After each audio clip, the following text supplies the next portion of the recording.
Alright, hello everybody, and welcome back to Discipline Before Dishonor. I gave it some thought overnight and this morning, and I do think I have one more attempt in me. I don't want to give up yet. As you guys know, we've been bested by that cougar twice.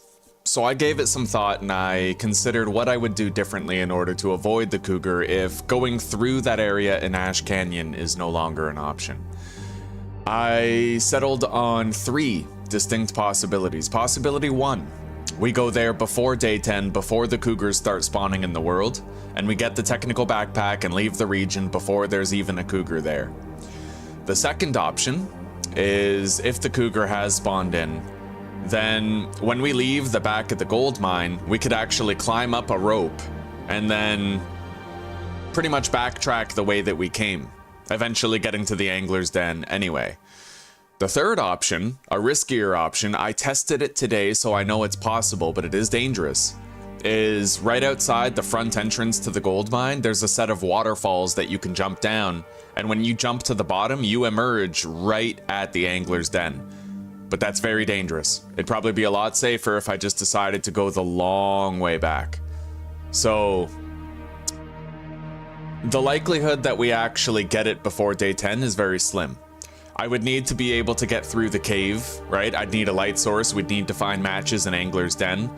We would need to be able to grab torches out of a campfire to get through that cave if I don't have a storm lantern, and I certainly wouldn't have a bedroll, which would only add to the difficulty of it all, but there are distinct possibilities that might allow us to get this done. So I'm going to approach the game a little bit differently. I'm going to think in terms of avoiding the cougar at all costs, because that's definitely the way the devs have designed it. And I did a little bit of research into the mechanics of the cougar. When you get into a struggle with the cougar, it actually spawns a new cougar on the map. And I don't know if there's a cooldown for how long they remain, but just interacting with a cougar will cause another one to spawn. That's why a second one... That's why a second one was spawning. After we would get attacked by the first one. So that's a thing, and we need to account for that.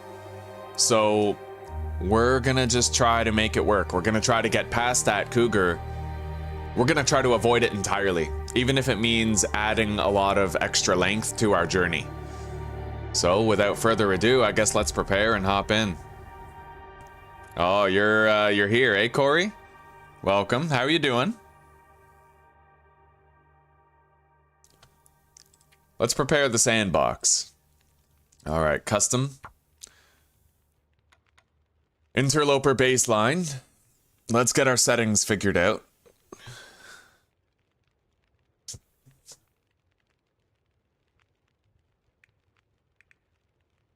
Wind variability and aurora frequency must both be set to high. Condition recovery rate, both will be set to low. Revolver spawns will be turned off.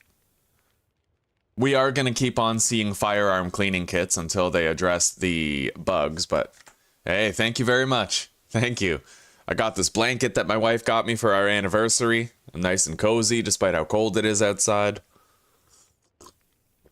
All right, revolver availability has been turned off. Let's set all the animal spawns to very high. And then time to wildlife respawn, also very high, with reduced population over time set to none. And then lastly, we increase the range of scent. And I think that's it. I think that's everything that we want to change for our playthrough. Yeah. All right, let's log in. Lower Great Bear. Random spawn. No feats.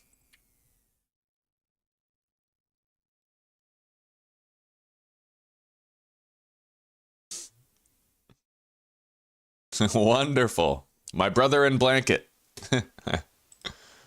All right.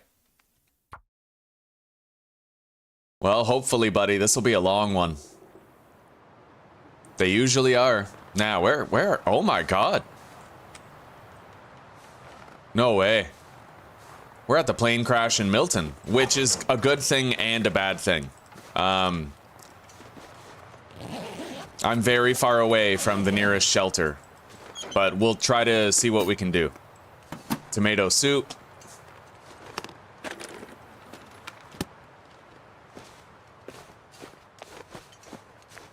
We got the flask that I really like.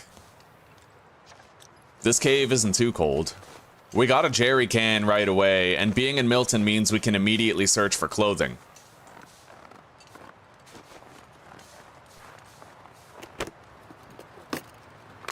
Alright, we got an accelerant for a fire. Let's immediately get out of here. We gotta bounce. I didn't even think that you could spawn here on these settings. That's crazy.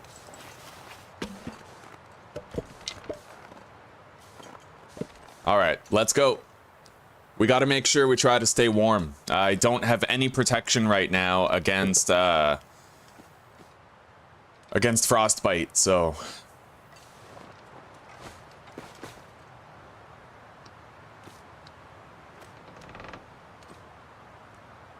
Hauling moose? Killed all the wolves?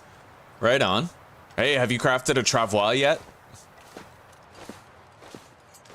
You can haul almost an entire moose carcass. If you quarter the moose carcass, you can haul almost the entire thing with the travois.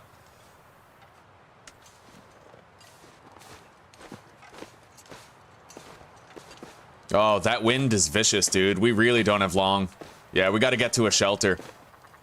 That frostbite risk is gonna happen quick. Let's look around. I think there might be an emergency stim around this plane crash somewhere.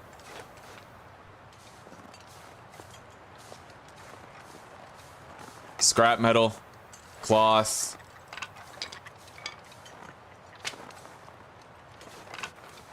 Yeah, emergency stim right there. Okay, let's get the hell out of here before we start to freeze. I do not want frostbite.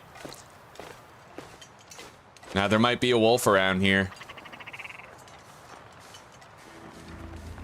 There's no grace period on predators, so...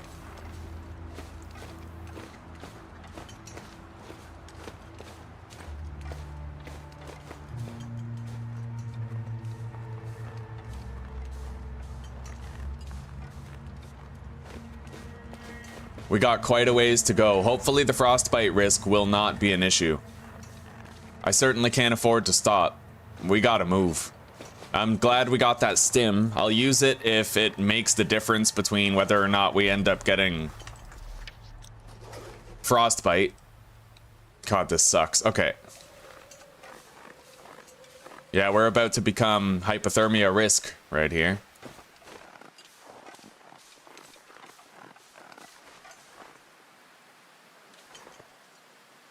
Hopefully the wind settles down, because this wind is really slowing our roll here. Maybe if I keep this wall to my left-hand side, we can walk at a normal frickin' speed. Kind of, but not really. Yeah, that's brutal. I hope the wind settles down soon. We could use the reprieve.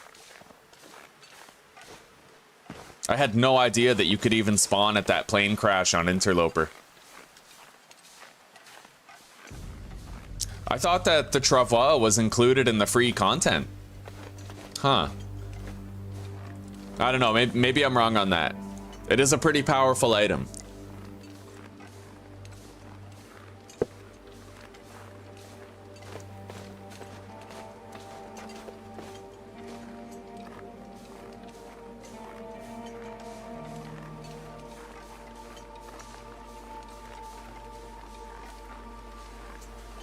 I think we're gonna end up making it to a shelter before we get frostbite risk.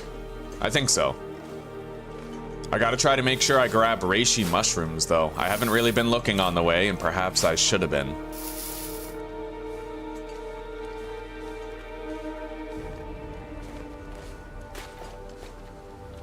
I need a little bit of tinder, but we can craft some out of sticks later. I want to check out this cave down here, even though it's a little risky, even though we're getting cold.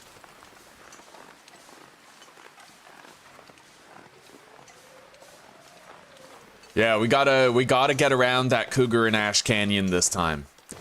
It definitely seems like that is a death sentence. Like, I just can't get through it, so the only way is to go around it.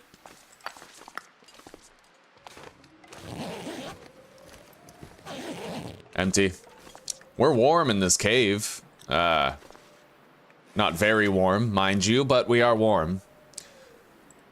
Hopefully we find some good clothing here in Milton to get us started. Insulated flask. I like that flask, it's my favorite one. We could keep Birch Bark Teas in there.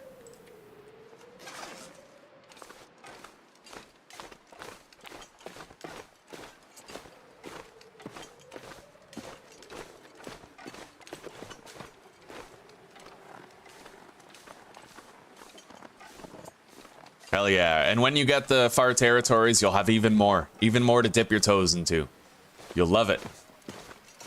I vouch for this game. I gotta vouch for it. It is my favorite game of all time. I've played so many different games over the years, but The Long Dark is definitely my absolute favorite. I say this as a kid who grew up playing Majora's Mask. You know, I've experienced the magic as a kid, and this game, it just brings it right back. And you can trust the devs with your money. This update broke a lot of stuff, but they're gonna fix it. They always do.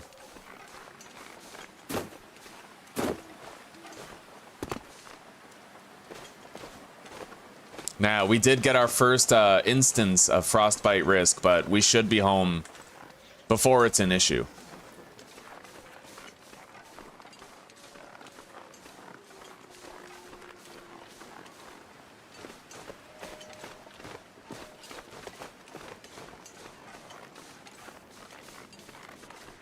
All right, let's get inside.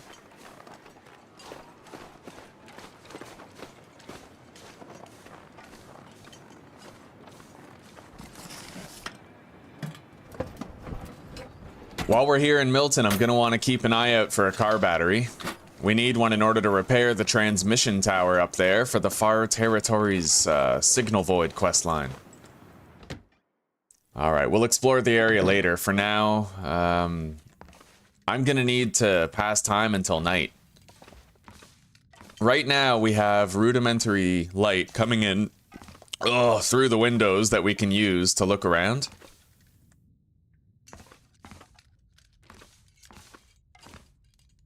Yeah, this is the bathroom right here. I can grab this water out of the toilet. We can subsist on that for the time being.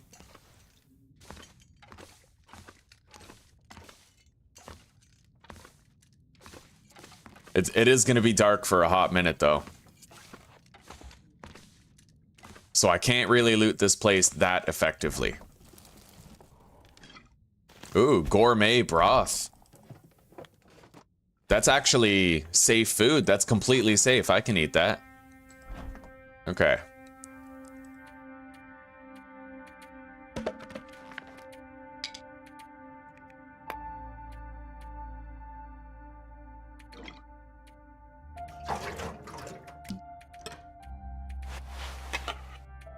Alright, let's get started by crafting bandages. We already know we're gonna need some. Hello, Radnock, welcome. You're back. We're trying again. We're trying once more. I spoke about it in the very beginning of the stream. I did some experimenting today, off camera in Ash Canyon, and I found out that if you exit the front door of the gold mine in Ash Canyon, then there's a waterfall to your left, and you can actually jump down the cliffside and emerge right near the angler's den, effectively completely bypassing that cougar that keeps killing us. The only other option would be going to Ash Canyon before the cougar spawns, but you got to do it within 10 days, and since we're only in Milton right now, that's not likely. Right? There is one more option besides both of those. When you leave through the back door of the gold mine, there is a rope climb going up that you can take, instead of the ones going down to the cougar. So I could climb up and then backtrack all the way, taking the way that I took to get to the gold mine, back to the angler's den. So we have some options. How are you doing today, Radnock?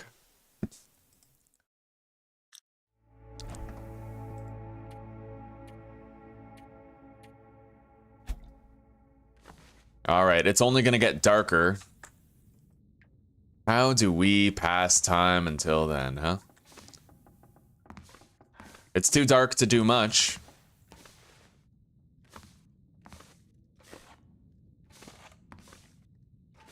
So that's the kitchen. Think.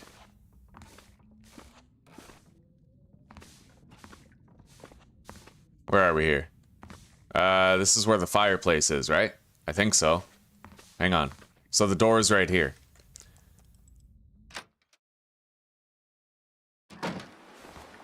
It's very dark. I can't go out there. Yeah, visibility is too poor. Alright. Right now, we don't have a light source. Pretty much the only option is that we run around, we tire ourselves out, and then we sleep. So we're gonna run around, sprint a while, fatigue ourselves, and then we can get some rest.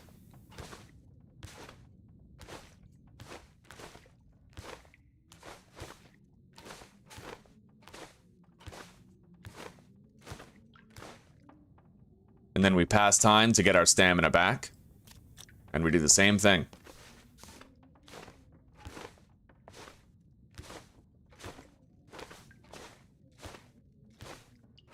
It's an opportunity for us to restore some missing health anyhow.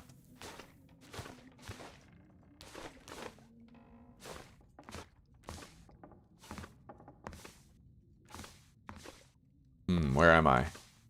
I need to locate the kitchen. There's a curtain right there.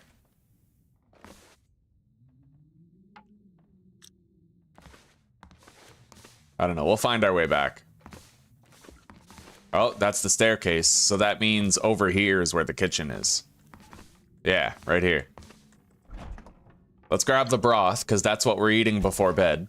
And then let's keep on sprinting around, tiring ourselves out.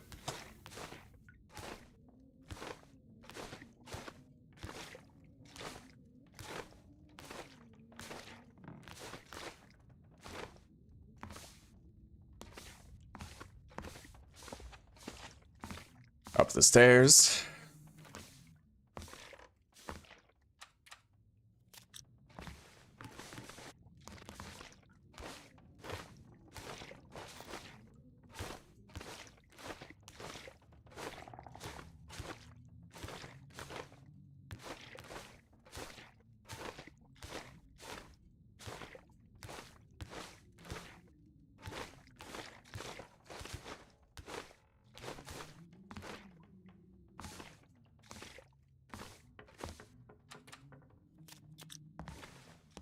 Alright, I'm gonna go outside to run around. We'll try to run around on the patio where it's a little bit safer. Just to try and make sure the wolf doesn't get us while we're out here. But it'll be a lot less tedious than running circles inside where we can't even see.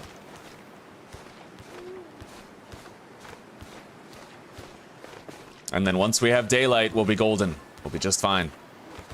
We can start looting to our heart's content.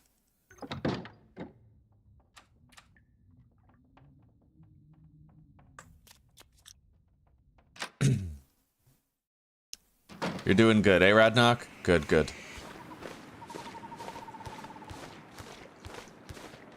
Susanna's sick. She caught a cold on the plane, and the incubation time is now over. I called with her this morning. Her mom's given her all sorts of TLC, making sure she recovers well.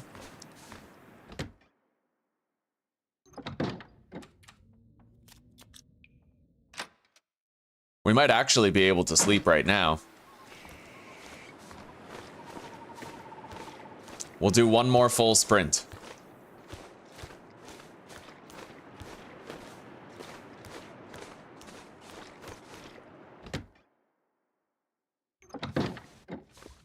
All right, go to the window, go up the stairs, and the bedroom is right here.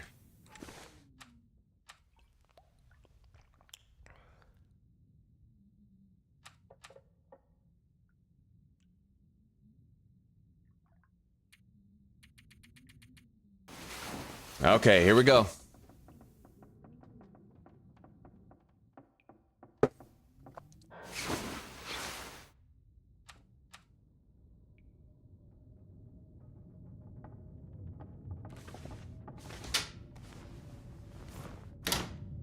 And at long last, after much patience, we finally have suitable daylight that we can loot with. We got a second pair of jeans right away.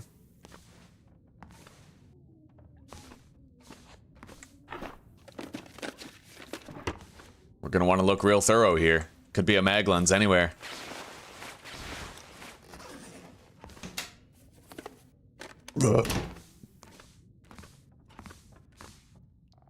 Now, I've decided to change up my strategy a little bit. We're gonna carry 3 flares on us at all times. Because now that there can be timber wolves in every region, I find myself being woefully unprepared more often than not regarding the amount of flares that we have on hand. I used to only carry 1 in case I got cornered by a wolf during a blizzard, but or just high winds. Now we're gonna need more on a regular basis, all the time.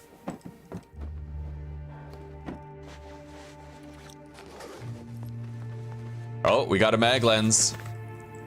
38% durability.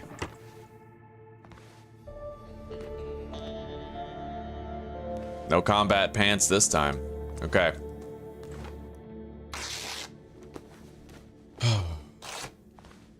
Let's go downstairs and search the kitchen.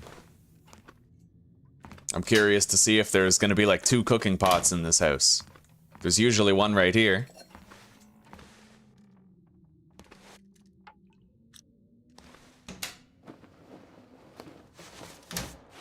Nice. We did good for clothing in our first little house here.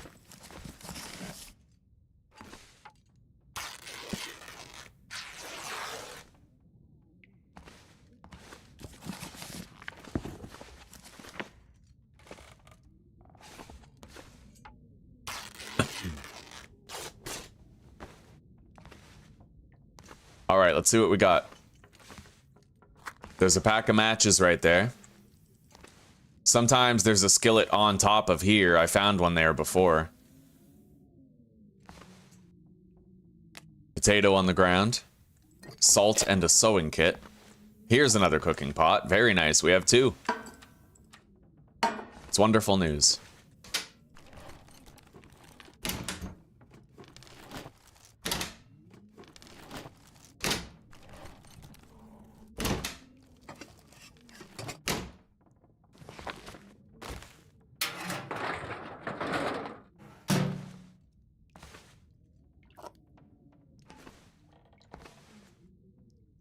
Okay, we got all that.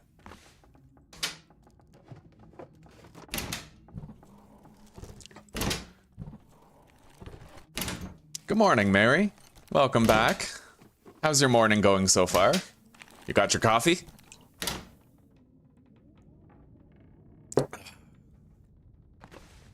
My drugs. I need my drugs. Hey, look at that, guys. We got another cooking skillet right here, so we now have 2 cooking pots and a skillet to use. That's wonderful. We'll have a very easy time mass-producing water and cooking whatever we happen to find. Alright, let's deposit those. And the mag lens. I suppose I'll hang on to the accelerants.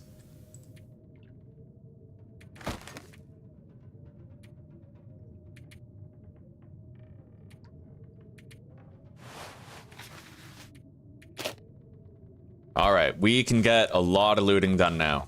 Now that there's daylight that we can actually use. So let's head out.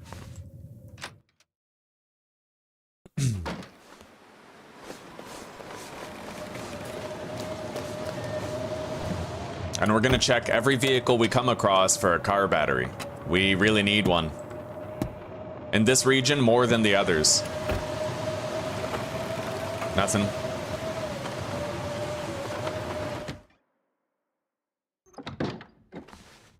If we don't find a car battery in this region, then that presents quite a difficulty later.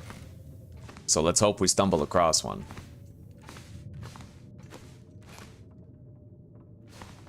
I don't see a single item in here.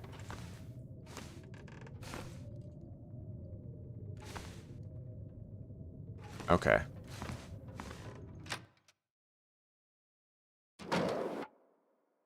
Dang, cat still won't get a job. I feel you, sister. I got 3 that are still mooching.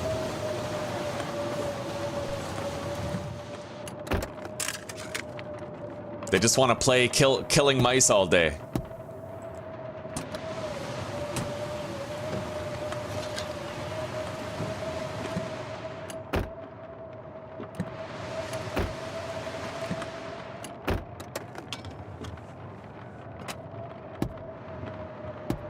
All right.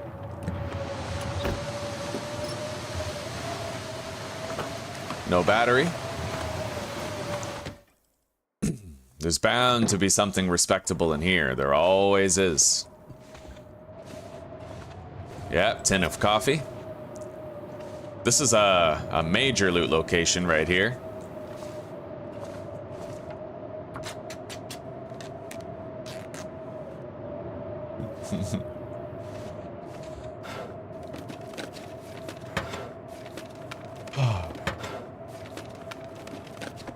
Oh, we just found a wool toque.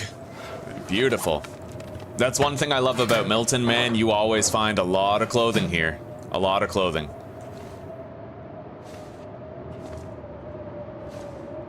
Seems to be the one-stop shop region if you need a good outfit.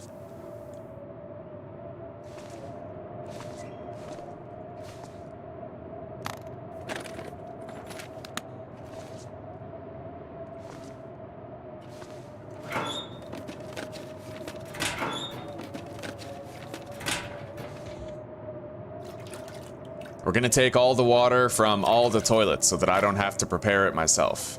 Easier if we just have water on hand.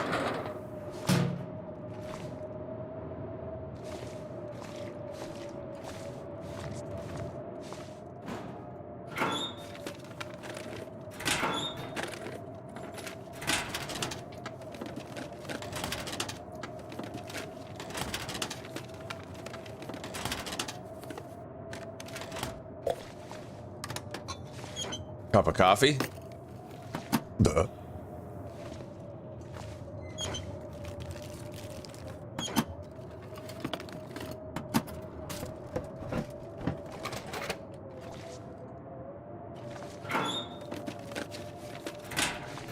We'll do the safe dead last. Now that we have a pry bar, we can get in here.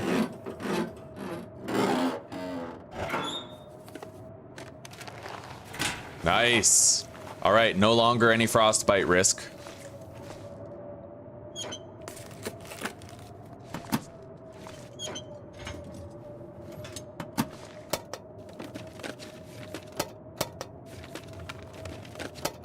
I don't currently have any tinder, so really I could take some cash for tinder if I wanted to.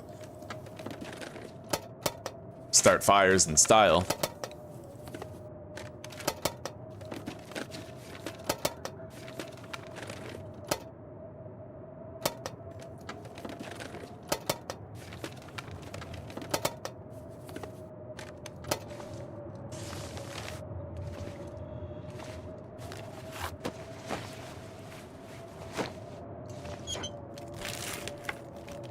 All right, let's crack into that safe and see how lucky we are.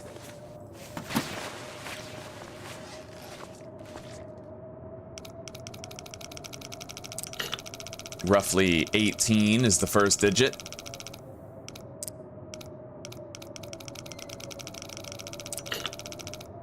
$18, 53.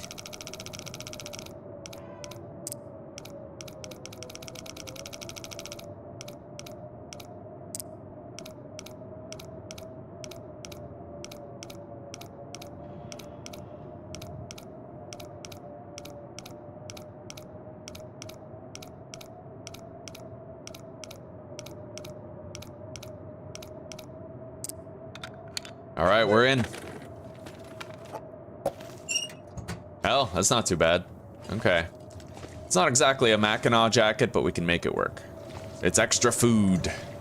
Food for the road. And I'm happy we found a pry bar. That means we don't have to pass over any locked lockers or trunks of cars. Anyway, next location.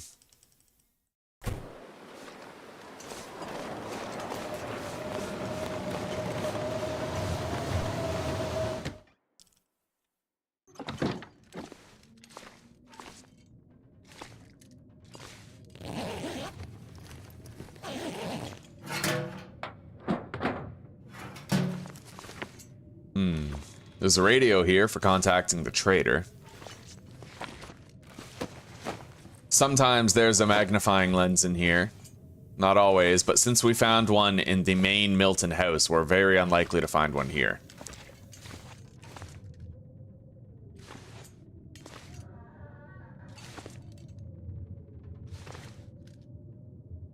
All right.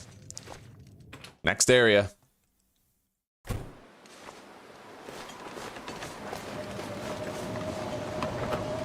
No battery.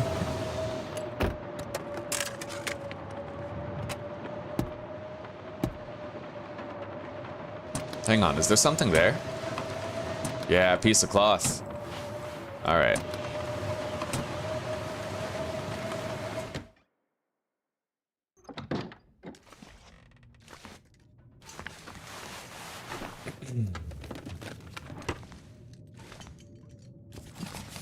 We're gonna want to be very busy looting today. The great part about this is we've already looted the plane crash because we spawned there, so that's one location that's very far out of our way that we don't need to go to.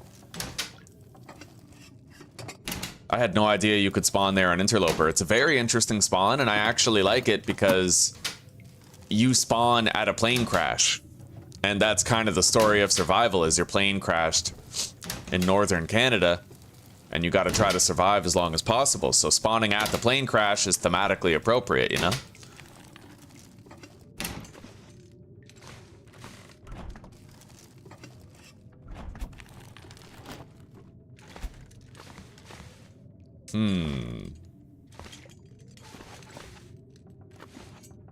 Nothing in the ajar cupboards. Oh. Very nice. It's not in very good condition, but...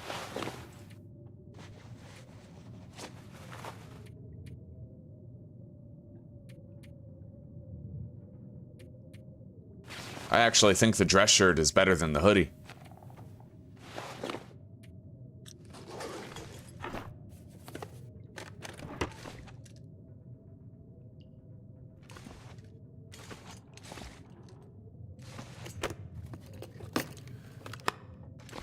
Okay, let's take the water.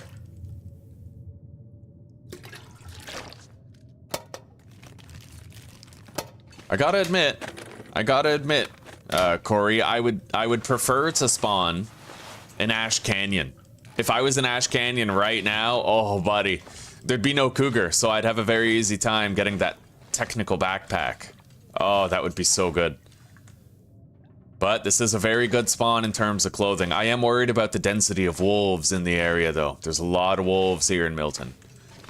We're gonna have to worry about that pretty much persistently while we move around here. Let's go search this little cabin way back here. And in the while we're on our way, we'll grab some reishi. We need to make sure we have antibiotics on hand.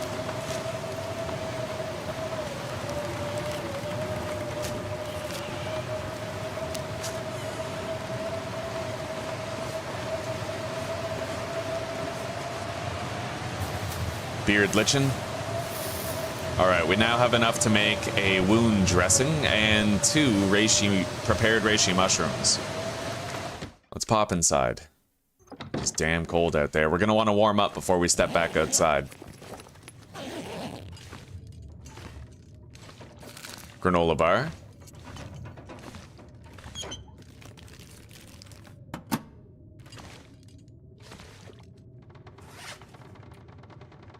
Okay, we can warm up by crafting the necessary meds. A little bit.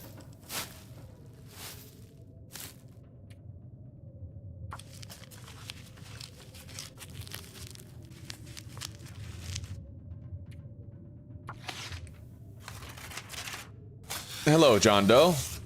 I saw your comment this morning. You were right about the cougar. I've basically decided to avoid it. So I came to 3 conclusions, and I even tested something out this morning.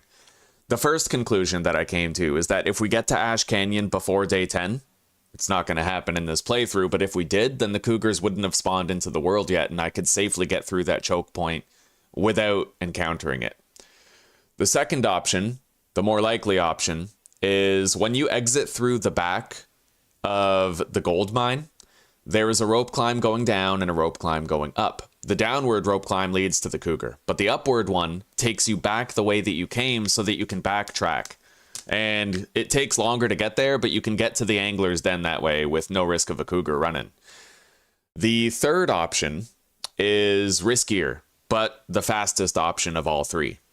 Essentially, you leave through the front door of the gold mine in Ash Canyon, and then you can hop down a very tall waterfall. I tried billy goating down the cliffside this morning.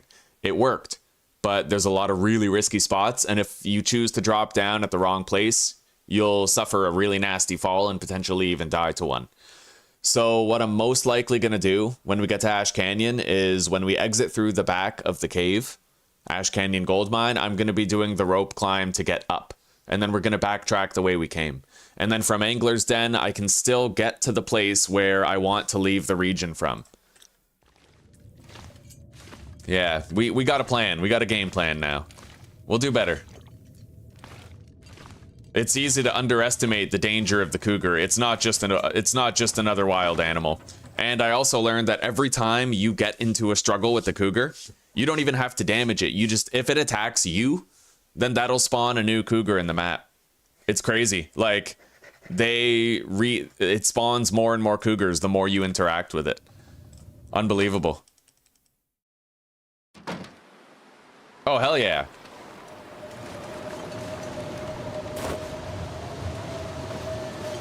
Well, everybody, you know, rage quitting is just a normal part of it. Everybody does that. But you have to pick yourself up, and you have to evaluate. You have to say, what could I do differently next time so that I don't rage quit like this time? Losing is constant, but when you learn from a loss, you never really lose.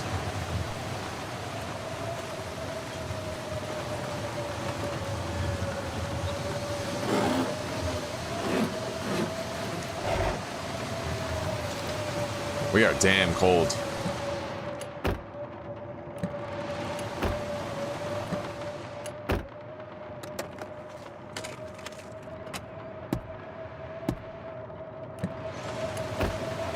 I do feel like in its current implementation, the cougar has a few things that I would personally change, game balance wise.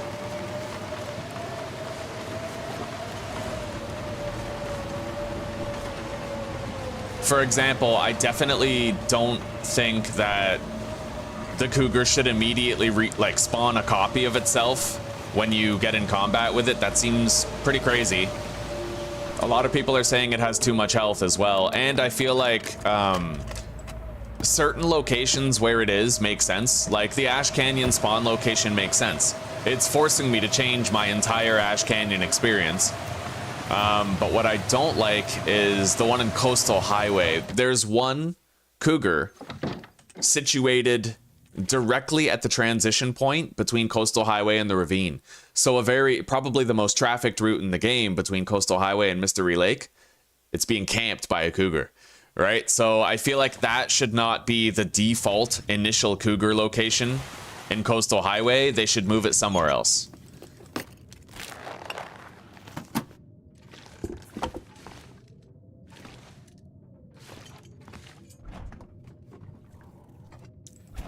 I have considered playing Stalker 2, but I don't think I'd like it. Open world first person shooters I don't tend to like unless they have like a heavy emphasis on survival elements. For example, I can't stand playing games like Skyrim. I can't stand it, you know? Anything first person, so like Fallout. I hate Fallout games. I hate Fallout, I hate Skyrim, I can't play any of those. It just doesn't vibe with me as a... It doesn't vibe with my gaming proclivities, shall we say. Nothing against the games. Nothing against the people who like them, they're just not for me.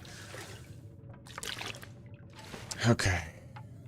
Let's harvest this. I'm gonna have to take a drink here.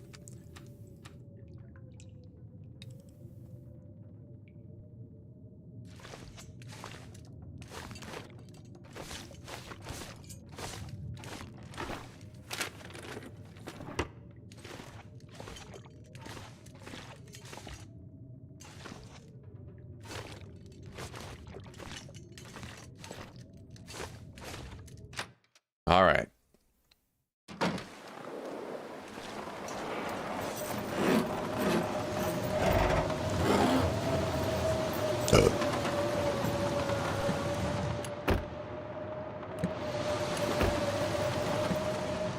We're still hoping to find a car battery here. for the purpose of repairing the transmission tower in the area. If we don't find one, then we actually have to haul a car battery from Broken Railroad, and that's brutal. Oh, this house is half buried.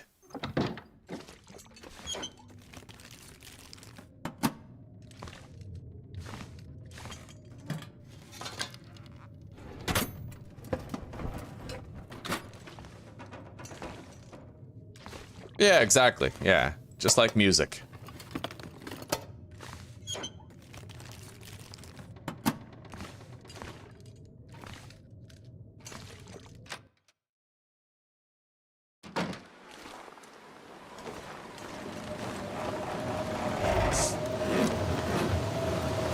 My wife is like the opposite. So I like survival games. She loves Skyrim.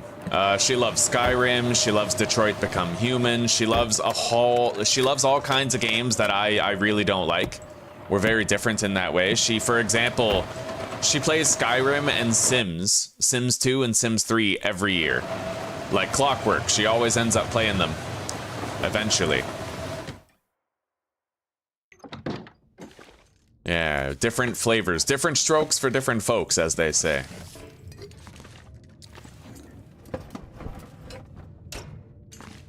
Got a potato, tomato soup.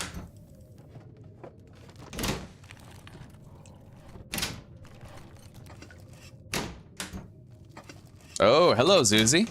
Welcome, sweetie. How are you feeling, honey bunny?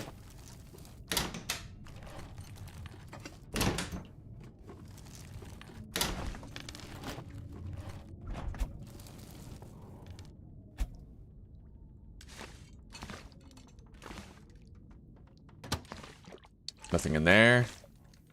Oven is empty. All right, let's take a look around. I haven't found combat pants for a few playthroughs now. I wonder if they removed it from the Interloper loot table, but I didn't hear anything about that. Yeah, speak of the devil. Well, the angel. Oh.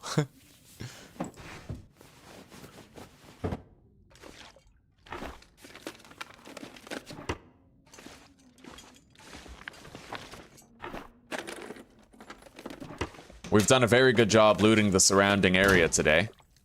Most of the houses in town have been banged out. Most of them.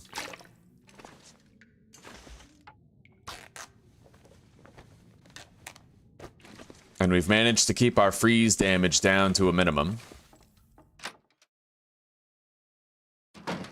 Oh, you're still feeling sickly, huh? You'll bounce back, baby. You give it a couple days. Your immune system will start kicking ass.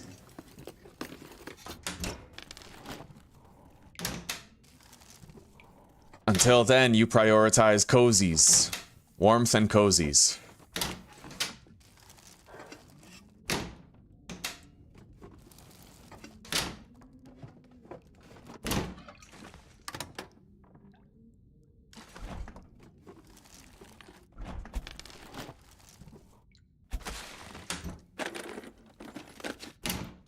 Okay.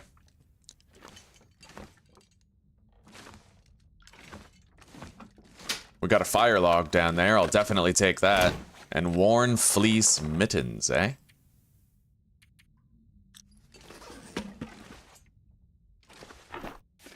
The fleece mittens are certainly easier to maintain than something made of leather.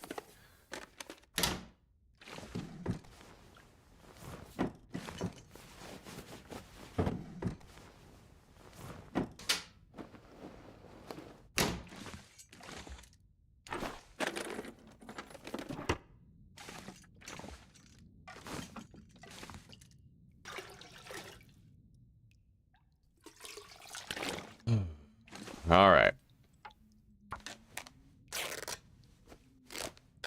Right on, sweetie. Yeah, I really hope we find combat pants in this playthrough. I'm getting worried. I haven't seen them for several playthroughs now. And I'm worried that they might not, you know, that they might be like a bugged spawn during the update. But we'll see. Oh, beautiful weather. Let's mind our step, though. Death lurks around every corner, hiding behind every tree, right? Every crested hill, every tree, a wolf is in wait. We forgot to check under this hood. No battery. All right. We got a few cars over here that we can check.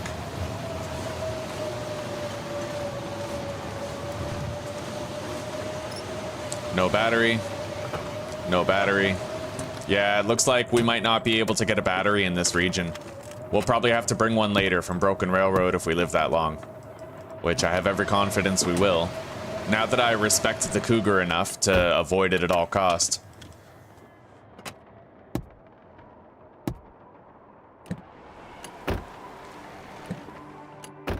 What's really crazy is that choke point in Ash Canyon. I used to be willing to try to get around a moose there. Because the moose, you were able to crouch and walk through really slowly and the moose wouldn't see you. Now that it's a cougar, you can't crouch through there. So that choke point is literally like avoid or die, right? You can make it through, but there's caveats. Like once you get into that struggle with the cougar, you drop items. I dropped a jerry can and my bedroll in the last playthrough and didn't notice until it was too late. Then I tried to go back and retrieve them and I died, right? So it's, yeah, you can't stealth past a cougar. The moment you enter their territory, they lock onto you. And it happens even if you're crouching behind a boulder. So, no safety, no protection.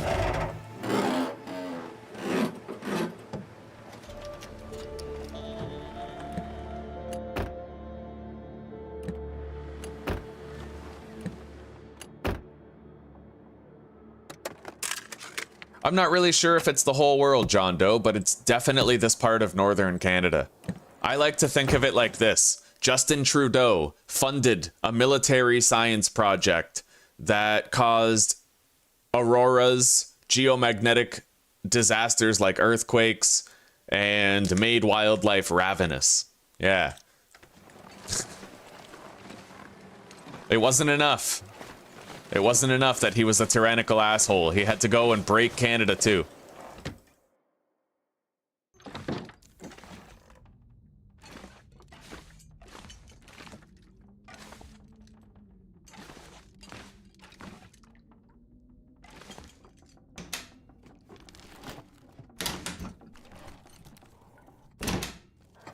But essentially in this game, the narrative given to you as the player is that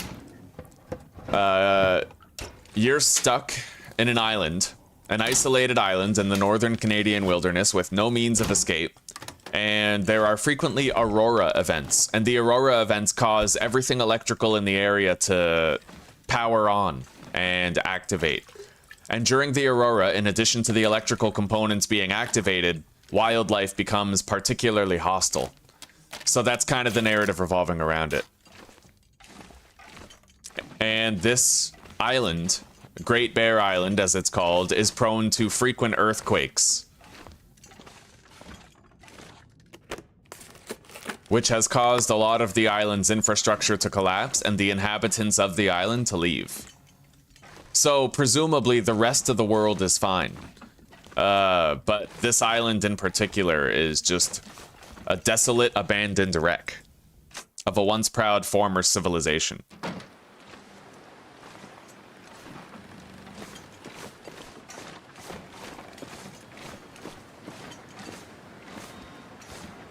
All right, there might be an available house to loot over there. We will go check, but first we'll deposit. We've looted the entire town over the course of this one in-game day, so we're doing quite well. Got some tinder right there. Deposit those. Okay, we'll process all of the extra clothing that we found later. For now, we'll deposit it to shed the weight. I could craft bannocks. At least I think I need level 2 cooking.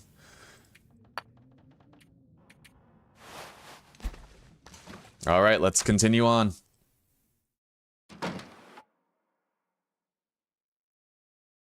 I don't know, Joker. That might be the previous version of the cougar.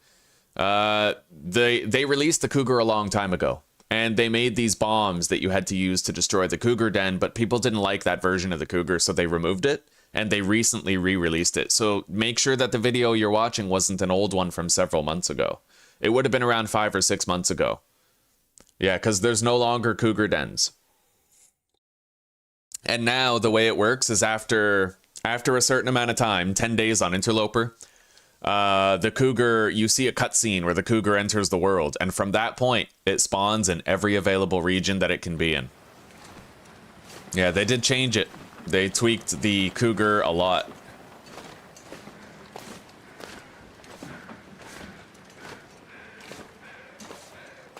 All right. It looks like all 3 of those houses across the road are derelict. This one's not.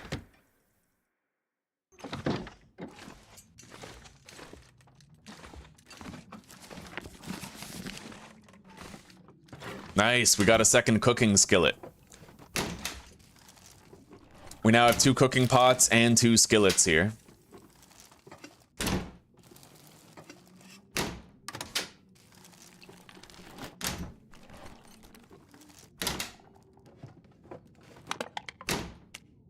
Accelerant and a potato. By the way, Joker, how are you doing today? Forgot to ask.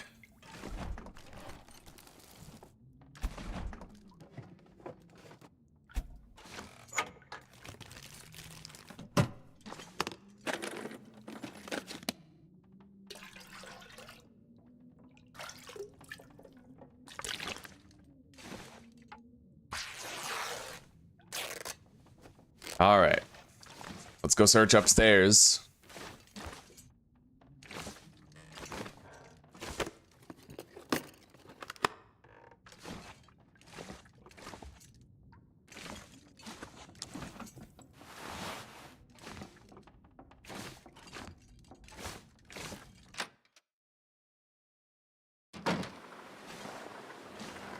Now we just gotta search these 2 cars right here, and then the school yard, and we'll be all done in this town. And then we just have an outskirt place or 2 that we have to check.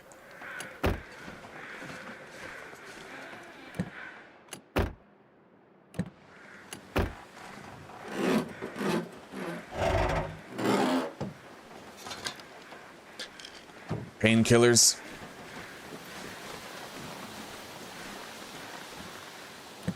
So far, I haven't seen a single wolf around here. It's very quiet in town.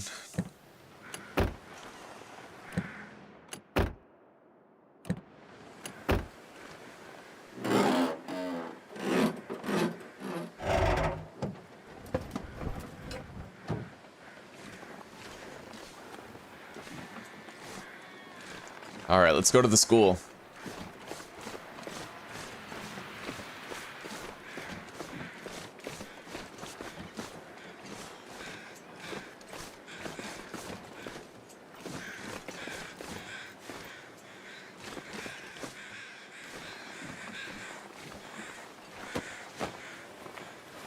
Yeah, first release, most likely. If it said in the video about the bombs, then it would have been.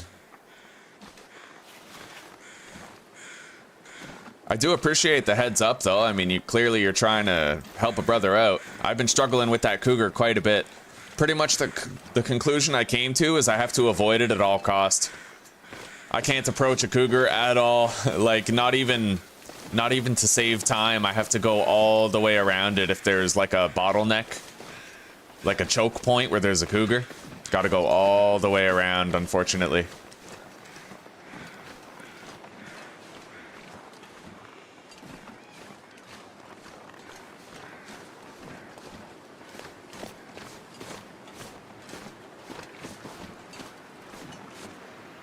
Sometimes there's a whetstone here, but it doesn't look like there is this time. Third time's the charm, Shibi. Lessons learned. And I'm ready. I'm gonna approach that cougar with due respect. Well, that is to say, I'm not gonna approach it at all. We're gonna completely avoid it. And I will take the long way around.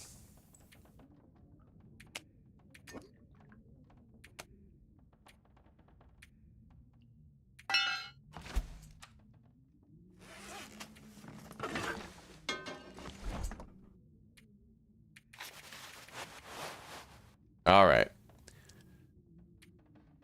We have way too much weight in water. Let's... Oh, okay. Put it in the fridge.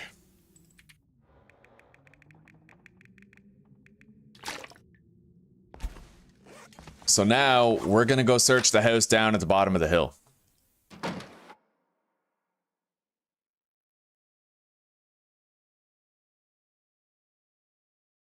Good. Well done, Zach. Well done.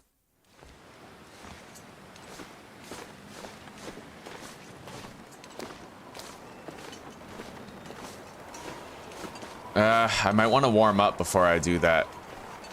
I do want to walk down the hill and go to the farm down there while it's warmest here in the evening hours. We'll have to sleep though. Let's go to the bed upstairs and have an hour-long nap.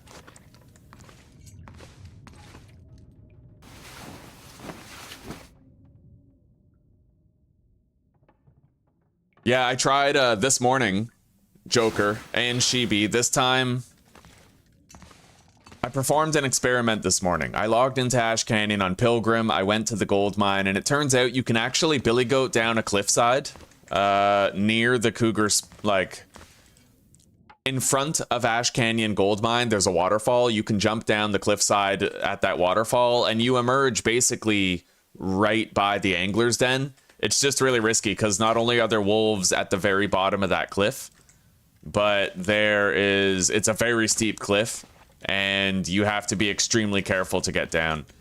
The only other option that I noticed is after you leave the back door of Ash Canyon Gold Mine, there's a rope going up and a rope going down. The rope going down is the one that I used to take, but that leads to the cougar and you can no longer get past that area. There used to be a moose, and if you crouch the whole time, you could easily get past it. But the cougar is very different. You can't stealth past a cougar. There's no stealth with the cougar. So instead of going down that rope climb, I'm going to go up the other rope climb, which essentially just leads us back the way we came. So across the rickety bridges, through the cave, and then to the angler's den. That's pretty much what we have to do. And then from the angler's den, I can still leave Ash Canyon the way that I want to leave it, where we come out and emerge in Timberwolf Mountain right near a cargo container that I want to harvest on the way back to the mountaineer's hut.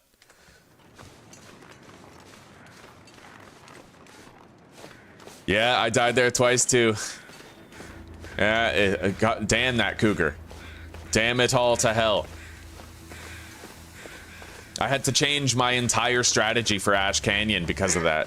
Oh, geez. Okay. That wolf is relatively far away.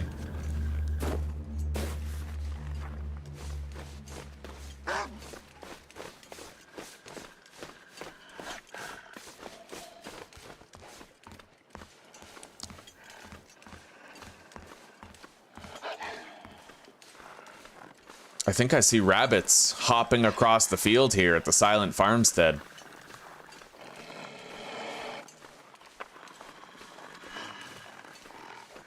I see a lot of rabbits. Maybe I can lose this wolf on one of the rabbits. I see a deer, I see rabbits.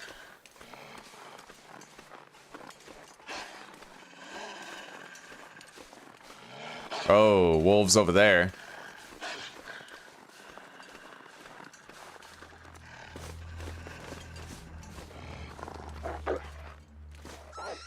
Okay, so the wolf went after the rabbit. There is a rope here. We're gonna need that. We'll take it over here to the Silent Farmstead. I might just go tie it, but it depends.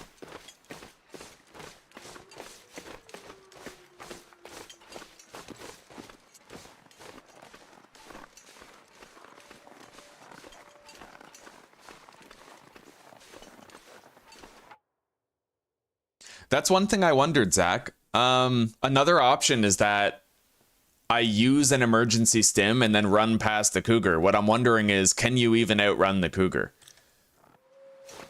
Yesterday, I managed to run past it and break the pathing by jumping over an obstacle, which caused it to stop chasing me. But what I'm wondering is, like, can you outpace it if you use an emergency stim, or will it eventually catch up to you? We need to test that out sometime. Because another option is that I climb down the rope and go the way that I want to go, but I use a stim to run past it. But that's risky. If I screw that up, then I'm going to end up in a really dire situation where I have extreme lacerations to deal with. All right, the key is not in here. Let's go check the truck.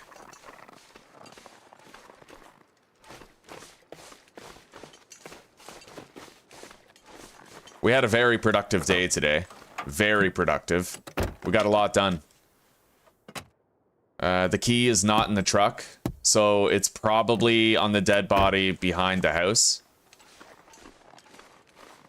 Let's go tie this rope.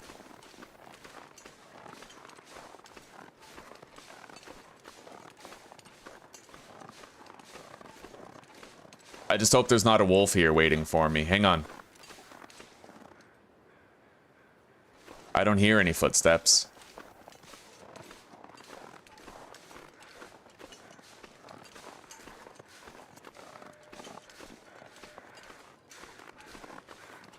Oh, geez. There's a wolf over there by the rope that I have to tie? Oh, screw that. Yeah, I guess we'll just never come that way. That means we can't get to Milton through Forlorn Muskeg. If I can't tie the rope, then it's not an option. Maybe in the future when we have a bow, I'll dispatch that wolf so I can tie the rope, but we certainly can't do it now. Too risky.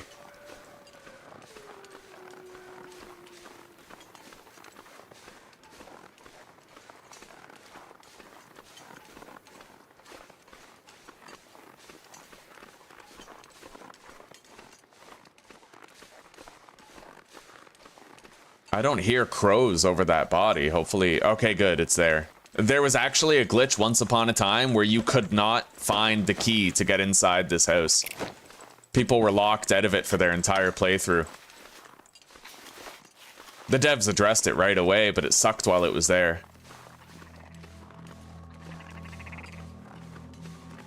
All right, let's get inside.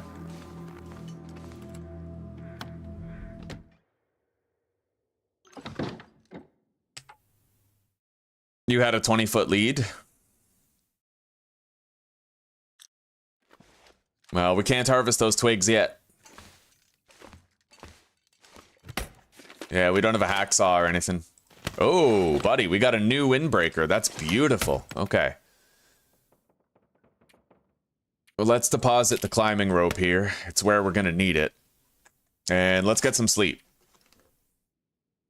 I don't have antibiotics, though. So I'm gonna want to eat new food.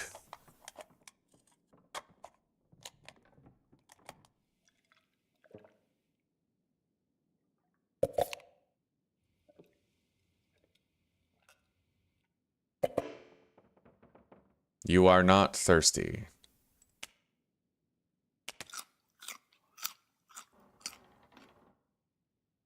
I need 750 calories, so one more carrot will do.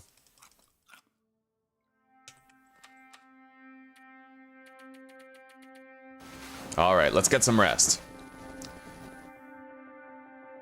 True enough, Shibi. I promise to make it premium. And this time, we're gonna make it. We're gonna survive. Now, I can't promise you that I don't get ravaged by a wandering Timberwolf pack when I don't expect it, and I can't promise that I don't get killed by a wolf, but I can promise you that I won't get killed by a cougar again. I respect it too much. I'm too willing to avoid it at this point.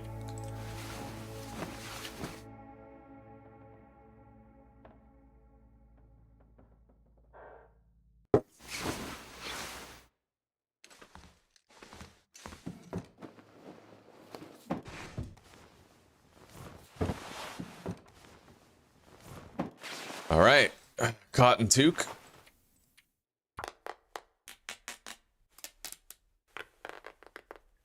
Oh, that's fucking sweet, bro. Okay. We're gonna take a more thorough look around here as the sun rises and we have more ambient lighting to work with.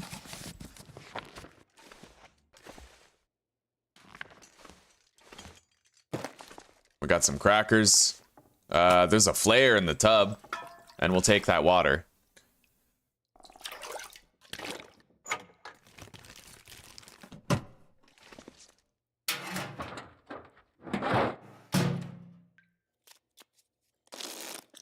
All right, this is as bright as the ambience is gonna get.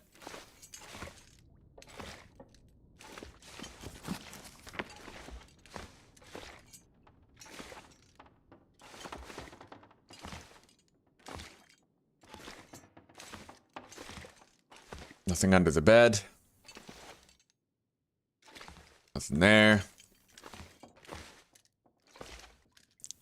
All right.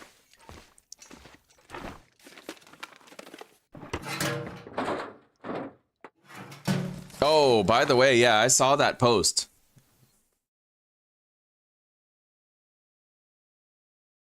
Yeah, I saw that post on Discord. Thank you. Yeah, I saw that.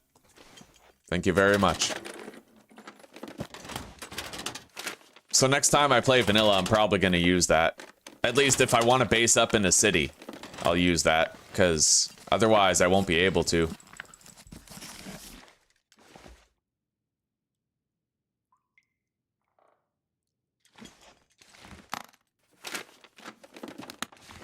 Okay. Oh, buddy, look at that. A lantern under the table. Nighttime looting capability achieved. And I'm happy to say, guys, we have 3 cooking pots and 3 skillets on this map. That's insane. Like, that's actually fucking bonkers. Ooh, running river oats, hell yeah. It's a lot of cooking experience contained in that can.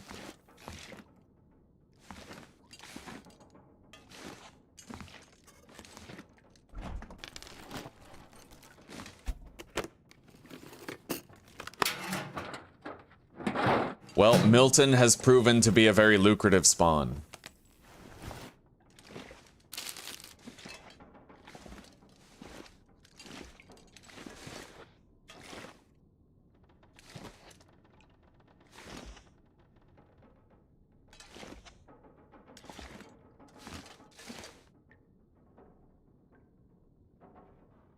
Okay.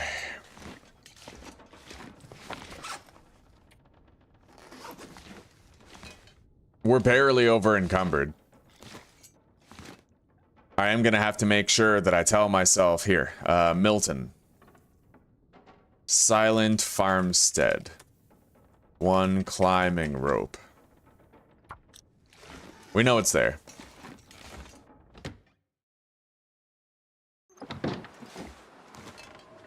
Oh, this is bad weather, dude. Screw it.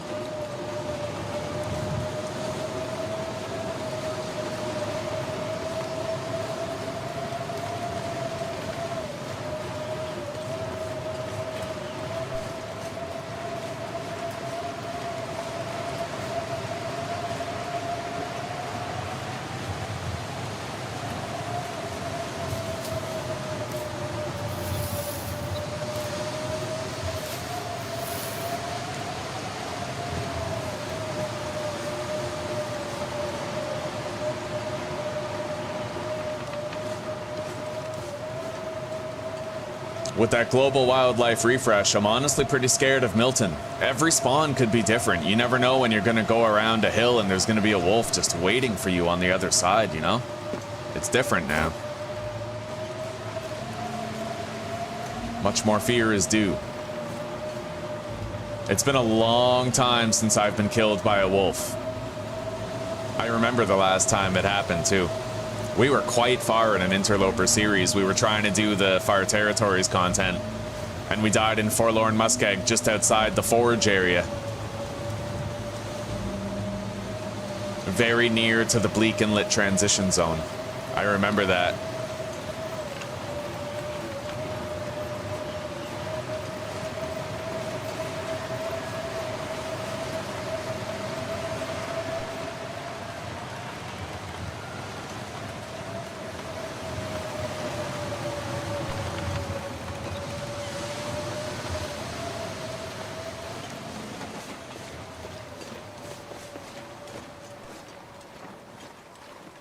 Alright, now I have to decide if I'm gonna go search other points of Milton or not. Let alone Hushed River Valley. I don't think I want to do Hushed River Valley. It is lucrative. It's just also kind of risky. All right. We got a lot of fire fuel here.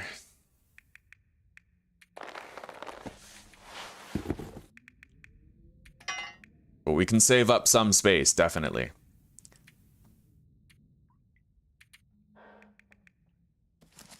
We gotta spend some time hunkering down here and getting some necessary tasks done.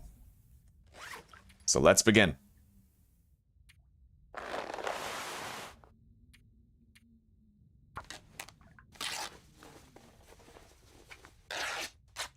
Yeah, it looks that way, Zuzi. It does look that way.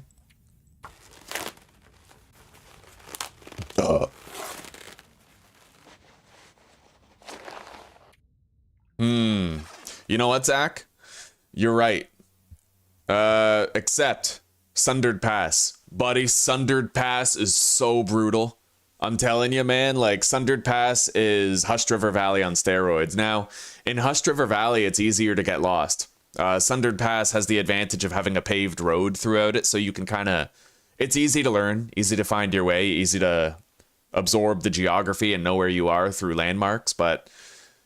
Hushed River Valley, it's easier to get lost. Sundered Pass, it's easier to die. You got Timberwolves in that region, and it's the coldest region in the game. It's brutal, buddy. Absolutely frickin' brutal.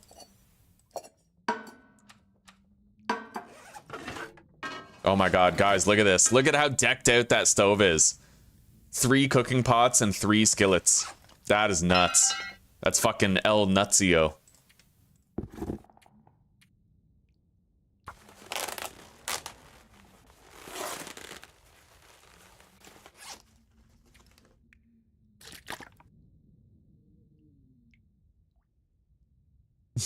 True enough, Sheeby. Please do. We can talk shop and trade stories of our adventures.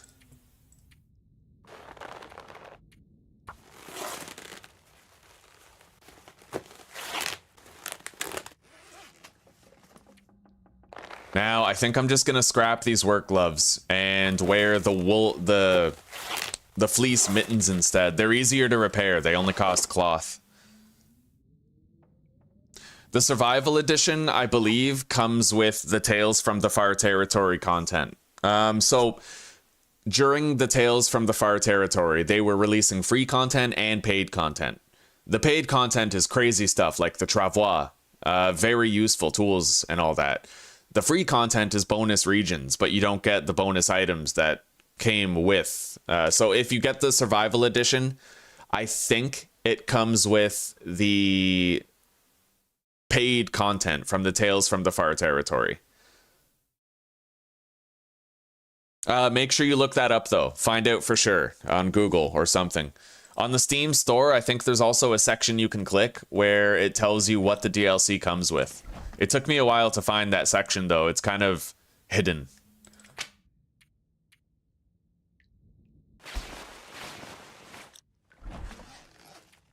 All right, no more clothing in there. No more stuff we have to scrap besides this pry bar. To this day, we have no idea how your character is taking apart a crowbar with his bare hands, but we just sort of pretend it's real. All right.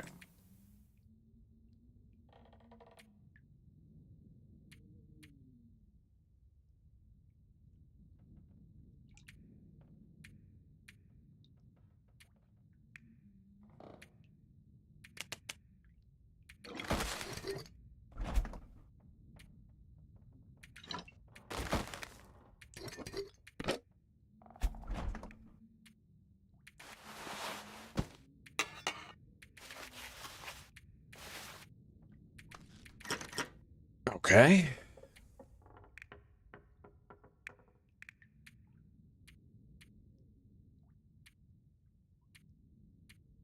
Yeah, we got to try to repair some stuff.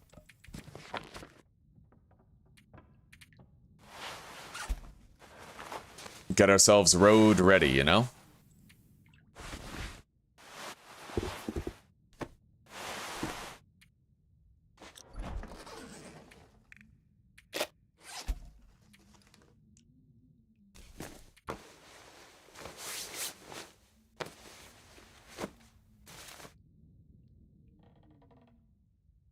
The DLC is a ton of new content though, and valuable tools, like extremely valuable tools. The Hinterland has been releasing free updates for like years and years and years, like 10 years. But they needed more money for funding in order to produce this new content. And trust me, the money that you're giving them, it's worth the content you're getting. They only charged money for it because they absolutely had to in order to keep on producing, so.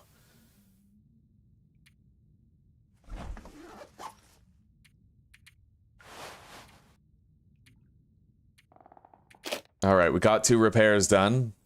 We had enough room to deposit just about everything that we've gathered. We don't have sunlight out there, right? I highly doubt I'll be producing a free fire right now. It is very warm, though. I feel like I should continue exploring the region. We have 2.5 liters of water.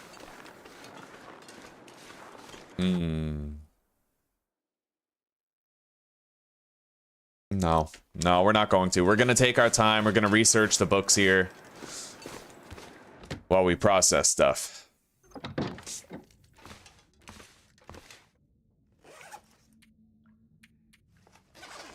What time is it? I don't think I could research an entire book, but maybe a part of one.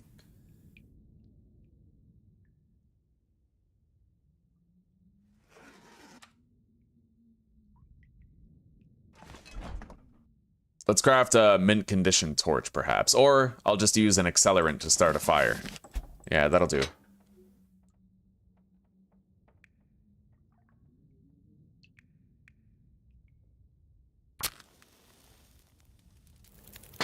Done.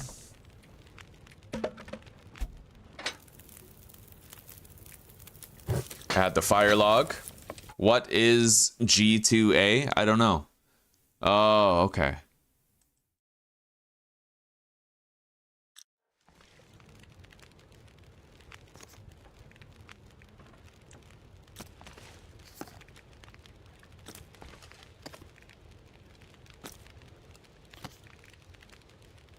All right, we're gonna cook those 5 potatoes, prepare them, make them edible.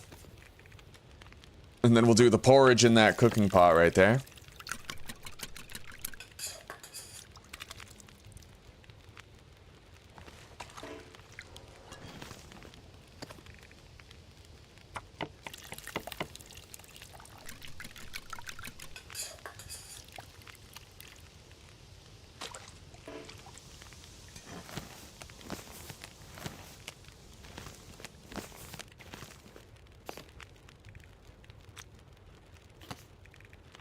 All right.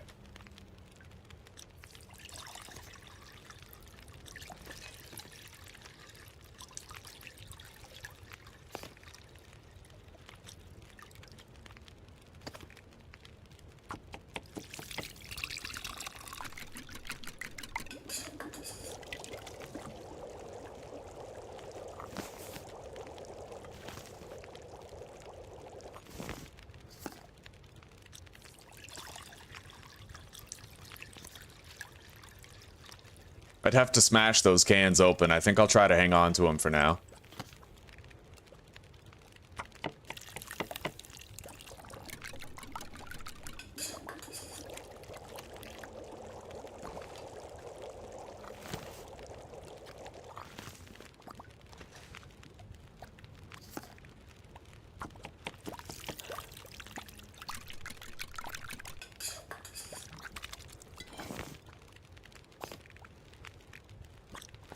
Now we need more water.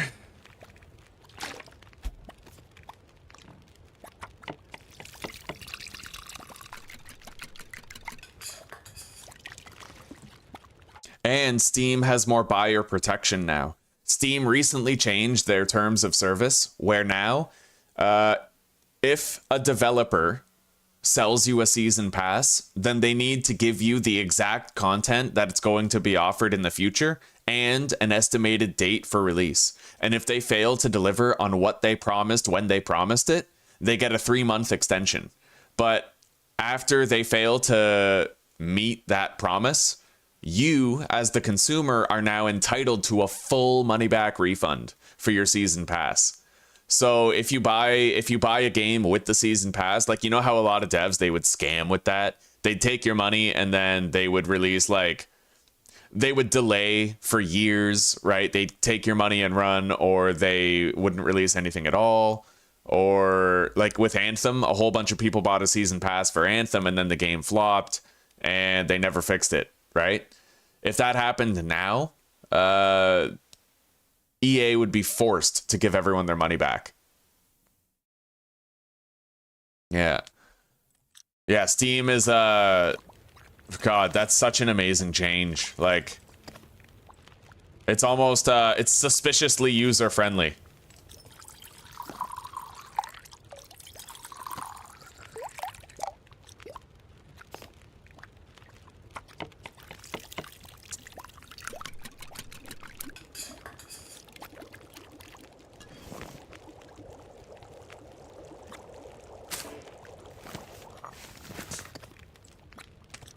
We're gonna need more fuel in here now. Let's grab a piece of cedar, chuck it in there.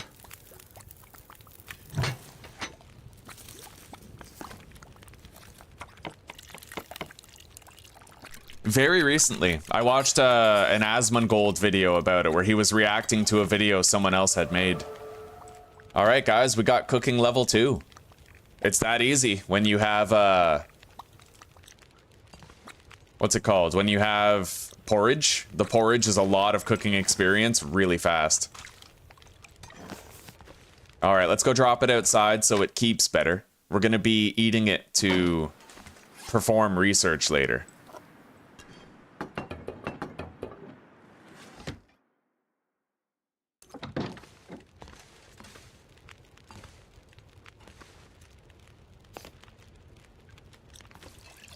Now we're gonna cook all these cups of coffee.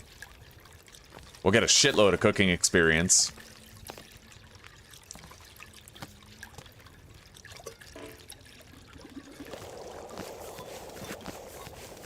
Oh, beautiful. Having a 6-slot stove, man, like...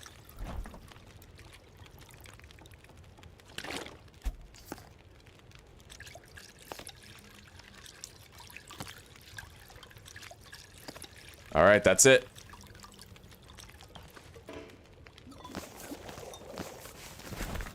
Oh, buddy. That's beautiful. Okay. We'll keep 2 cups of coffee on us, as well as all of the herbal teas. I could make Bannix now if I wanted to, but it's not really requisite. We have reishi tea in case we get food poisoning. We got bandages, old man's beard, wound dressing. Decent clothing, tinder.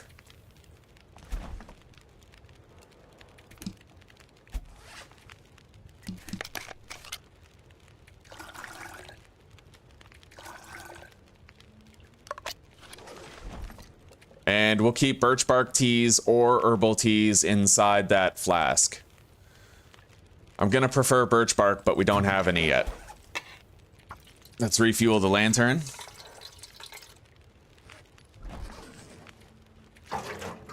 Good.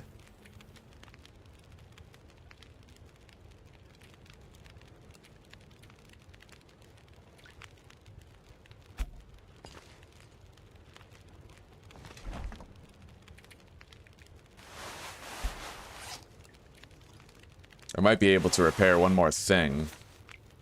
But the sports vest and the ragged dress shirt, they're just not really worth repairing. Alright. Can I find a wound dressing out here?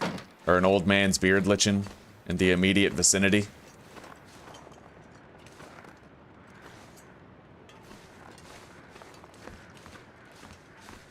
Possibly not.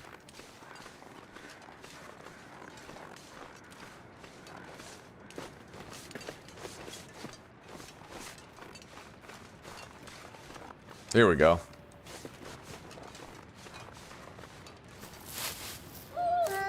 Holy shit. Buddy.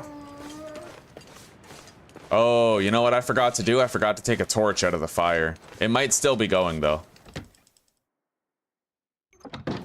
Yeah, we're good.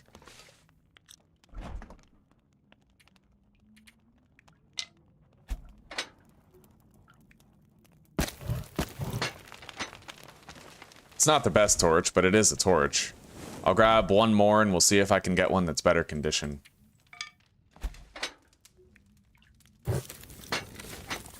Ugh, not really.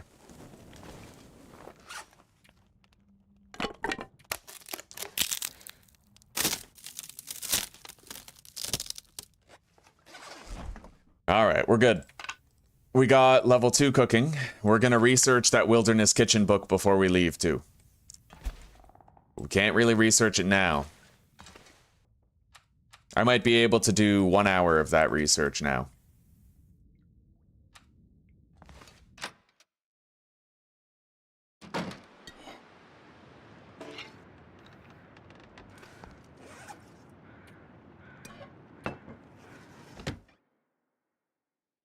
Well, shit, let's just research outside for a second. I mean, it's warm as hell, you know?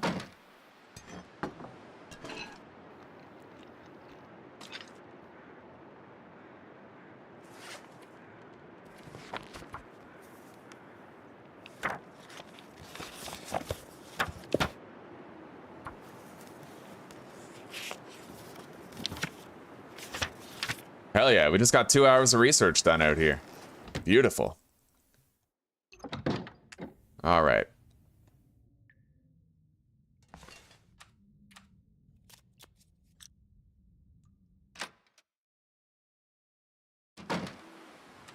I might be able to do 1 more hour.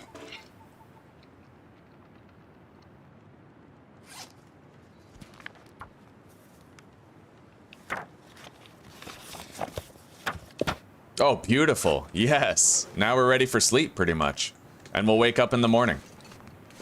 Let's just run around till we need 10 hours of rest instead of, you know, 9.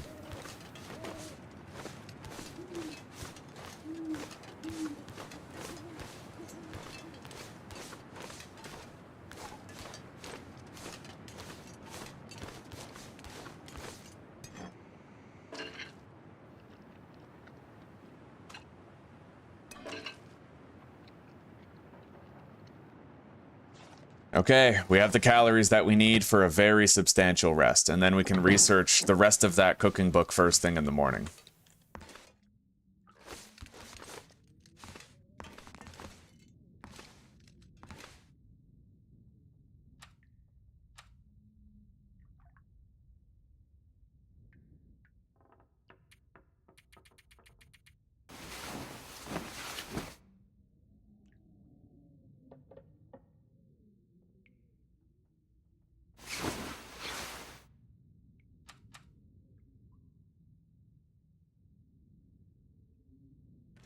Oh.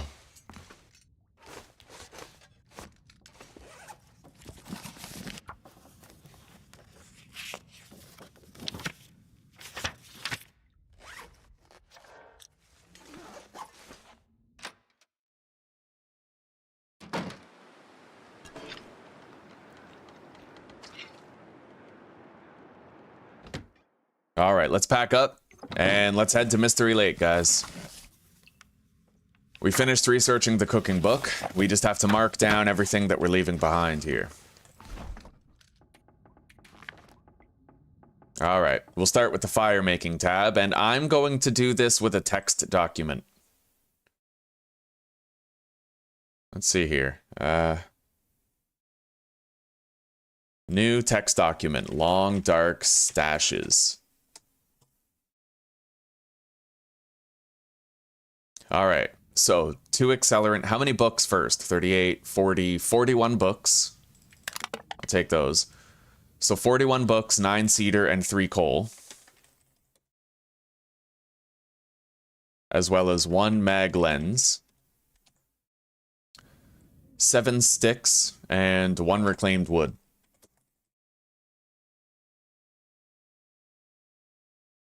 And this is the region of Milton. The POI of Central Homestead. Central House. Yeah. All right. 6 painkillers. 6 sepia film.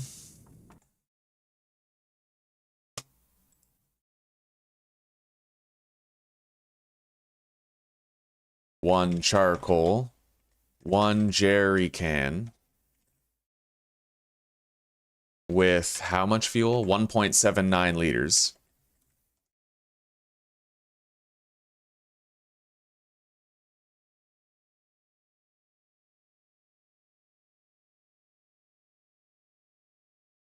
Okay. 4 fuses, 1 wire, and a sewing kit.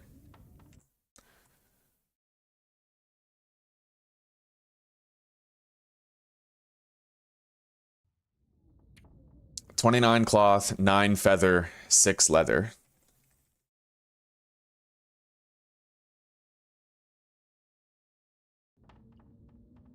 $4 scrap metal. And lastly, 3 cooking pots and 3 skillets. Now I have to do just whatever's in the freezer up here. 1, 2, 3, 4, 7, 8, 9, 10 cups of coffee. 10 coffee, 2 flour, 2 salt, 1 oil.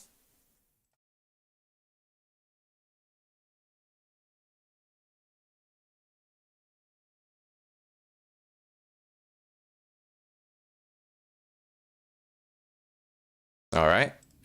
And we're going to have to take this water with us. We'll just take all of it. And that should last us well into Mystery Lake. We at least have matches. There's no guaranteed matches in Mystery Lake, so we're going to have an advantage going there now. All right.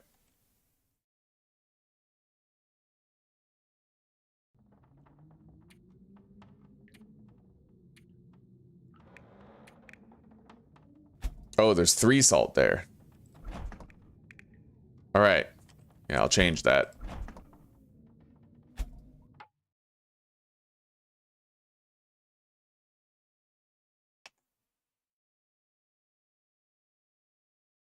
And then Silent Farmstead. 1 climbing rope. Remember that.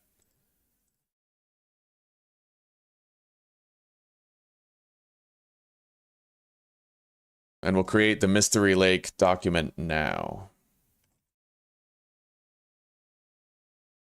All right, guys. I have to take a shit really quickly. I will be right back, okay?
Well, that wasn't too good, guys. I mean, it was a big poop, and it was very snaky. It, like, there was a period of time where I kept on pushing, and this thin string just kept on fucking flowing out, right? Like a serpent. But I kept on pushing until, like, my bowels got strained and I couldn't keep pushing anymore, and I didn't have that end of poop release. You know what I'm talking about? Where you feel the last of the poop leave. And it's like you feel that release drop. I didn't get that. Basically, there was a little nugget stuck in my asshole when the bowel movement ended, and it resulted in a very dirty wipe. It was very undesirable. So, like, I would say that the volume of the poop was much, like, definitely to be desired. It was wonderful, but I found the execution, the release, and the ending to be subpar.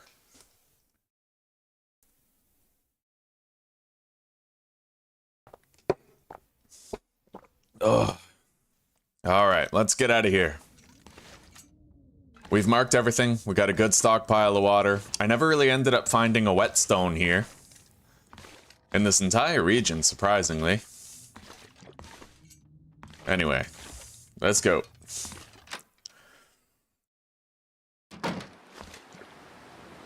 We are gonna have to search the gas station on the way out of town.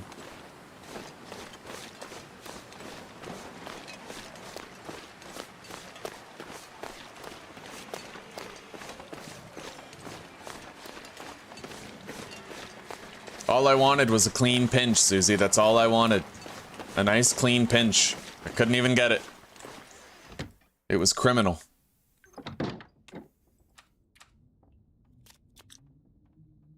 Alright, we got our stamina back. The Orca gas station is dead ahead, but we're gonna have to actually watch out for a potential moose up there. A moose can spawn up there at the campground overlook.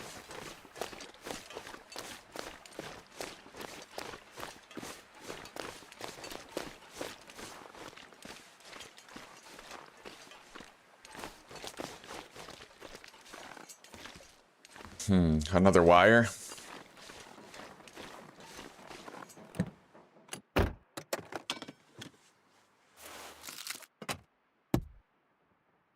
I might return to the house one more time.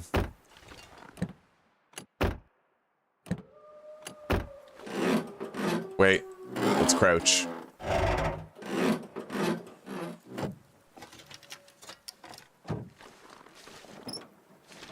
No battery, unfortunately. Let's go loot the truck over here.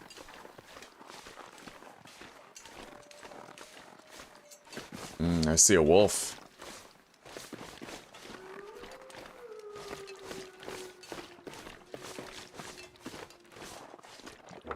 And no battery. It does look like we're probably gonna have to retrieve a battery from another region and bring it over here. Thank you very much, Mary. I'm glad that it captivated the imagination. All in all, I feel lighter inside now, though. It was good in that regard. There was a sweet release. Just not, like, it had a bad ending. It was not a clean pinch.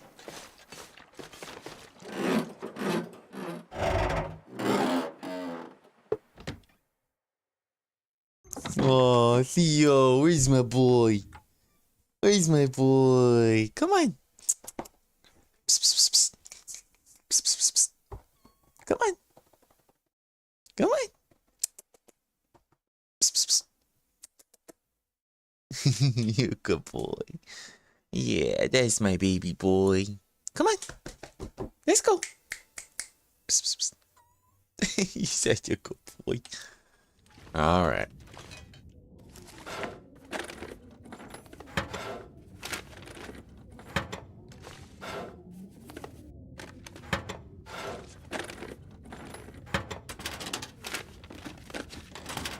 I was really backed up, though. God, I've had nothing but bad diarrhea shit since Zuzi left. So it was nice to finally poop something solid. Even if it was kind of snaky and string-like in its composition. All right, pinnacle peaches, cedar firewood.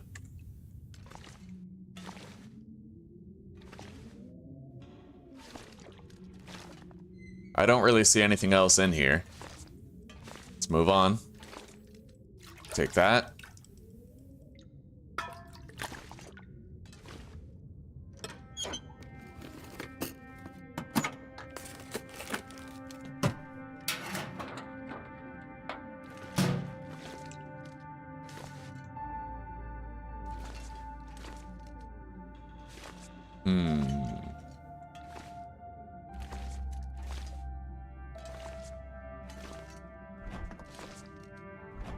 Don't really see any sodas in there.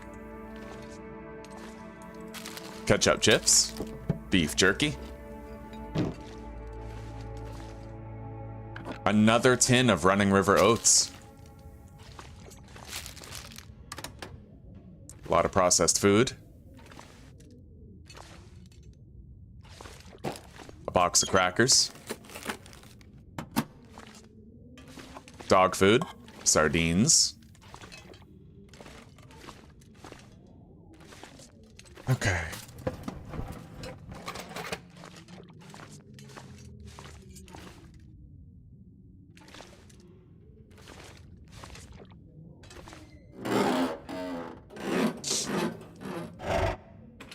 Sometimes that damn thing cuts me coming out. Yeah, I've had those before. God damn.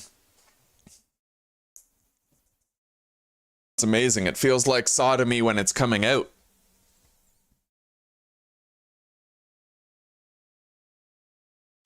All right, let's head back.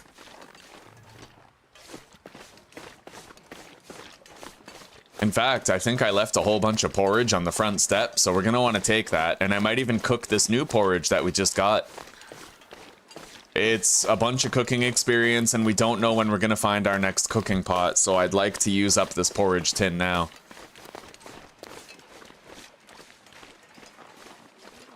I see a rabbit here.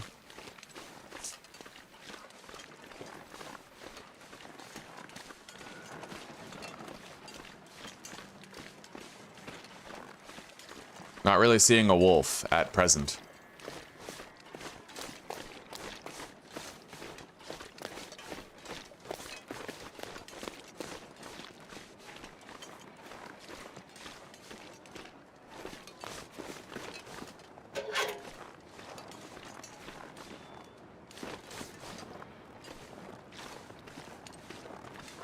Yeah, we left that porridge there. So we're gonna prepare this other porridge that we have.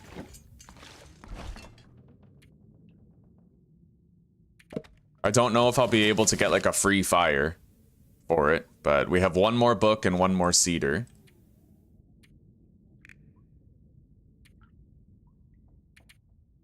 With 6 black and white film and another wire. So 10 cedar and 42 books. With 6 black and white film.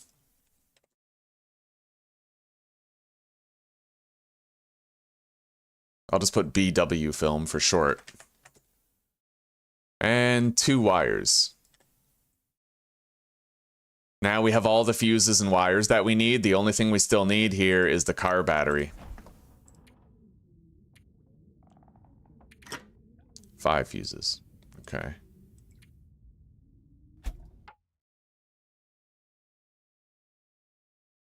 Oh, Theo. Theophilus Harlow, what a good boy. You're a good boy. What, you wanna go outside? You wanna go outside again? Alright, I'll be right back.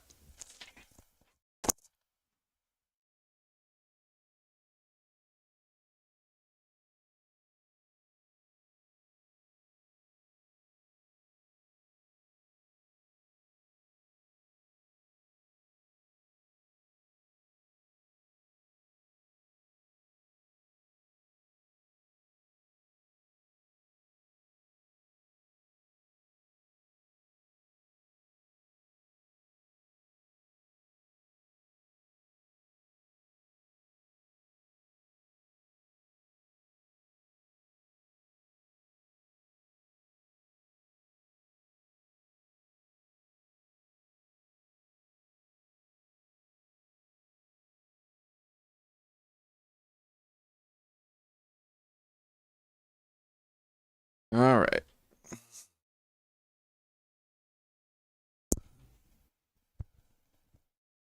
Oh, Corey, now I'm hungry. Oh, what?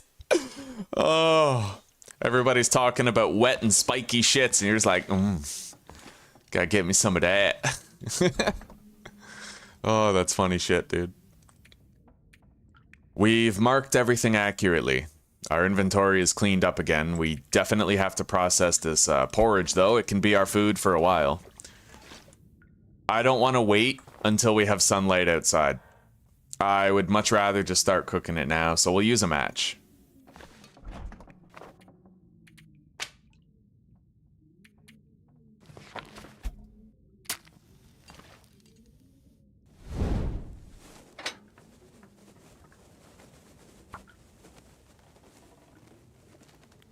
All right, we'll see you later, Mary.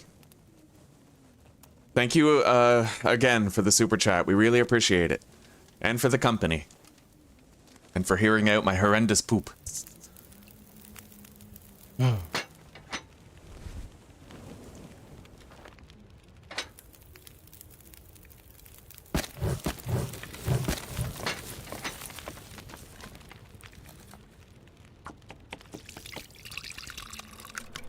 All right, how long does it take to actually prepare the porridge?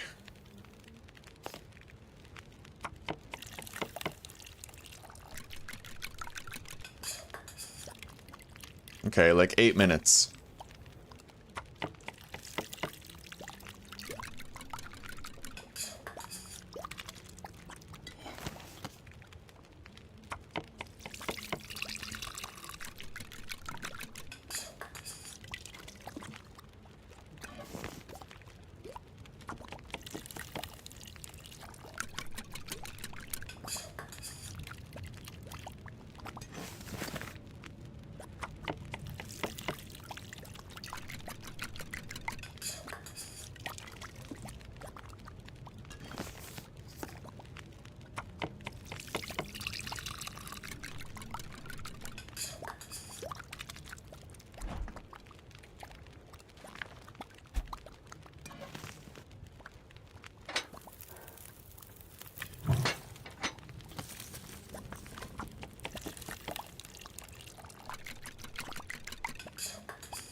Okay. Looks like that's all of it.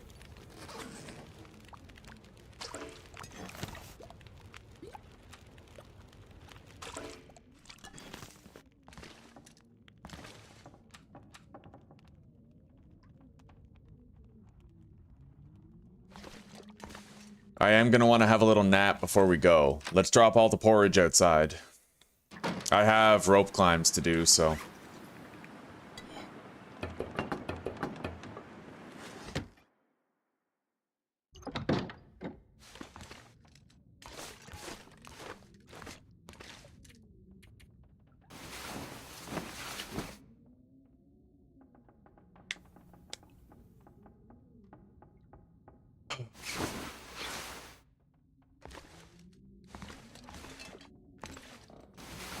One more hour. It is 2 rope climbs. And we don't have crampons. Shoot, the weather just turned. It could be a good thing, could be a bad thing. At present, I don't know if the weather being a blizzard actually stops animal spawns. Because there have been instances of conflicting data where that's concerned. Oh, okay, this isn't even a blizzard, it's just high wind. Alright, let's go.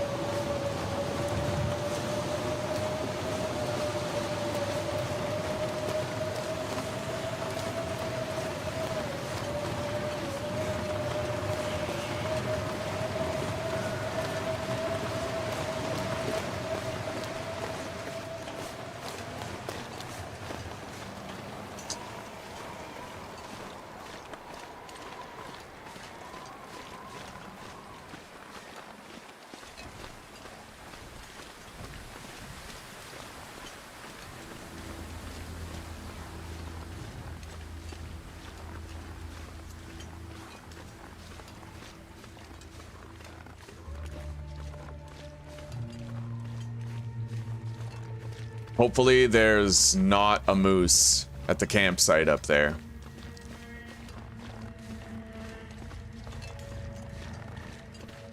We're gonna save our stamina too, only because, yeah, there's a wolf up there. I don't know where there might be another one, right? I need to be able to break its pathing by sprinting over a ledge or something if we get chased by a wolf.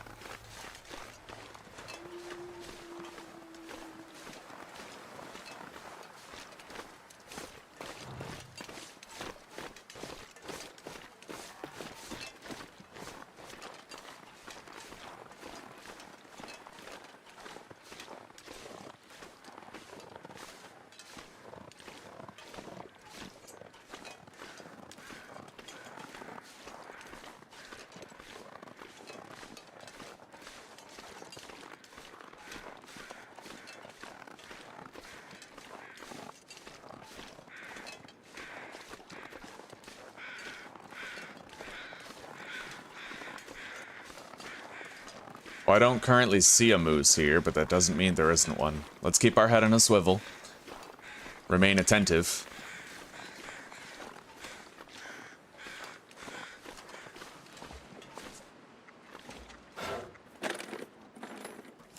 Oh, guys, we found a bedroll. Well, that's pretty awesome. This early in the game, having a bedroll. Now all we need is a hacksaw, so we can pretty much, yeah, we're good to go to the big 3 regions. But we'll still take our time going.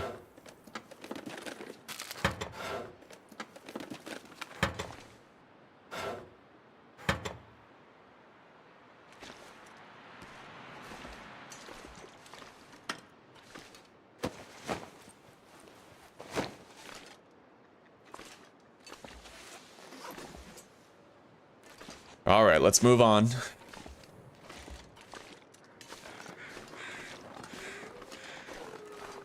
Thankfully, it does seem like the moose is not currently here. It's phenomenal that we were able to find a bedroll already.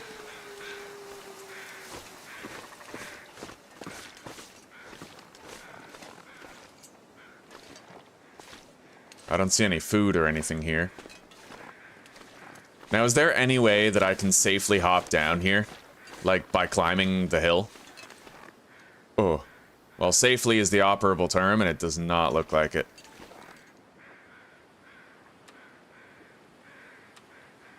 Alright, let's go.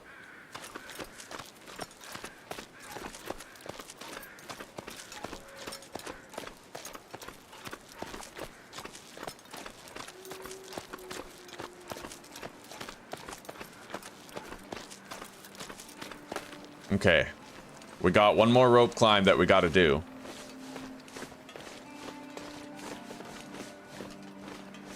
But we're gonna check this cave over here, because we may end up getting matches out of it. If that aspect of this area has not yet changed. And now that we have the bedroll, we can actually sleep there if we want to, so...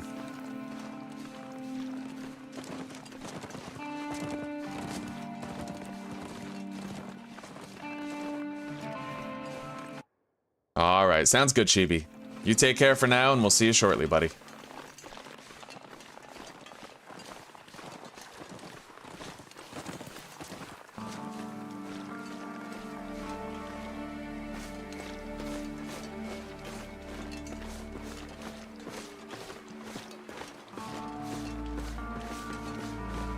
It looks like there might not be any wolves down here.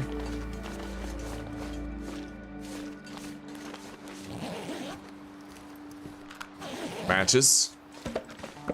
Couple pieces of cedar.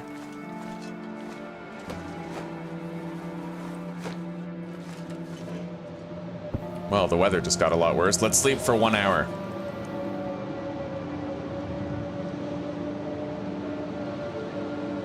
I'd rather it burn than make me bleed. True enough. Yeah.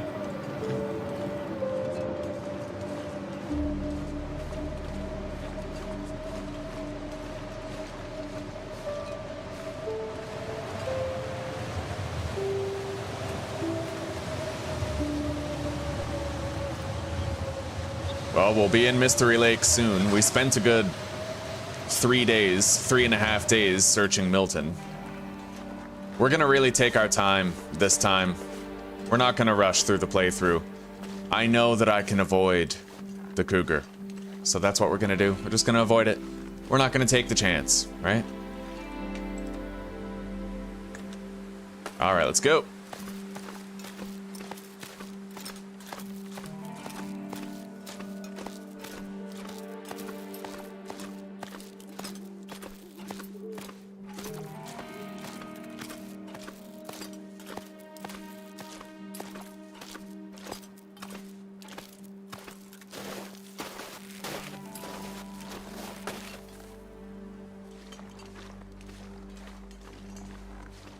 I never really look over here, but since it's warm, I will this time.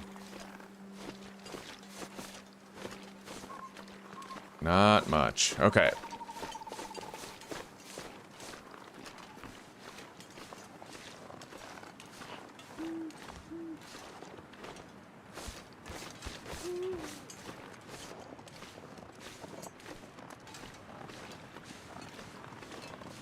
Oh, yeah. Now this feels like a long, dark playthrough. I'm not dreading the cougar because I know that the experimentation phase is over. We know that the only real option is to avoid it at all cost. So that's exactly what we do. If we hear that music that we've entered its territory, we turn around and we find a new way. And that means that the rest of the game is more or less the same. The one thing that could catch me off guard is the usual wolf behind a tree or a hill, right? Or a timber wolf pack in a location that didn't previously have one. It's for that reason that I need to make sure I'm carrying 3 flares at all times rather than just 1 as I used to. And I'm talking the red flares too, none of that marine flare shit. We need the real deal.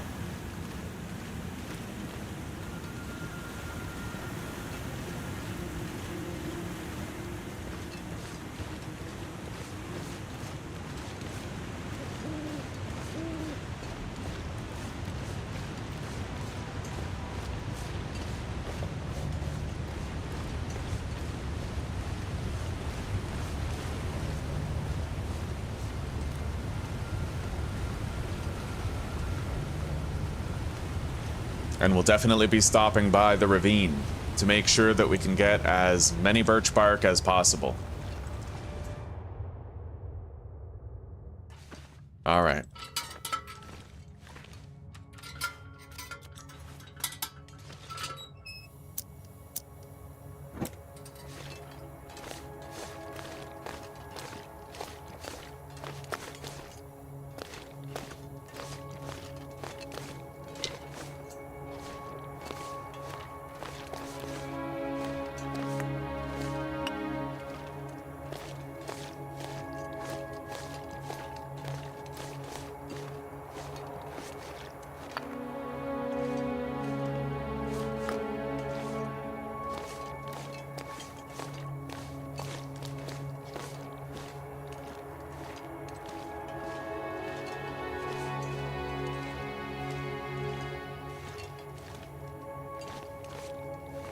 Remember when Bobby Boucher showed up at the Bourbon Bowl at halftime and the Mud Dogs won, do ya? Oh man, I don't know why I just thought about the Water Boy, but I feel like I want to watch it again. Zuzi, did we ever watch the Water Boy? Like together? I know I've seen it a million times as a kid, but did I ever make you sit through that?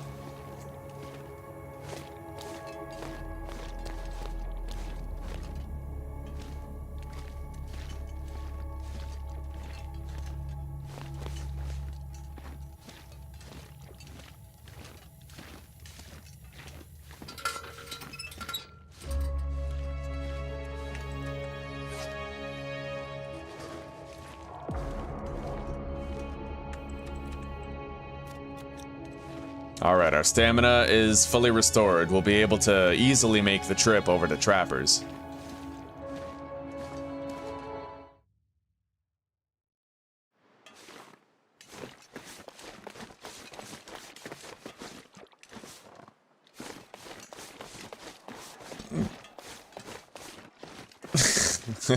We gotta watch it again, babe. We have to. 'Tis the will of the gods.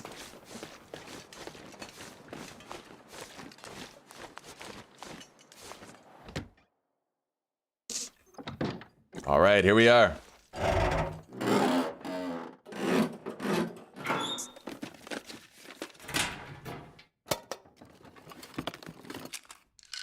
Water purification tablets and painkillers. How heavy are we?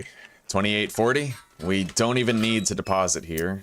But I'm actually thinking I don't want to base up at camp office. You remember there was a frickin' moose right outside the front of it? That's danger zone, bro. And I don't really want to tempt that. I kind of feel like it'd be wiser to have a base in a place where you can't get your ribs broken when you're going home.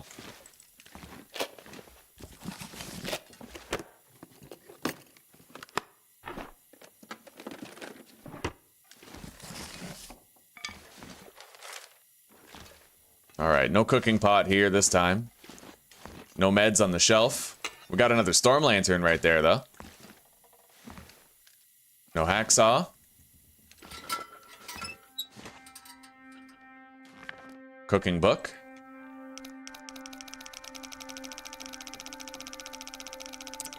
$52.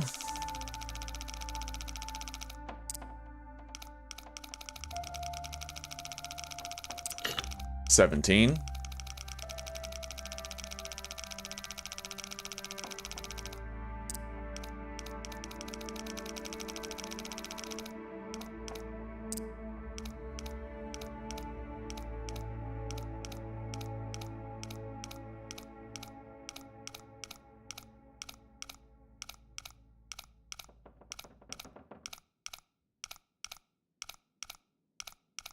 Come on, Daddy wants a Mackinaw jacket. Come on. Fuck. All right.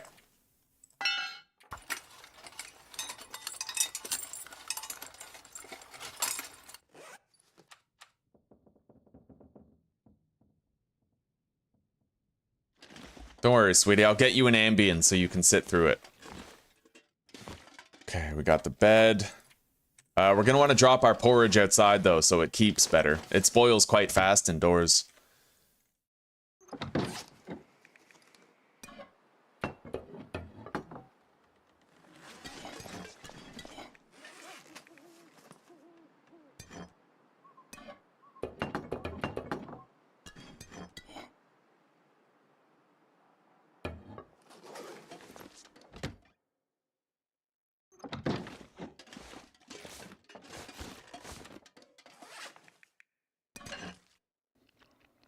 All right, 350. 700.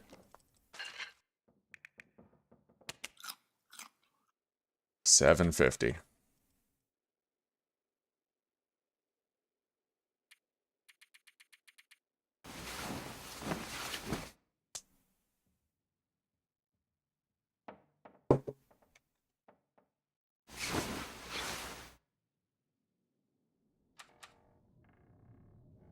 Sounds like we've got some pretty bad weather out there right now. But we do have surplus carry weight available. Let's see here. We'll do a little bit of crafting.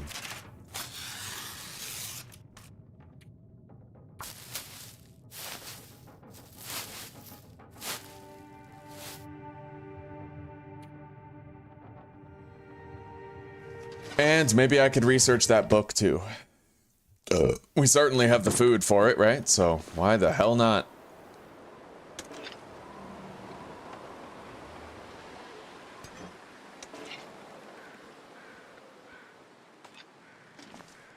Ooh, I get more calories for that porridge because we cooked it with a higher cooking level. Right on. Alright guys, we've achieved cooking level 3 already, which is pretty awesome. We'll get more calories from everything that we cook. Yeah.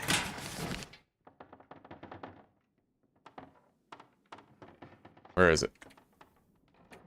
Okay, we're right under the cusp. So not yet.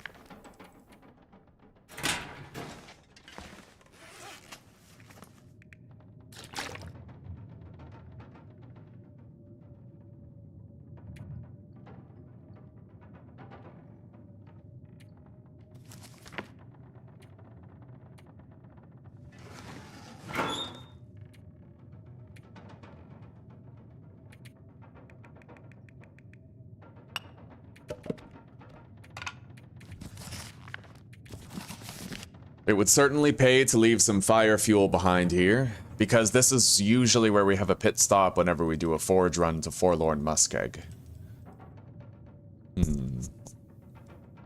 Maybe.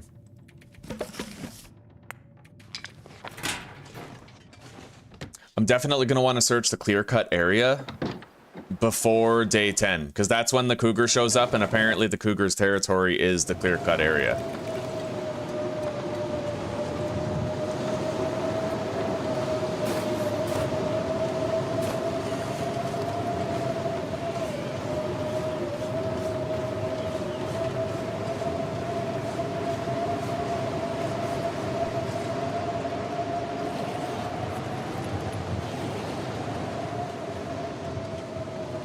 Now, what's my game plan here? Okay. Camp office first. There will be a lot of wolves here, though. I don't feel safe about cresting that hill due to the high density of wolves that are often in this area. So instead, what I'm going to do is I'm going to go this way and approach it in a roundabout manner. We'll be less likely to have a surprise struggle if we do.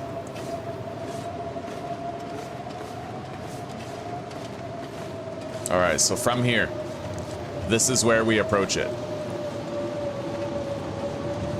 Hopefully I don't end up surprised anyway, despite my best efforts.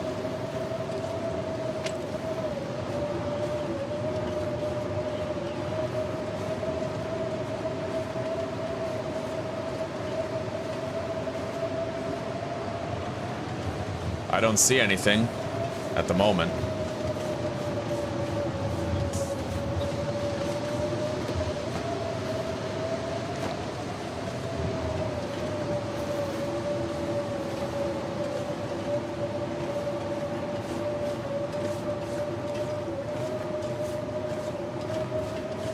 Oh yeah, give me some of that birch bark.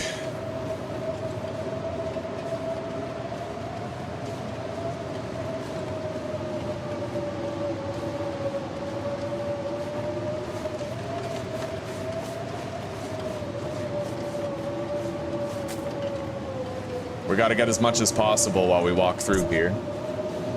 We won't find much in this part of the woods, but finding 3 already is terrific. Every birch bark matters.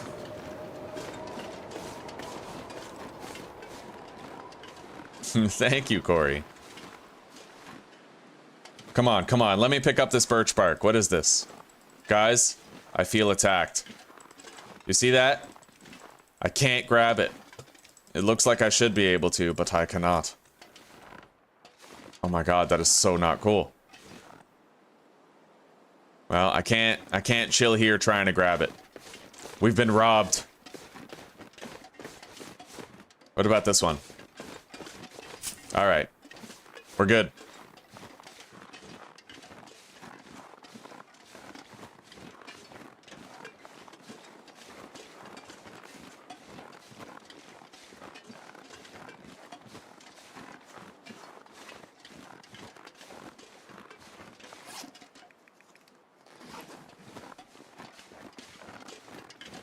Yo, that birch bark was chirping, Radnock. I couldn't fucking... Unacceptable. Unacceptable conduct from that birch bark.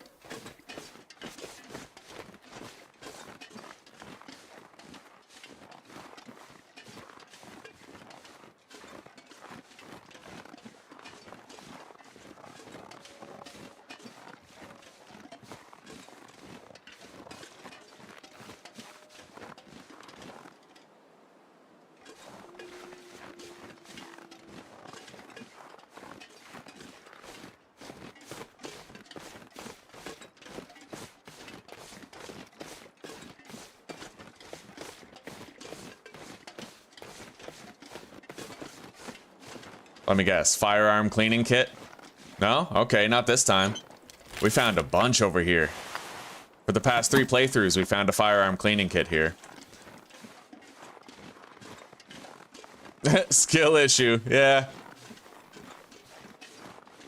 I'm a serious scrub if I can't pick up a birch bark.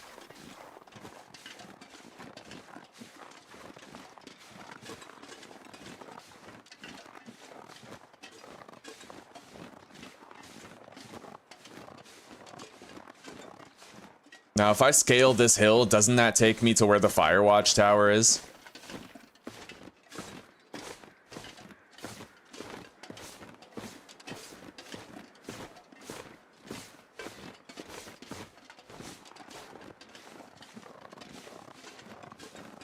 I think it does.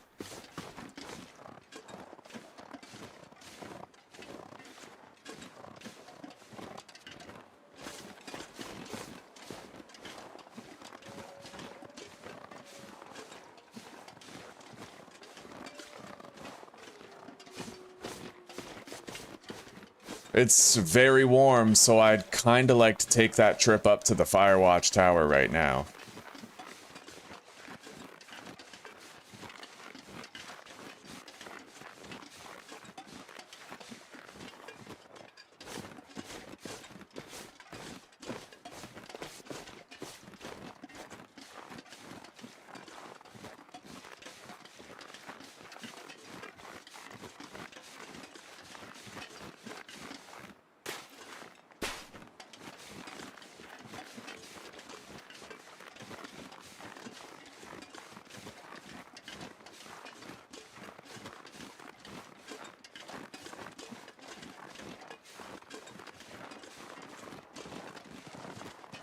Oh, that's what I love about the early game in this. If you travel during the evening hours, you can get so far, and it takes a while to walk, but I don't know, it's kind of relaxing. There's nothing wrong with a walking simulator if you enjoy taking a walk.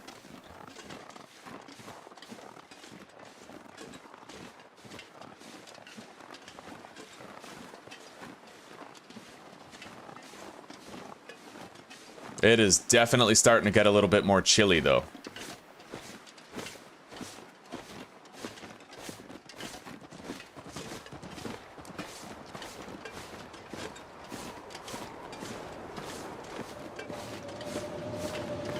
Oh, yeah. Oh, that sounds miserable.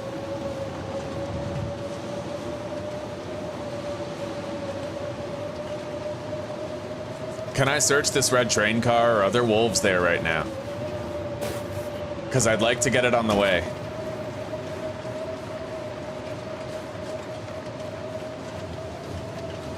It seems clear.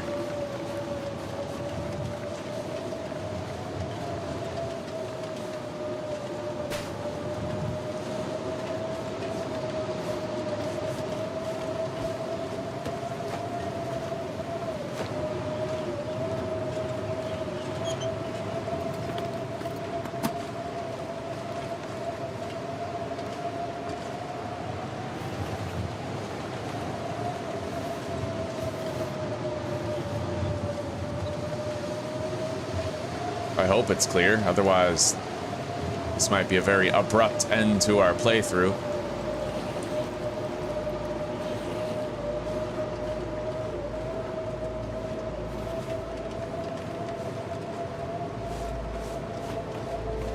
Alright, we searched it. Now we gotta go back up to the Firewatch Tower, loot that, and then double back to Camp Office. After that, from Camp Office, we search the Rabbit Grotto, the entirety of Mystery Lake, and then we're going to travel to the cabin, the log sort, the unnamed pond, the trailers there, the abandoned Firewatch Tower, and then we'll be prepping to leave the region and go to Pleasant Valley.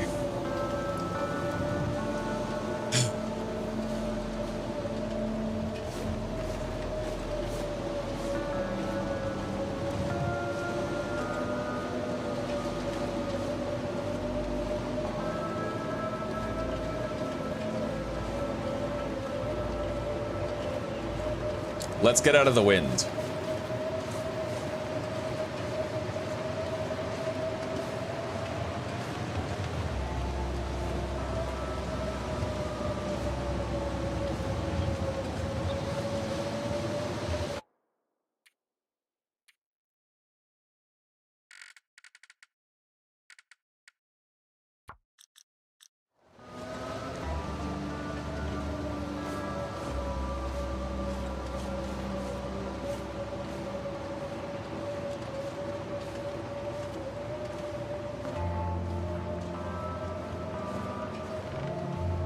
Yeah, I want louder music.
Where does this go?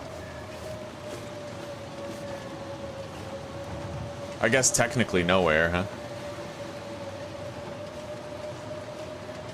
I wonder if you could do ice fishing down there.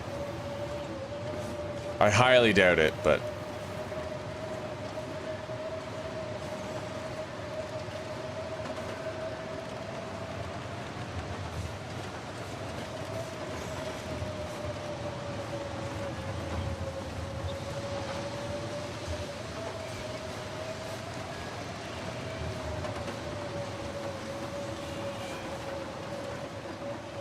I do have a piece of charcoal here.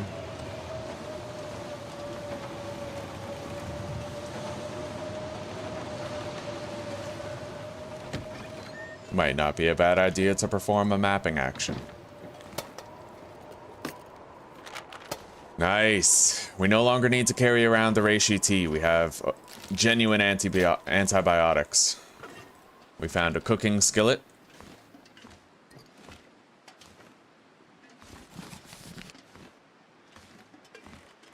And another magnifying lens. Very good. That's 2 of them. And now we can get some rest.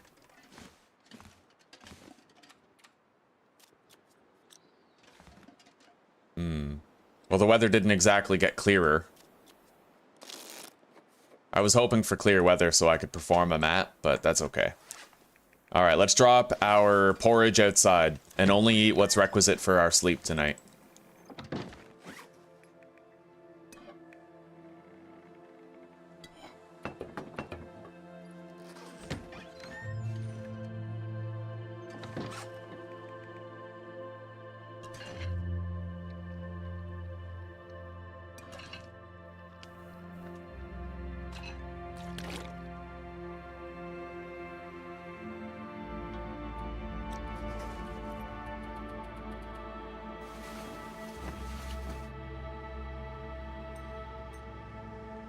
We got an aurora tonight.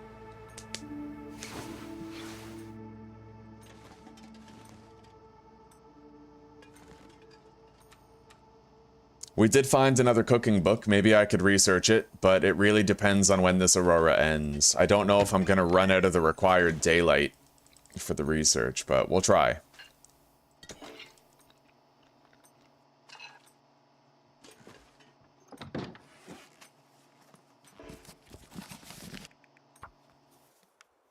Beautiful. Yeah, we banged it all out. We now have level 3 cooking.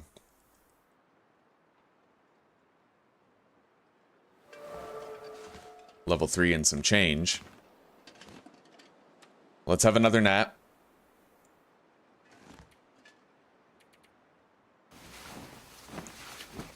I keep hoping for a nice, sunny, clear blue sky day for mapping, but we might not get it. No, not exactly a clear blue sky day for mapping, is it? Okay.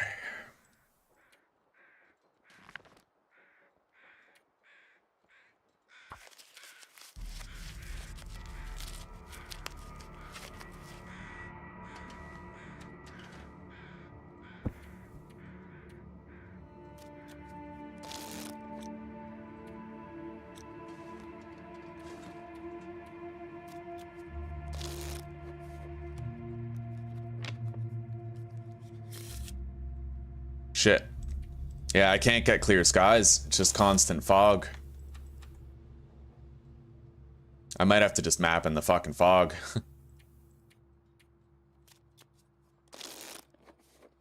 Fuck it. Cannot map in low visibility conditions. Son of a bitch. Alright. Let's go to the camp office and deposit. And then I think I'll change our plan. We'll do the log sort and all that first, just to make sure we're done there before the cougar spawns into the map.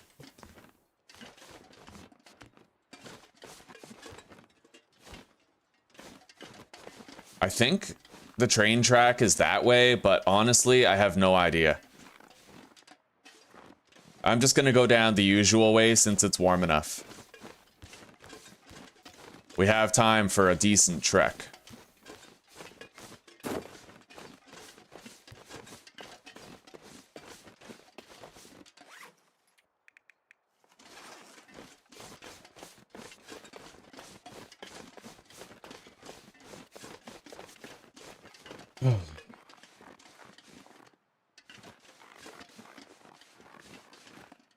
There is the plane crash up there. Is it possible to reach that from where I currently am?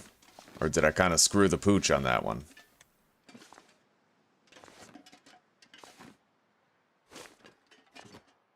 Yeah, I don't think so. I would have to come down on top of it, which I didn't do.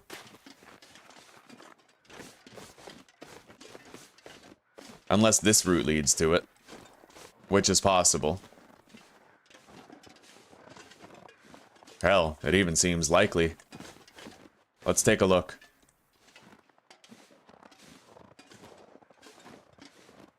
Yeah.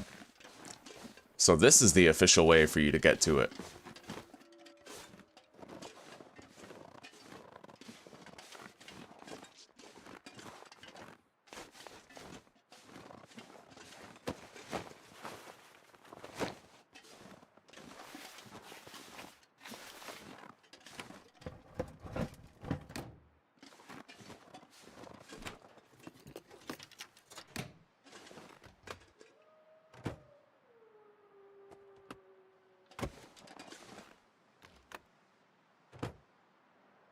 Oh.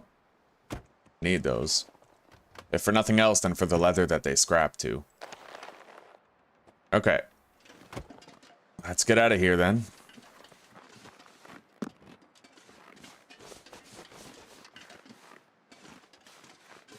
This visibility is very bad. Very dangerous. I'm just ambivalent. I don't want to take too long. And then end up in a situation where the cougar has spawned into the world and I can no longer travel through the clear cut. Because that very well might happen, right? But maybe I do have the time required to search the area around Mystery Lake. I just hope that frickin' moose isn't here. Let's save our stamina in case the worst happens.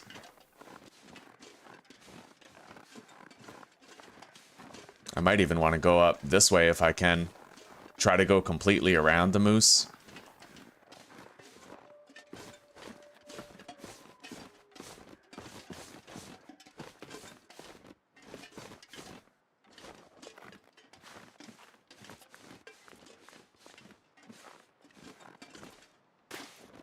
Up here? Is it possible to reach that upper ridge from here? It doesn't look like it is.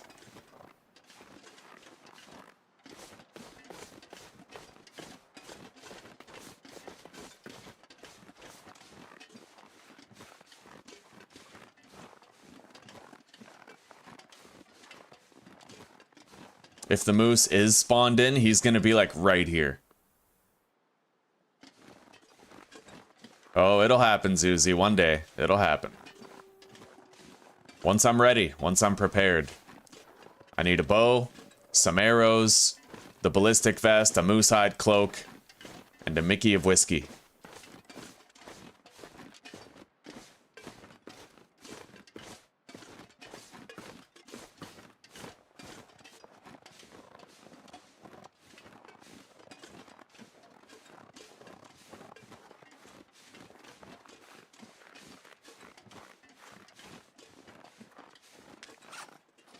Anyway, we'll grab whatever we can right now.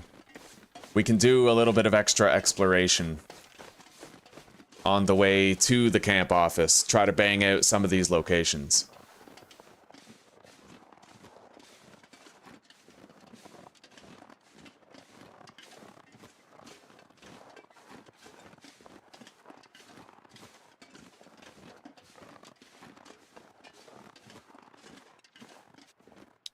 We are making very good time.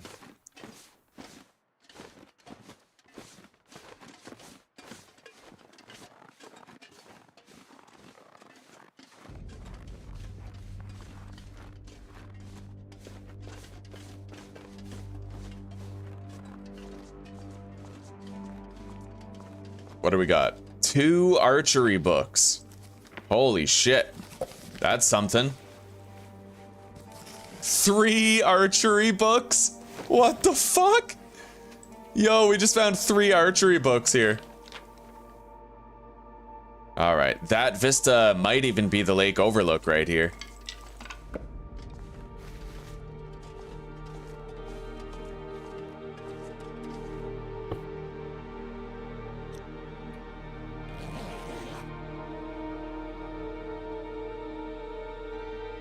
Yeah, Jesper, and we died to that same cougar in Ash Canyon that killed us in the first run. So I've pretty much decided cougars are, they're a no-go. Like, we don't mess with cougars until we're in the late game and we have everything we need, like the ballistic vest and whatnot. They're just too dangerous. I can't take them. I can't take the cougars. I'm afraid of them. I am genuinely afraid of cougars. They're so lethal.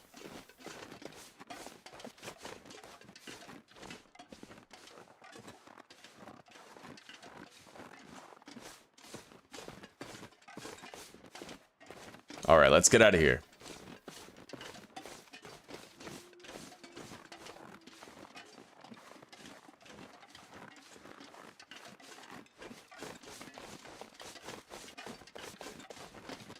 It's been really foggy all day. Very poor visibility.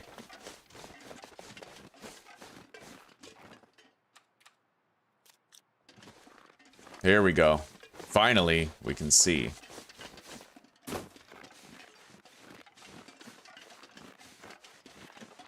So I've been thinking about how I'd like to loot this area. What I'm thinking is we're going to start with Mystery Lake, search all the cabins, all the fishing huts, and then we're going to go around Mystery Lake to Allen's Cave, I think it's called. From Allen's Cave, we are going to proceed to the trailers in front of Carter Hydro Dam, where we will, from there, search the ravine for birch bark and a climbing rope, and then follow the tracks back, searching the clear cut and the broken Firewatch Tower on the way back to camp office, at which point we will be all done with this region. Should only take a few days. At most. And if I follow that game plan, then we should be able to reach the clear cut before day 10, when the cougar apparently spawns into the world on Interloper settings. Good morning, Judith. Welcome. How are you doing this morning? Oh, I'm doing pretty good. I'm doing pretty good. I'm in high spirits. I've learned valuable lessons about the cougar, and we know that we're gonna avoid it like the plague from now on. I can't try to get around the cougar. I can't even get close to it. It's far too dangerous of an enemy, so... yeah, we're gonna be extra cautious, extra smart, and just stay away from it. How are you doing?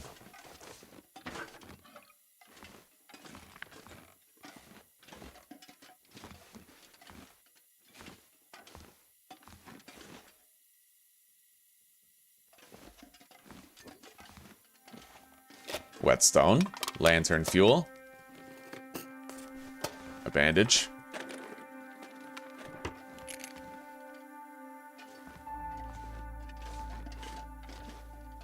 A 10-kilogram bag of salt, eh? Let's put that on the counter so it's easy to see. We got a jerry can and a couple of potatoes right there. A cooking pot here for crafting running river oats. Flour. Herbal tea. All right, very good. It's really cold, eh? She's doing good. Well, I'm lying. She's very sick. She caught a cold when she was on her flight to check, and it looks like it finally finished incubating in her body, and now it's attacking full force. So she's in the thick of it right now, dealing with the cold, but give it a few days, she'll probably kick it and be good as new. Hopefully. But she's here. She's here in chat. She's chilling. Yeah.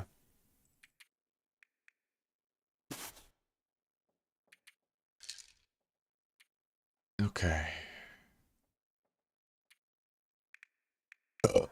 Deposit the oil, the flour, the salt, a couple of potatoes. Oh my god.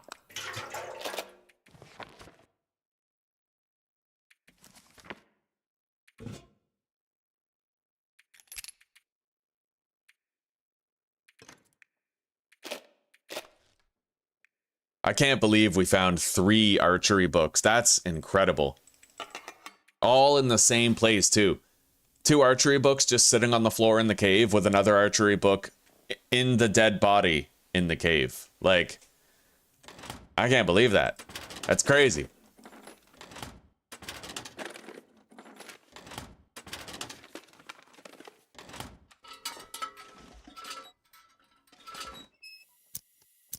Yeah, she'll be better soon. Very soon.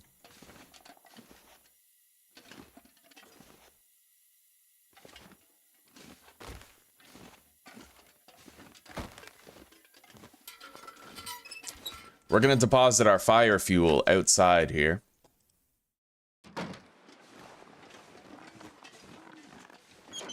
In this empty container.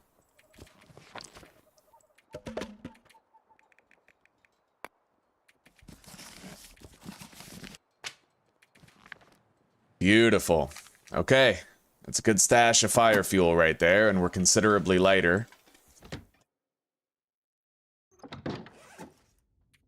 We're down to 25 kilos, but we can put a skillet right here.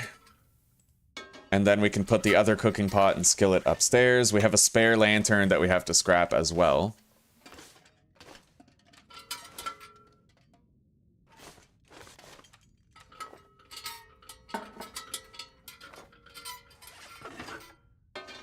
Wonderful.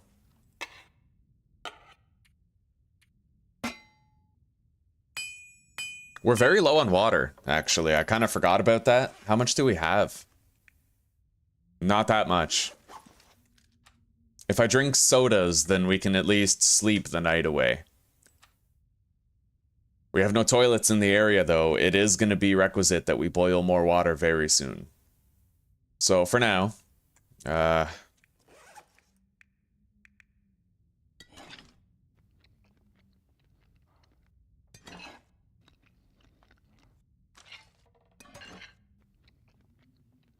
like to research some of those archery books if we can, but I could research those archery books while we simultaneously prepare water, now that I have skillets and cooking pots and whatnot. Okay, fully hydrated. Got a full belly. Let's get some rest, then wake up, do some serious research. We'll start with 8 hours of sleep.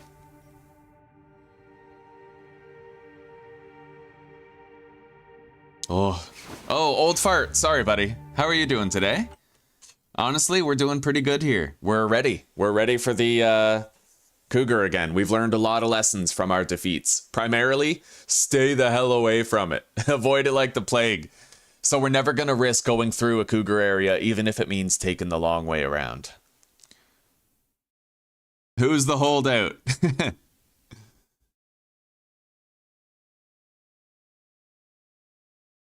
Yeah, we found a bedroll. We spawned in Milton. That's why. So we spawned in Milton at the plane crash, if you can believe it. So right away, we got the rabbit flask. We got a jerry can, an emergency stim. We also managed to find a bedroll right away. Decent clothing. Really good.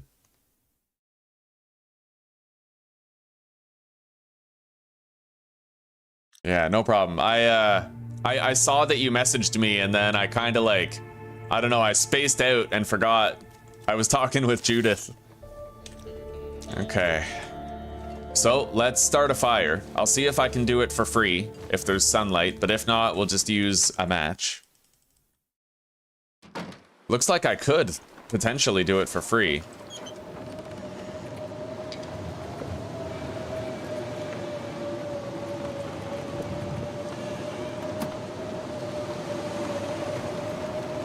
Is it windproof near any of the entrances? Not really.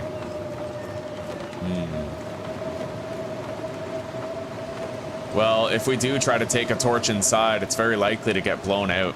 Oh, right here. If I can put the campfire anywhere in this area where it's windproof. It doesn't look like it, though.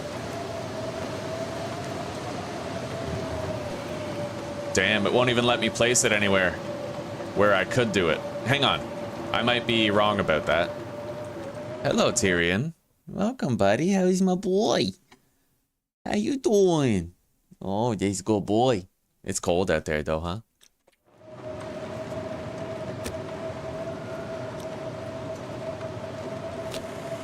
All right, Maglen's cache and book. Let's do it. Welcome back, Mary.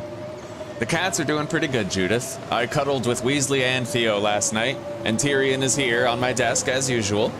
They had a little bit of outside time, but I think because it's cold, they're preferring to stay inside.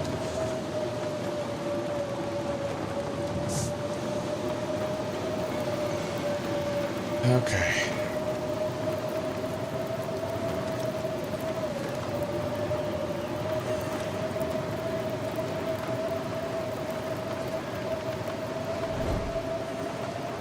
Oh, yeah, the wind is blowing it out when we try to go over there. That sucks, dude. This is hurting. Where's the wind blowing?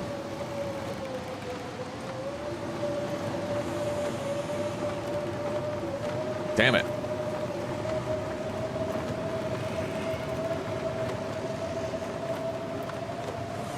Ah!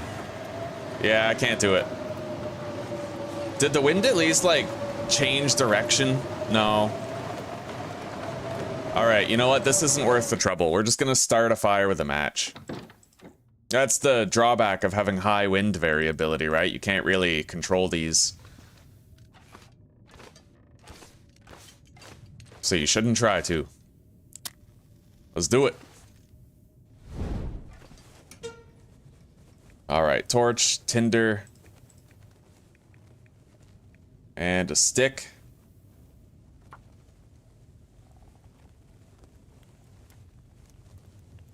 I'm gonna make a coffee shortly.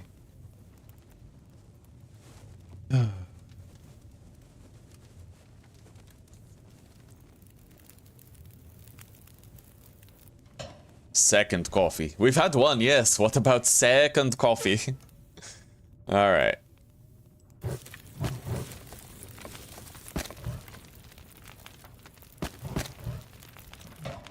So let's begin producing water. And we'll do research in the meantime while we produce it. I want to research all of these, dude.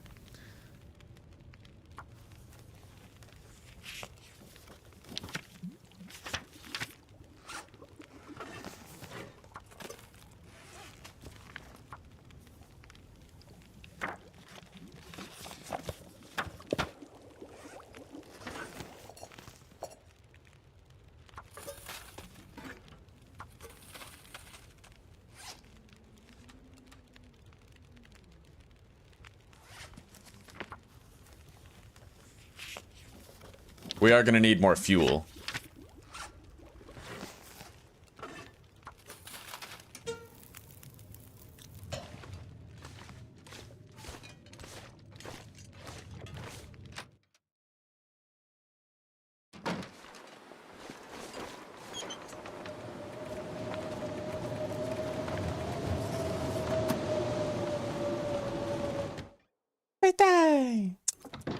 Good boy. Oh, that's a good boy. Yeah, come here. Come on. Good boy. Come on. That's it. Good boy. Good boy.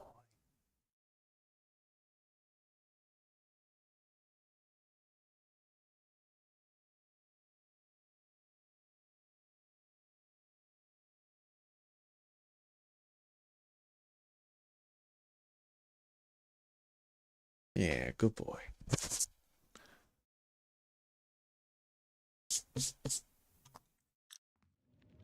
Okay.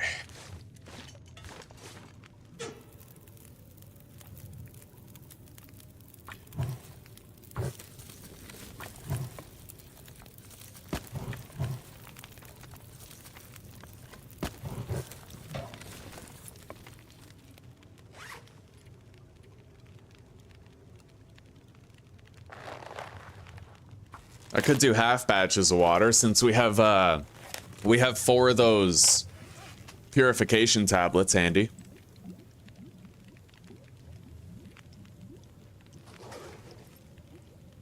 Oh, buddy, we just found a second bedroll. Book. Harvest a couple of these.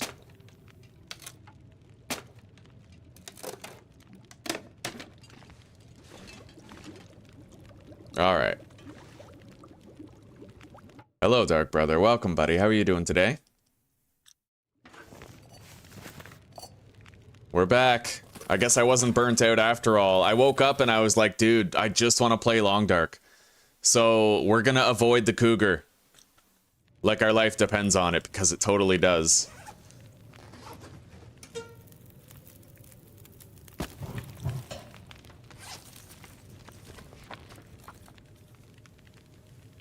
Yo, guys, for those of you who just got here, like Old Fart and Dark Brother, and Mary, you just got back, we found 3 archery books in the Rabbit Grotto Cave.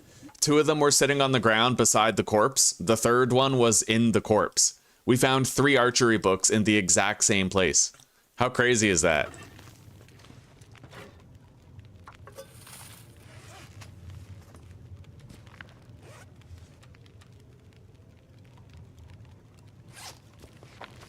All right, we managed to finish researching one of these archery books while preparing water rations, at least. Now we're going to want to do half batches of water so that we can use these water purification tablets, but we are going to need a little bit more fuel.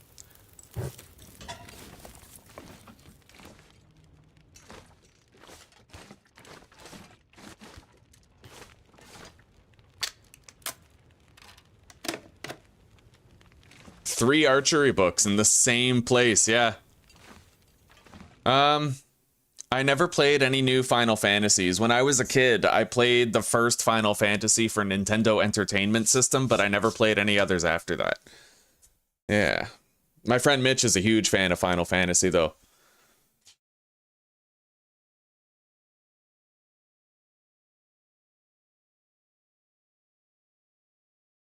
Oh, yeah. I've heard about that, Dark Brother. I've heard a lot of people having that glitch where they turn the cougar off, and the game's like, actually, I'm deciding for you that you're gonna have the cougar. Yeah, that's happening. That's a thing. That is totally a thing right now.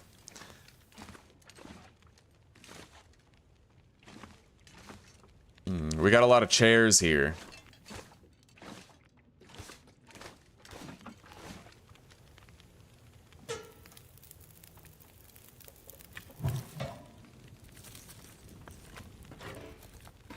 All right, non-potable water. Melt snow. All right, we have enough fuel in there to finish what we got to do.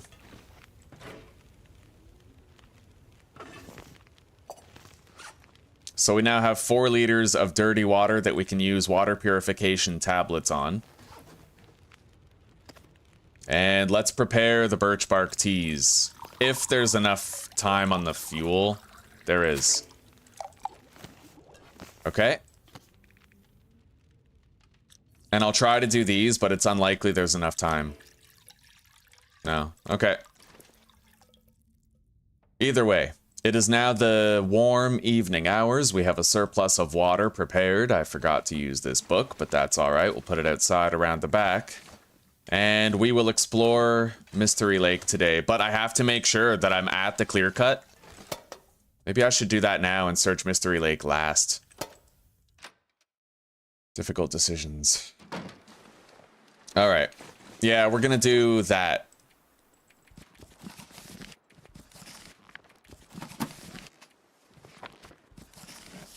Okay. We have the 2 researchable books right now. We're gonna put the mag lens in there. We're gonna store the bedroll until such time as we have time to scrap it. We don't want to waste this time right now, though, because it's very warm. And we got a lot of traveling to do. Alright, deposit those.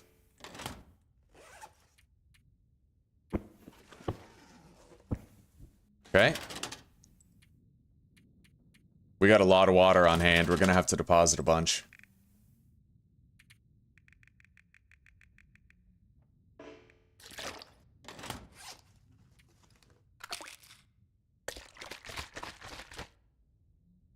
Final Fantasy VII. Wasn't that the one with Cloud? Someone once told me that I looked like Zell from Final Fantasy VIII. I found that a very weird thing to say, but maybe they were right.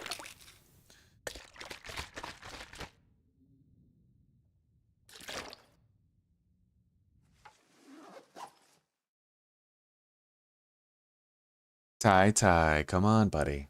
You are a little attention whore, and I love you very much. I love you very much. You're a good boy. But you lay down. You get cozy. You can't keep walking in front of Dad while he's working. Yeah. You just want me to scratch your back, huh? Is that it? Oh, yeah, that feels good. I'm getting love bites. Oh, my goodness. It's almost overwhelming to the senses. Good boy.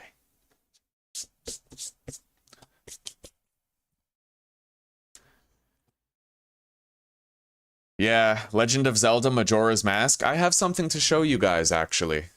I'll be right back.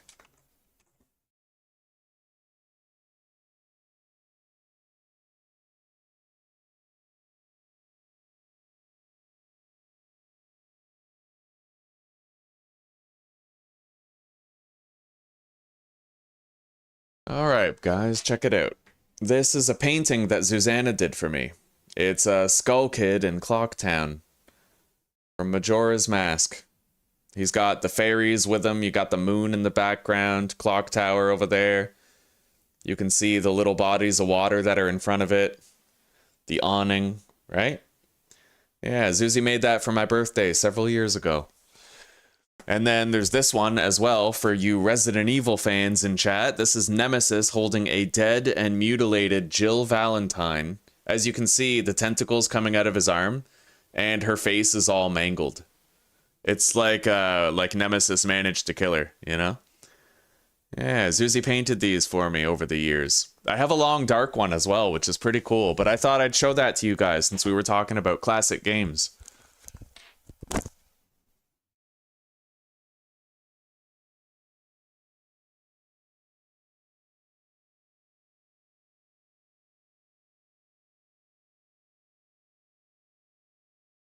In the future, when I'm sponsoring Susanna and she has permanent resident status, she'll be allowed to work in the country. And at that point, we'll be accepting community commissions if you guys want her to paint anything for you. Oh, dirty word, old fart. She doesn't like the word talented, because talent implies you were born with it. She prefers the term skilled, because she worked very hard to learn how to paint that well. Yeah. Just a little finicky nitpick that we always do. We always joke about it.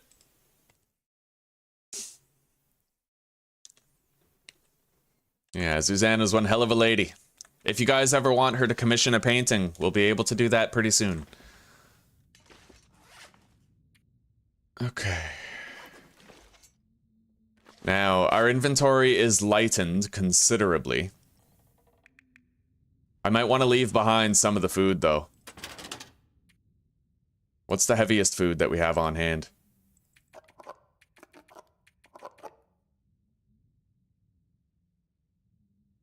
Alright, we have 10 kilograms of spare weight. We can also deposit the lantern fuel. And the stay on target books, as well as the charcoal.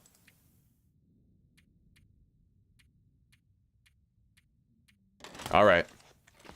Yeah, it's time to go. We got food. We got water. So we are going to walk around Mystery Lake. We're going to go to the trailers, searching Alan's Cave and the nearby Hunter's Blind on the way. Once we get to the trailers in front of Carter Hydro Dam, maybe I could come back that way. Yeah, we'll do that. We'll come back that way. So for now, we are going to go on a little journey all the way to the unnamed pond.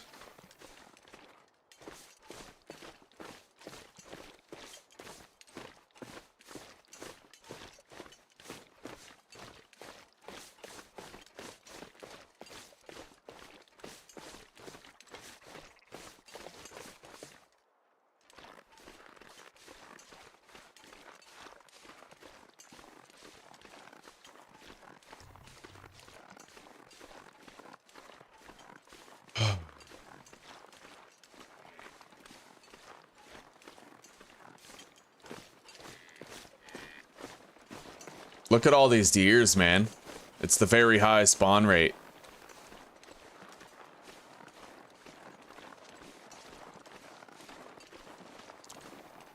Now, if we keep going that way, we'll get to the log sort. Let's grab this lichen, since it is so warm right now.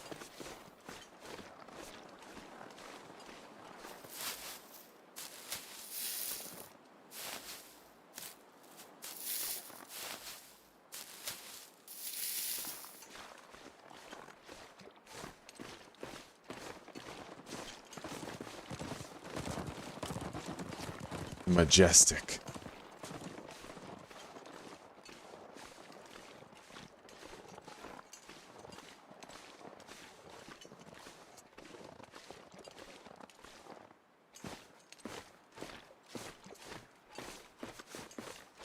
All right, so definitely want to avoid that. That one is running away rather than running toward me. So I'll wide berth around this other wolf and we can avoid a confrontation with it.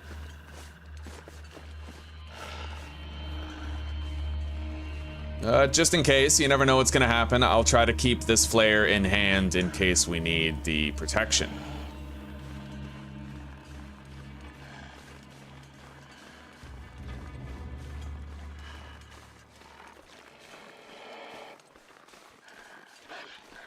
I just hope there ain't gonna be another wolf lying in wait.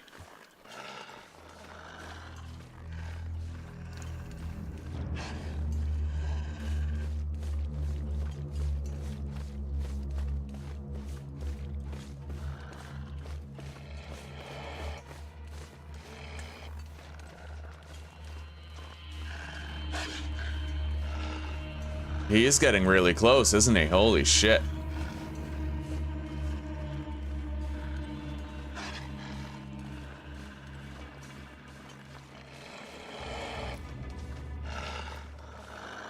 What the hell?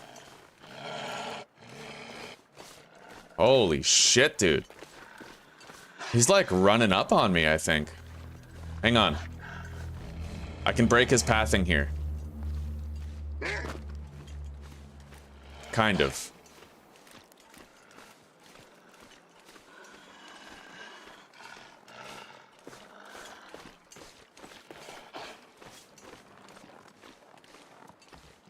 Wow, there's literally nothing here this time. That's crazy. All right, let's get over to that cabin. It looks like the wolf found something else to go hunt. Yeah, there's nothing in that hunter's blind, man. That is bone dry.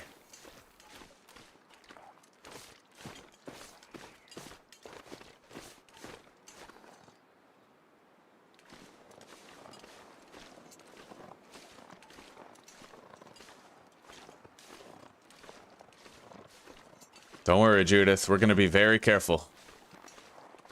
There's a lot of dangers around here.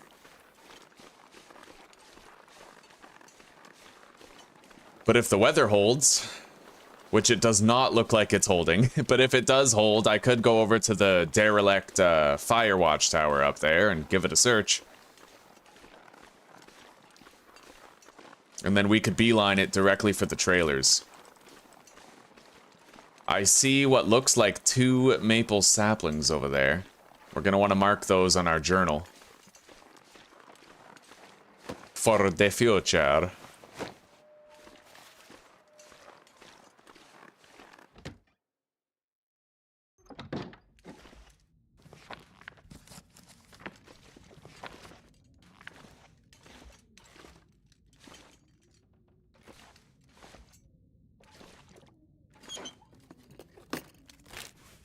Got a bandage.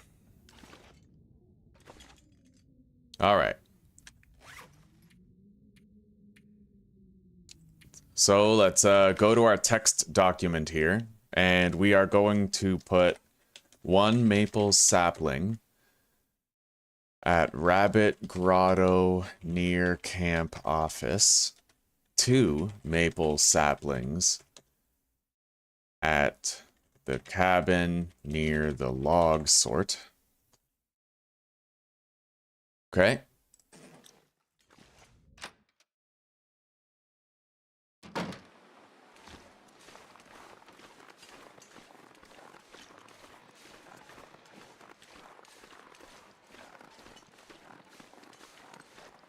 It does seem warm enough for us to continue our search, but only just barely. We need to be very careful too, because there could be other spawns that I'm not anticipating. New ones. Deadly ones.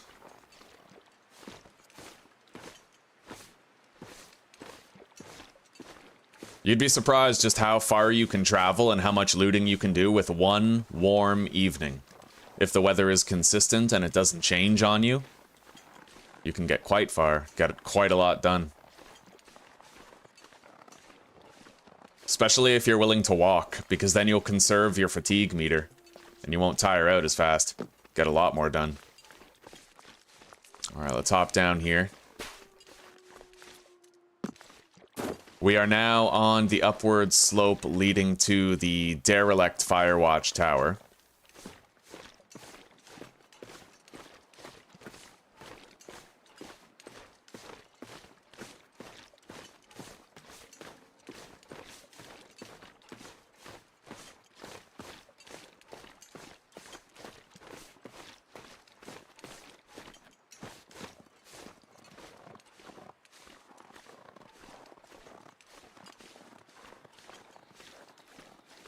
Alright, Judith, sounds good. You take care for now, and we will see you shortly.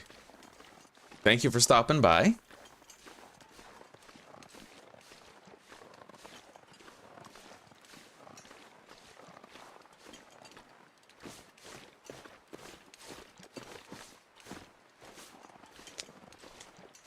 Tight.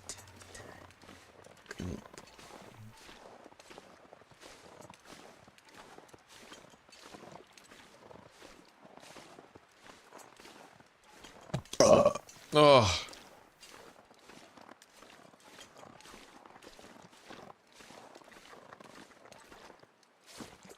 Okay, here we are.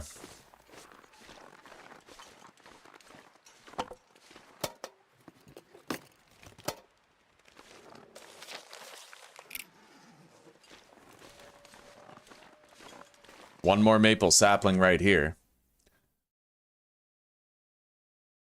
One maple sapling at the derelict Firewatch Tower. So that's 4 maple saplings. That is enough for a travois. We need to find 1 more in this region for our survival bow when the time comes. I will take that rope, and we can bring it to the ravine and bypass searching for the other rope pretty much entirely.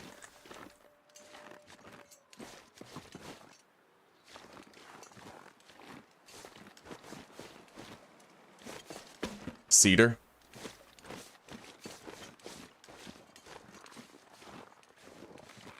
Isn't there a second piece of cedar here somewhere? I don't know, but it doesn't matter too much. Let's move on. Which way am I going to get to the log sort? The trailers will be over there.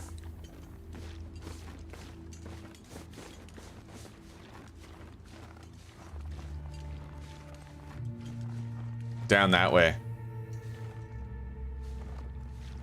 A little risky to jump down from here, though.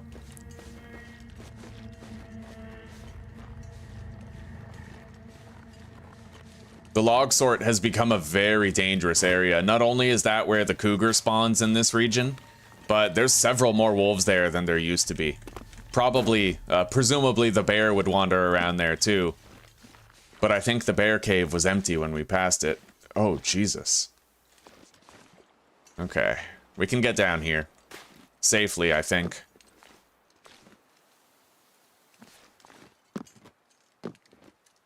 Oh my god. That's very steep. But, oh god. Lo and behold, we made it.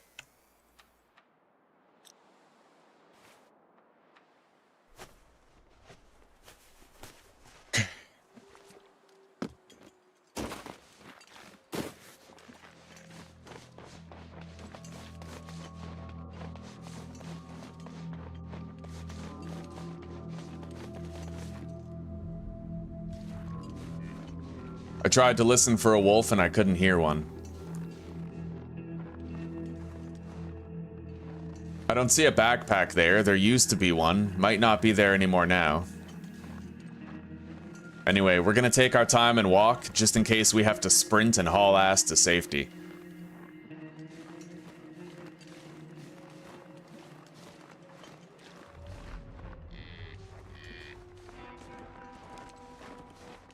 Oh, Dark Brother, by the way, you know how the first cougar in Coastal Highway spawns at the transition zone between Coastal Highway and the ravine?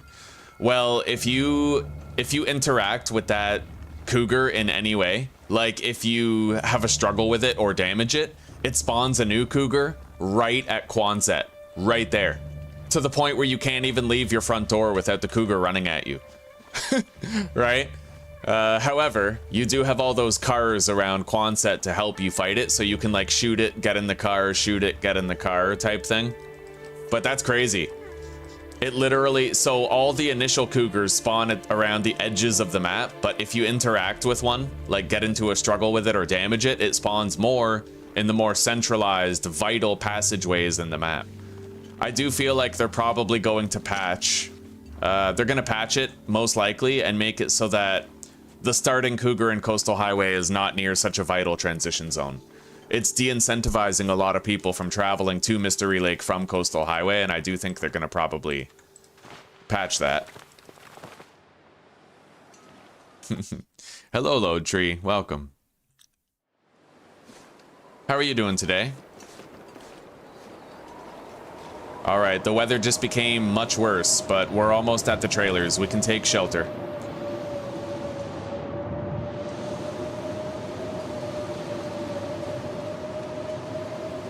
Jesus, this weather is bad, man.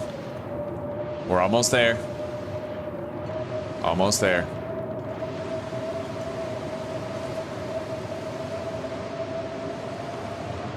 It's good that we decided to loot this area now, because we won't want to come back in a few days. The cougar will be there.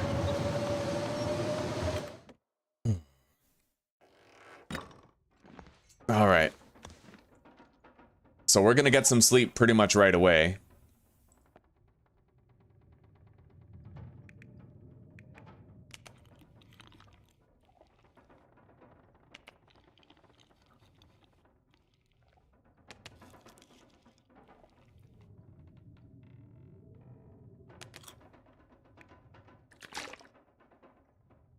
Let's get some rest.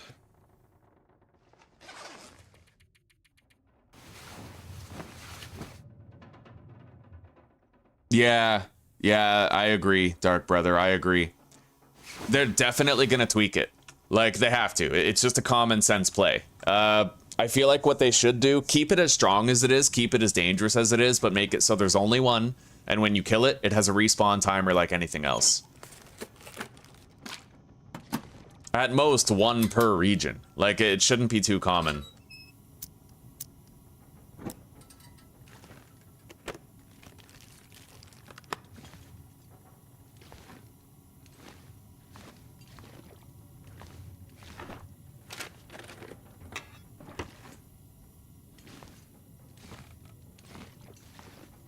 Alright, looks like we found everything in this cabin.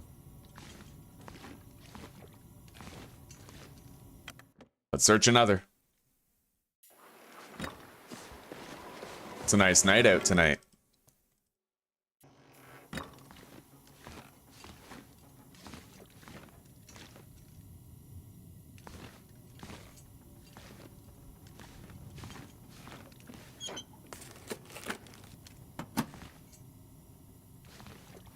Well, not much in here.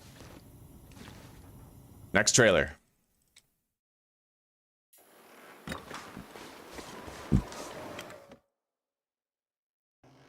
Taking a game break, eh?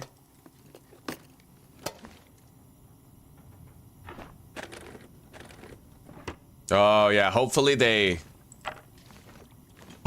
do patch it and give it a respawn timer like the moose. What I really don't like is that everybody's speculating like, oh, is it broken? Is it glitchy? Is this intended? And Hinterland won't just come out and be like, yes, it's broken. Give us time to fix it. It's weird. They're kind of fence sitting right now. I want to hear a public statement from them where it's like, yes, this is broken. It's supposed to work this way. It's currently working this way. And we're going to change it.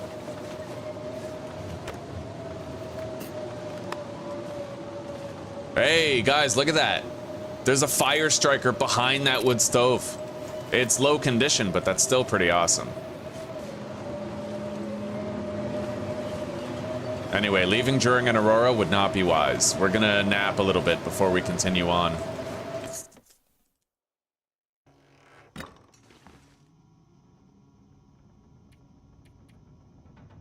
Let's have a 3-hour nap, and we should be good to go. That cougar is gonna spawn anytime. It's a good thing we decided to come here now before it spawns. We have 2 days before we start seeing the cougar in our world.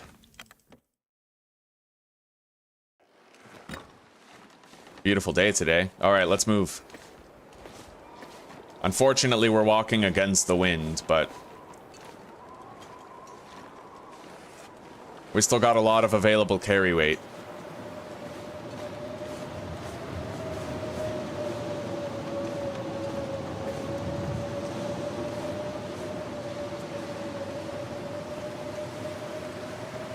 Yeah, that's a first for me too. I'd never found one there before.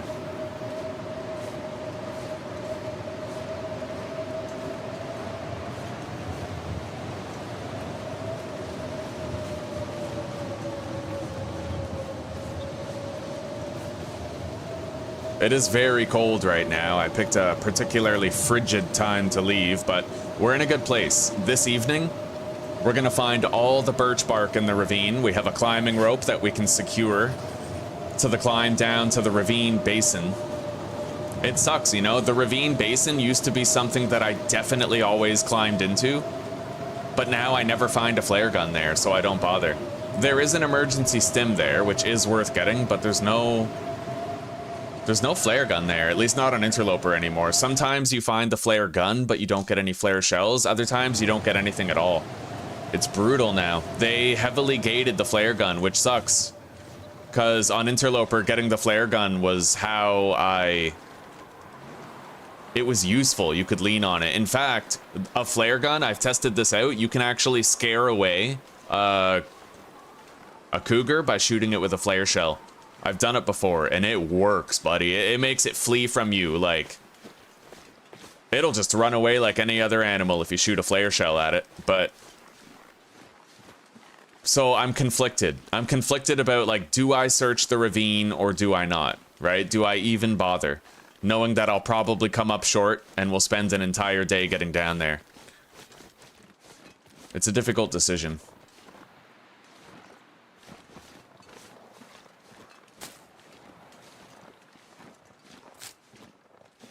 I may still try it, because on the off chance that we do get a flare gun, that would make things so much easier for a while. But if we go down there and don't get one, I'll be so upset. Like, I'll just be like, God damn it. I busted my ass. Climbed down here. You know how long I've been waiting for this?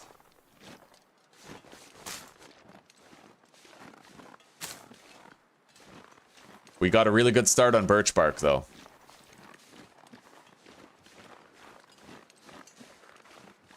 I have to take a brief look underneath this bridge. There's a miniature campsite there, and you can sometimes find like a little food or fire fuel.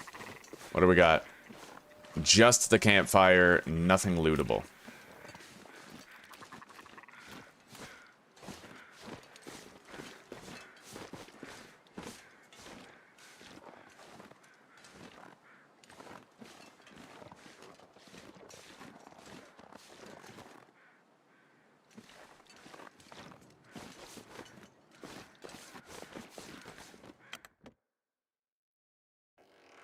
Yeah, we're gonna go down there, Shibi. We're gonna take a look and see if we can get a flare gun this time. If not, at least we know for sure. Because if we did get a flare gun, that would allow us to do whatever the hell we wanted. Even if we wanted to take that shortcut through Ash Canyon, past the cougar, we could do it. And it would work. We'll find out. Anyway, this cabin's empty. We've looted it.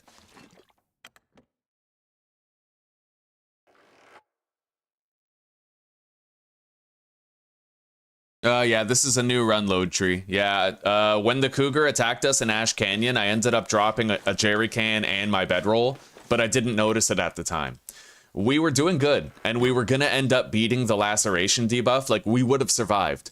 But I tried to go back and get my bedroll because I didn't realize I dropped it, right? And when I tried to go back, he killed us. A fun fact for you, you cannot stealth around a cougar. Stealth doesn't work. Basically, the moment you enter his territory, he starts beelining toward you, even if you're behind a rock and crouched. So never try to stealth around a cougar. I can tell you without any doubt, it doesn't work.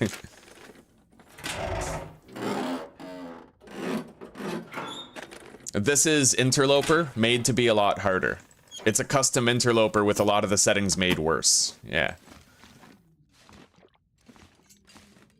If you want to know what the settings are, they're in the description down below. Load tree.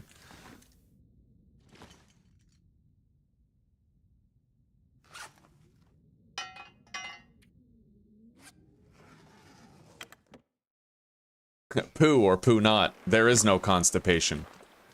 All right, let's go to the ravine. I'm not gonna bother searching Carter Hydro Dam. A revolver shell casing.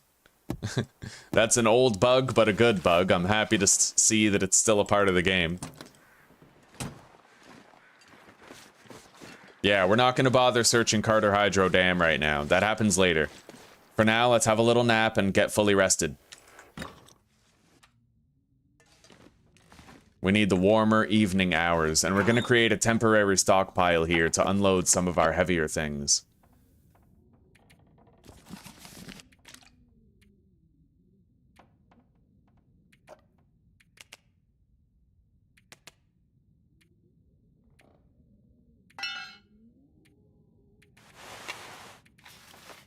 We are also going to be unloading the climbing rope when we tie it to the anchor point, so don't need to worry about that.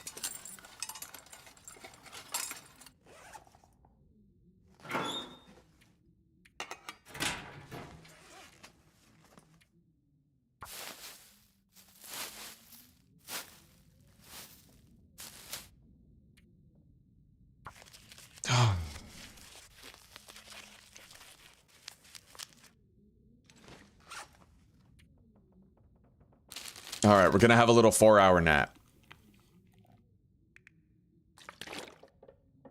And hopefully the weather won't get worse. Hopefully it just gets better.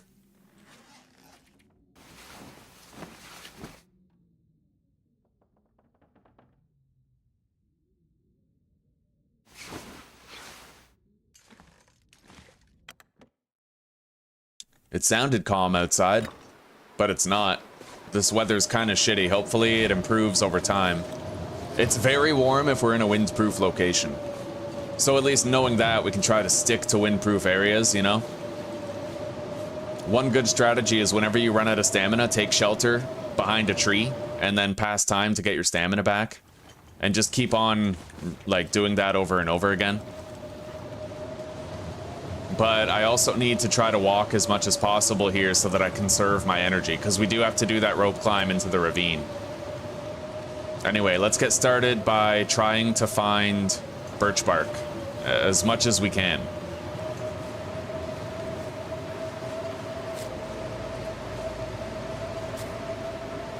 I'm gonna allow myself to sprint in short bursts, but not that much.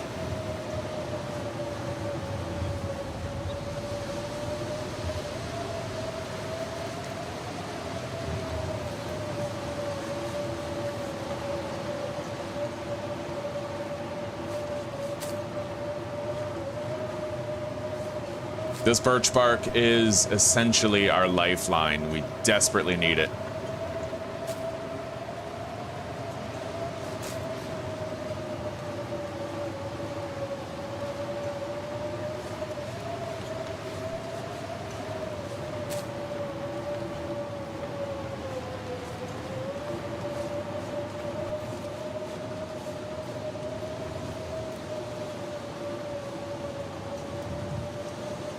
Oh yeah, there's tons of birch bark in Ash Canyon. The only thing I hate about it is now, that's where the cougar is. So if you leave the gold mine and you want to go collect birch bark on your way out, you have to go the long way around if you want to avoid the cougar.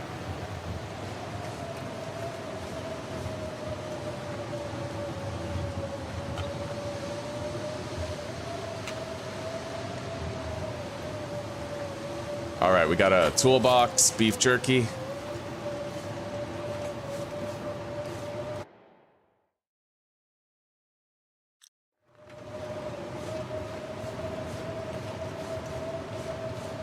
Hey, dang.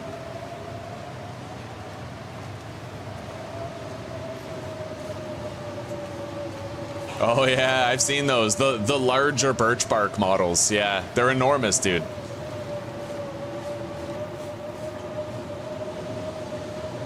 They're kind of comically big. Like, it's kind of funny, actually. Oh, look at this. Little cluster of 3 birch bark right here. Another one.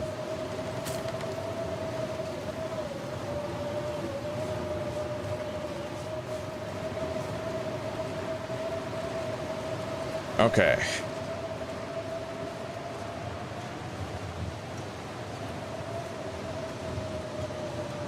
Now, I don't just have to climb down that rope, I have to climb back up.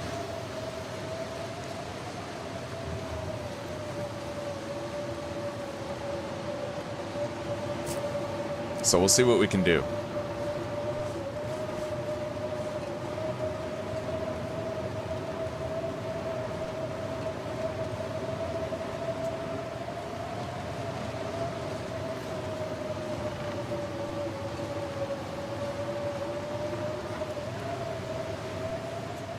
All right. We're securing the rope to the anchor point. Now let's pop on down.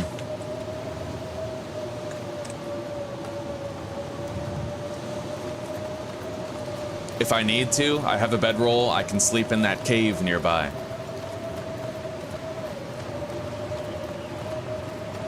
Yeah, I'm going down to try to find a flare gun. And if I can't find a flare gun, I can at least get another emergency stim.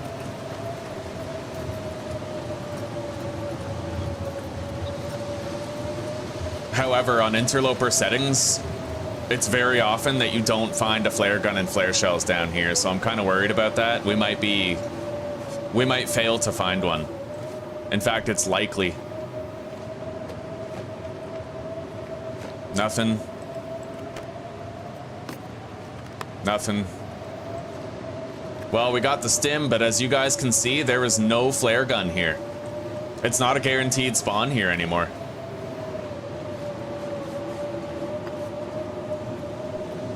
It's crazy, right? I used to rely on that for so many playthroughs, but now it's just not something you can count on. Anyway, let's get up there. Our stamina is back to full.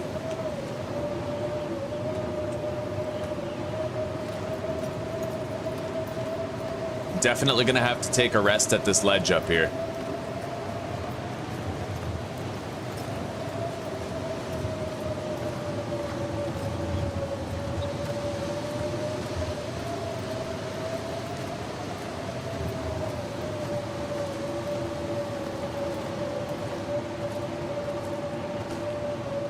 Okay.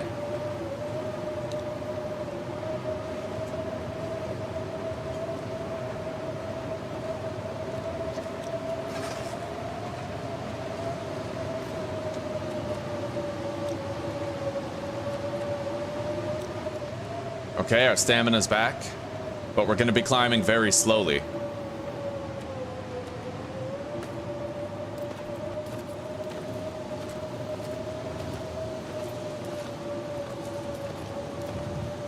I hope we don't, like, really slow down and fail to make it up.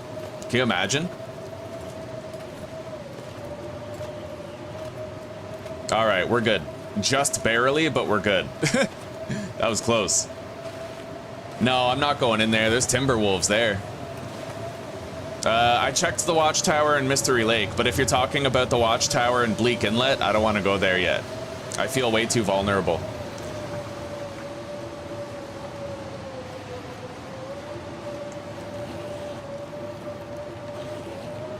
I only have one flare, and I gotta try to save it. Because now there's wandering timber wolves everywhere. I might end up encountering them in Pleasant Valley, for example, so I gotta really ration out my flares.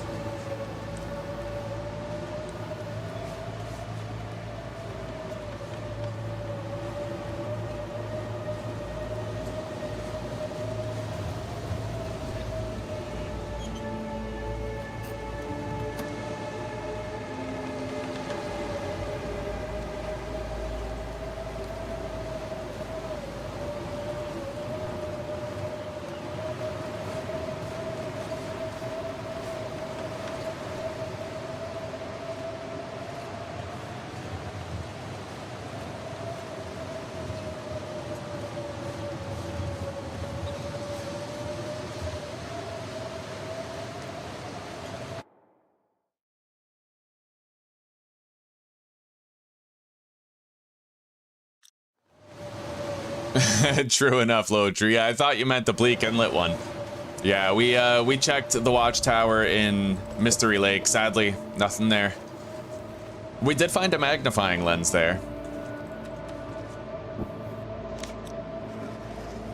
I dare not try to sleep 10 hours here, but we can have a little nap. In fact, let's take one of these herbal teas out of here, drink it, and we'll get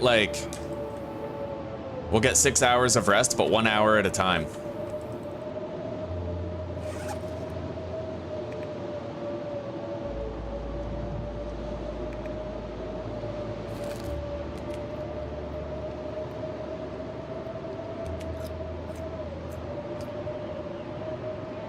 Maybe 2 hours at a time.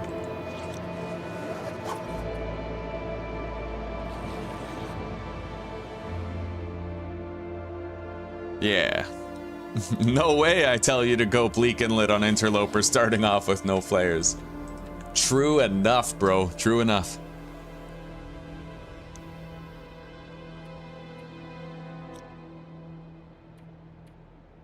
You know what? That might be enough rest. We're warm is the thing. So we'll wait to sleep until we're in a better location. For now, we have a lot of resistance to the temperature. It's very warm. We're gonna grab whatever birch bark we can get from this little area, then we're gonna head back.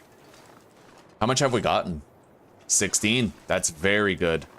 I can almost fill my entire flask with nothing but birch tea.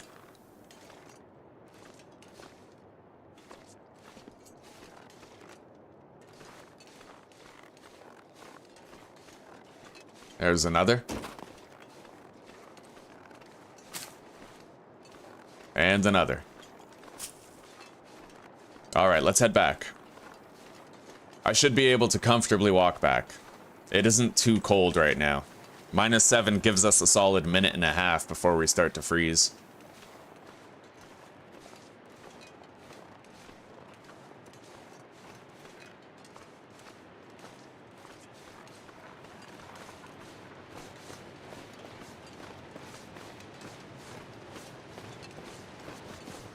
God, dude, they made those train cars look so much better than they looked before. That deep, dark red, like, these look nice.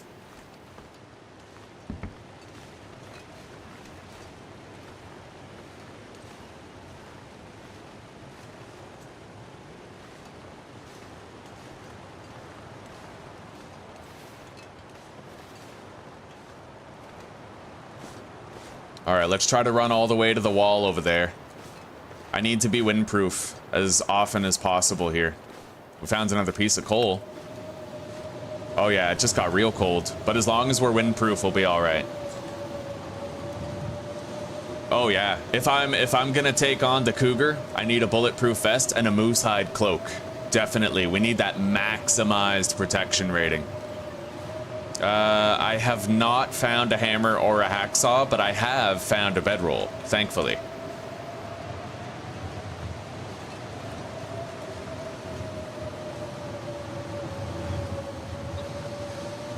Yo, it's a good thing we're out of the wind, eh? Otherwise, we'd be freezing a lot sooner than this.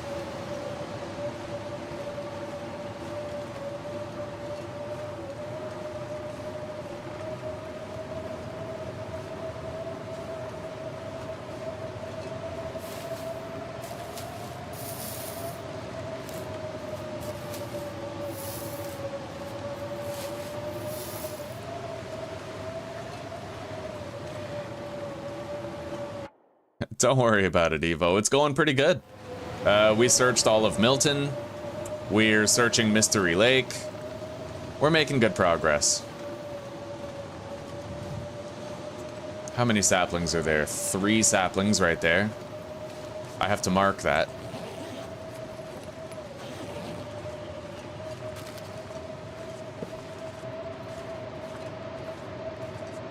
All right. Open up my text document. 3 birch saplings near shallow cave in the ravine. In the ravine area. Okay.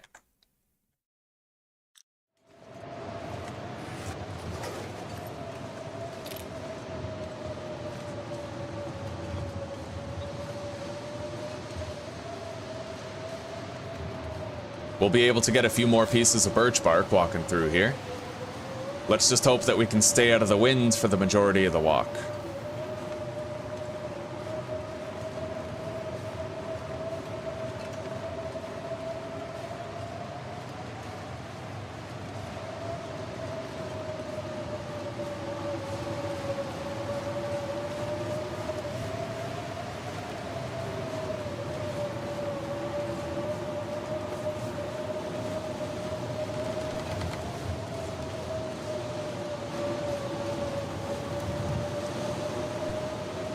Alright, our total haul is 19 birch bark. We would have 20 if it wasn't for that glitched birch bark that we were unable to pick up outside of Trapper's cabin. So, shame about that, but at least we found what we did. And we have a second emergency stim now. We got 2.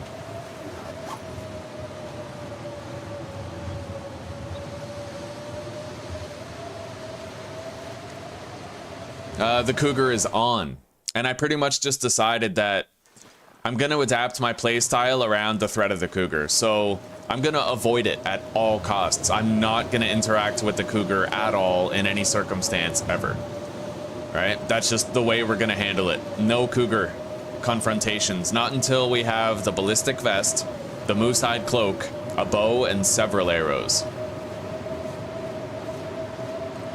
And what we're going to do is we're just going to always take the long way around. I studied the map of Ash Canyon, and I've learned a couple of ways to get around it. One of the ways is we can leave through the front door of the gold mine and then billy goat down a cliff near a waterfall, but it's a very high billy goat cliff, and I don't want to do it in a long playthrough. So the other way, the only way, if we want to go around the cougar, is we are going to backtrack the way we came. Basically, after you leave through the back door of the gold mine, there is a rope leading up, and that rope takes you to the rickety bridges so you can return the way you came. And that's what we're gonna do.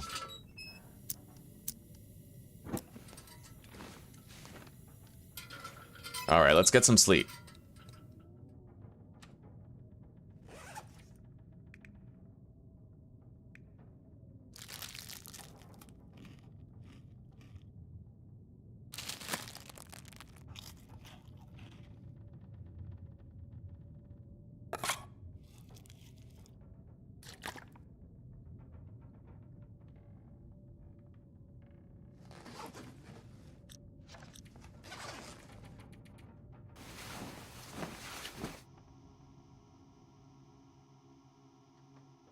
You can't get the code to Blackrock? Holy crap. I've never gotten the code to Blackrock, though. I don't know where to find it. I already got 3 pet cougars. Yeah, we don't need a 4th cougar, do we, Tai Tai? No, no, you're the precious little cougar. Oh, you're such a good little cougar. Yeah. Oh, that's our boy. Oh, what a precious, precious little guy.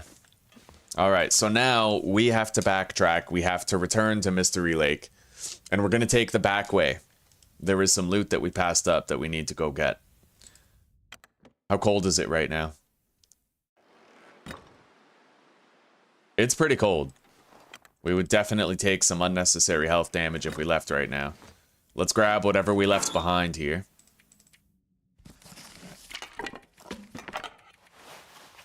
We're barely encumbered at all. Yeah, we're good.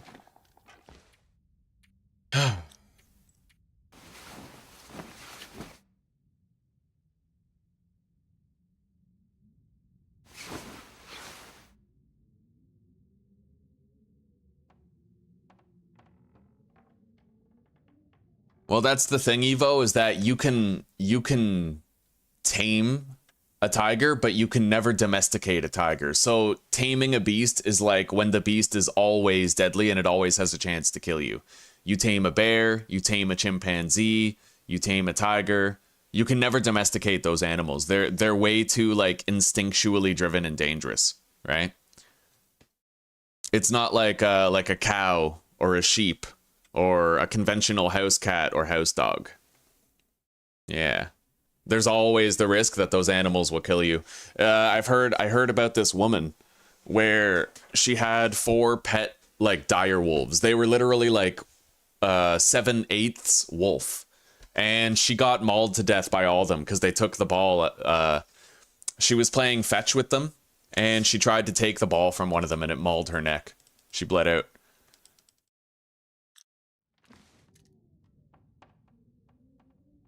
Like, it can just happen. And these animals, I'm sure they loved her, but it's like in that split second where she took the ball, it's like everything fell away and the pack mentality returned and they felt like they were being challenged. That's the thing. Even in packs, the alpha wolf is always challenged by other wolves. So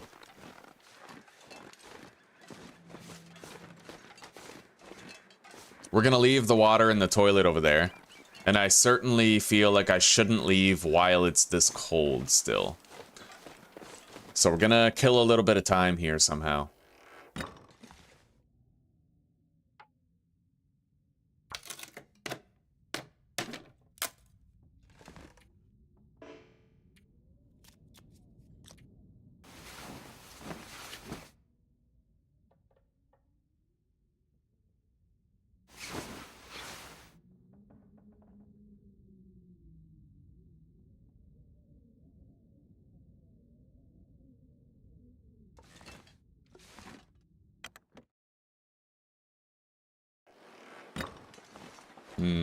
If we're out of the wind, it's not that bad right now.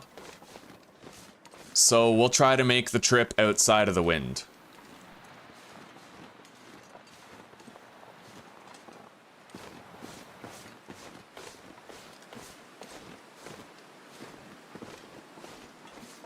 Heavy emphasis on out of the wind though, because it is pretty damn cold still with that wind chill.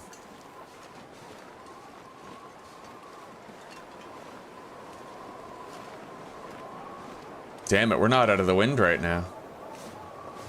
It's blowing from my right-hand side now. Okay, let's just make a beeline for the camp office.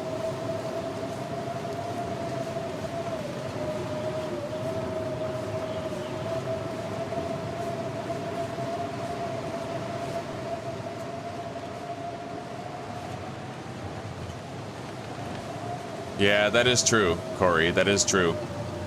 Humans are squishy. We're squishy little animals.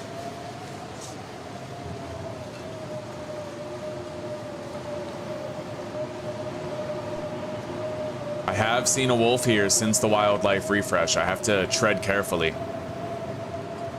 Anywhere through the tree line, there could be a deadly beast. But right now, all I see is a rabbit. All right, let's go.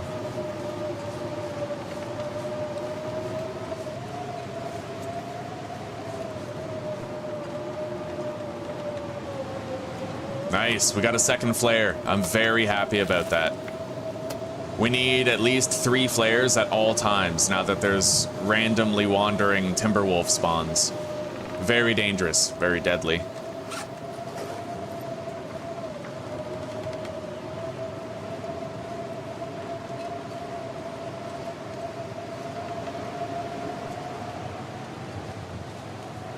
We are gonna freeze a little bit in transit here.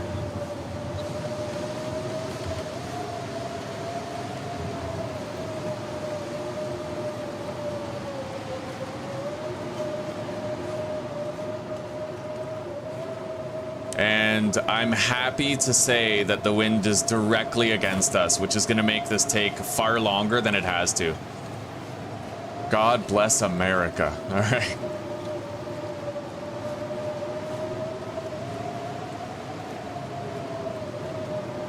Oh, hang on, there's 5 birch saplings here. I need to mark that. 5 birch saplings in the area between Allen's Cave and Mystery Lake.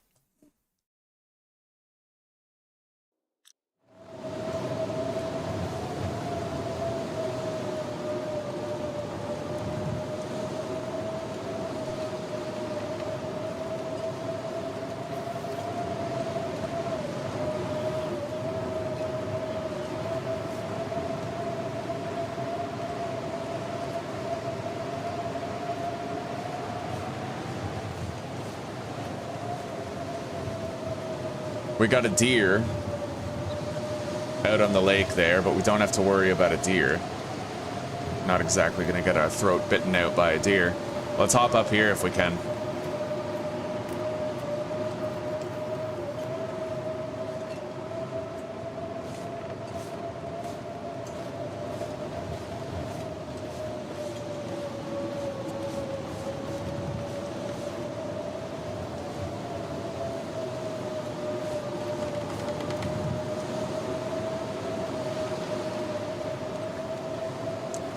Now, the benefit is, since we did this walk already, we're going to be able to use the warmer evening hours to search the entirety of Mystery Lake.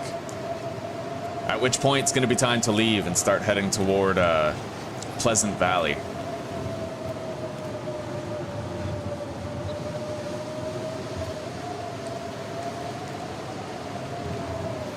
I've noticed lately, Load Tree, that hacksaws and hammers, they seem more rare. It's so random. Like, one time I found 3 hacksaws in Broken Railroad, and then the next playthrough I searched 4 regions and didn't find one. Same with the bedroll. I had to search like 3 different regions to find a bedroll.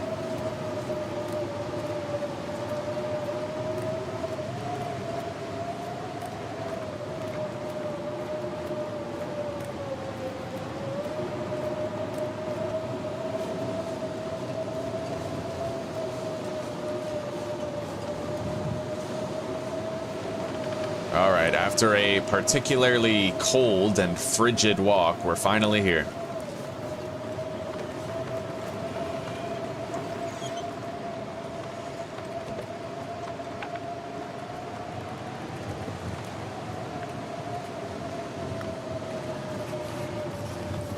Beautiful. Now, that fire striker is what? It uses 2% per use, right? So that would give us 13 uses. Yeah, we'll leave the matches behind. Okay. Let's head in.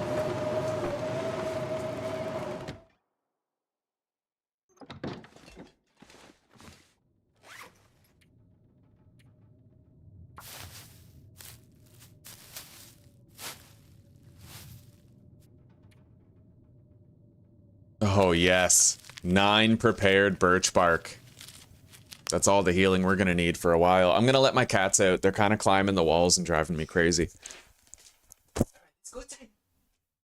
Go outside.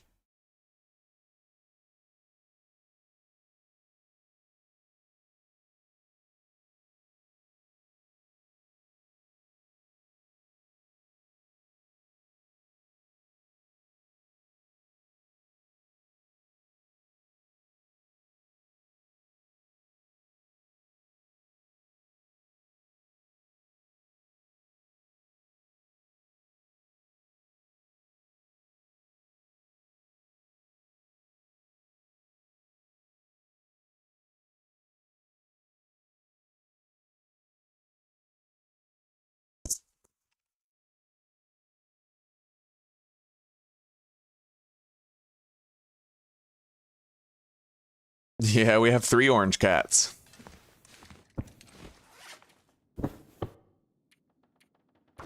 All right, let's harvest that for the 10 cloth. It'll take a hot minute, but... Okay, take a drink of water. We have 10 liters of water here still, so we have a nice stockpile remaining.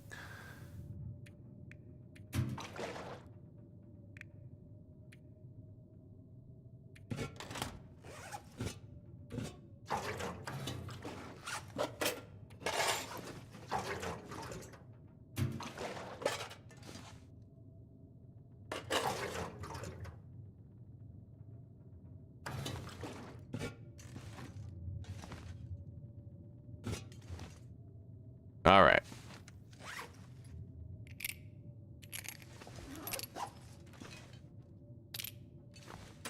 We got a nice stockpile coming together now.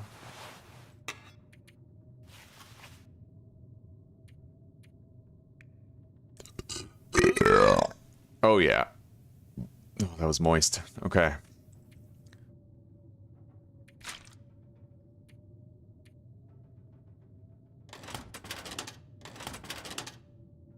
This is our leftover food and lantern fuel.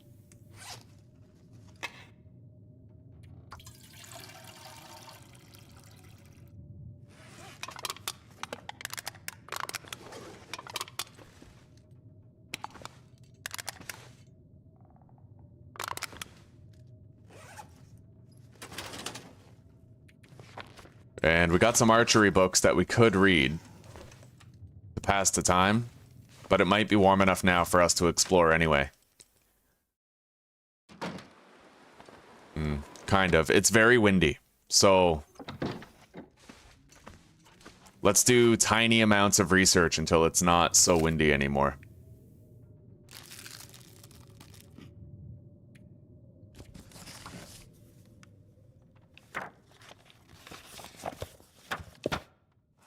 Like right now.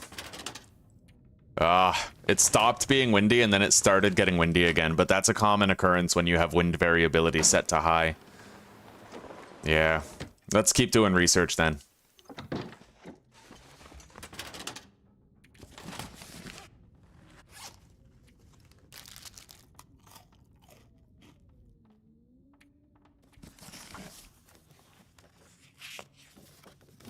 By the way, Load Tree, we found 3 archery books, eh? We found 3 archery books in the exact same place. We were in the cave up at the lake overlook, and we found 3 archery books in that cave. 2 were sitting on the ground, and the 3rd one was inside the corpse there.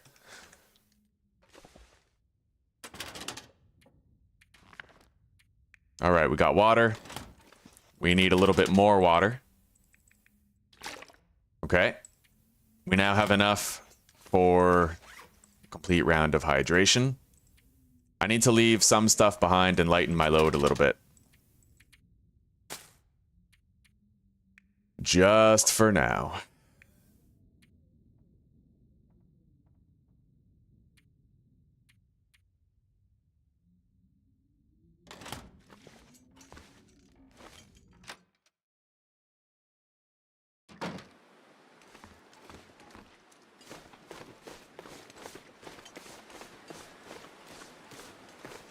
Well, we'll see. We'll see if it's lucky. It's only lucky if I live long enough to shoot a bow, right?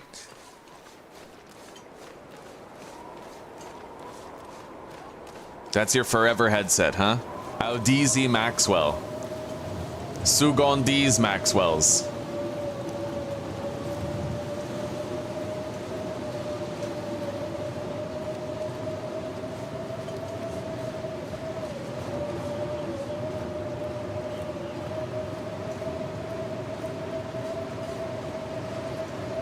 Okay, we got a sewing kit.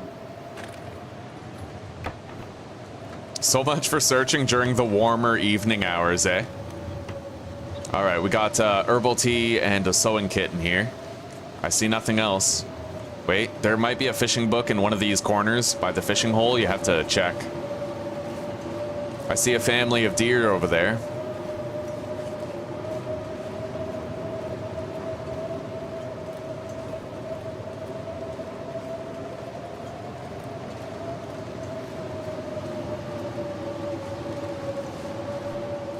A regular book. Reclaimed wood.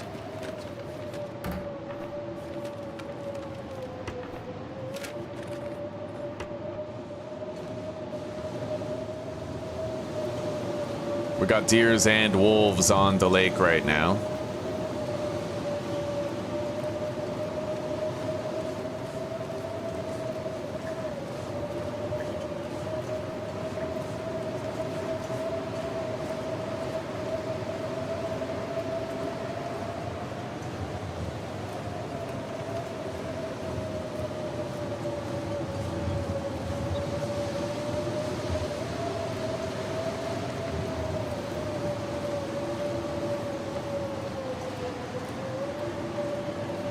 Alright, we can now shelter hop between cabins to loot the rest, but we are going to have to get those fishing huts.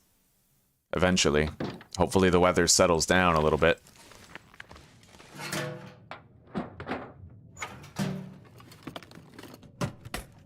Come on, Mackinac. Damn it. Okay.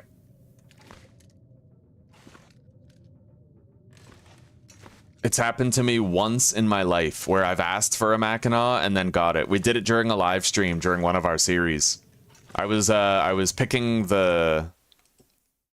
breaking into a safe in Trapper's cabin and I was like, Mackinac? And then we actually got a Mackinac. It might have been my video series actually. It was Streamer Luck 101.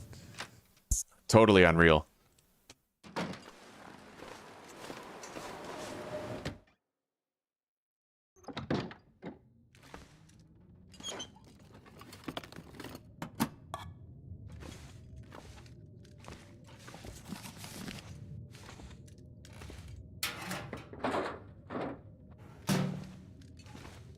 All right.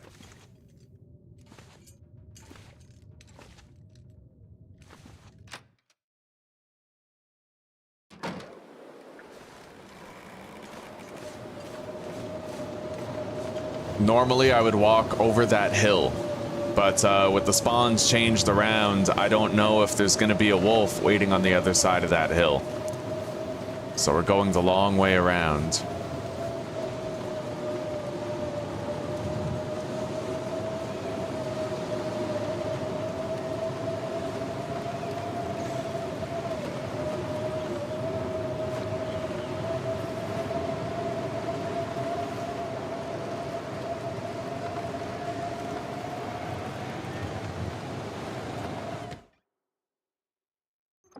Hello, Farf. Welcome, buddy. How's your day going so far?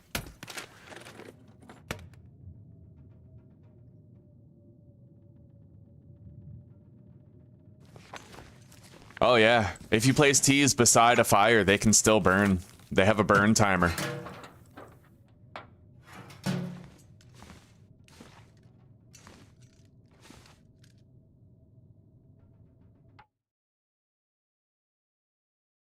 Oh, that is so weird. Well, that wasn't the game sound. I don't know what the hell that noise is. It seems to be something to do with my headset, but I don't know what. Kind of like a static hissing noise.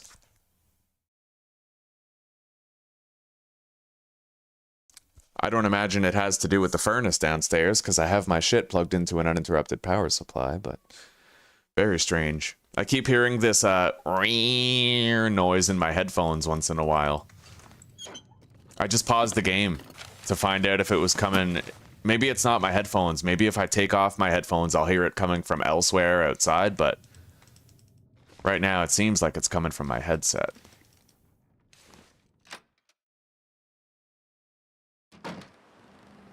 Oh, so it like insta-burned a bunch of your teas then.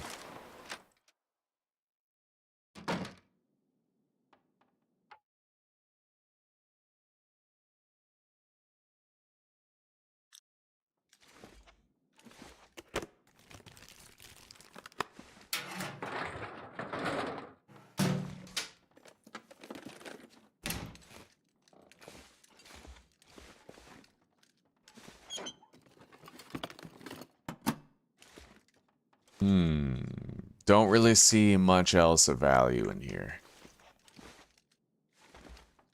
Wait, I saw something. I saw a candy bar under the bed. Yeah. Anyway, let's warm up a little bit.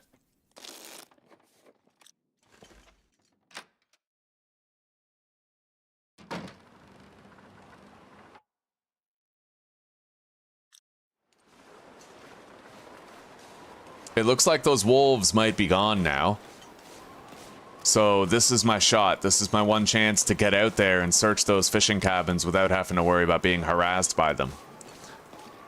Last thing we need is wolven sexual harassment. What do we got? Nice. Frozen angler. That's what I'm talking about. That's level 2 fishing right there. Oh, Jesus. All right, I gotta go that way. I don't see anything else in here. Let's go.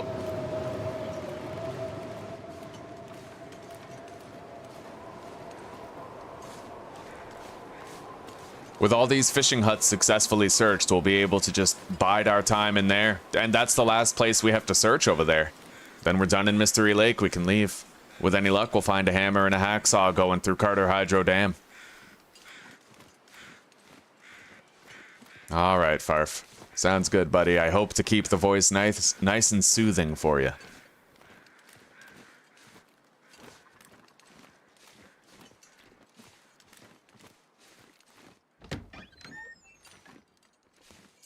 Okay, we got a whetstone, a little bit of cedar firewood.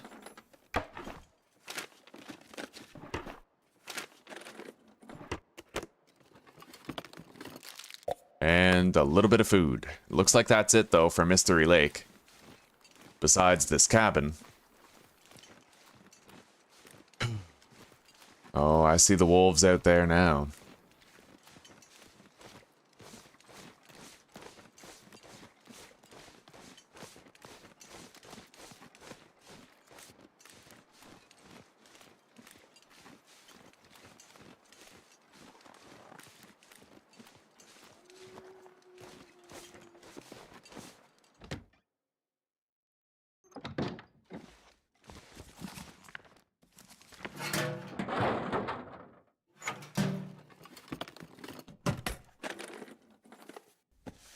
Oh, we just got a brand new wool toque.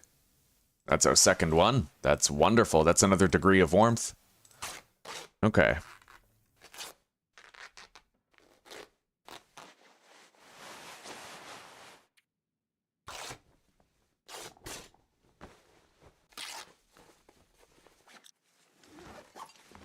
After I search this place, I could theoretically walk back home. Oh, I mean, we are encumbered. We'd be slow, but if it's calm out there and the weather's good, right?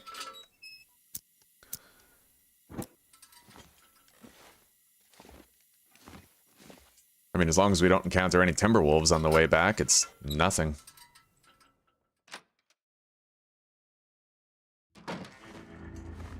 Yeah, this weather is favorable. Even if we are a little bit slow, maybe I can make the trip. I just hope I don't regret this. We're very tired, very slow. So we're going to take our time, we're going to walk, we're going to make sure we have good situational awareness for the wolves that might be in our direct path. And we're just going to try to stay out of trouble.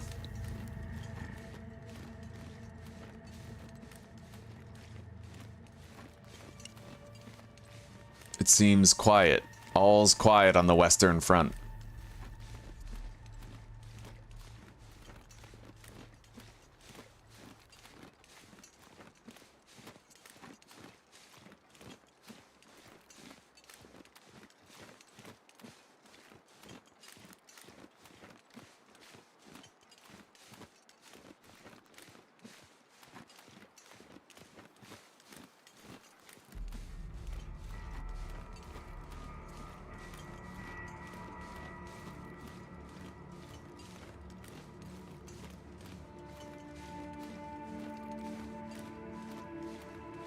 Mystery Lake and Milton are pretty much fully searched. There's a couple places in Milton that we didn't check. Don't really care about those places though. We hit the major loot locations, same with this region right here. So far the cougar hasn't spawned in, but at the very start of day 10, that's when it does. So that's when we have to worry about it.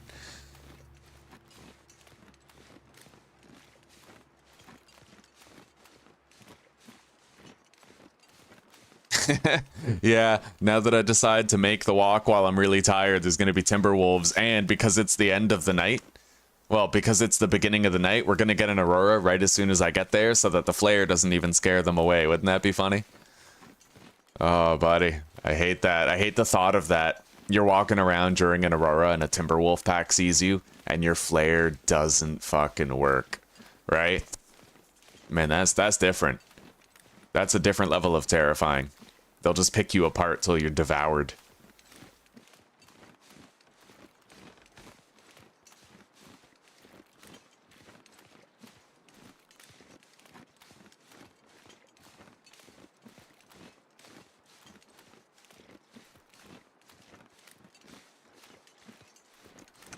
Come to think of it, I never get that staticky noise whenever I'm outside in my headphones. Maybe it is part of the game. Maybe it's like something to do with the ambient noises. I want you guys to pay attention as you play the game. And I want you to let me know if you hear what sounds like a static whirring noise in your headset whenever you're inside an interior location. Will you guys do that for me?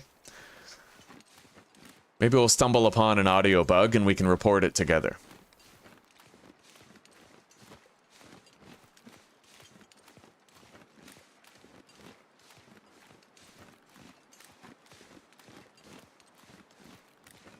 Yeah, we'll be getting that cutscene probably the next time we leave camp office.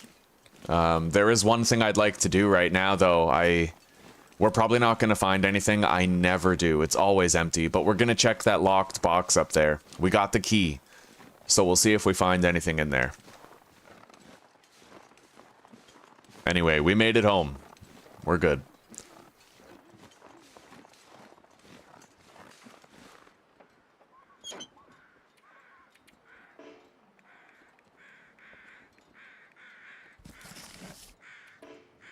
Oh, this box is full, buddy. Okay. Perhaps I'll take the coal out of there. And we'll put that inside.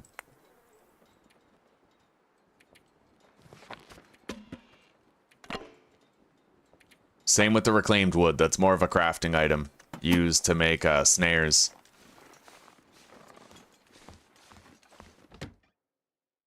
All of my meters are zeroed out. Alright, I can at least take care of those two. Let's get some sleep first. We don't need to let our health down tick like that, you know?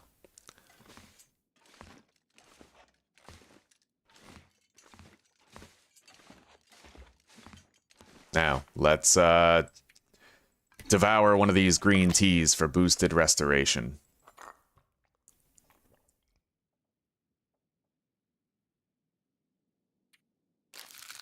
Hopefully we don't get food poisoning, but I will try to eat some of our lower condition food so we can use it up.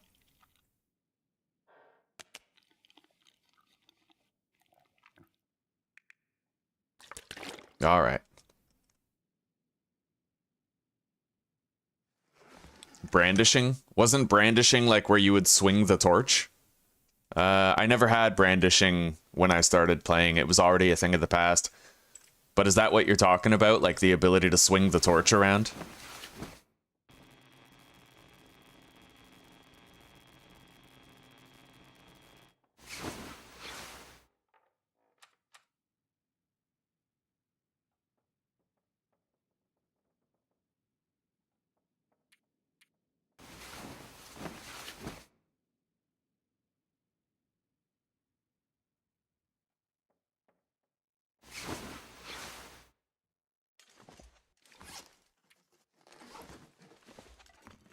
Anyway, we got 3 books I'd like to research. I don't know if I'll be researching them before we leave here, but we'll try to research some. And I also need to document and annotate everything here.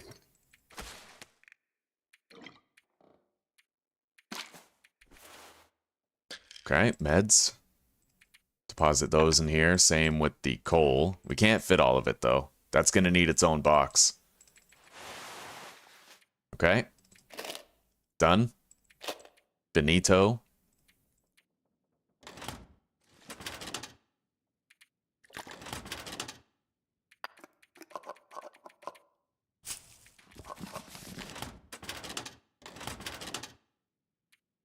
All right.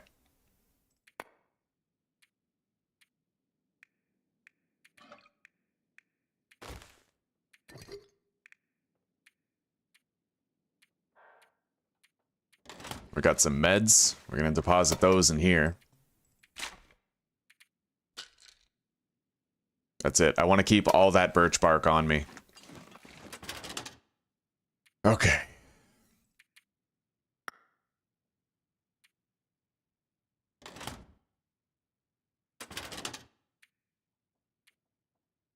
Now it's time we started annotating everything, and then maybe I'll consider doing some research. So, camp office, 7. How likely are you to recommend this PC to others if asked? I do not wish to provide feedback. Turn off all notifications for Feedback Hub. Thank you. All right. So we got 12 regular film. No color tint to it. 1 hook. 3 sewing kits, 3 whetstones. 1 hook, 1 fuse, 1 wire, 3 sewing kits, 3 whetstones. 14 cloth, 22 feather, 1 leather.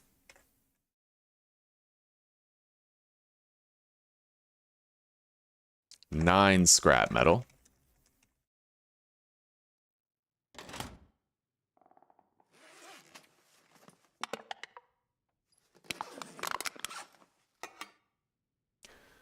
0.39, 0.37.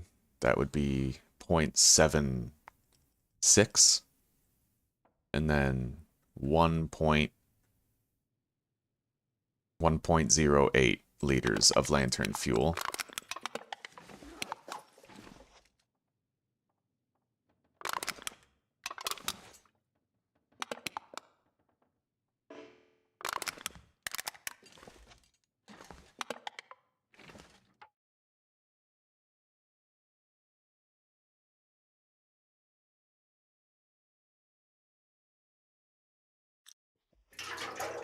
$3.97 liters in the jerry can.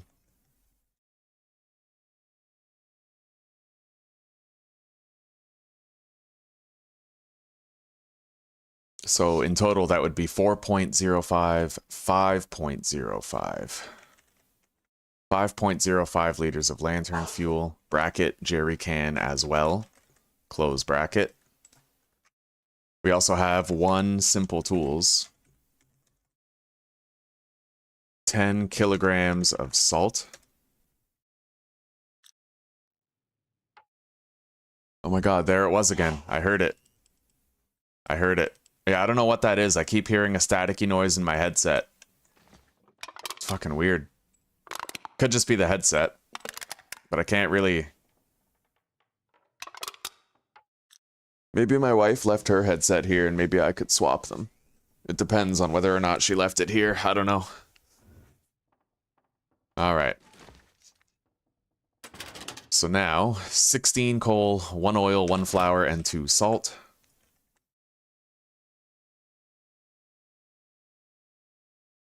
One charcoal, may as well, for what it's worth. Now we need to do the meds. Antiseptic bottle and 6 painkillers.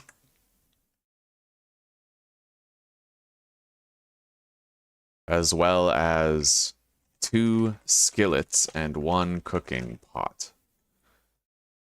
The fire fuel we don't really need to mark, but I still could. I'll just put lots of fire fuel.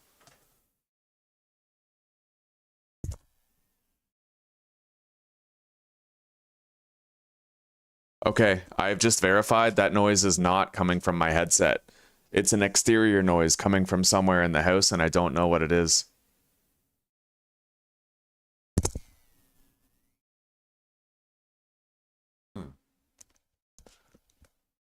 Hang on.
All right, well, I've determined that the noise is...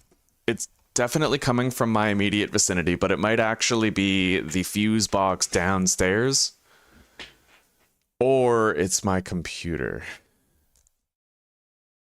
Very strange. Hang on.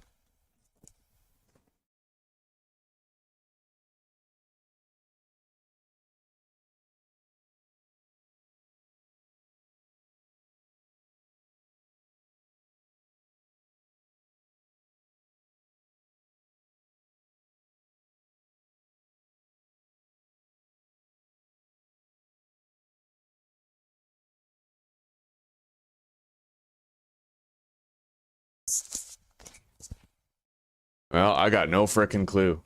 I got no clue. Yeah, it's not the headset for sure. It's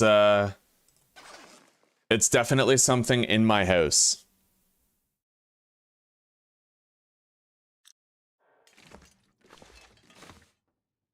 I couldn't tell you. As long as it doesn't fry my rig, we're cool. So, I'd like to do research before we go. We've marked pretty much everything that matters. Let's eat up and prepare for that. We gotta unload some of this food anyway.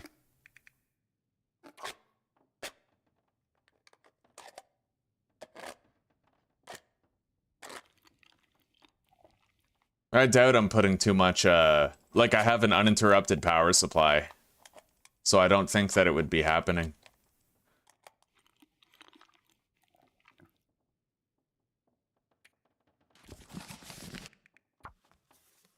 Alright, let's bang out this fishing research here. Get level 2.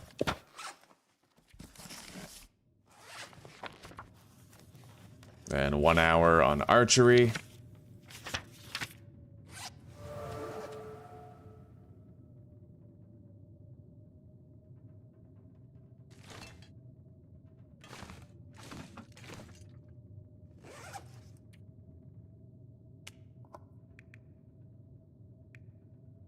Okay.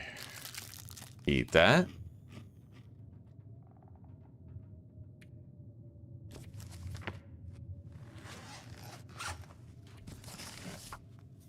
Two more hours. We can finish the archery book and the fishing book today. We actually have enough calories to finish. Let's do that. Alright, that's level 2 archery and level 2 in fishing. Right on. Very good.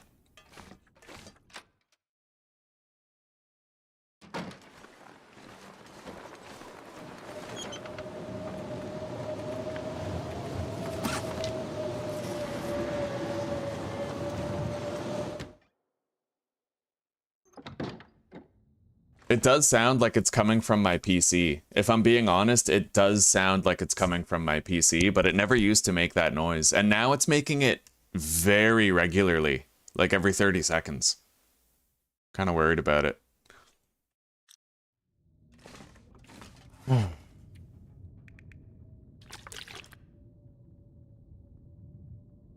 But we'll see. It could also be the fuse box downstairs that's directly below me. No concrete data yet. Anyway, we might want to do the walk over to Carter Hydro Dam right now. We were able to shed 2 of those books. We no longer need to carry them. We have all of our food, and everything here has been thoroughly marked for later. So let's head out.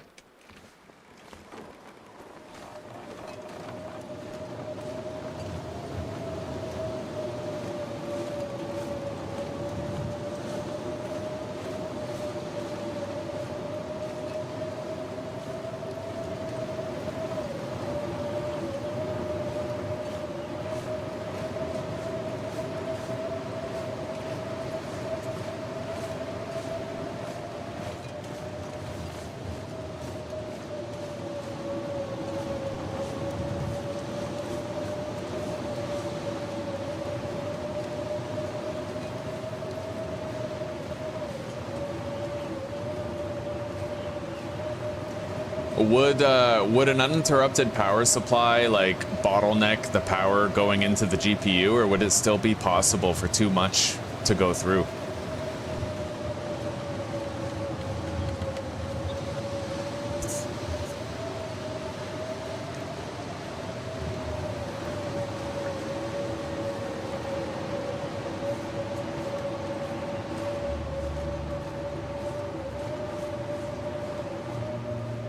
Alright, we're gonna be going up that way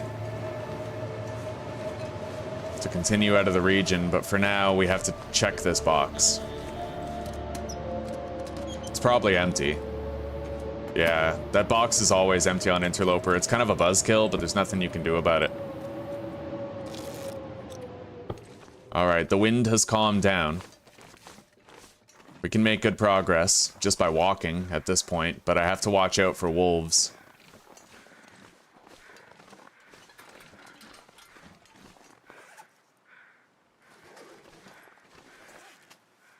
Okay, we have all of our prepared birch bark. That's what I care most about.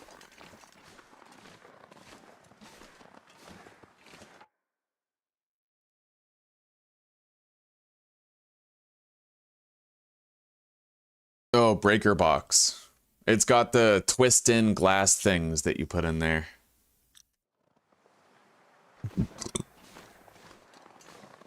I just feel like it would definitely denote, like, a fault or damage lightning, because it wasn't happening before and it's happening now. It could just be the wear and tear of the GPU over many years of use, but...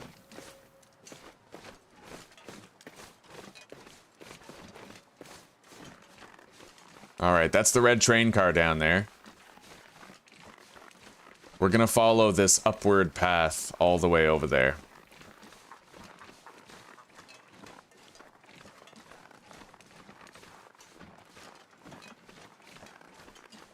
A lot of birch trees here, but not finding any birch bark.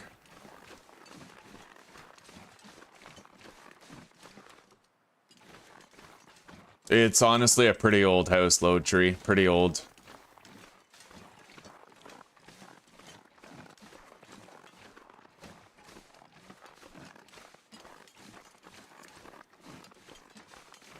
Even has oil heating and everything. It's very archaic. I'd honestly rather have a wood stove than oil heating.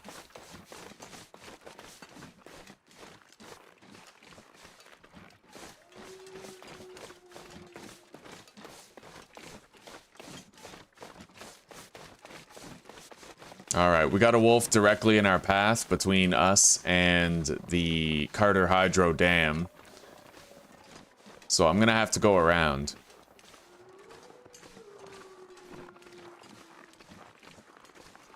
Yeah, if we don't walk around, we're too likely to pull his aggression.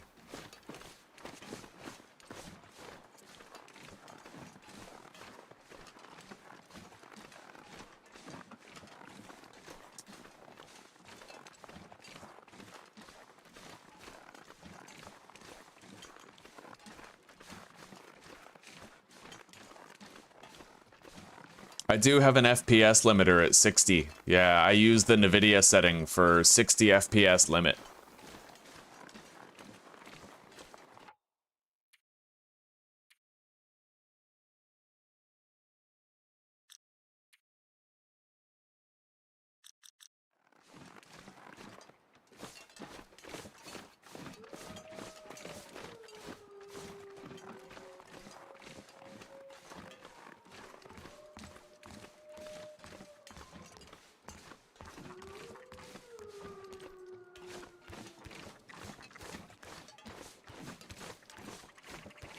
Okay, we made it to Carter Hydro.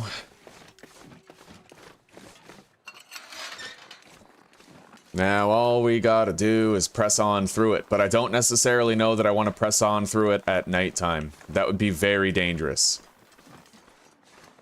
The thing is, there's electric cables there, right? We have to worry about those electric cables becoming live while we're walking through, so I might want to try to, like, do some research and pass time. Wait until morning. Let's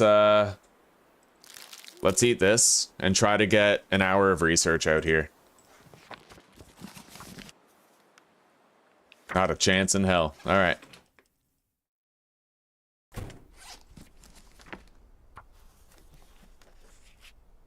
Yeah, too dark to read. Anyway, that electricity might come on at any time. So maybe I'll just take my time looting it. Making damn sure that I don't loot a container while I'm standing on wires.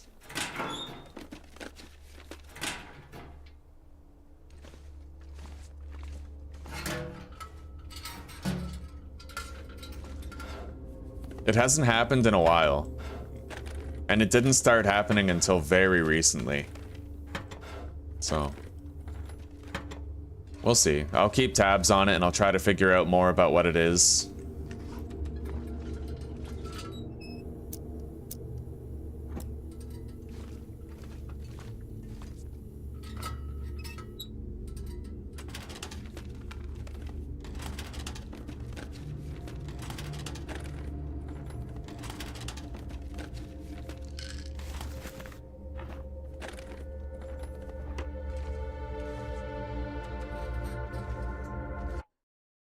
Give me a sec. Archive.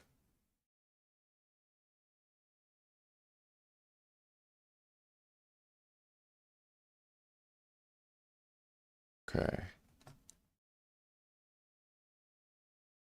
I just hope nothing happens to the computer. This baby costed like 5 grand when I got it because everything was super expensive during the pandemic, right? And I don't have that kind of money to replace it yet. I mean, the channel's taken off, and there's a consistent stream of income coming in. It's not substantial, but just hold out for me a little longer, baby. Just a little longer. It's my girl.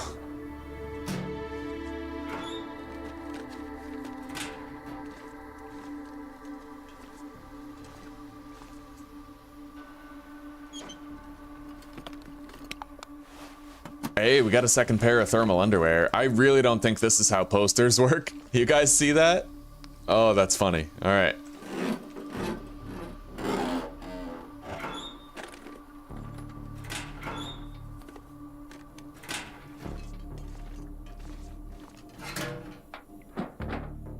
Am I taking any of that water? No, we have plenty of water.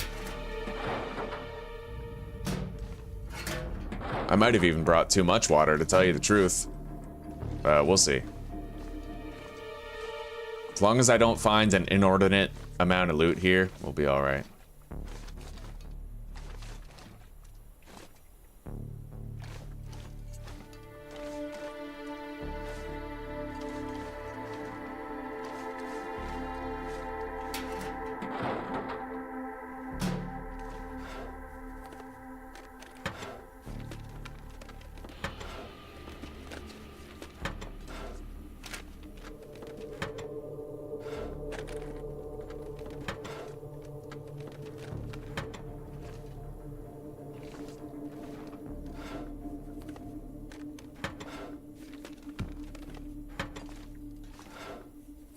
Yeah, true. Like, if I ever had to swap out a part, then I could just replace that one part.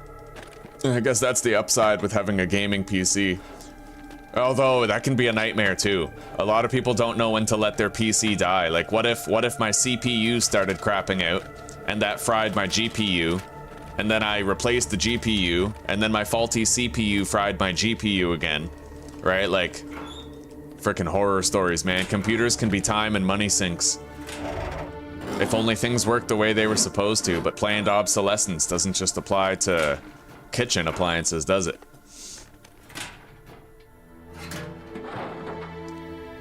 Okay.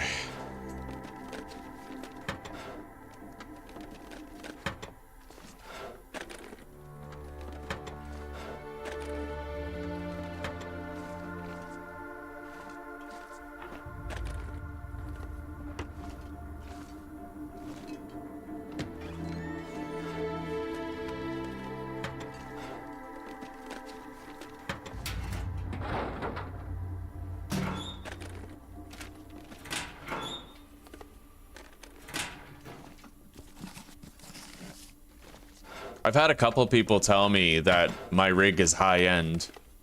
I got an RTX 3080 GPU with an Intel i9 12th gen, like 12 core, I think.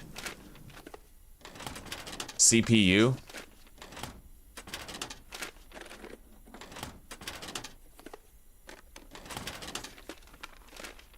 But the truth is, I don't know enough about it. I know fuck all. I just looked at the dollar signs. I went, okay, more dollars probably means a better PC. And I dumped all my savings on it.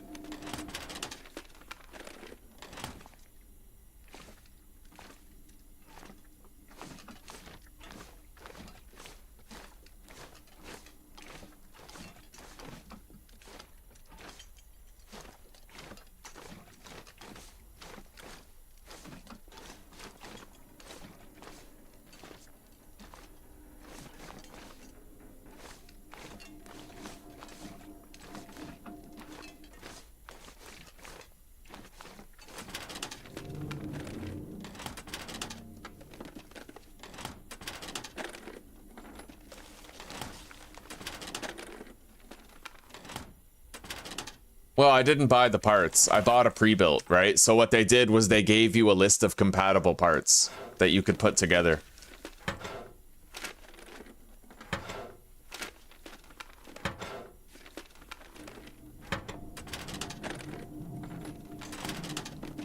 I got, like, for example, I got a wireless chip in my PC and everything. Like, they put it in, they installed it all for me, and then they shipped it here, like, all together.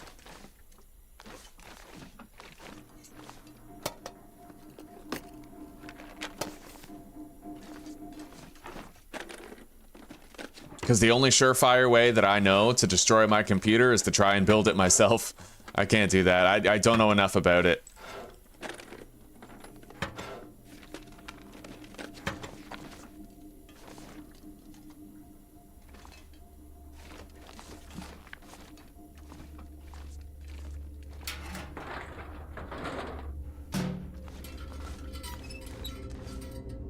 All right, let's crack in here.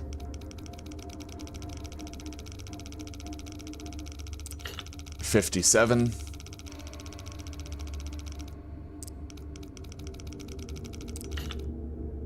$39.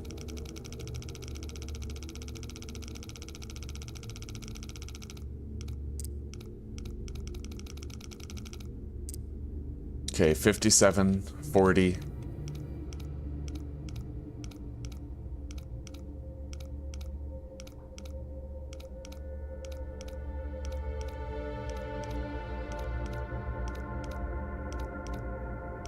Well, Evo, I'm sure people out there say the same thing about building a refrigerator. I wouldn't try to build a refrigerator either. The thing is, it takes a willingness to learn how the pieces fit together, and I don't have that willingness. It would take a lot of dedication, time, energy, and commitment.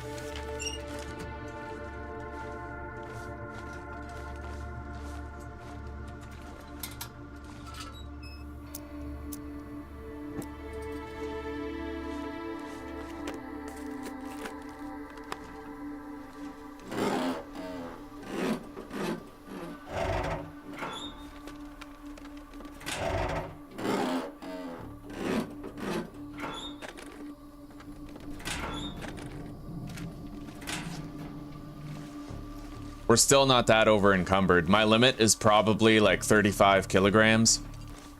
That's my soft lock capacity right there.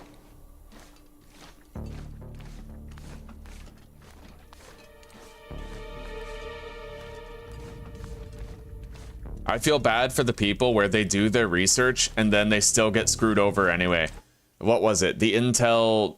I think you told me yesterday, the 13th and 14th gen CPUs just frying people's computers. Oh my god, I can't imagine.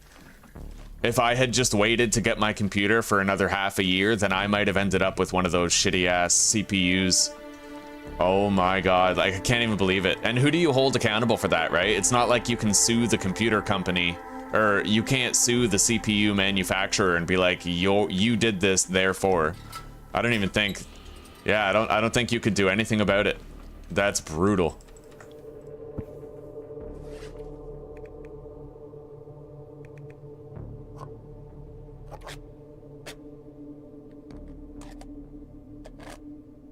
True enough, load tree.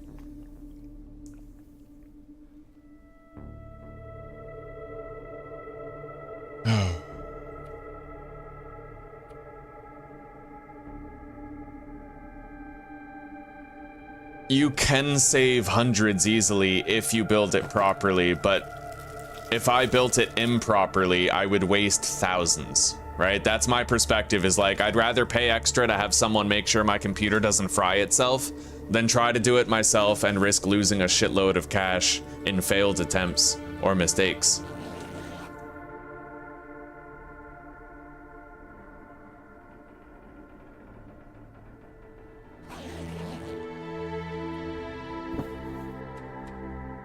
All right, we're rested, and fortunately we don't have to worry about an Aurora starting anymore.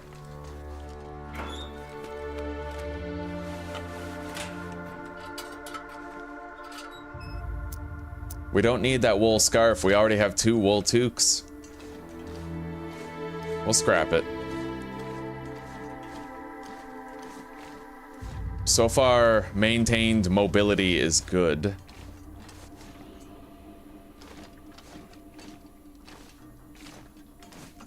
I really hope we find a pair of combat pants at Signal Hill. I'm getting worried that combat pants have been removed from the loot table on Interloper, because I haven't seen a pair of combat pants for my last 3 playthroughs.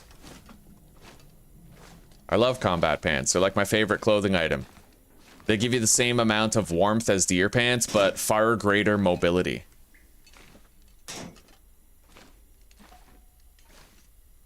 They don't give you as much wind protection, but they make a perfect inner layer while you're wearing deer pants on your outer layer.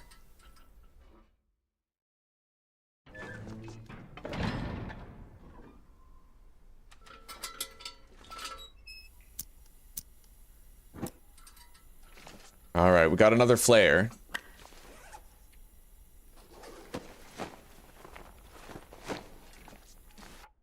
Oh, okay. Yeah, okay. Never mind. I thought that I forgot to mark my stash. But no, we got it. We wrote it down in the text document. We got it all. Good.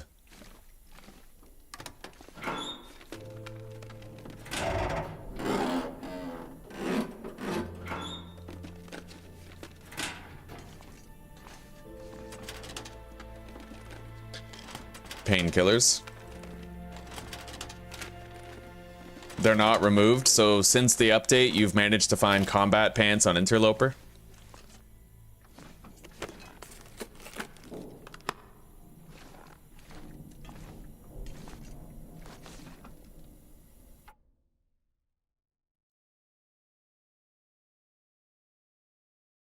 Okay.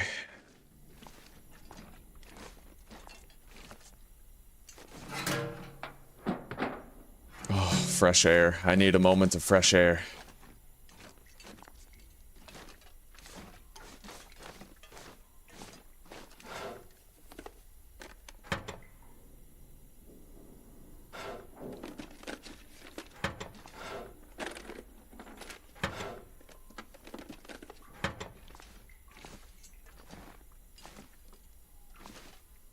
I guess that's what I'd say to you, Lightning, about building my own computer. I would say there are a lot of idiots out there, and I am one of them. So I wouldn't trust myself with the task, you know? I would end up trying to save $2,000, and I would end up spending $3,000 more trying to fix my mistake. That's just me, though. Like, it just, you know...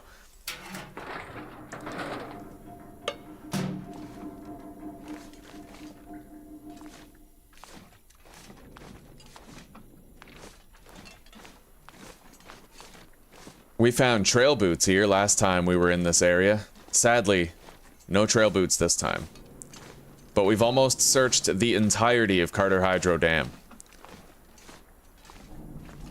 Lantern fuel, tools.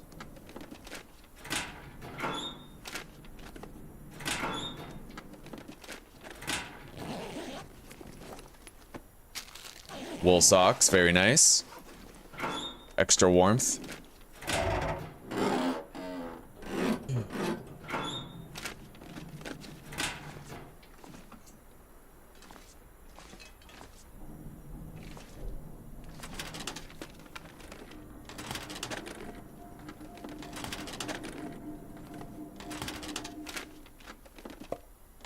Got a soda. So we found a whetstone in here.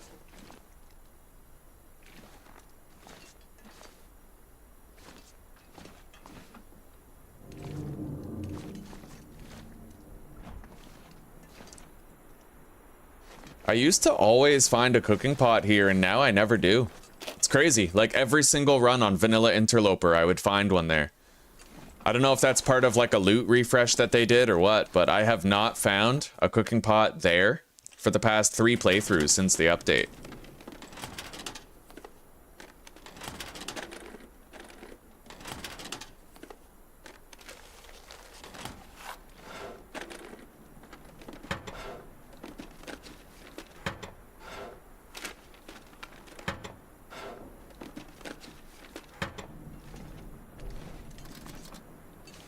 I don't know where to get that memento key. Nobody spoil it for me though. I don't know. I don't want to know where. One of these days I'll end up finding it.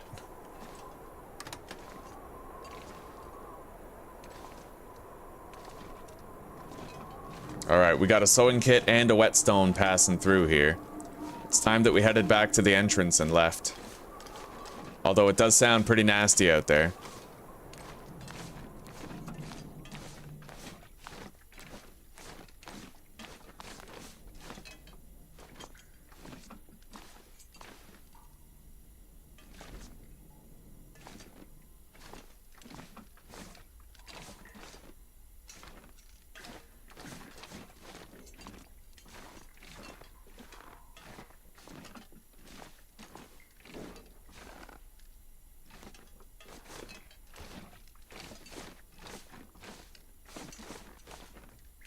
Oh, look at that. Look at that load tree. A heavy hammer and Carter Hydro Dam. Look at how well hidden that is, eh? Well, we got our hammer.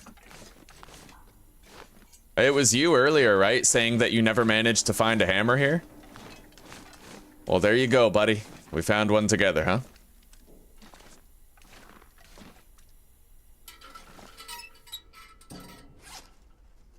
Alright, we are underneath my encumbrance limit. I'm okay to go as we currently are, but we do need to have a little nap. We'll get 4 hours of sleep.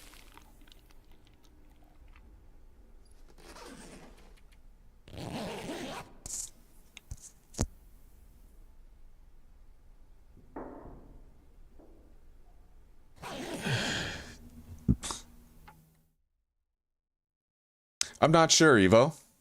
I'm not sure. I usually find matches inside the Angler's Den, though. Every time I go to the Angler's Den in Ash Canyon, I do usually find matches there. I don't recall a time where I failed to find matches there. Hang on a sec, guys. I'm gonna put on water for more coffee.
All right, we got 4 minutes before my water is boiled. Then I have to leave the coffee ground steeping in the water for another 10 minutes. We had our nap, we've retrieved our bedroll, and it is time for us to leave. Let's go.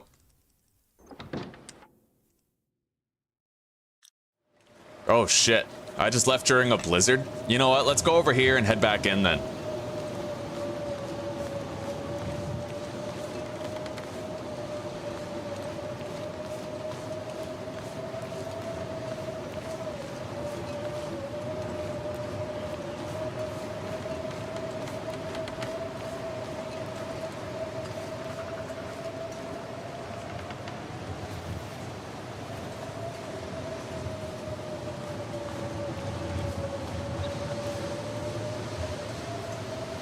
Anything of interest?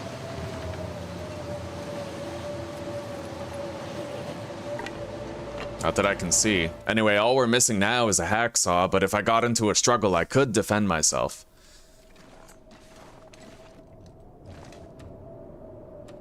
Anyway, we're gonna pass time right here. Have a little nap.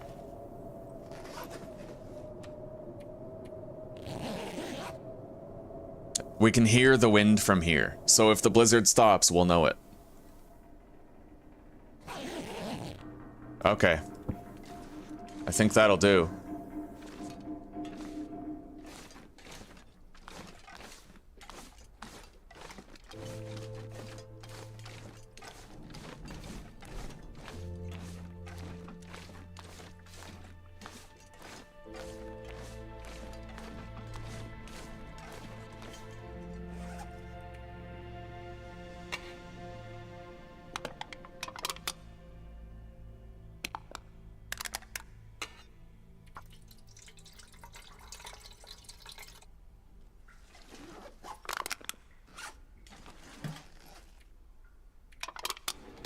Alright.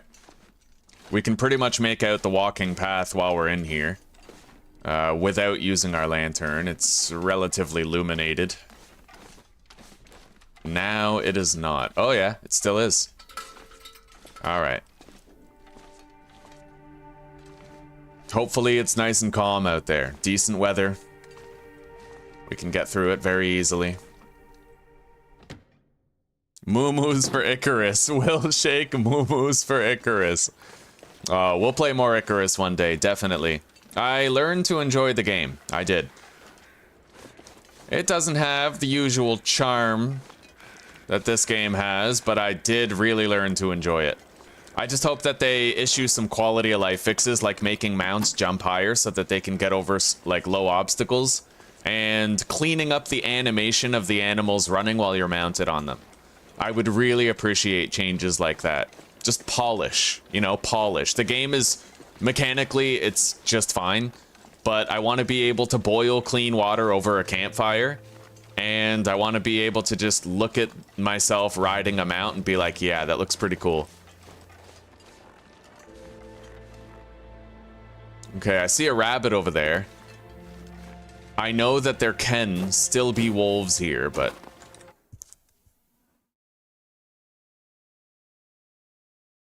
no timer on the boiling water yet.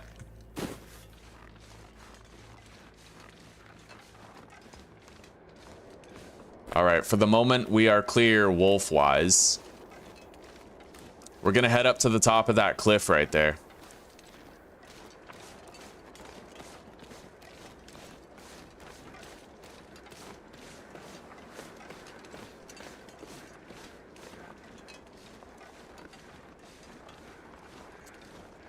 No, we're not going to Forlorn Muskeg yet. We're not going to do our forage run until after we've done Timberwolf Summit, Ash Canyon, and Black Rock Penitentiary.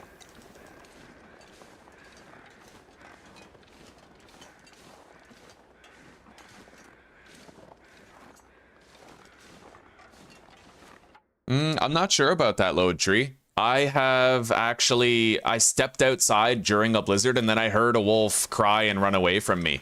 They might have changed it now. It might be different. Why can't I get up there? Here, let's try going around this way. All right. Yeah, there might actually be animal spawns in a blizzard now.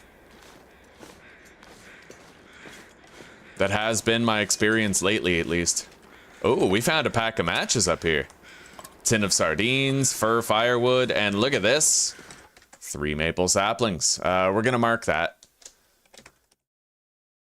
3 maple saplings at upper campsite in Winding River. All right, guys, my timer's going off, so I will be right back.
All right, another 10 minutes, and I will have coffee once again. Close the window. It's enough fresh air for now.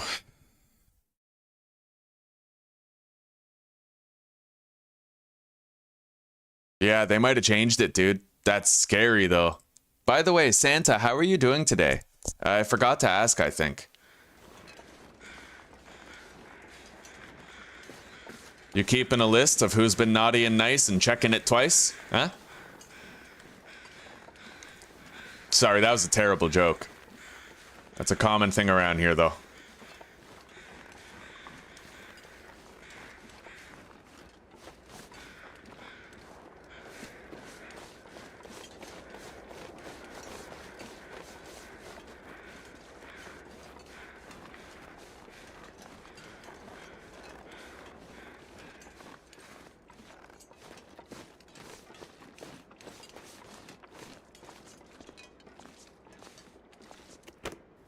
Yeah, when I used to make 4K videos, and my longer streams, man, they would take so long to render in DaVinci.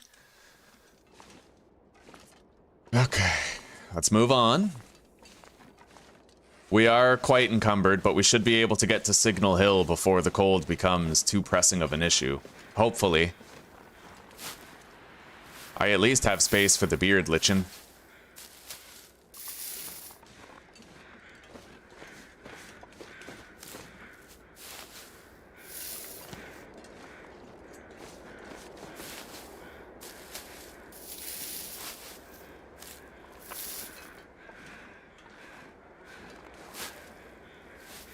Since we're coming up on an interior cave location, I'm gonna spend some time at this exterior cave processing goods and getting a few things done. Oh yeah. We need way more dad jokes. Alright, let's... We found a new cooking book. Look at our cooking skill already, man. Like, we've read, I think, 4 cooking books. We're at level 3 cooking already. It's crazy. Level 2 in archery, level 2 in fishing, level 3 in cooking. We're doing pretty good. I can't believe we found that many archery books all in one place. We'll be level 3 before we fire a single shot. Anyway. We're gonna craft old man's beard dressing. 2 of them. While we warm up in here.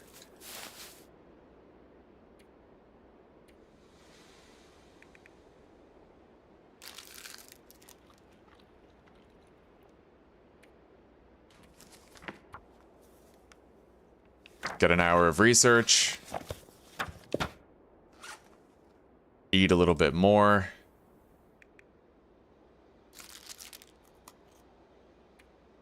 Get another app. Oh shit, food poisoning. Oh, that sucks. Okay. Well, before we can sleep, we are gonna have to... Let's drink a reishi. We have it anyway. We're gonna have to head to that interior cave. I don't feel safe sleeping away our food poisoning out here. But our health is going to downtick due to the food poisoning, unfortunately. But if we know that we're gonna be sleeping very soon, then it's okay. It just sucks. I was hoping to make it to Signal Hill tonight. Oh, DaVinci Resolve is beautiful. In my opinion, it's the best free video editing software on the market. I tried Adobe Premiere, I tried HitFilm, and DaVinci was literally free, and it offered so many features that were to die for. It's incredible. It gives you so much control over your videos.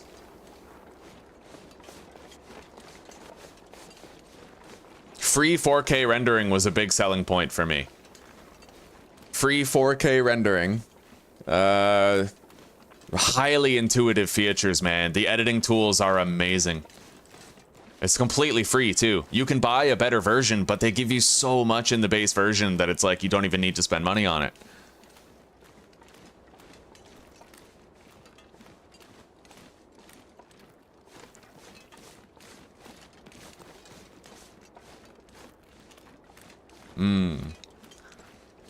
Adobe Premiere, I heard great things about it. For me, though, I found it was, I didn't want to spend money on it. I was looking for the best free one on the market. And definitely the best free one I could find was, oh, DaVinci, for sure. I'm a brokey dude. I barely have any money. So, always looking for the cheapest option, you know? Alright, we don't need to get food poisoning again, so let's eat those crackers. Take a drink. Our health at least won't go down while we sleep. Our food poisoning is treated.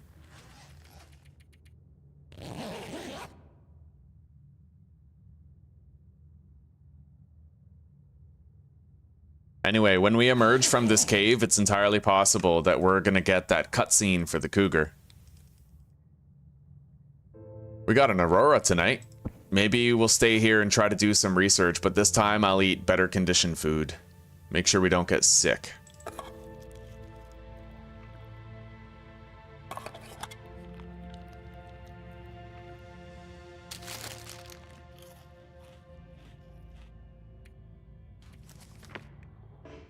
Oh, too dark to read, but look at how bright it is here. Well, shit. I might need to start a fire in order to do my research right now. I ate all that food anyway. I don't want to waste the calories, so we are going to do that. We'll use an accelerant with a book. Tinder plug.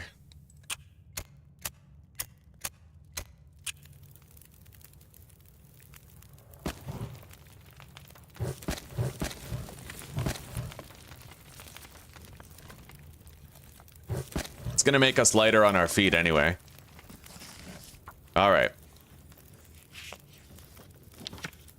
Oh, cabin fever risk. There it is.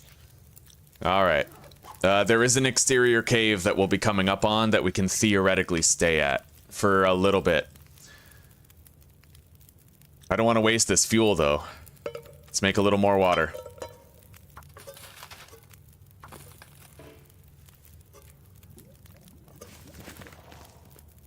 One more batch.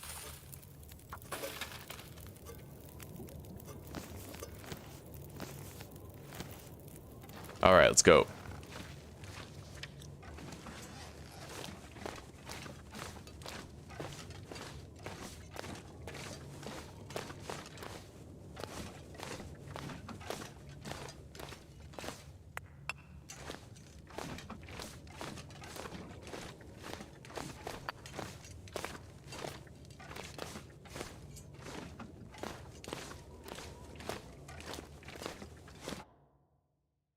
Oh, don't worry, John Doe. We're gonna be okay.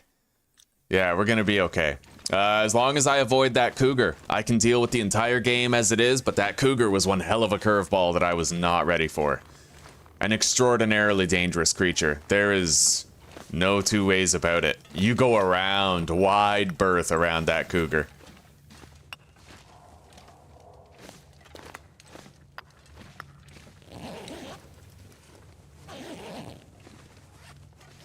Anyway, we're gonna take as much of this coal as we can carry. We might want to have it for camping outside to rid ourselves of cabin fever risk.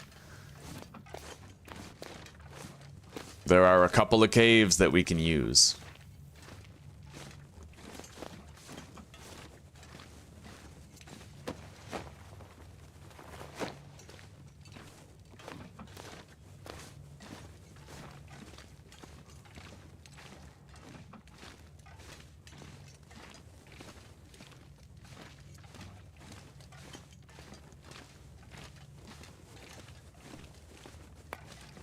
If we're too encumbered, though, we can just drop some coal at the entrance. It'll trigger the respawns on the rest.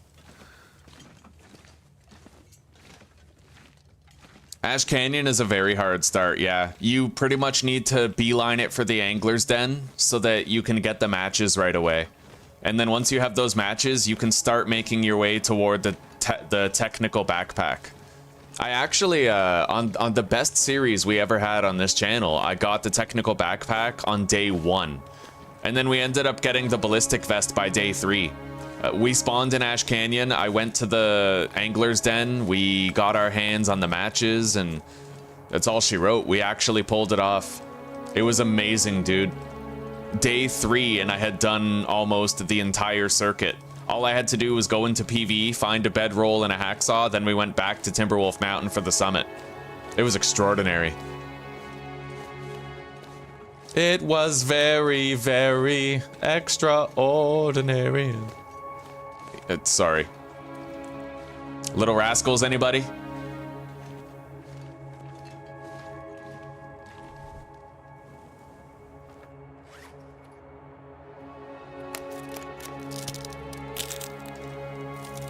All right.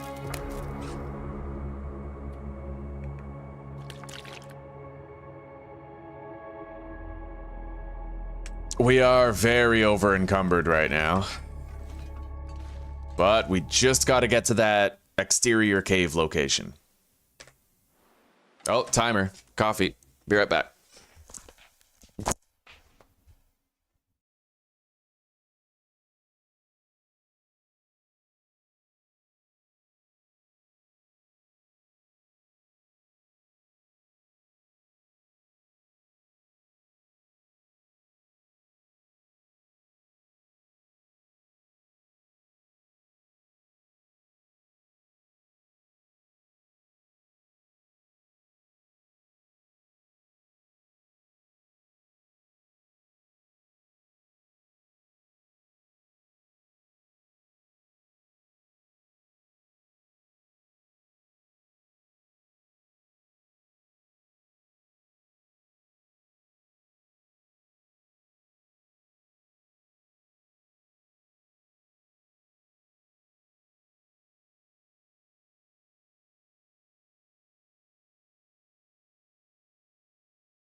Hello, Susanna. Welcome, sweetie.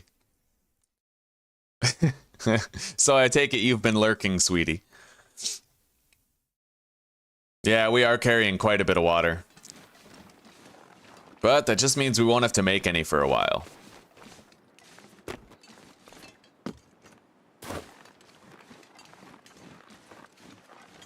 Alright, there's a cave over that way, but there's another one up here. And I usually prefer the one up here. This is where all the good loot is.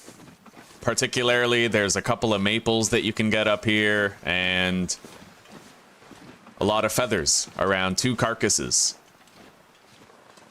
And we might find some stuff in this hunter's blind as well as in this cave.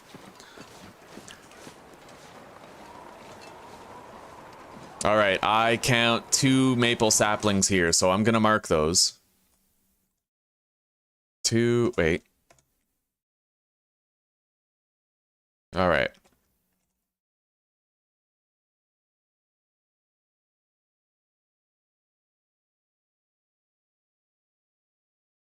Give me 1 second.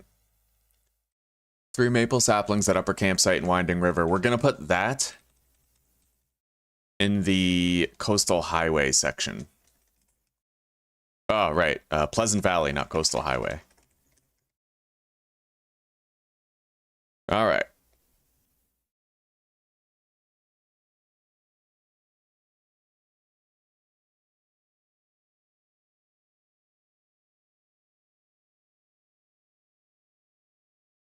Two maple saplings at Hunter's Blind between Winding River Transition and Signal Hill.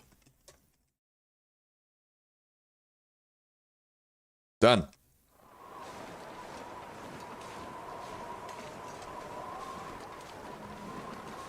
Right, yeah, you said something earlier about activating lurk mode. Yo guys, we found a hacksaw. Just like that, I'm happy to say we're now ready for our foray into the big 3 dangerous regions, but we'll do our due diligence and do a little bit of exploring around this area first. I might not even bother with Thompson's Crossing. We're probably gonna go Signal Hill, Farmstead, Pleasant Valley Outbuildings for the stim, and then we're gonna go straight to the big 3. I'm surprised we haven't gotten the cougar cutscene yet. That's very strange.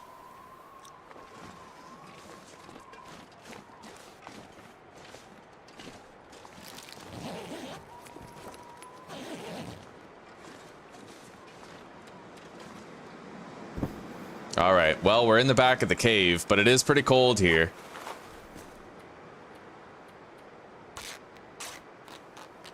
It's only gonna get warmer, though. We are approaching that evening time of day, where we can rely on that.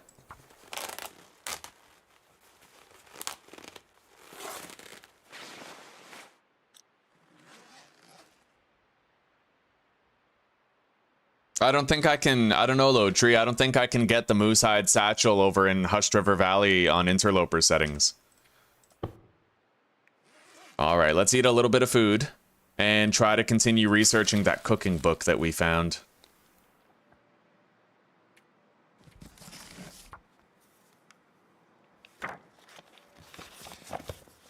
And this will sort out our cabin fever risk really well.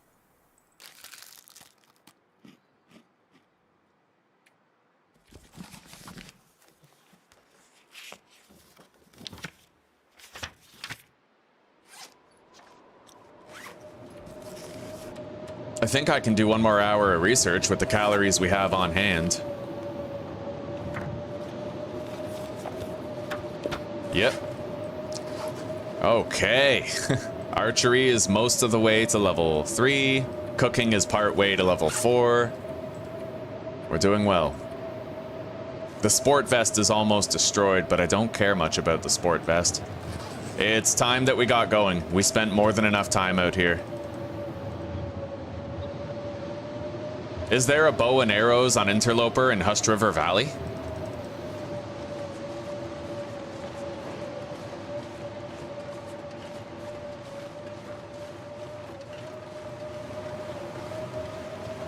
Let's try to avoid attracting that wolf over there. I don't want that smoke right now.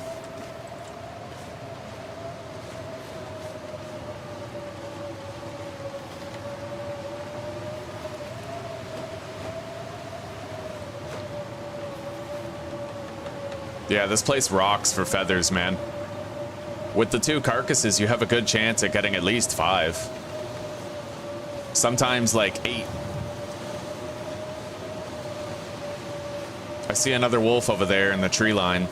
Let's wide berth around it. The weather is certainly taking a turn for the worse right now. Yo, how many of you have had it happen where you went to Signal Hill and while you were going through the rock formations, you came face to face with the wandering bear? Who else knows my pain? Like straight up, that was one of the most horrifying things that's ever happened to me.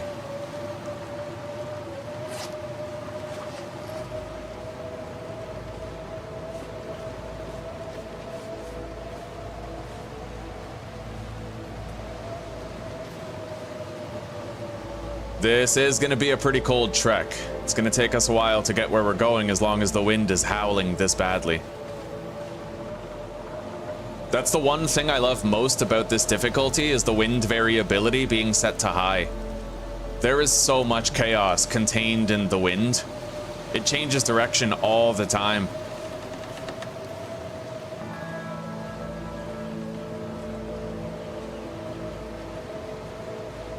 Woodright bow is there no matter what level you play and always 3 to 4 arrows with it.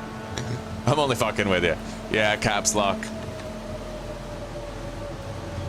Well, I didn't know that about Woodright bow, but I'm also not familiar enough with, like, I don't even know where it is in Hushed River Valley, so I wouldn't want to look around for it. At least not until I'm in the late game, right? Not until I have my own survival bow with the ballistic vest. Most importantly, I need that ballistic vest, preferably a moose hide cloak.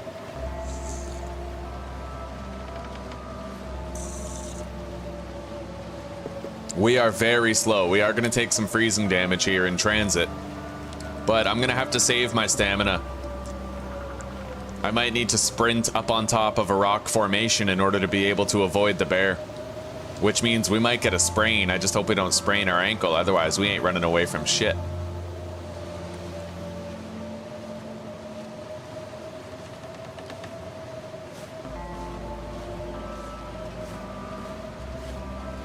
Alright. We're gonna try to approach this area from up top. A place where maybe the bear could not... You guys see that? Tell me you guys fucking saw that. Tell me you saw that. If you didn't, rewind to like 5 seconds. Holy fuck, that's what I saw. The bear right, oh my god. You can see the difference that experience makes. I was blind, but now I see. While the bear was playing checkers, I was playing 4D interdimensional chess. Holy fuck. Alright, let's get the hell out of here. Like, that was insane. I still hear it, like he's still here. He could have broken so much of our shit, like... Alright. I don't really feel safe going this way. Yeah, there's his little footy prints. No. We're going this way.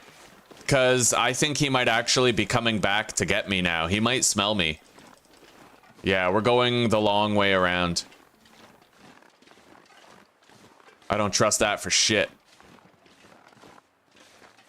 Yeah, dude. You could see it in my eyes, bro.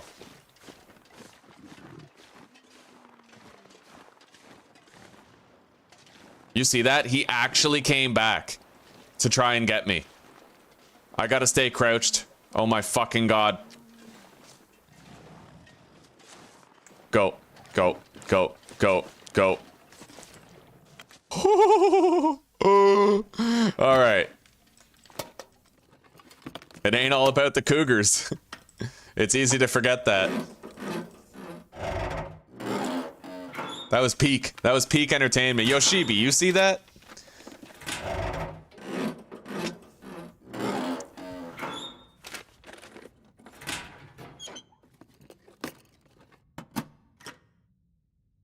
Alright, let's take a look around. Herbal tea. Peaches, tomato soup. Accelerant. Trail boots. Very nice. That's pretty much what I'll be wearing until I get my deer hide boots. For a long time. But we have to repair them.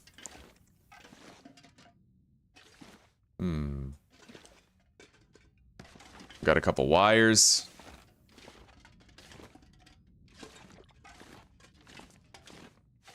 There's always a flare in here somewhere. We got a sewing kit behind the chair and another set of wires right there. A firearm cleaning kit. Firearm cleaning kit, you're drunk. Go home. Like...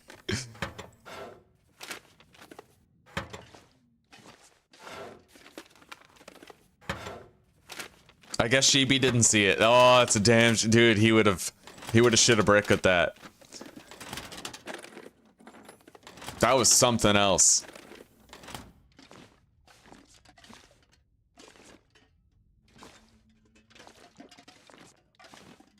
Anyway, no such luck trying to get some combat pants here.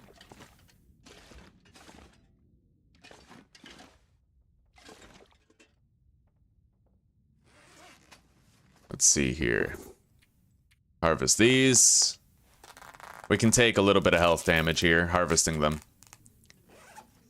And equip the trail boots. Now let's get some sleep. We are going to go right ahead and we're going to eat some of our bad food here. We still have antibiotic treatments.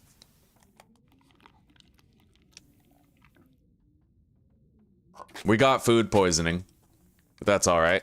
We got treatments for that. Yeah, we are prepared.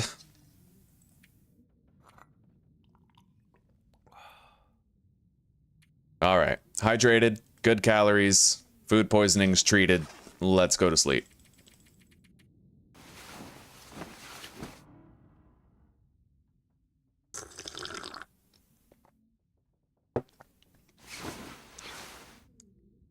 Yeah, the trader's gonna happen. It's gonna happen.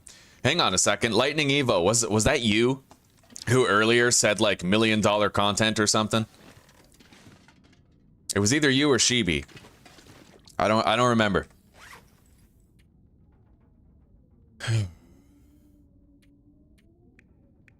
God, that bear was so stressful, dude.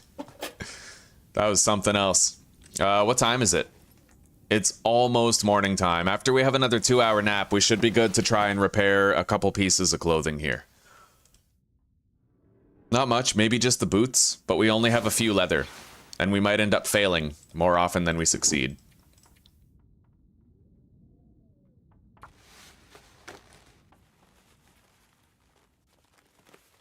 Beautiful, that's fortunate. That's extremely fortunate. Okay, those boots are now tip-top.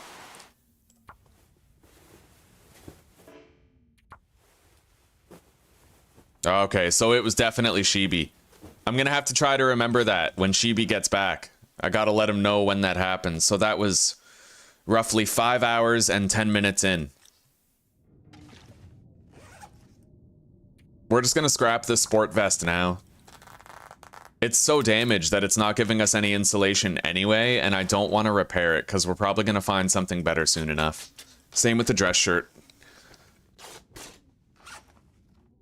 Now we have more cloth for repairing other stuff. Let's definitely repair the windbreaker if we can. We failed. Try again. All right.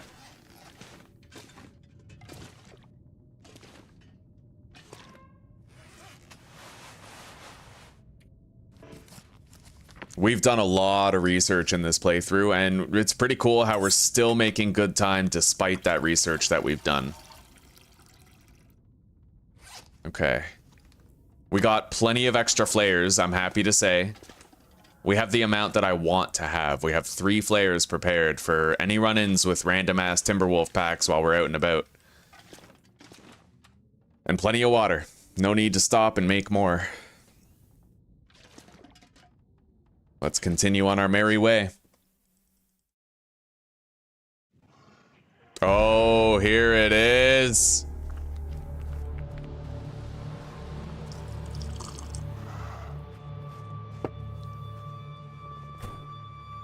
Work boots are better, but they slow you down, like they take away more of your sprint meter.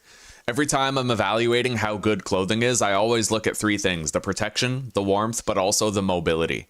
I think work boots reduce your sprint meter by at least 8%. With the trail boots, isn't it like 2? Yeah, 3%, right? That's negligible. And that's why I don't like bearskin jackets. A lot of people think that bearskin jackets are so great, but if you're wearing a ballistic vest and a bearskin jacket, you can't sprint.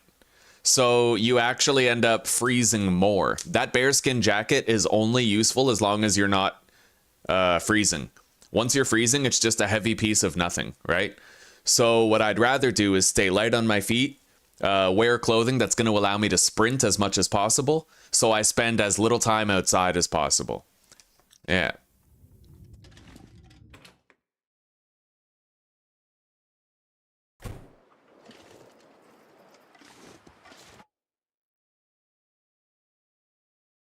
Yes, Evo, it certainly is.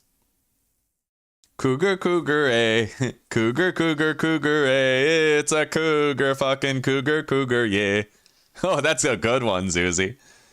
That is a good one. Game time, baby. Fuck yeah. Thank you very much. See, I'd rather take sprint over the warmth, because think about it, Load Tree. If you can't sprint from one place to the other, what if you're not tired enough to sleep when you get to your destination? Let's say you leave camp office and you go all the way to Broken Railroad. If you have to walk all the way there because you can't sprint, you're not even going to be tired enough for 10 hours of sleep when you get there. So if you're missing a shitload of health, you won't be able to sleep and get it back. But if you can sprint, you'll tire yourself out faster. By the time you get to the maintenance shed in Broken Railroad, you'll be ready for sleep, ready for health regeneration. Trust me, buddy. We've done many playthroughs on this channel, and we came to the conclusion that mobility outranks warmth. You want a balance, but you have to make sure that you have some mobility. I actually developed the perfect endgame set for Interloper. So you have 2 thin wool sweaters, and then you have deer pants, outer layer, combat pants, inner layer. Then you have a ski jacket, inner layer, because it's the lightest while also providing 2 degrees warmth. And you have a moose hide cloak on your outer layer. It's lighter than a wolf skin jacket, providing comparable warmth but peak protection and really good mobility. For contrast, the wolf skin jacket, I think it reduces your sprint meter by like 20%, but the moose hide cloak only reduces your sprint meter by like 5%. It's a crazy difference. So you get 15% more sprinting. It's just slightly less warm. And that's huge. And you get more protection out of the deal too. It's, yeah, there's a min-max armor set that I made.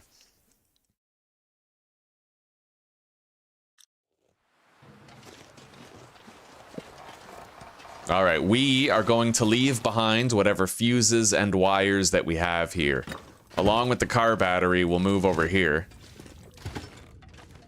Put that on the TV. That's risky to put it on the TV. We'll put it on the workbench. Okay, we now have everything we need to repair this tower. All of it is inside this locker. So let's get out of here.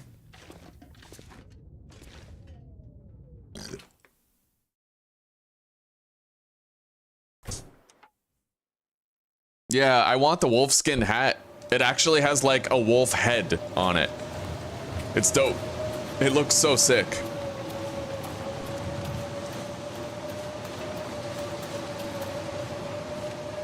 All right, we know where we're going. Let's get there. I have to billy goat down this cliffside. And we gotta avoid the bear.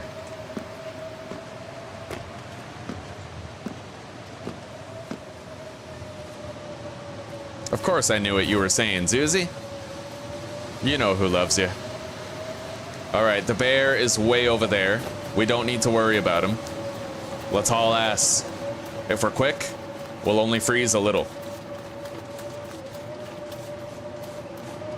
Oh, but what I was saying, Load Tree, if you have the moose hide cloak, rabbit mitts, rabbit hat, deer pants, but only 1 pair, combat pants, they don't even reduce your mobility at all, I don't think. But I was able to have the ballistic vest equipped and my endgame clothing set, and I still had 33% of my sprint meter, which is huge. That's huge, because then it's the perfect balance of protection, warmth, and mobility.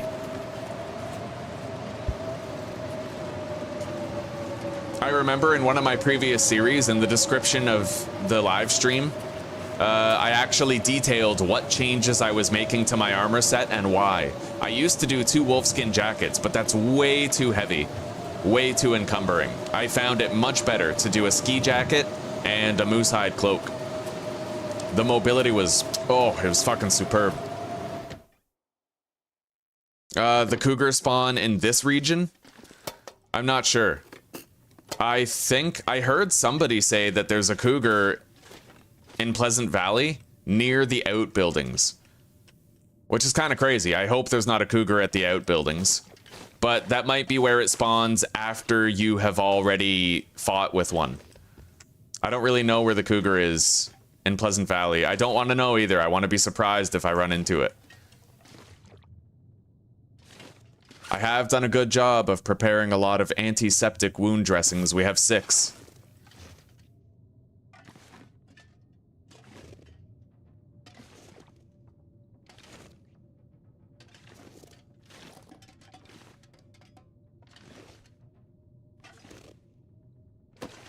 All right, what do we got?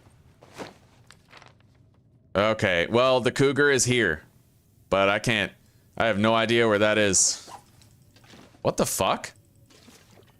No way. No way did we just find a brand new rabbit skin hat. What the fuck? Well, that's crazy.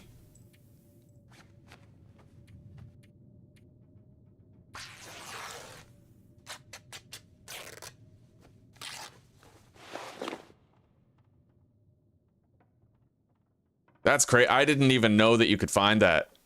That's insane. Hang on. I'm gonna look at the live stream. I'm gonna make sure our settings are what we want them to be. That's crazy. You know what? They are. We haven't found any revolver stuff. We found a revolver casing, but that was glitched. It was invisible. It didn't have an entity. So that was definitely just a glitch. We're on the right settings. That's just a really lucky find. Holy shit, that's gonna help a lot, dude. Anyway, let's get over to the farmstead. It's very cold, and we're very encumbered.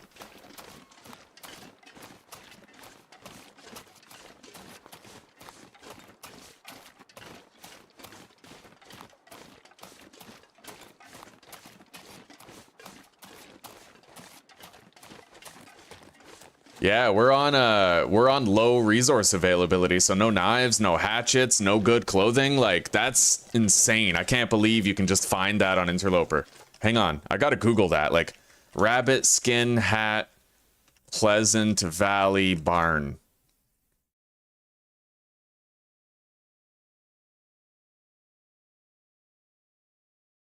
Looks like this guy found it too.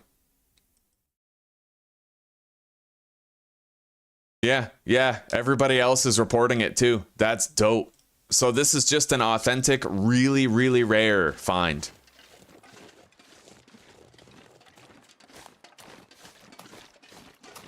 Yeah, we'll make sure that we can repair it.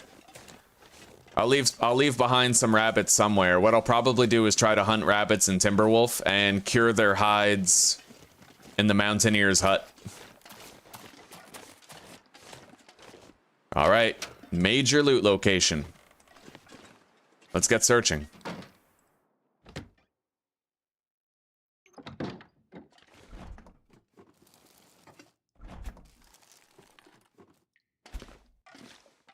Flour. Accelerant. Can opener. Cooking oil. Cooking pot. Maple syrup. Oh, that was like a dopamine overload, dude. Finding that rabbit skin hat. What's our protection rating? 13%. Yeah, that ain't too good. We are gonna need more than that. But until we get the ballistic vest, we're gonna be pretty squishy. Always at risk of dying at the first wolf struggle that happens. Sewing kit.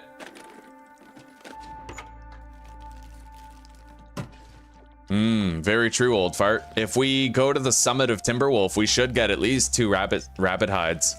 But we might also end up failing the repair. That would suck ass. It's happened. All right, let's deposit these matches here. Same with the cedar. All the painkillers. We'll put our good antibiotics here and take the bad ones. Cooking oil, flour, salt. Deposit the marine flare, simple tools. I'm going to want to take this set of simple tools up to Timberwolf Mountain with me. We'll take the damaged sewing kit as well. Deposit the wires, cloth, leather, scrap metal, crow feather. And the cooking pot we can leave right here. We are very encumbered, though. Most of it is food. Granted, we just need to start eating some of our heavier food. Yeah, we got 11 kilograms in food, and a lot of it is just water, so we will shed that with time.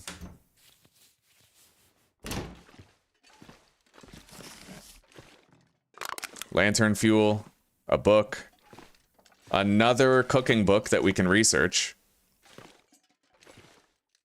I see little else of value in here, though. Let's check underneath. Yeah, ketchup chips. No stone unturned.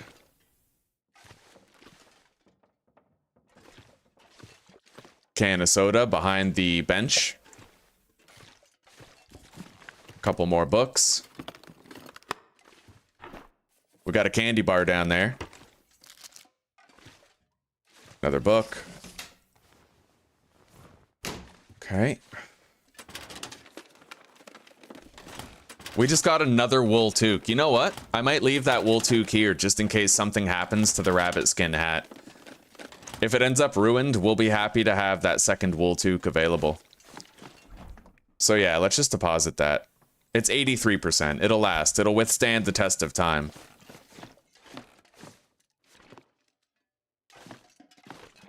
Come on, mending book. I'm hoping for a mending book. You don't always find one here, though.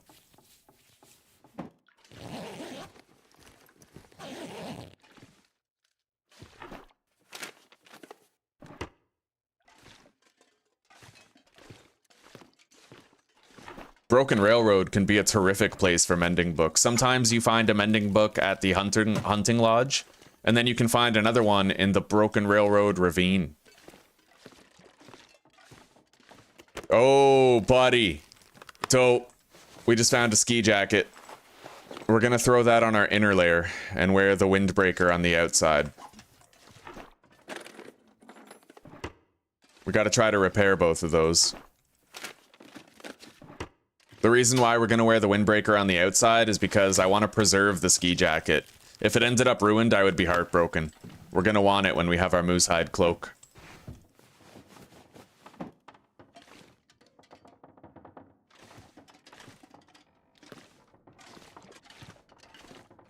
Well, don't worry. I'll hear the music of the cougar long before I encounter it. The music turns on, and that's your grace period to, like, get out of the area.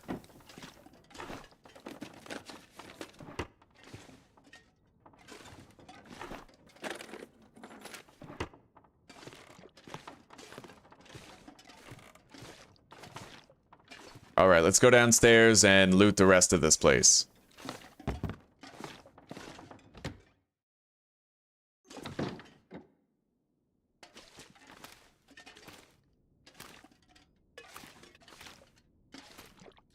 Rabbits are easy to get. I smell really bad in this series, though. We increased our scent.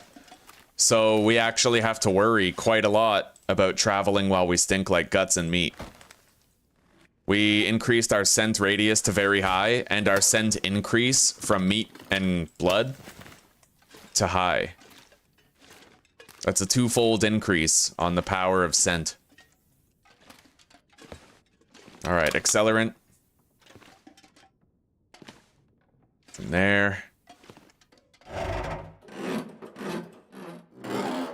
I see something in there. Is that like a fishing book? Shit, firearm book.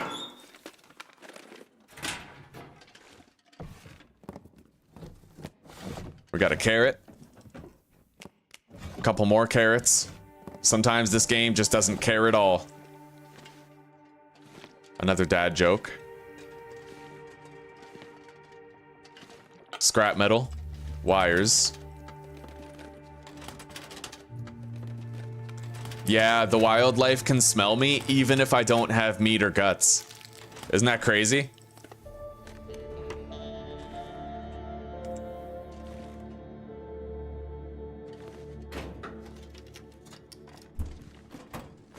Come on, thin wool sweater. Damn it. I really hope I get a thin wool sweater eventually. I mean, we are about to go search the plane crash. But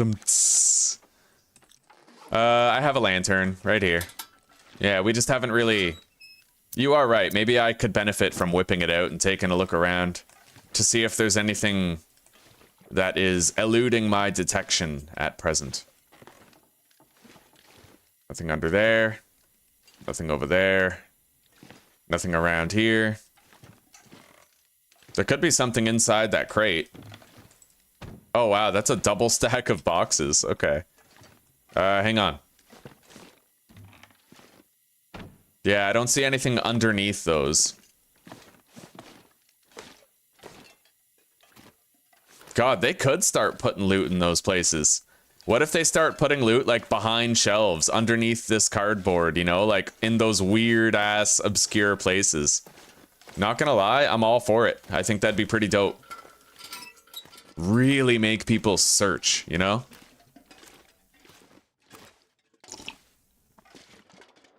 Wow. Oh, that's funny.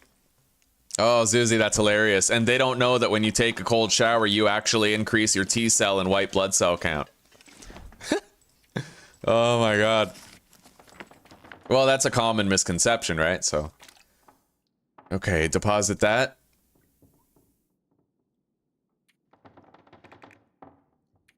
$10-kilogram bag of salt.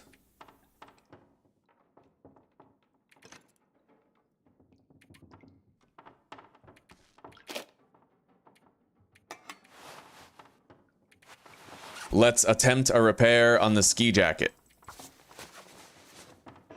Motherfuck. All right.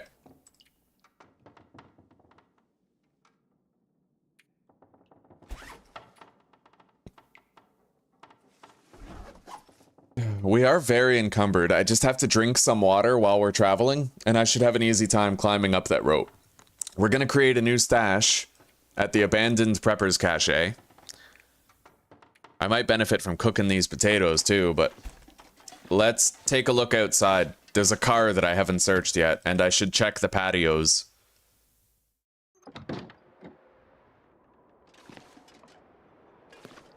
I don't like how heavy I am. Hang on.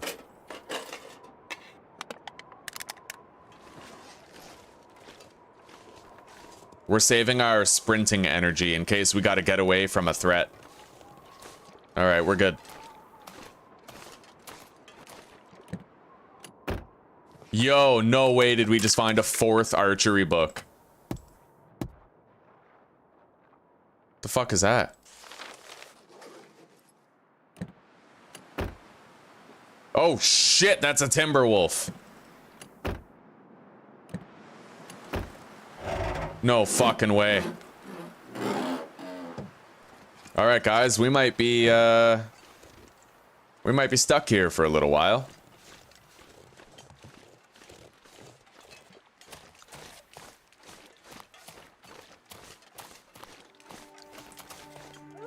Shit. Nope. Nope. All the no in the world. I smite thee with the power of nope.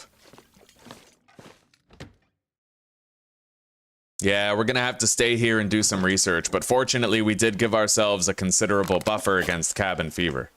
We got 10 hours of research just recently, so...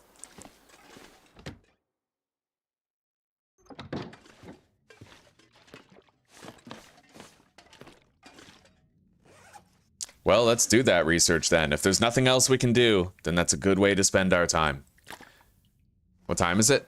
It's evening hours, so we won't be able to do much, but now that we have a can opener, we gotta start eating some of our canned food, but we're gonna want to have the safer stuff. This will cover us for at least 3 hours of research.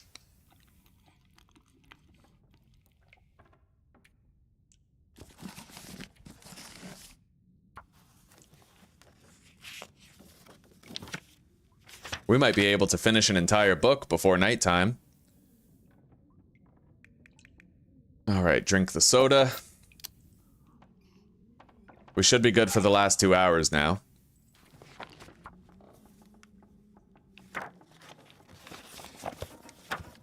Beautiful.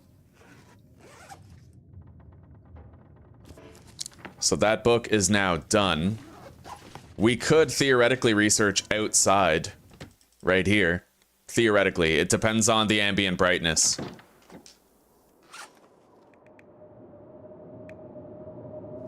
Either way, we have to sleep right after this, so if it gets too dark to research, we'll be fine. We're gonna eat this maple syrup. And take a drink.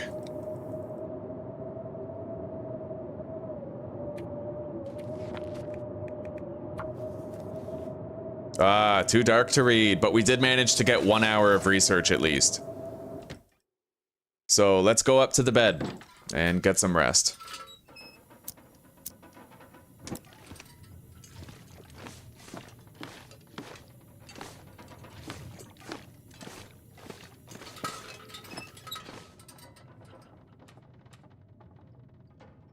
I am level 3.5 cooking.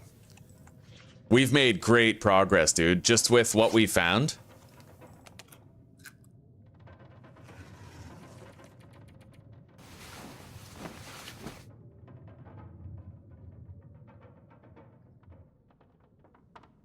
I cooked 2 tins of coffee, 1 box of herbal tea, and an entire tin of oats.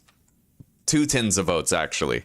So we power leveled our cooking a little bit, and then we've also researched like 3 or 4 cooking books, something like that. An absurd amount. Oh, nice. Okay, it's light enough for us to research now. So let's eat a little bit more and hammer out the rest of that research. As long as we're using up our canned food, we'll be lighter on our feet when we travel. Canned food, soda, those are the kinds of things we have to use up.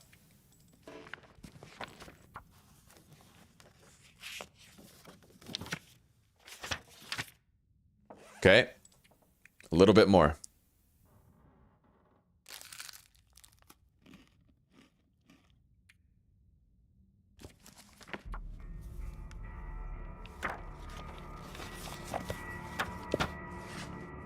Boom! So, tell me we got level 3 archery. Yo, we got level 3 archery. That is amazing. I think that's 4 archery books that we've researched now and 4 cooking books.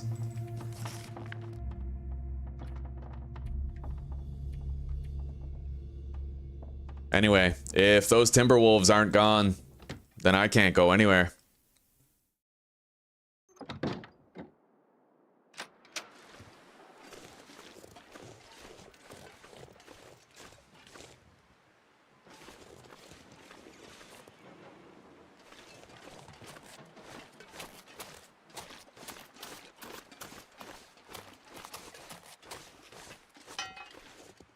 I can scrap that.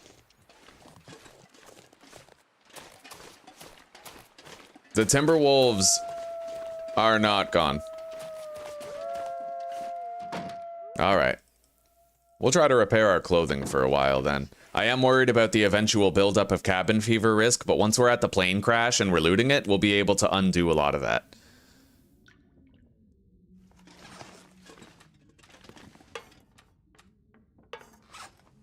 Okay.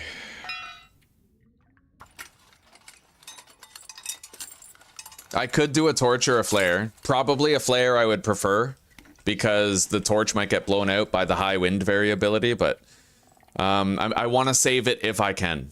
Flares are a very valuable commodity now, because we have the high wind variability and because timberwolves can be anywhere, anytime. We gotta try to conserve them.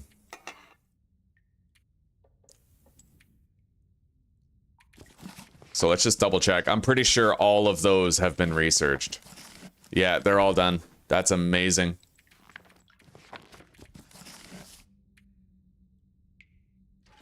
All right. We need cloth. So let's start harvesting some of these.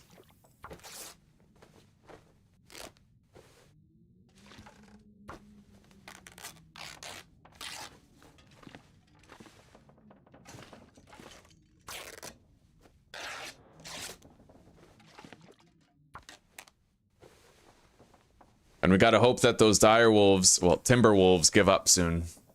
So that we can get a move on, you know? This time, I will not die to the cougar. I will avoid it. I fucking well will avoid it.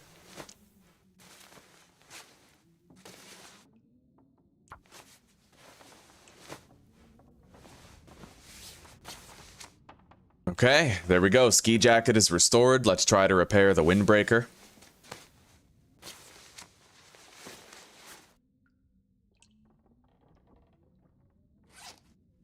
Maybe I could, but I just don't want to take the chance. Yeah.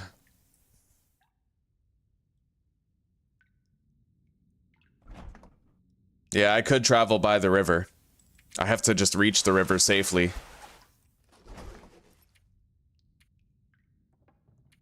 Don't worry, we'll get where we're going. In due time. We got a lot of herbal tea packets. I'm very happy about that. We're going to need them over time for the boosted healing.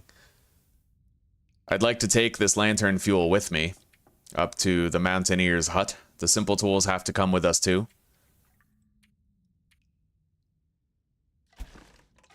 All right. So it is currently the evening hours. Let's mark everything that we have here. 4, 5, 6, 7, 8, 9 books. So, Pleasant Valley, Farmstead. 9 books, 1 cedar, 12 coal, 1 stick, 1 reclaimed wood.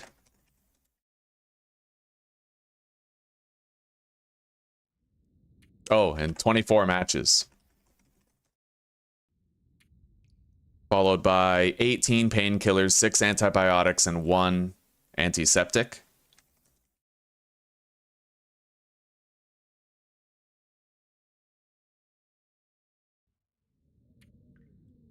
A spare wool toque.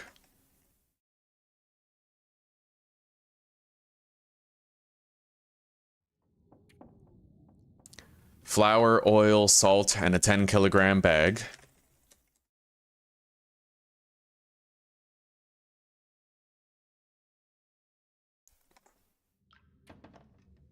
Six sepia film.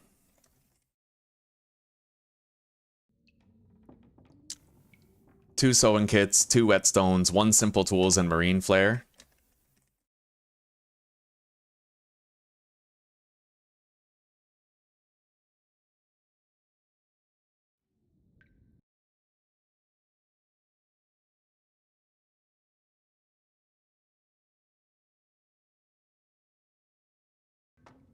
Two wires, 1 fuse, 7 cloth, 6 feathers.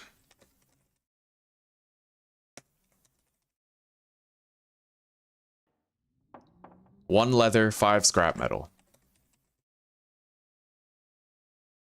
Followed by 1 cooking pot. All right. Done. Everything's documented here.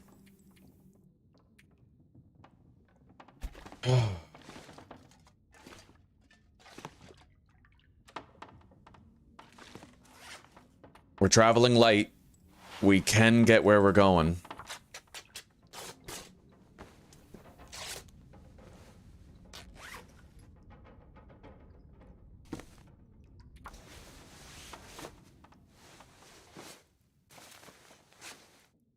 All right. I would like to search the Pleasant Valley outbuildings, but shit, man, there could be a chance of dire wolves or timber wolves over there too. They are sometimes there.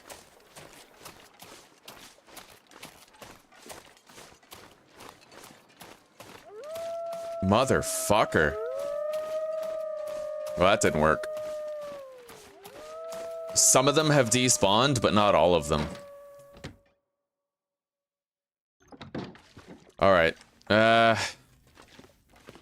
certainly don't want to leave at nighttime, because then I just introduce the risk of them being Aurora charged, you know? They're very perceptive. The other night, during the Aurora, last night, you guys remember we got chased by that Aurora charged Timberwolf pack? That was brutal, dude. They saw us from miles away. Like, literally, these ones right here saw us from across the river over there.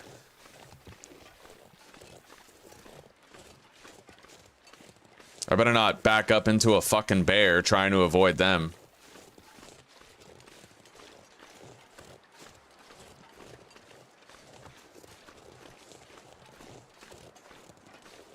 It is warm, but I'm worried that they might still see us, even from this distance. They seem to have really good eyesight. I can't sprint, that's for damn sure, because sprinting makes you a more obvious target, more likely to be seen.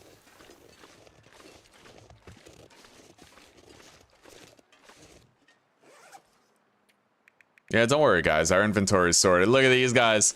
Look at these guys. Drop the flower, the t-shirt. Come on, who you think you dealing with? I am the lord of inventory management.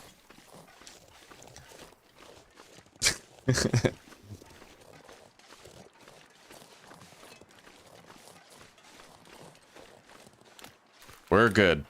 We're good. Now, I don't want to burst your guys' bubble, but I saw a Timberwolf pack here the other day, on this side of the river as well. So we have to hope that there's no Timberwolves here. Now, it is very warm, and I would love to have an opportunity to search that birch forest over there for bark.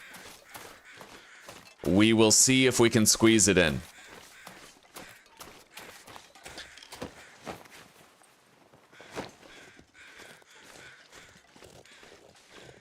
I just hope there's no Timberwolves here.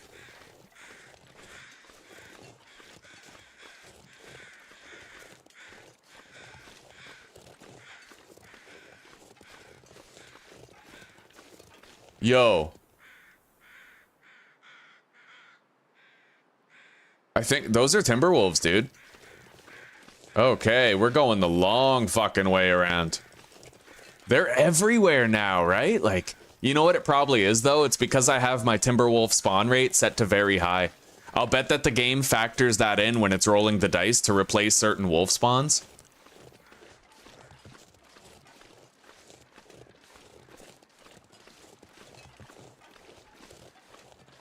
Let's just listen for that cougar music.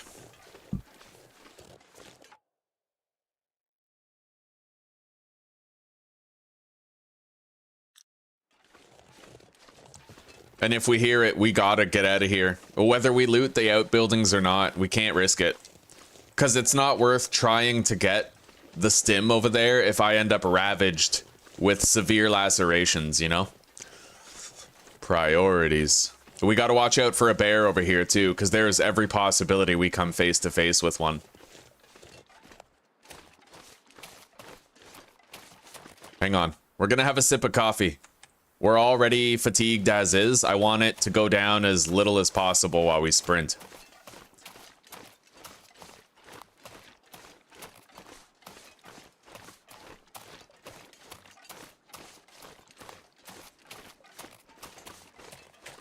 That is a doe over there to my left. Oh, don't worry. I know the bear's in the Birch Bark area. I'm ready for it.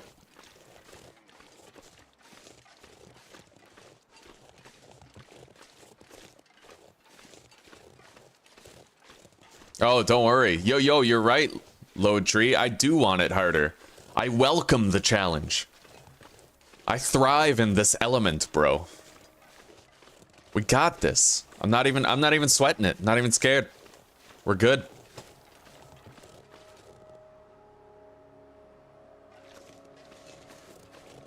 I'm a little scared. Well, this danger zone is highly lucrative. Oh, there's the bear. All right, guys, we got eyes on the bear right through the tree line. As long as we avoid that, we're gonna be okay. Let's start scouring the woods in pursuit of birch bark, knowing that the bear is over there and we have an easy chance of avoiding him. I'm not gonna be hunting these rabbits because they would make us stink way too much. With the timber wolves and the bear nearby, it just seems like it wouldn't be a good idea, right?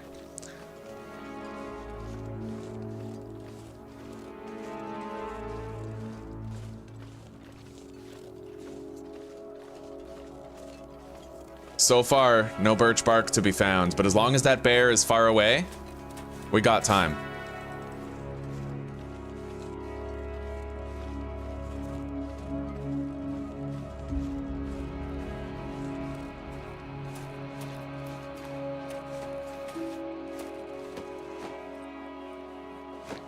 I'm so glad I turned the sound volume down.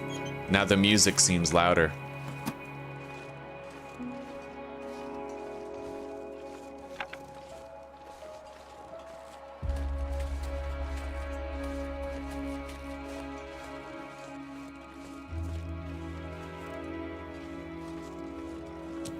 Pretty slim pickings around here.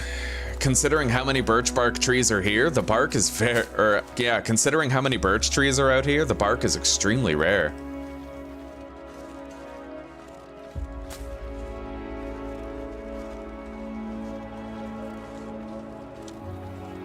The weather's turning. Let's get the hell out of these woods and orient ourselves with the farmstead.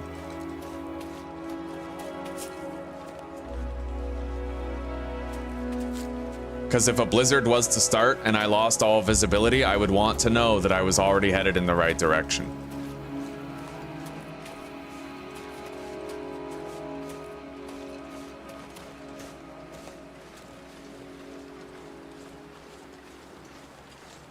I never looked in there, did I?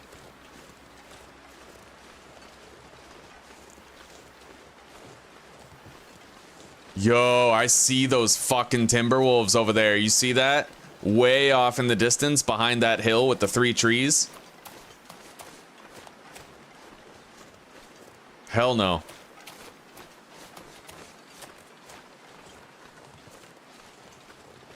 Yeah, I could barely find any.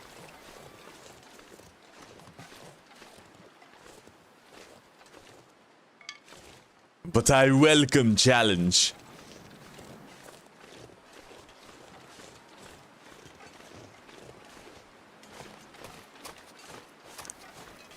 Since we're in Canada, it seems only fitting that we give the Timberwolves a nickname. We'll call them Tim Hortons.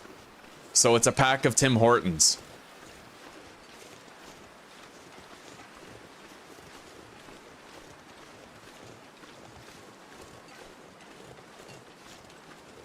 All right, we got some harmless little rabbits over there.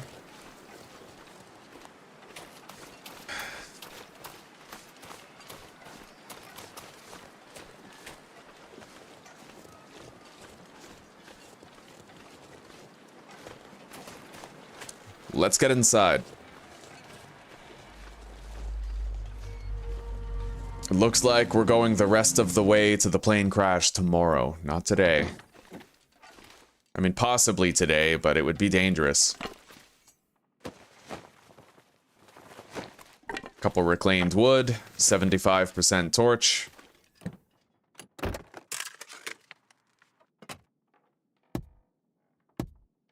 It's a damn shame that we couldn't find a car battery over in Milton. That's gonna be a long walk in the future. We got another hammer here. Whetstone. I'm gonna want to scrap that hammer.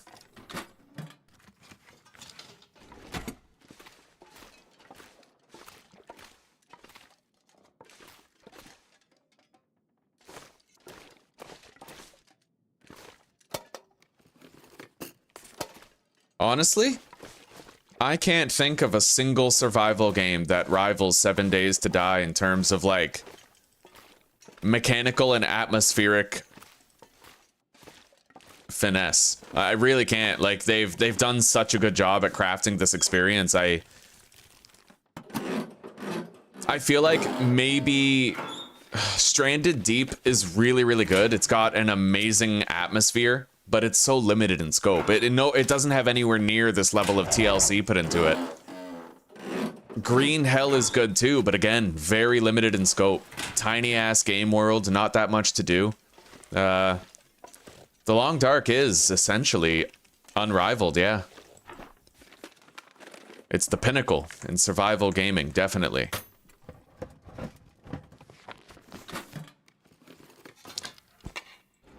Often imitated, never duplicated. All right, what do we got? We have a distress pistol with no fucking flare shells. All right.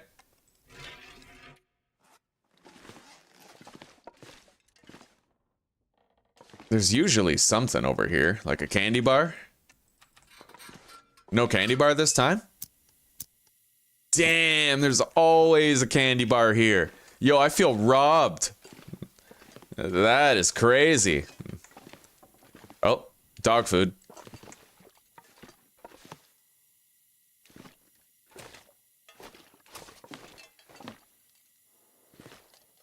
But we got what we came for. That emergency stim is now ours. We are very encumbered, though. We have to scrap that hammer. Let's get to the car first. We did search this whole place, right? Hang on.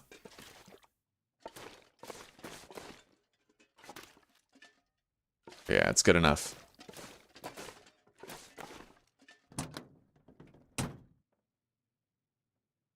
Yeah, I heard that Scum was surprisingly in depth. Mechanic-wise. I own Scum. I haven't really played it, though. I tried to log in once, and I couldn't get into it.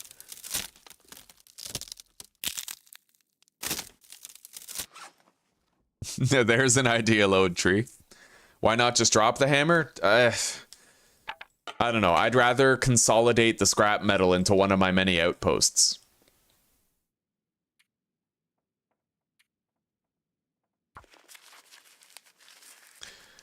All right, good amount of birch bark. I think we have 14. Yeah, we're sitting on a wealth of birch bark for healing. We've done good. Now let's compare these with our trail boots. Yeah, that's the thing. See, that's why I wouldn't use decent work boots, load tree. Because they reduce your mobility by 10%. And they're heavier. And they're less waterproof. And they're only 1 degree warmer. And 2% more protection. Yeah, I couldn't do it.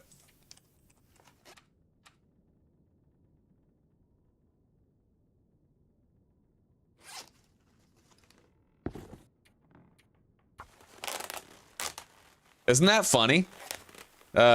Old fart. Like,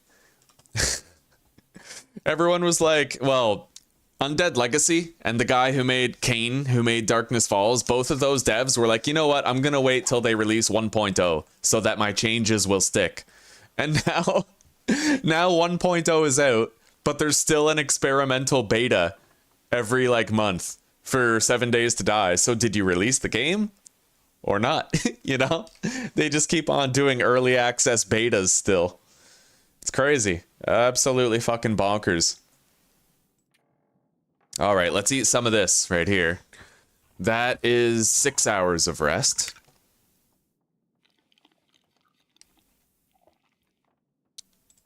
Followed by another 6 hours of rest.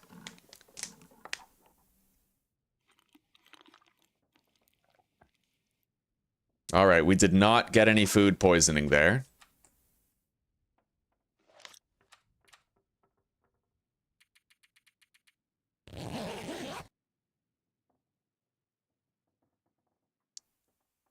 And it sucks because with the fun pimps continually moving the goalposts, it's like these modders can't finalize their projects, right?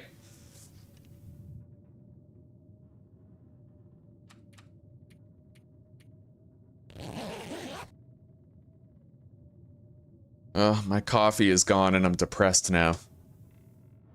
Life sucks. It's getting dark out already. It's fucking 4:11 p.m.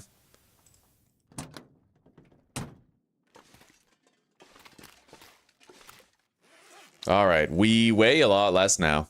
We don't need these cans. Let's ditch them. We're just about at our quota of 30 kilograms.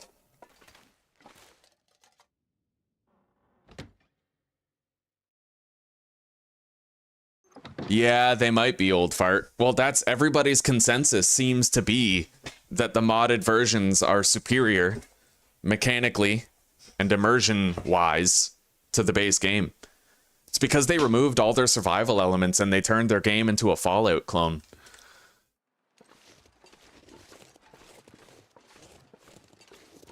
Okay.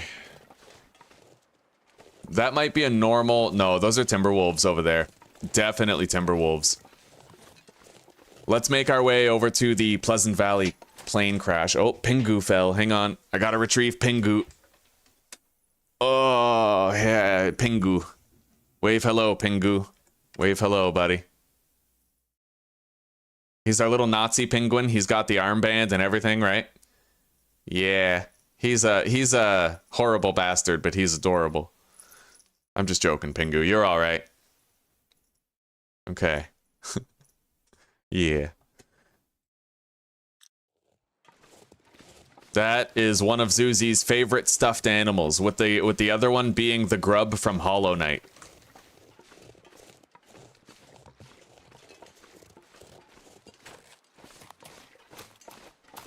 I'm hoping I can get eyes on the bear, because the issue is we can actually encounter that bear on the river. I've been attacked by it before. I would not want that happening now. Last thing we need is a shitload of wrecked clothing and wounds. So we're going to be very careful as we approach this area.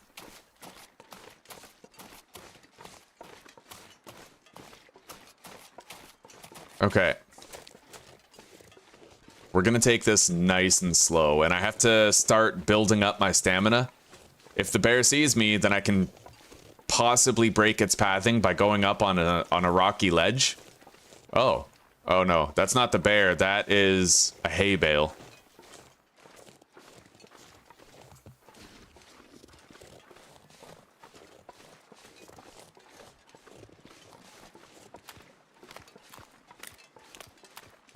We're in the right place. If I go over this hill, then we'll be at a tiny little shack. Let's save our stamina.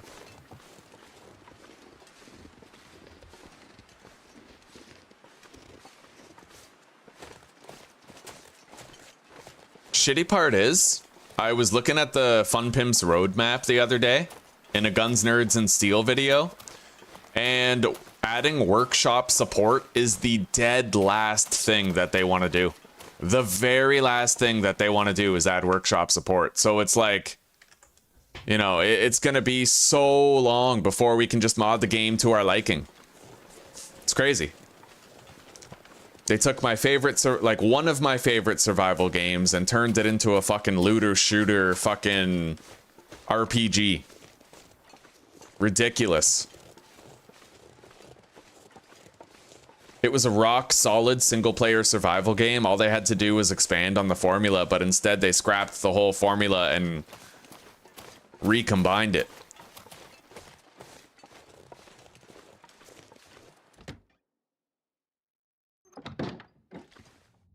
Oh, Zuzi. Pingu misses Grubby.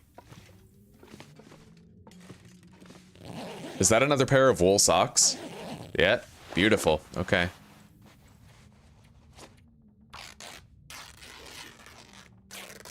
Anyway, if we warm up in here, we'll be heading out around a good time.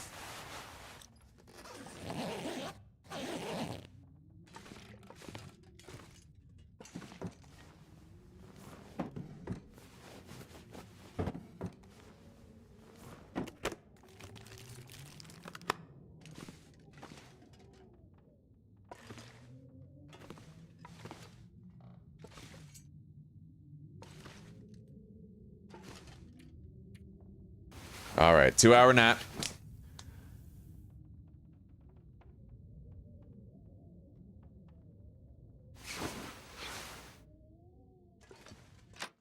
The weather sounds better than it was before.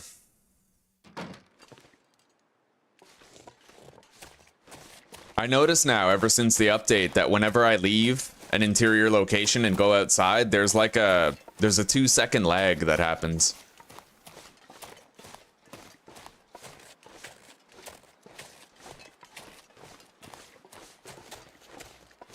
I have not watched the interview, Lightning Evo. What did it consist of?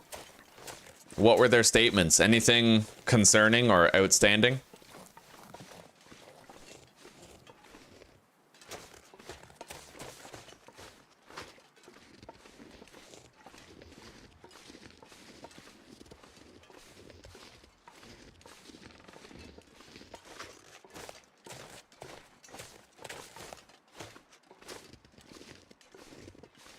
Oh, you're getting the same 2-second delay, Dark Brother, every time you go outside?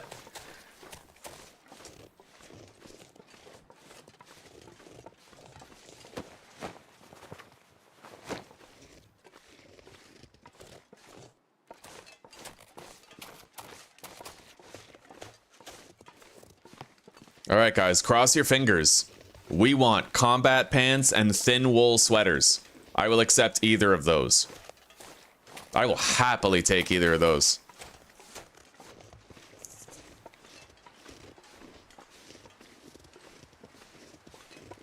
It does seem like it's only getting colder. Let's grab some of these sticks. I might need to start a fire in the plane crash cave.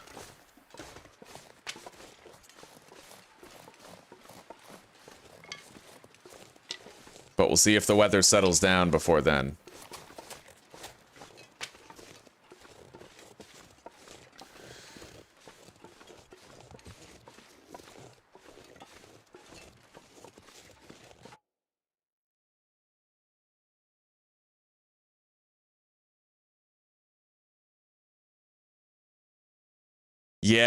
Yeah, 7 days to die is like a non-binary person. It just can't fucking figure out what the hell it is, you know?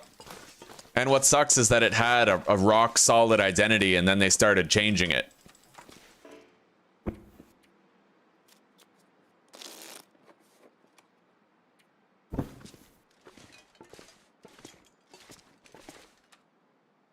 We are going to need to make new water soon, but I'm thinking I'm going to try to wait until we get to Timberwolf Mountain. We do have some fire fuel here.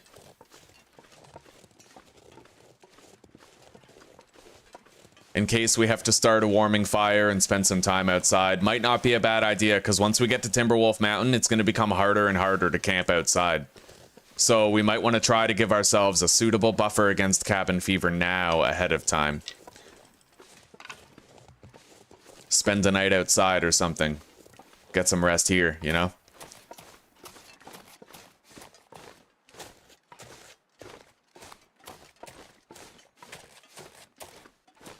Or I could use that wood stove. I'll probably use that wood stove that's outside by the abandoned prepper's cache.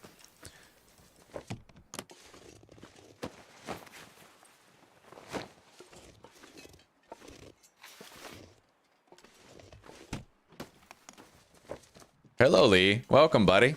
Yeah, we decided we're gonna avoid the cougar at all cost.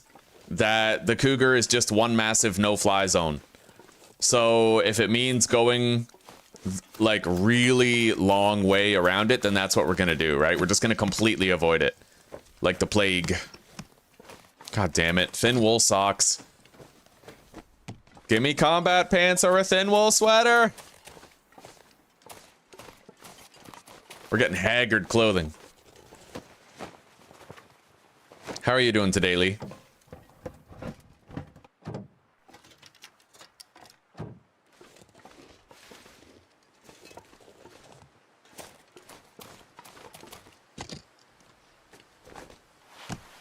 Sports socks. We got a thin wool sweater. That's what I'm talking about. Okay.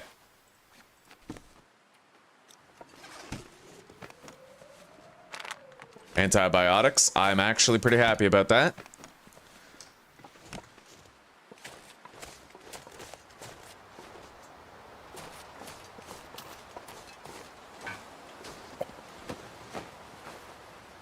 Alright, let's get in this plane before we start freezing. Hopefully the wind protection will delay it for a while.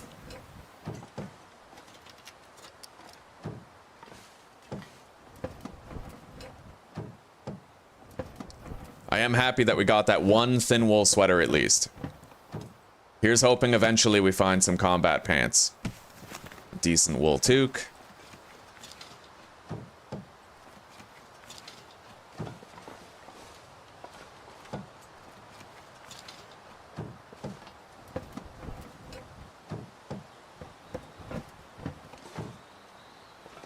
Good. I'm glad work is nice and quiet. Slow, regular day with no crazy shit. All right, looks like that's it. We got a thin wool sweater, if nothing else. Now, we are gonna head over here to search Skeeter's Ridge.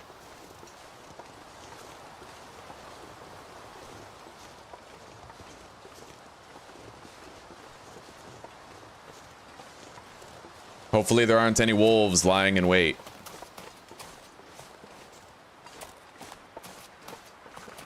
Oh shit. Go.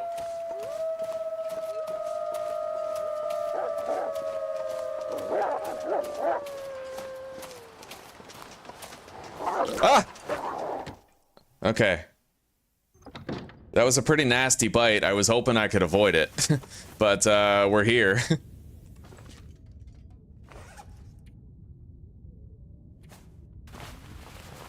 If we do want to leave, we are gonna have to use a flare. They're everywhere, though. That's the third Timberwolf pack that we've seen in Pleasant Valley. I gotta make a bow and arrows, guys. So we've confirmed something, I think. When you have very high Timberwolf spawn chance, that actually causes it. There's a very high chance that Timberwolves will overwrite wolves in a region that they're not native to. That was a very nasty nip, yeah. We have Birch Bark Tea. We can augment our healing rate a little bit, but we're also... Hang on. We're gonna warm up. Then we're gonna get going. Probably gonna have to use a flare. But this is why we have them, right?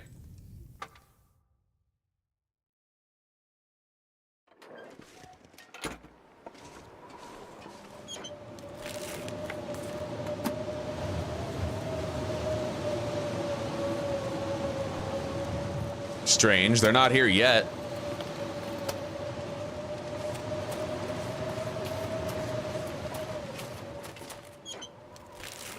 Maybe they despawned. That'd be lucky. I doubt I'm that lucky, but it would be lucky. Anyway, let's get out of here. Wait, I did thoroughly search this, didn't I? It feels like I was in and out too quickly.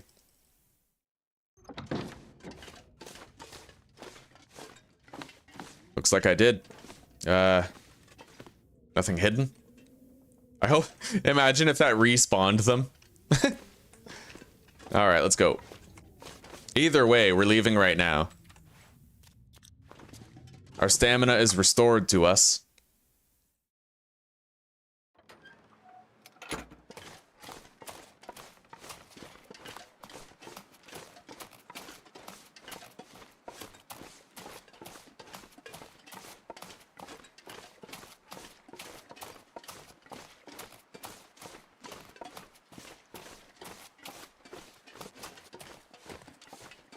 Yeah, that really sucks. We almost got away, but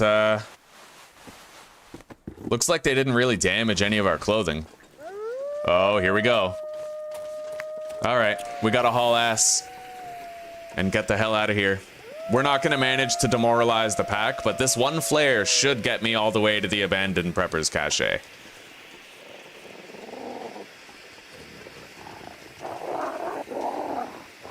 I wonder where the other ones are. I only see that one right now.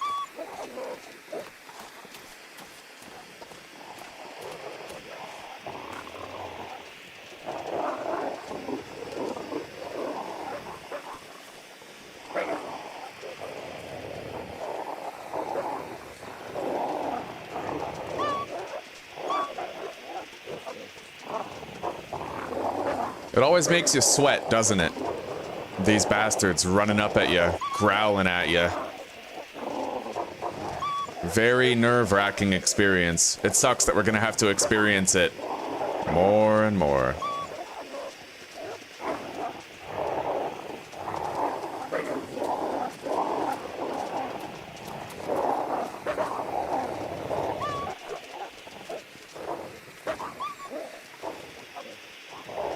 Take a swig of coffee. Sprint with reduced fatigue.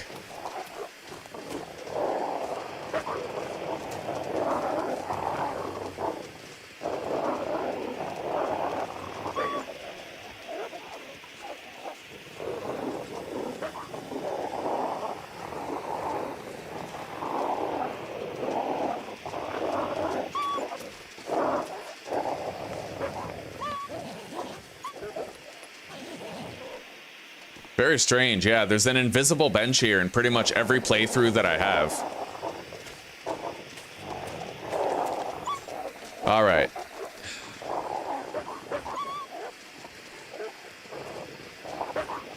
I want those, but I'm not going to get them right now. Far too risky. So what I will do instead, 4 birch saplings near Hunter's Blind.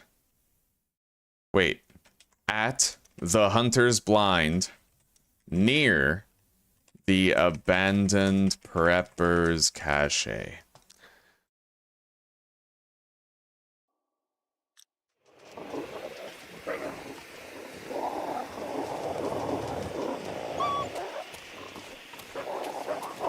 Jesus, you guys realize there's a rabbit and a deer here, right? Why don't you go get some other food?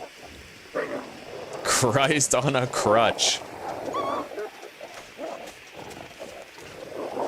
Hell, go vegan. I got some rose hips for you.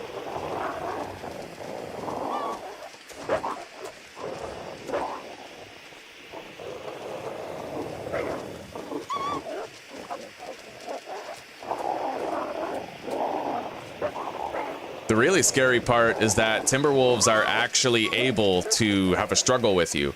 And they're enormous. Like, they don't look big, but when they jump on you and you actually have a full-on struggle with one, buddy, it's different. It's real different.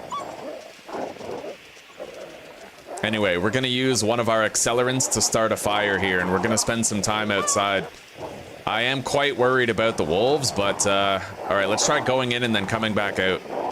Maybe they won't be here when we get back, hopefully. Jesus Christ. This difficulty has a lot going for it. A lot going for it. I like it. It's very hard. Seeing Timberwolves more often and having the cougars and getting low condition recovery, it's different, buddy. It's very different.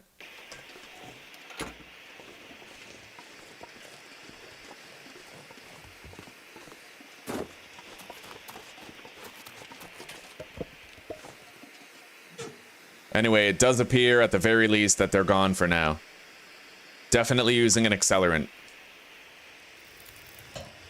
Ah, okay.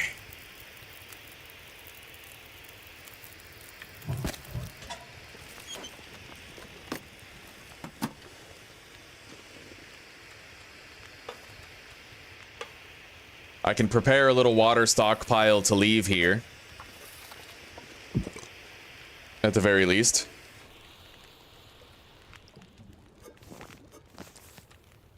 And let's take down the birch tea. In fact, I'll drink 2 of them. We can get 10% of our health back over a period of time.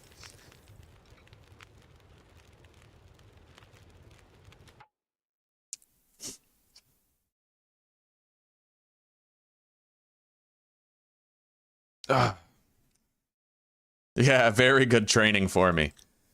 We'll get used to it. So while we prepare more water, let's also prepare more birch bark tea.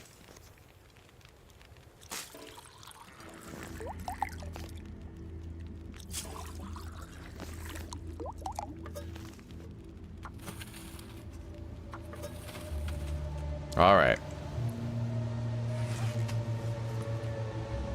And we are going to take one of the herbal teas out of our flask and drink it. So we'll get enhanced condition recovery during our rest on top of what we're doing with the birch bark tea.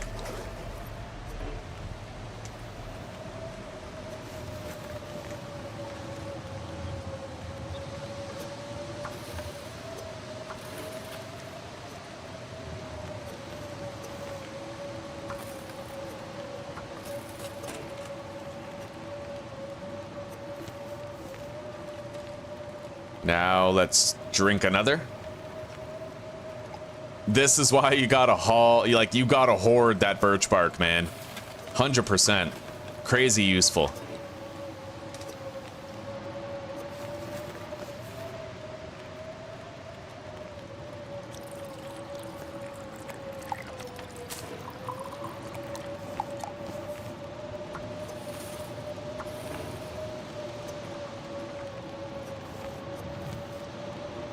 Anyway, let's head on in. This torch is not gonna last. I don't even know why I grabbed it, but...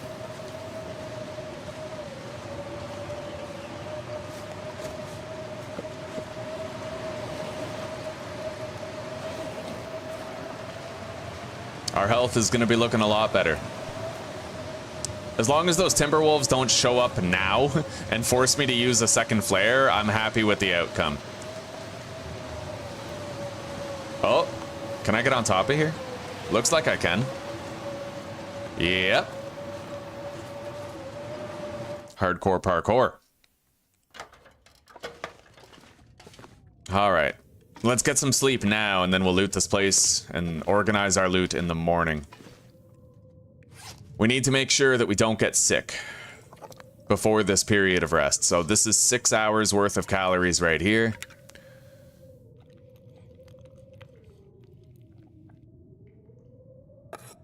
Seven, 8, 9, 10. Plus a little bit extra. Okay.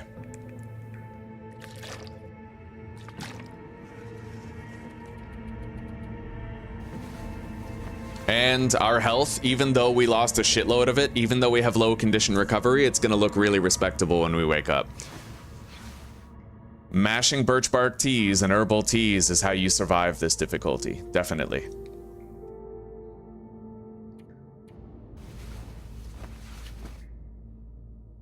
And now we have a little bit of a buffer against the buildup of cabin fever, I'm happy to say.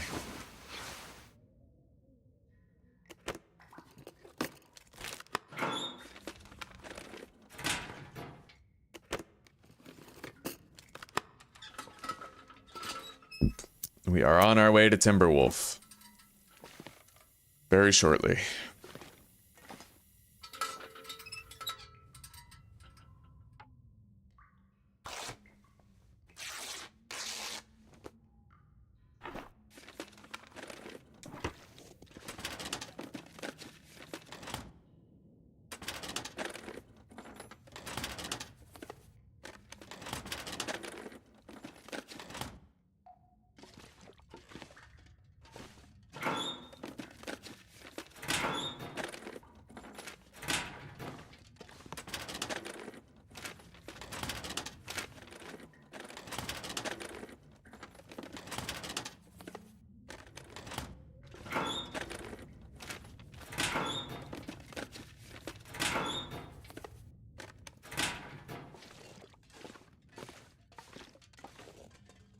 Okay. That is pretty much it.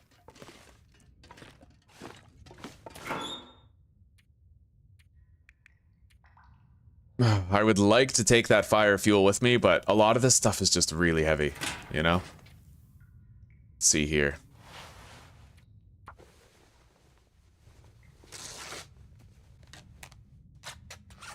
I could theoretically do 2 trips up the rope. But it's not warm enough for me to feel comfortable with that, because after you do 2 rope climbs in a row, you typically need to walk to your destination. Very fatigued, so.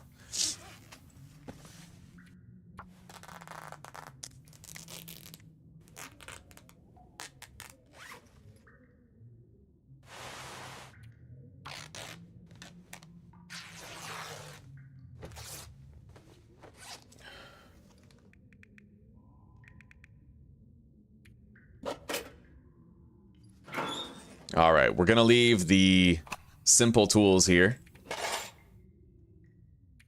Shitty torch.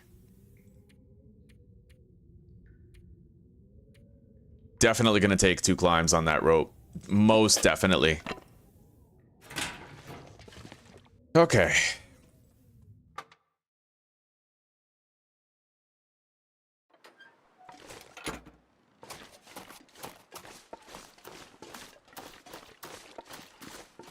What I can do is take stuff up there right now that will not deteriorate. Drop all the water.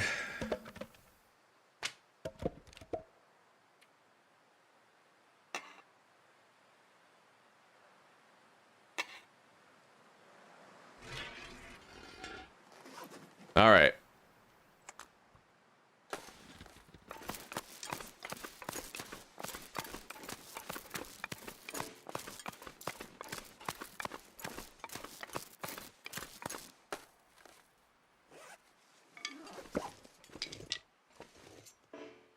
Too encumbered to climb.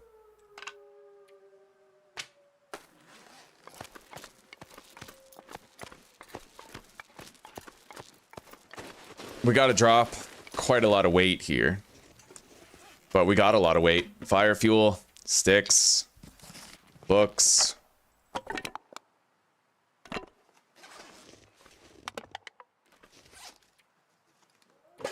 The simple tools will not deteriorate outside. That we can just harvest. And then we'll have a little nap and come back up during the evening hours. And take the rest of our stuff up here. Yeah. Then we don't have to leave a damn thing behind. That's how we do.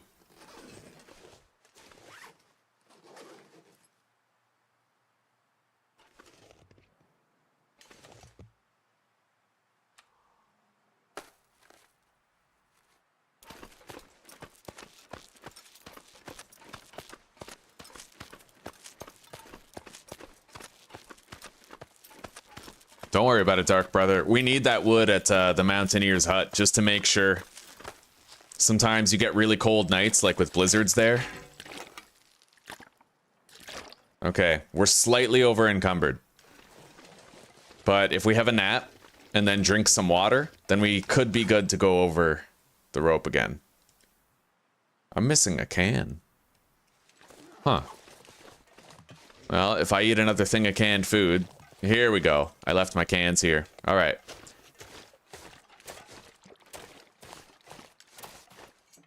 So maybe let's eat a can of tomato soup. That's 4 hours. Oh, we don't even have a can of tomato soup. Okay. As an alternative, we will drink a soda.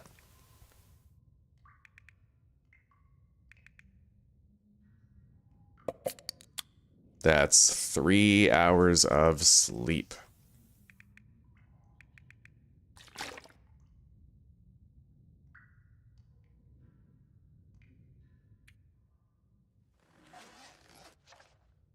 We can sleep for 5 hours at this point, just about.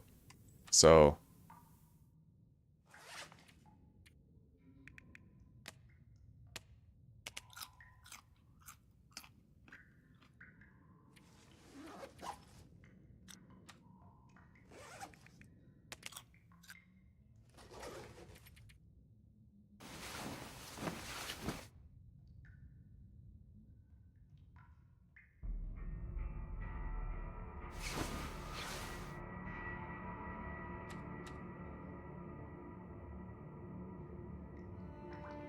All right, we didn't bring our weight down enough, but we could drop that stick. And... okay. We already got rid of that torch, so that's not an option, but... the stick can go... and the painkillers, but if I got broken ribs, I'd be happy to have them. So I'm gonna try to just take those with me. We could leave behind half a liter of water.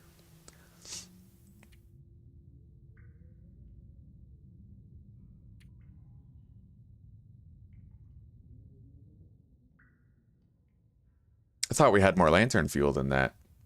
What did I do with it? I don't know. Oh, you know what? I probably dropped it up top. Okay.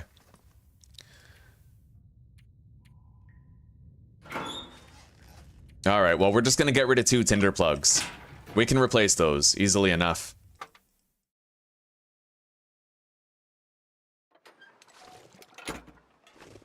The weather's not bad. We can make this trip.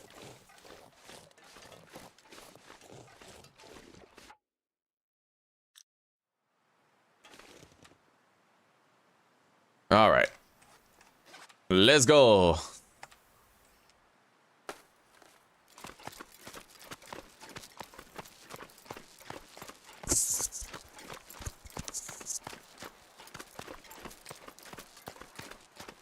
We're finally here, guys. I can feel it. This is the playthrough where we don't fuck up, we don't take on a cougar, and everything is fine.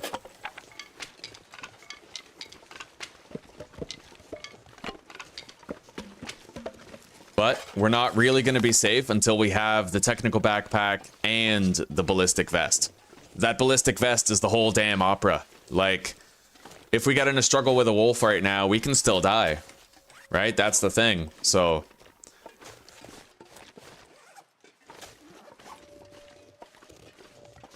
Anyway, we're just gonna walk to our destination. Calmly walk, it's very warm, and we're not gonna start sprinting unless the weather calls for it.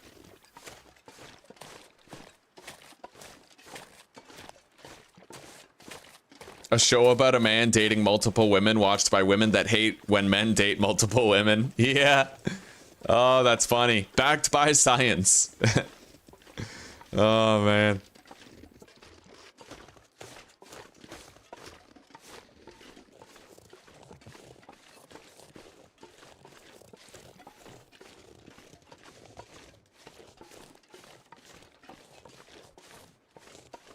The cougar will be in the birch forest in Timberwolf, but we can avoid that cougar easily enough.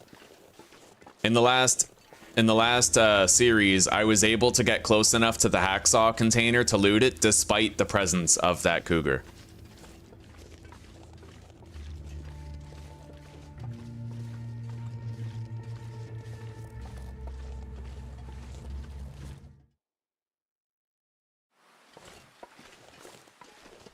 Nice and slow.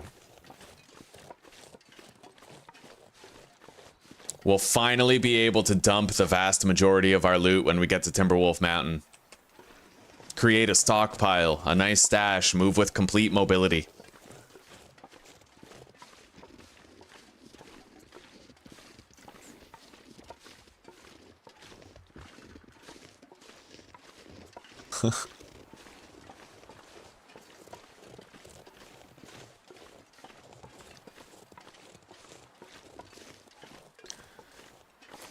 God, I always dreamed of this, man. We got 19 people in here. Last night at the end of the stream, we had 24. I've been trying for so long to build a community of people who like the Long Dark on this channel. Usually, we only had this much success, viewership-wise, with 7 Days to Die. But, you know, bless all of you. Showing up to chill. Filling the room.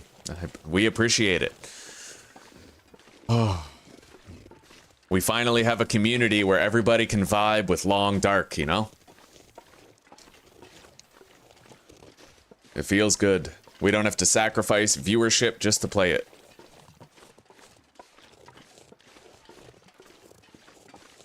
Yeah, when you think about it, guys, those Bachelor shows are a lot like the Whatever podcast. It's like the same energy, you know?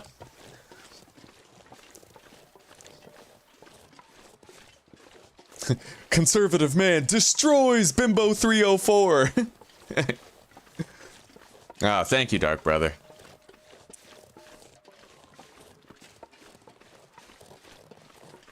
And thank you, Load Tree.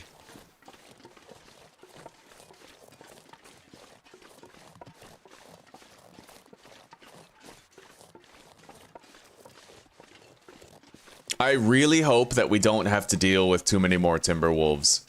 In a previous playthrough, we did end up encountering Timberwolves over in Ash Canyon.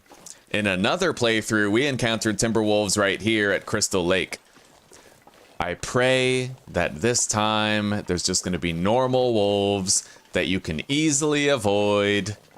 You know, I just need a vacation. We've had more than enough Timberwolves in this playthrough. I think we've paid our dues. It's a miracle that I've only used one flare up until now. I definitely am glad, though, that I adopted the new rule of always carrying 3 flares instead of just 1. That has definitely saved my ass. Because it is often too windy to take out a torch and light it. Alright, we got a little bit more birch bark. More bark of the birch. More son of a birch. Bark.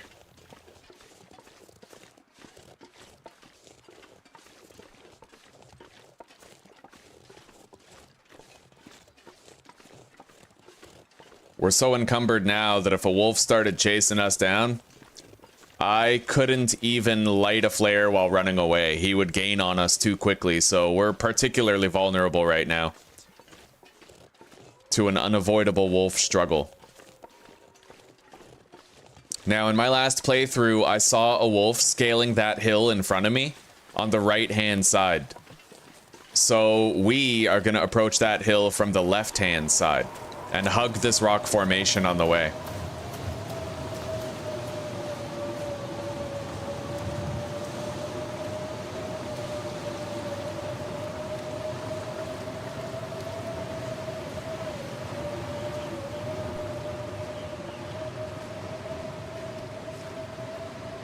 Ah, man. You guys are flattering a brother.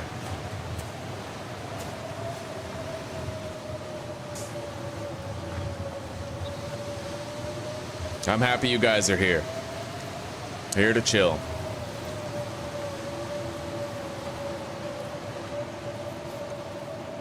And we can embrace this crazy shit together. All right, let's make a mad dash for the front door.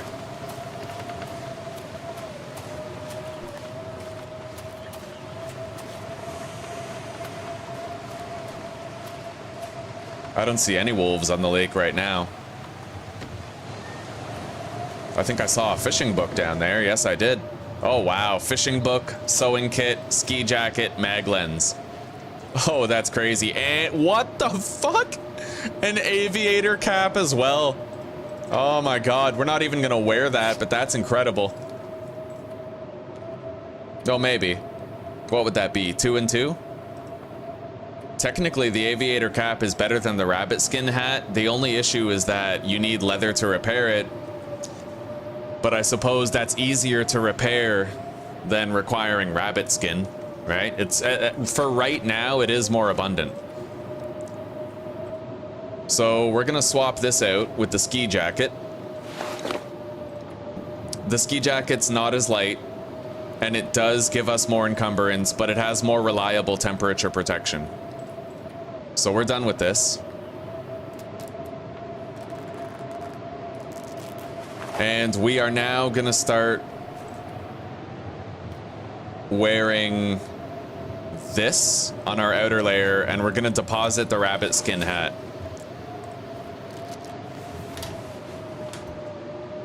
Just because it's easier to repair, you know?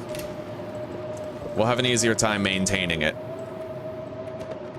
So we got 8 cedar, 15 sticks, 1 fir, 3 reclaimed wood, and 2 burnable books, with another book that we can research. We brought a hefty supply of fuel here for the foreseeable future.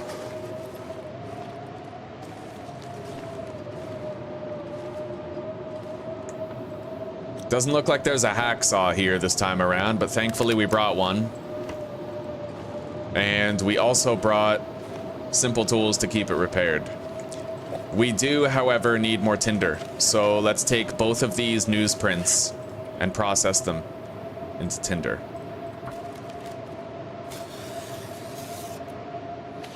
Yeah, the aviator cap is dope. It's getting pretty cold. We're gonna want to go to sleep soon. We don't need to have a fire going, I don't think. We'll be fine. But we want to make sure that we have a full warmth meter before we sleep. That's the catch. That's what you need.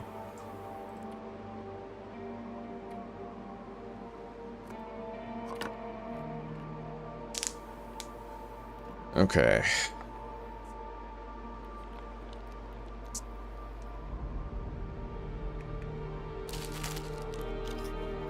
That's 10 hours of rest right there. We're not even tired enough for 10 hours of rest now that I think about it. All right, let's get what we can. And then we'll have to try to spend our time somehow.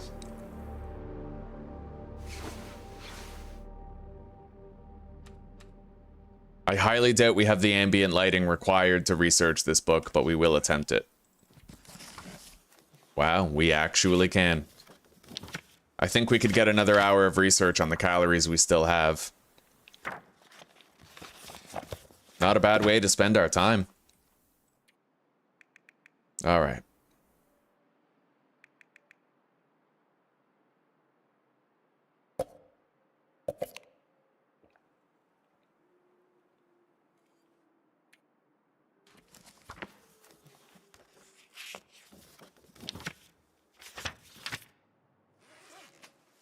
$165. We can definitely do another hour of research with that.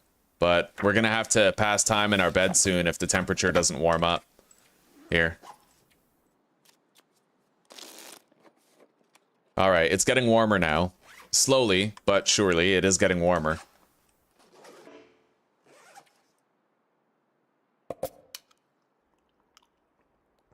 How do you summit from here, Evo? I'll walk you through it when we do it. Basically, you go that way, and you pass the entrance to Echo Ravine. You take a left-hand turn. Okay, walk that way until... Keep the Birch Bark Forest to your right-hand side, and then you'll come to a crashed plane wing.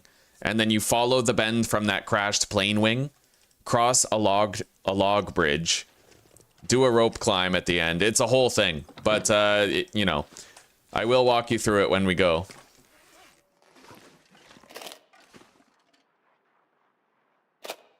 All right, let's clean up our inventory and lighten our load here.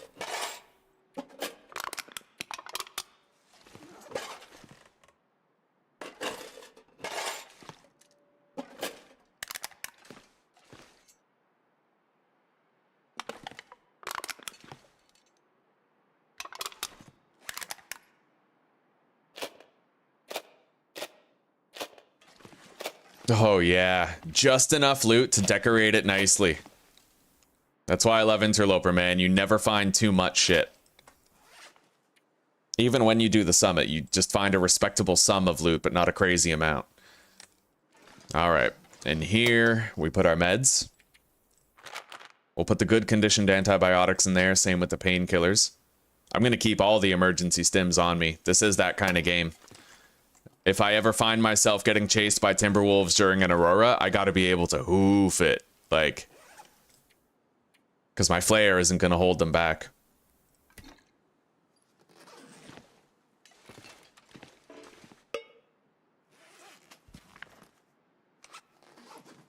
Let's finish this now.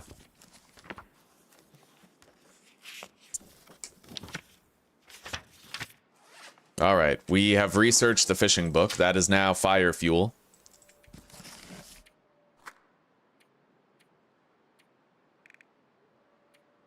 Quite a lot of water weight. Let's deposit that.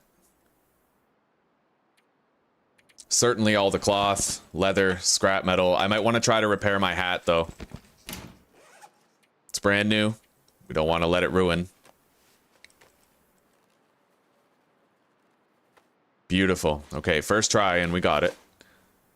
Let's put our better conditioned ski jacket on the outside, wear this one on the inside. Our gloves are in good condition, so if we got in a struggle, they would not ruin. We'll put our better pants on the outside, as we should. Okay. Our standard carry is much larger now than it used to be. However, if we're going to Ash Canyon, I don't need the pry bar. That much I know for certain, so we can leave that behind. Ugh. We could drop these potatoes on the ground and cook them later.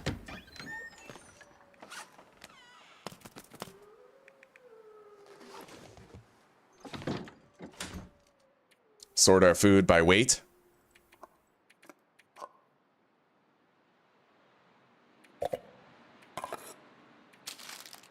And deposit the high condition food. Although I suppose... I don't know. Let's... Yeah, we do have to leave a bunch of it behind. It just, it culminates in being so much weight. We'll drop the carrots outside with the potatoes.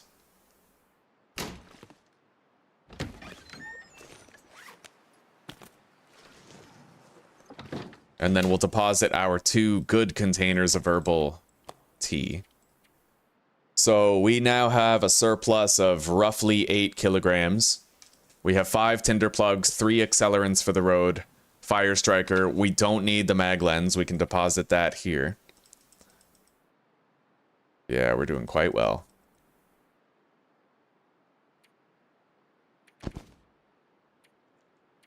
Just about exactly 8 kilograms available. All right, I'll be right back. I have to take a piss, and I think I want to put on water for a green tea. It is only 5 p.m.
All right, Theo and Tai Tai came inside. No sign of Weasley. Filled up the water filter. Put on the water to boil for the tea. We are good to go. And I took a big piss. It was good. Guten Tagen. All right, it is very cold, but also sunny. Theoretically, I could start a Maglen's fire right now.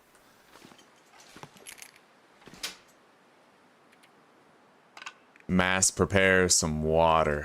We wouldn't want too much, but we could use some. Yeah, you can actually fit a campfire in here. Interestingly enough.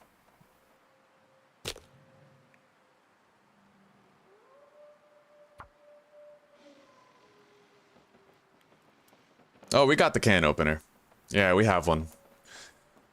Oh, you mean, do I need to bring it? I would like to bring it, just to maximize the calories while we travel. Yeah, I'll just use an... we don't need to use an accelerant with a mag lens. What we need is a book. We need to stop using the sticks and use a book instead. And just raise the chance of success.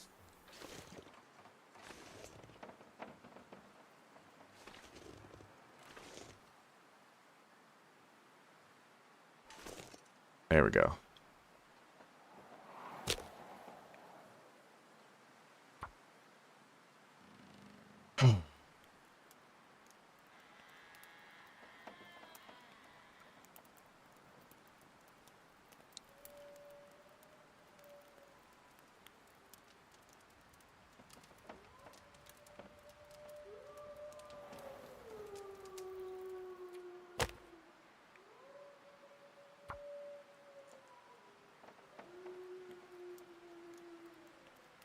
We have an 80% chance of success, so I'd be very surprised if we failed this twice in a row.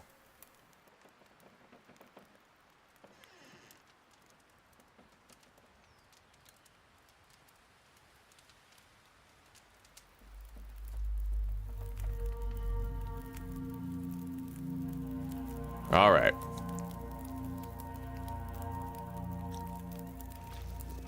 Now, this fire can be blown out by the wind, so we're not going to put too much fuel in there, but it'll receive a duration bonus from the outside.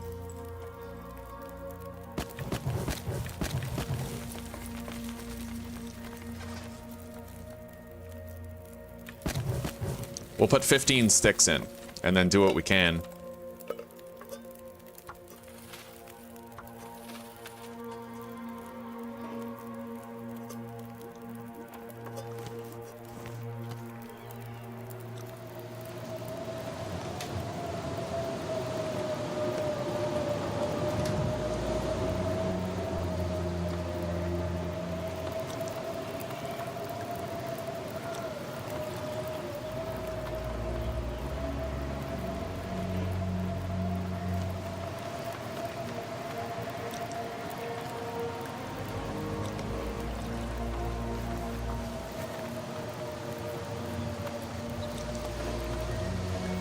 All right.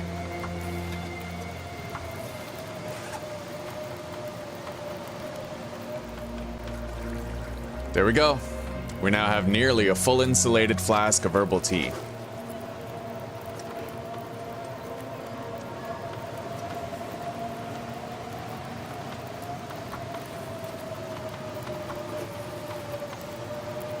Yeah, you can't argue with a free fire. This is beautiful.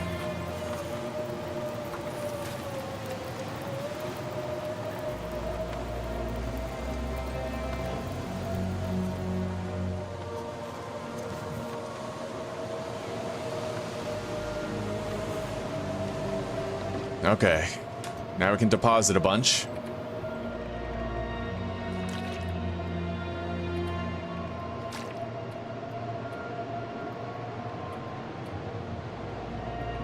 Hello, Tai Tai. Hi. You good boy, bud. Good boy.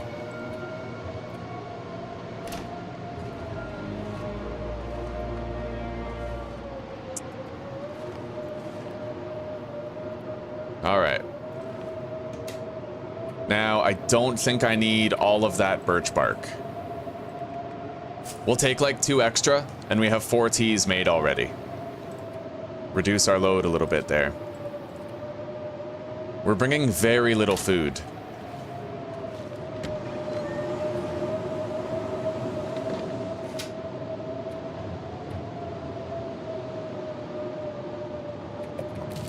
We'll take that.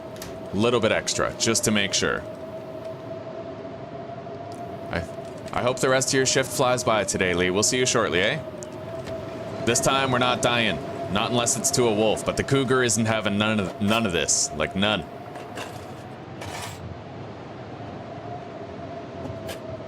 Anyway, peace out for now, buddy.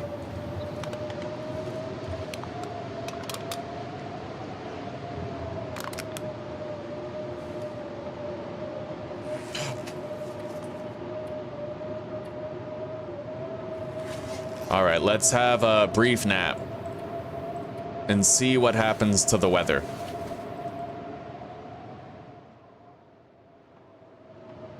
Oh, I gotta be right back. I hear the timer going off on the oven. That means my water's boiled.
Well, there's no sign of Weasley yet.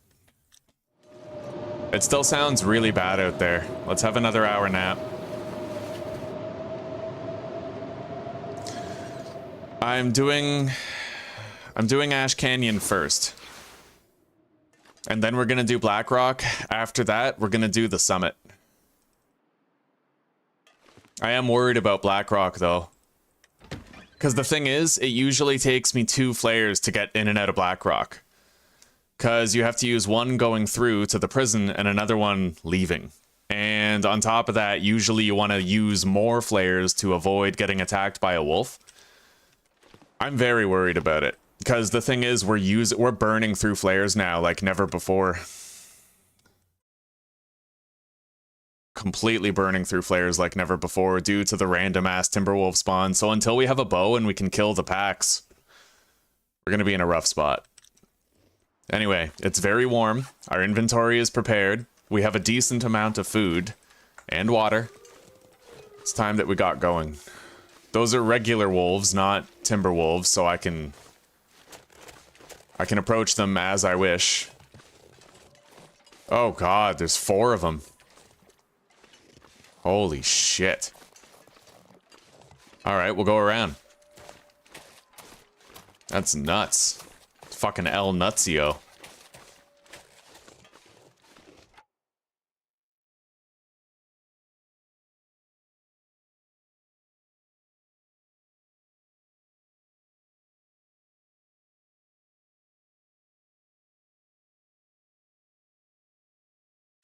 What, you mean restart your playthrough? Or just restart the game itself? Shit. Alright, let's run through. I have a high sprain risk here, but we gotta just get around these wolves. There's 4 of them, right? So, to meet the end of moving on. Birch bark.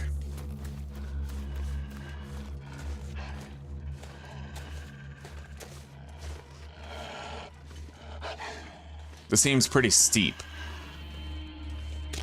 Ow. Yeah, I didn't think I'd be able to get up there. But the wolf didn't follow me, at least.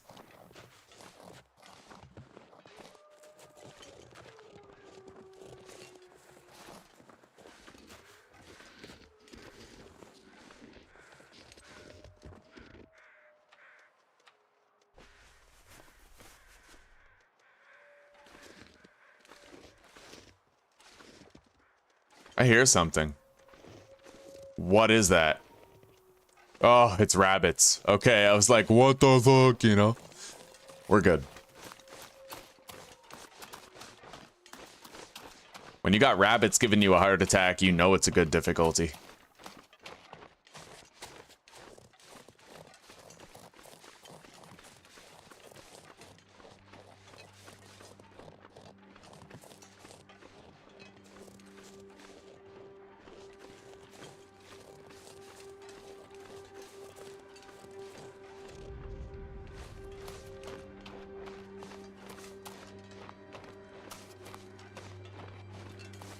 Okay, so just restart the game. Good. Hello, Ty. He's a good boy. The goodest boy. The good boy,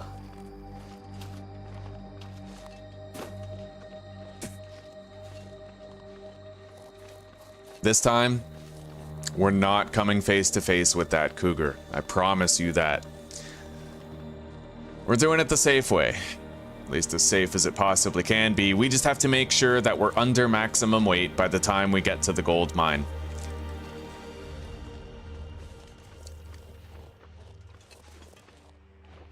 Because there will be rope climbs involved with leaving the region.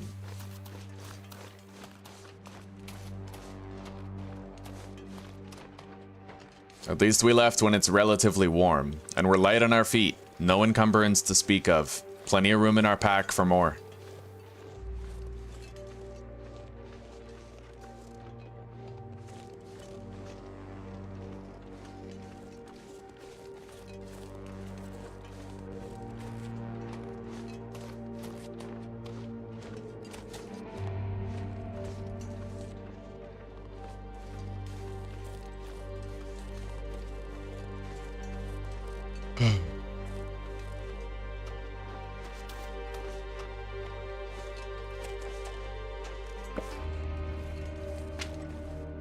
We got just enough coal for emergency fires later, if shit hits. We're gonna keep this in our hand just in case. I feel ambivalent about using a torch in the event of a timberwolf attack. Normally you can count on it, but with the wind variability up high, it's like it's a split second between having that torch lit and having it blow out on you. But I also don't want to use my flares if I can avoid it, because they're clutch in a bad time.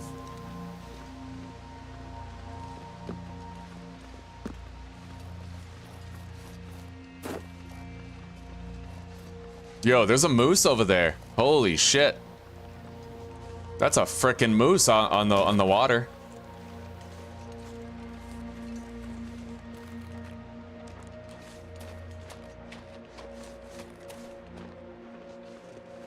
It's getting colder. Probably gonna freeze before we reach our destination. At least a little bit.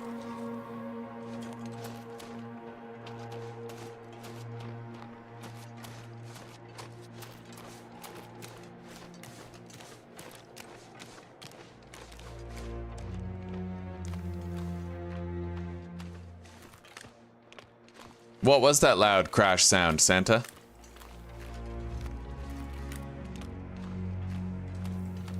It sounded like something crash landed on the planet. Okay. It just refreshes exotics.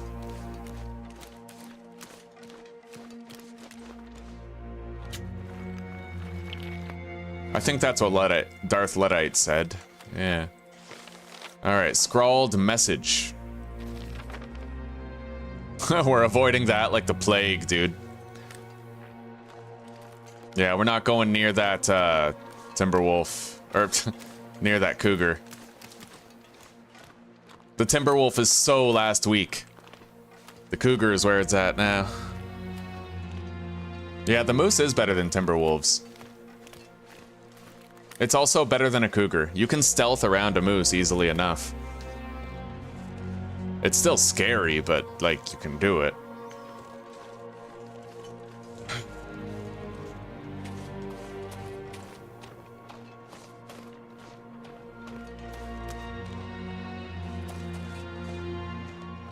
Alright, we're gonna start losing health now a little bit.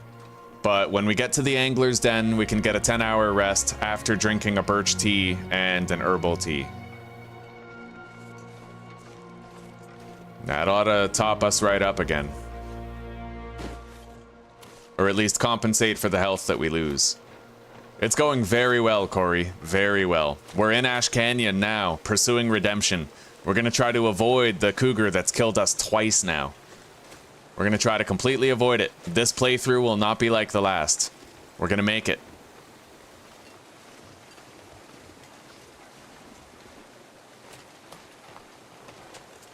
I don't know if this wind would be strong enough to blow out the torch or not. It looks like a gentle breeze more than a powerful wind, but...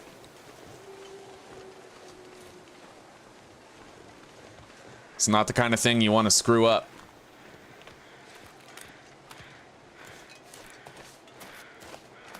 We'll just have to hope there's no wolves in my path between where we are now and where we gotta get to. We're getting there.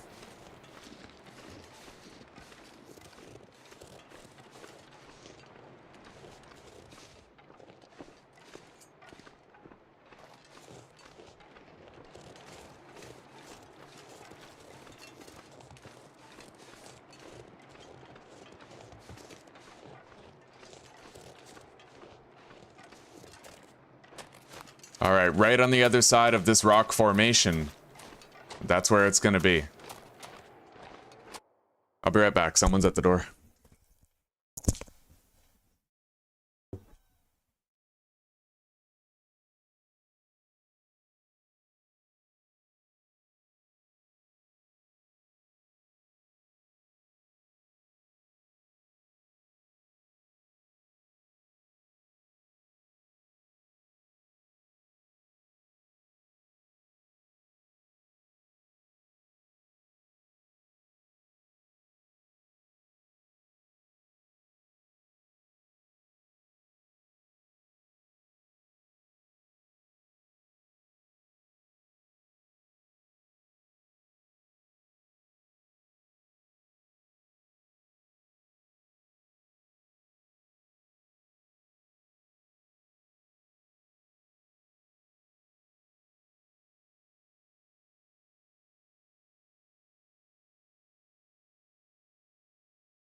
All right, guys, that was our electrician, Alan, coming to receive payment for a job he did months ago.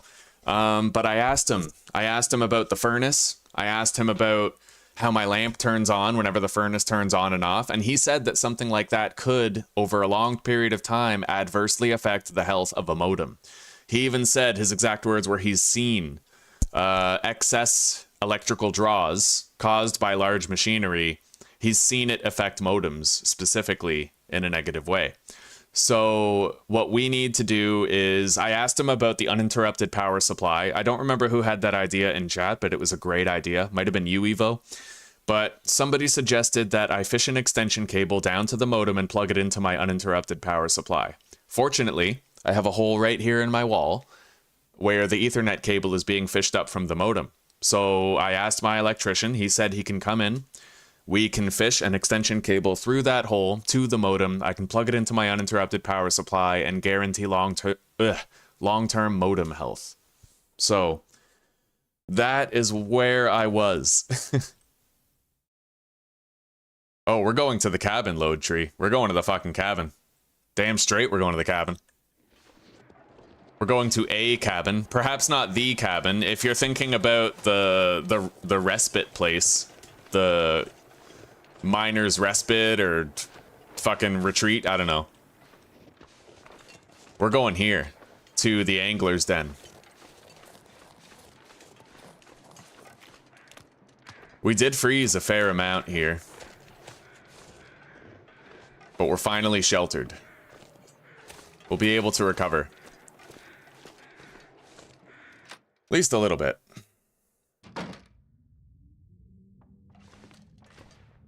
Oh, we're going wide berth around the cougar, Corey. We're avoiding it completely. And yeah, Zuzi, that might actually be why our router ended up so damaged over time. Every time the furnace kicks in, it causes a power surge throughout the house. A minor one, but still, nonetheless, there's a trickle, right? And after enough times of the furnace kicking in, it could have damaged the health of our router. So, anyway, let's get some rest.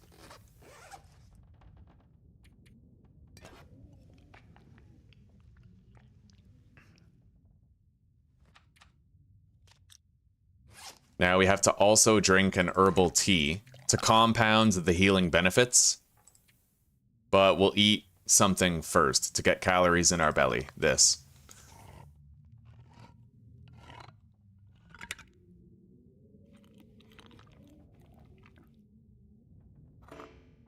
You are not thirsty. Okay. Now we are.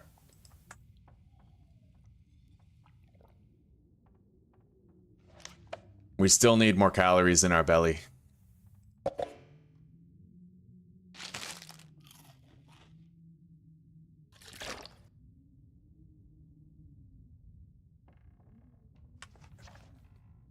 All right, we have restore condition and improved rest.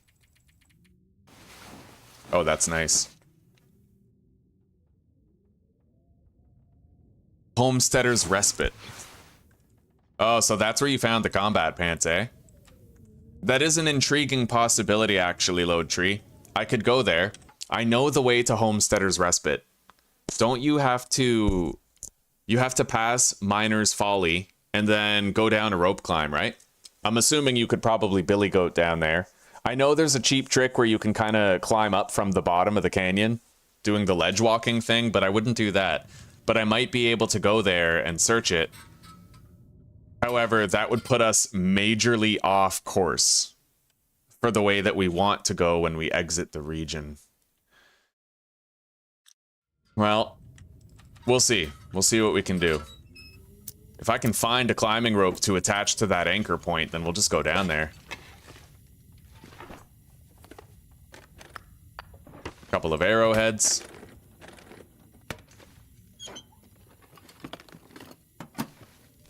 Mittens, sewing kit, books, matches, another book, dog food, diary, oil, cooking pot, cedar. Holy shit, we found a lot of loot in here. And there's a candy bar down there.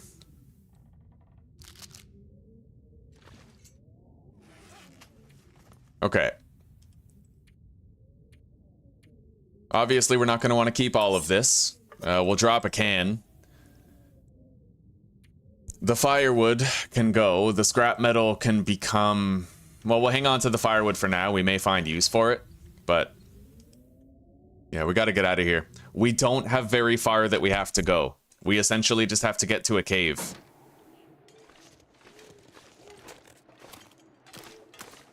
And I am okay with leaving at night when it's dark, only because it's really easy to get where we want to be.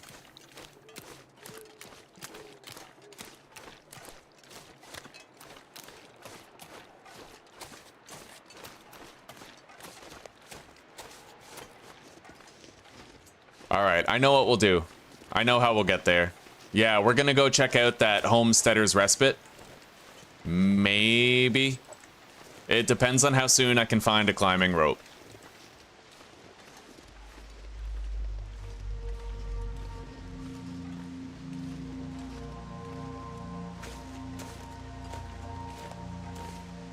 I really want the combat pants, but there's no guarantee that they'll be there. And there's a cargo container that I want to search when we get to Timberwolf Mountain through the back exit from Ash Canyon. God, it's really dark right now, eh?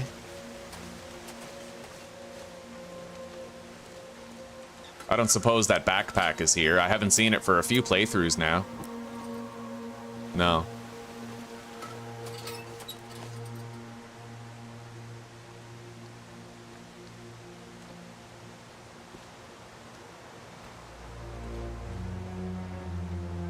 Good boy, Tai Tai. Good boy. Cozy boy. Alright, there are gonna be some wolves here that we have to try to avoid on the way through, but it's possible I won't be able to avoid them and I'll have to use this flare. In fact, that is often the case. I just wish we had a marine flare. I don't want to use an entire good red flare on it, but we might have to. Okay, we got up that hill. It's difficult to get up that hill, but you can.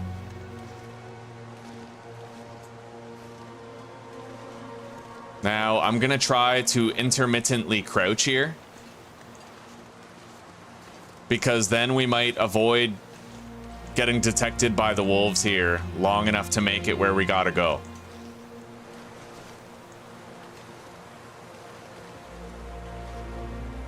It is gonna take us longer, but as long as I intermittently crouch, they'll have less of a chance of seeing me.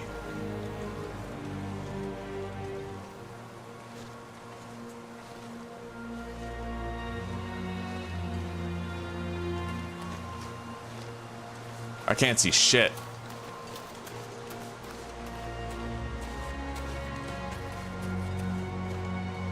I gotta save my stamina in case I have to run away and light this flare to protect myself from a struggle.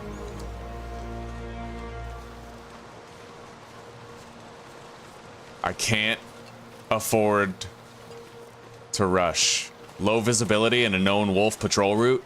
Hell no. Anyway, now we can mad dash to that cave down there. Alright, we got through without having to use a flare.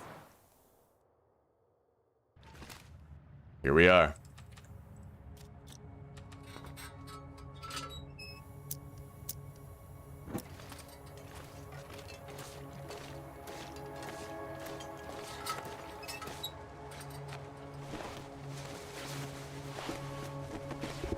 We gotta make sure our clothing doesn't get wet, so we'll put it in our backpack. Okay, now we gotta get dressed again.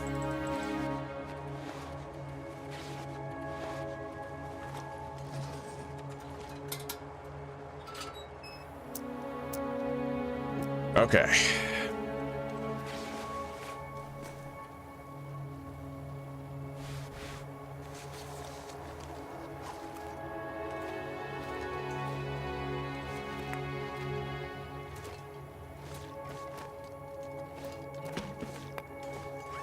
We still got a little bit of carry weight left, but not much.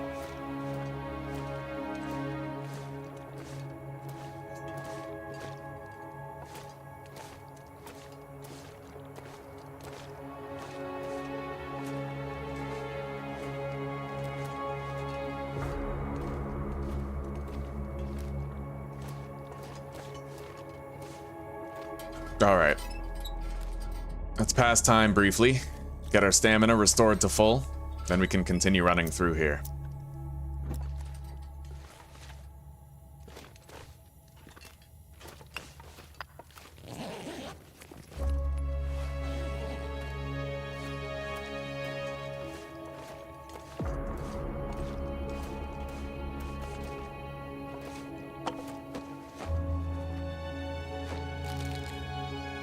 Now, this is a very short rope climb, so we could do 2 trips up here to take everything. And I'm happy to say we just found a marine flare. That's important. Let's drop enough to the point where we can actually do the climb. Okay.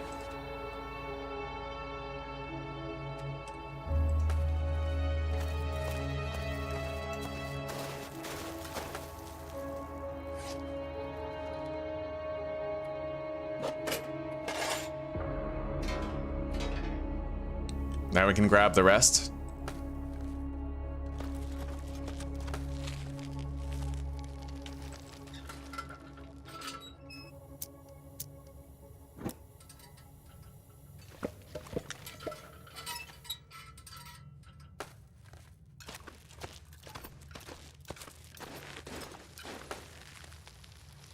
Oh, we have cabin fever risk.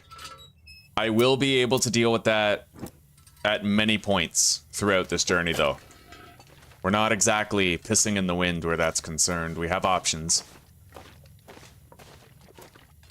There's never anything here. I'm just looking from entirely from a basis of habit at this point. Yeah, wolf carcass. Let's walk back.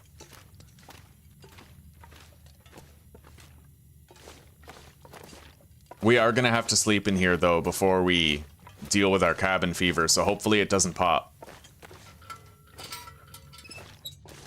Oh, too soon. I still need that.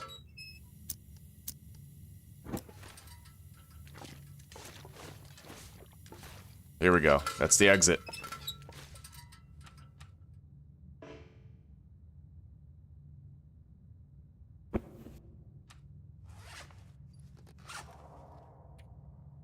Okay.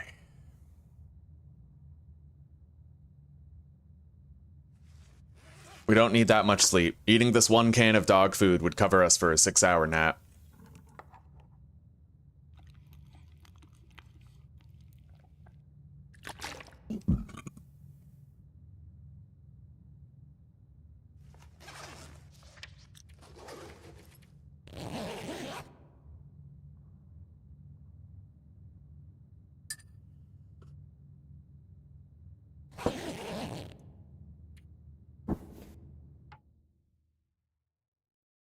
Oh, Zuzi.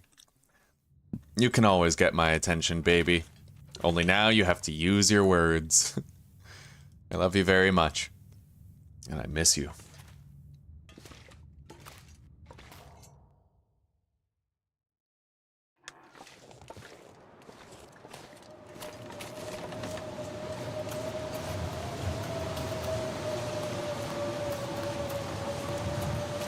I might not want to actually go all the way right now, but there might be a climbing rope here, and if there is, I can use it. It doesn't look like the climbing rope is right here.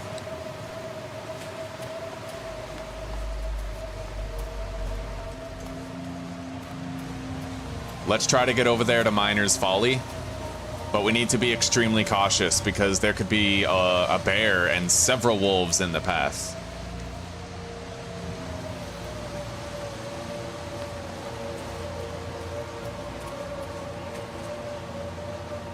Oh.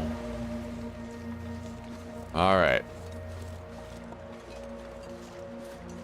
I can only proceed to and subsequently loot Homesteader's Respite if I find a climbing rope.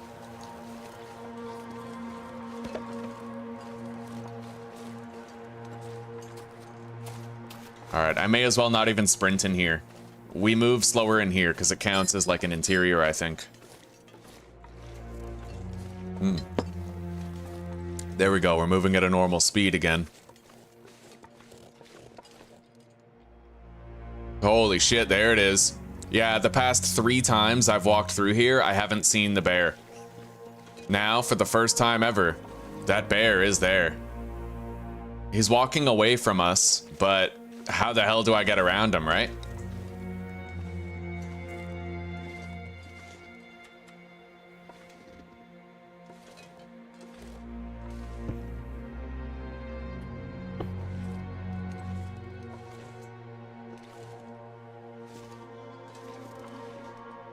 The bear might smell us too, so I better be damn sure of what it is I'm doing.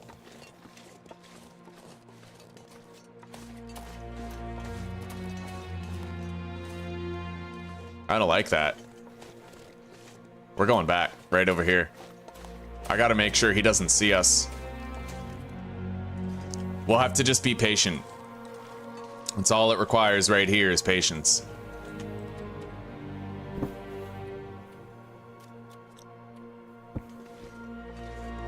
We passed time a little bit. Now maybe we pass time a little bit more right here out of the wind. And then perhaps we can make a break for the shelters themselves. Where is the bear? There it is. We gotta be real slow. We don't want to get his attention.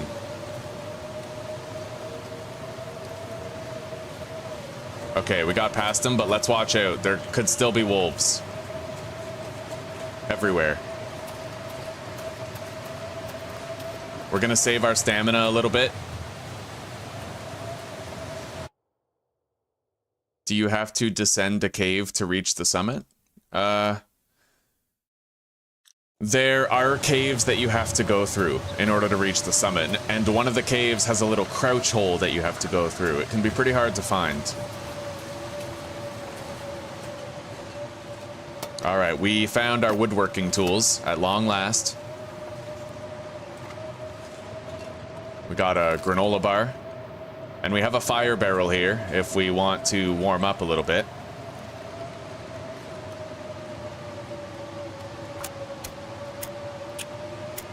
And we can deal with our cabin fever risk here as well.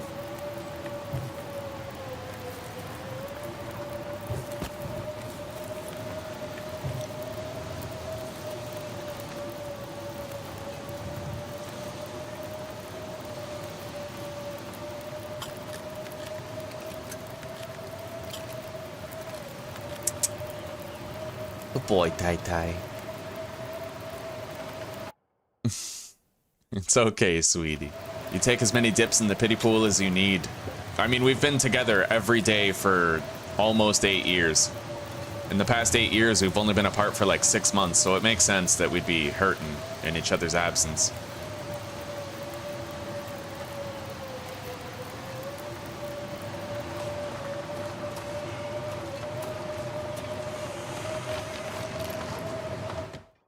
All right. We got a cup of coffee. I really hope we can find a climbing rope somewhere around here so that we can get to that homesteader's respite.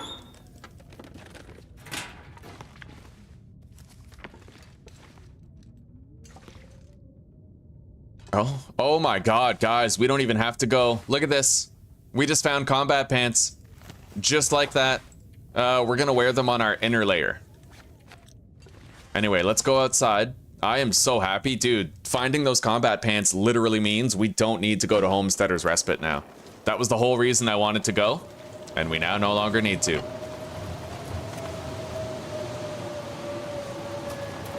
So now all we need to finish our endgame clothing set is we need to get our hands on one more thin wool sweater.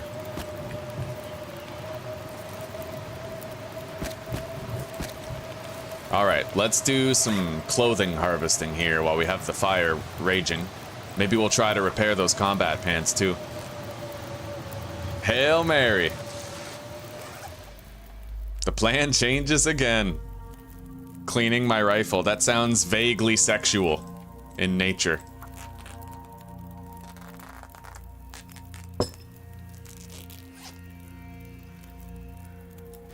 Oh.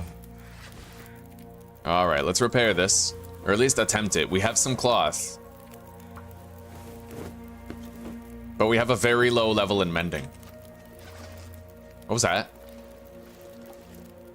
Oh, the bear's right outside there. Oh, buddy. I don't think so. No, no, no. Anyway, we're out of cloth. We have no more. Either way, we have to stay here until this fire goes out. Is that bear, like, leaving? I gotta make sure he doesn't get me. That could be real bad. Anyway, let's sleep beside this fire. I think we'll be okay. I don't even think the bear can actually come in here. We are stealthed anyway.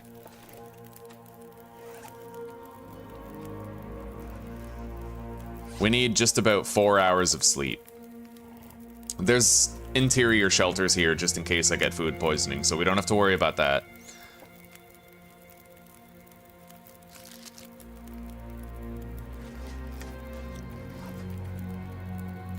All right, let's have a nap right outside.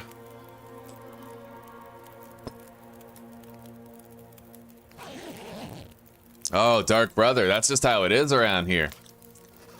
Yeah, we got that streamer luck. It's a real observable phenomenon.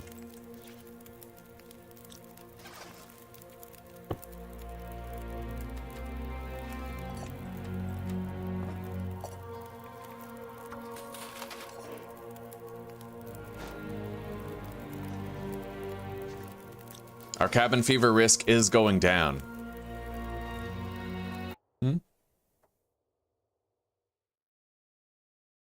All of a sudden, it's never happened before.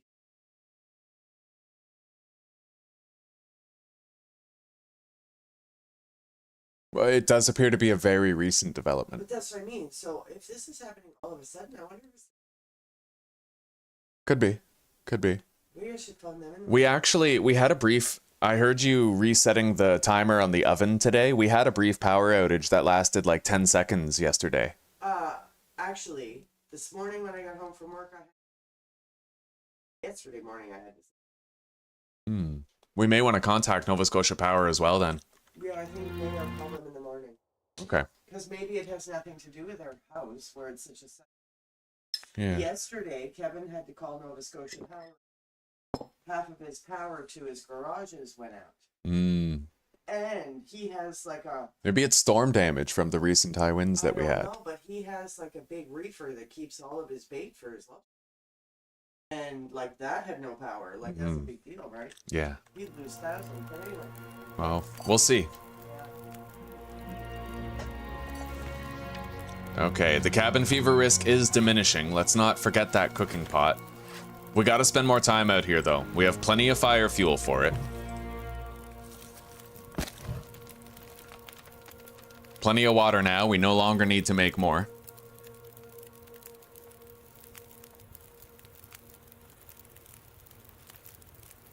Yeah, we're gonna go over there to that cabin and see what we can find. For now, we'll just make sure that we're resting up, getting ready for the road. Holy shit, I hear that bear, dude. He walked right by. But I don't think the bear actually comes in here, so... I wish we had more cloth. I would attempt more repairs on the clothing. Let's get rid of these cans. We can ditch 2 of them. And, we can put that fuel in the lantern and get rid of the bottle. It doesn't get rid of the bottle for us. We have to actually deposit the bottle with 0 fuel in it. Strangely enough.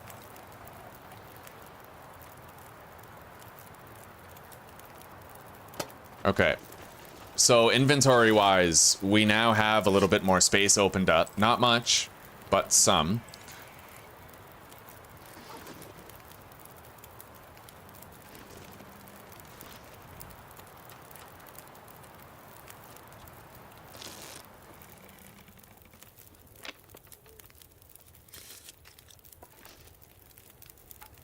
So far, so good.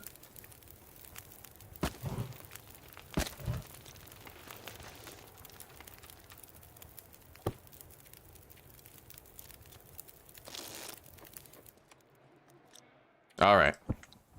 Well, our fire's out, and it is time that we left. But visibility is quite poor. And that bear could be anywhere. We didn't get rid of as much of our cabin fever risk as I might have liked, but... Let's take a look around here, see if there's any cloth. And maybe, when our cabin fever risk updates, it'll look better than it does now. Oh, there's more fire fuel up there. Okay.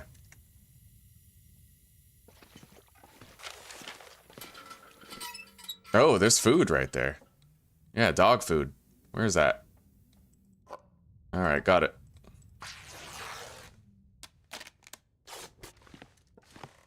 Anyway, at the very least, we know that we gave ourselves a brief buffer against the onset of cabin fever. Let's harvest this.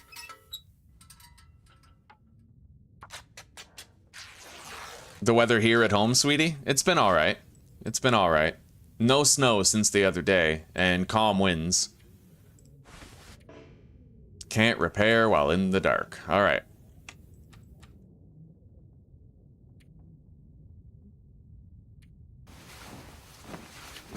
We're gonna go to the foreman retreat load tree. Calm your tits, bro. I just want to have better visibility before I go, because that bear is out there. You know what I mean? Some things ain't worth the risk.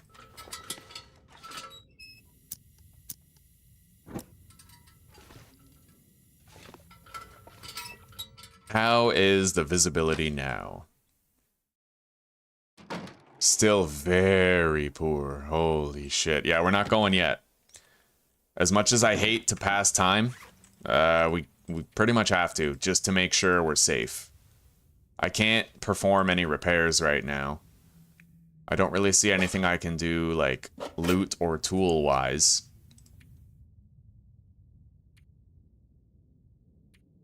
Nor crafting. Okay.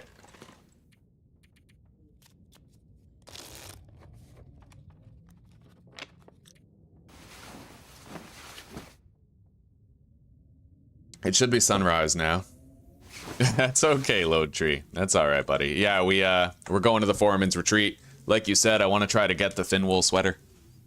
Hey, buddy. Hi, Tai Tai. Good boy. Oh, that's the good boy. Oh, yeah. All right, get cozy. Get cozy. I hear the bear. You guys can hear it too, maybe.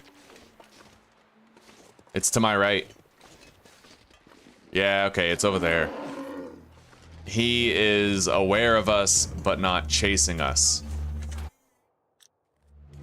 Tai Tai isn't here. Yeah, we're just waiting on Weasley, I believe. Tai Tai isn't here, yes. Okay, good.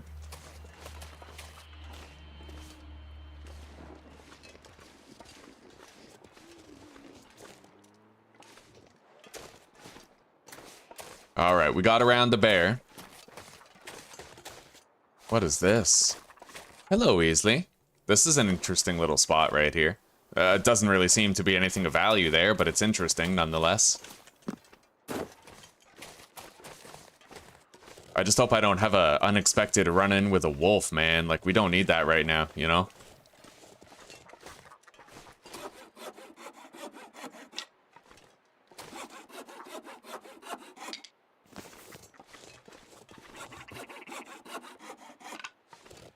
Alright, let's go check this place out. See what we can muster.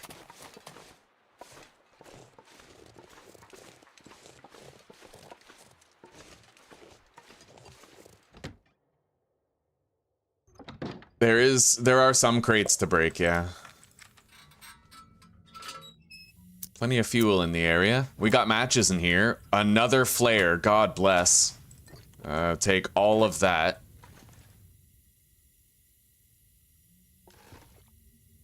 Couple potatoes.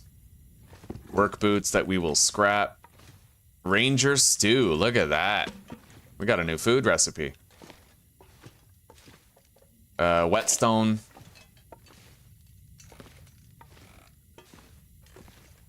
In order to get out of this region safely and avoid the cougar, we just need to be able to climb a rope. In order to be able to climb a rope, I need to be able to keep my weight below 35 kilograms. Other than that, everything is fair game. 35 kilograms is my limit.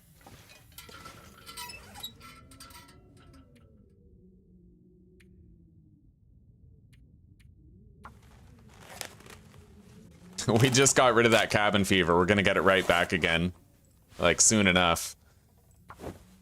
All right, let's attempt these repairs now.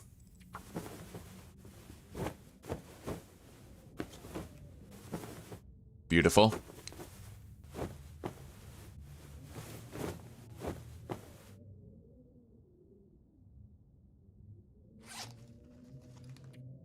All right, now, looks like we're out of cloth, but we're okay.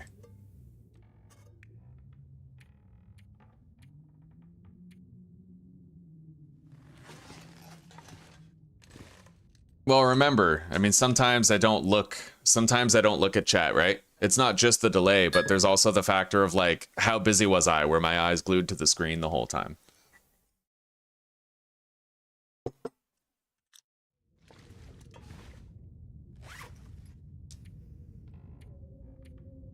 Okay.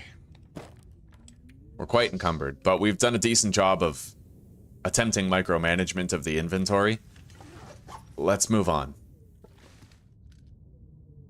Hang on. Certainly don't need that. And then maybe we can attempt a repair on our ski jacket. Try to top it off. Let's look at all of our clothing here. Sort it by condition, see what needs it the most. Yeah.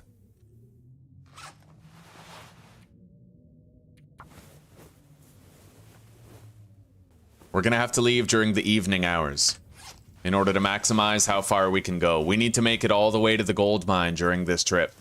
So, and we have to get around that bear who, for my last 2 playthroughs, was not there. So that's relatively new.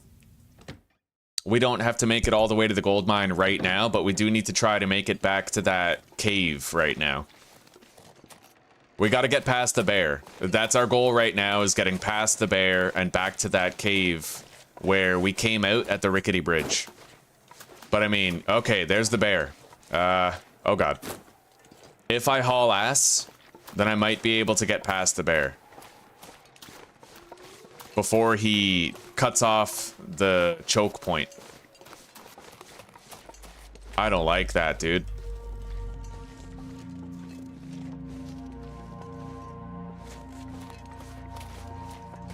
I don't like this at all. My health looks pretty bad too. I'm gonna have to spam some birch tea.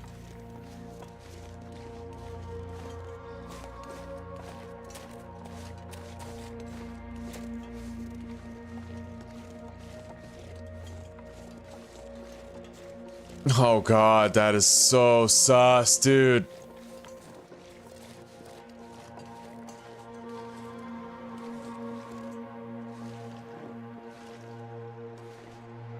No. No, absolutely not. We gotta back up.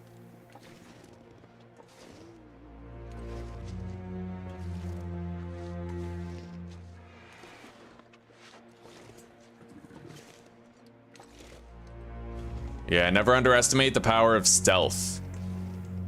It does help. Now, maybe we can lure him over here for a hot minute and then run around. Let's wait out here, out of the wind, get our stamina back.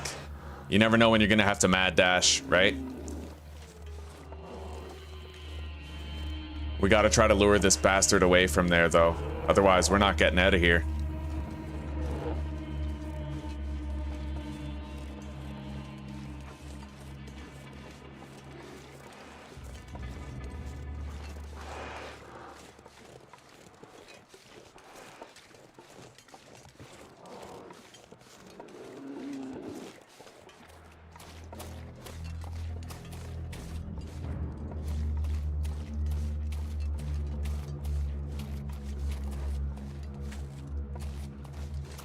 What is this?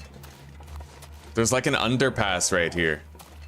Oh, I don't know where it leads, but we gotta take this opportunity and get around where the bear is, otherwise we won't have a shot. Okay, we made it. We are gonna freeze a little more though, sadly. We're gonna have to have a dedicated health regeneration session soon with Birch Tea.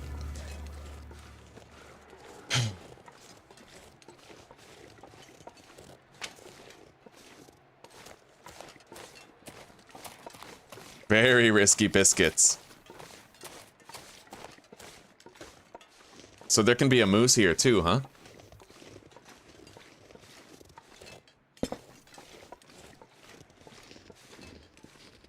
You gotta risk it for the biscuit.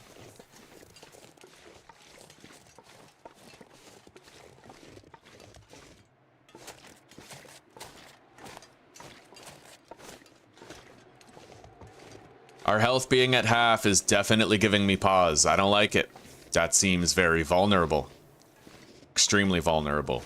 We need to get some health back before we continue on. At least before we come to any place where there might be a predator. For now, we're okay. We're not going to be seeing predators for a hot minute. Getting past that bear was the really important part.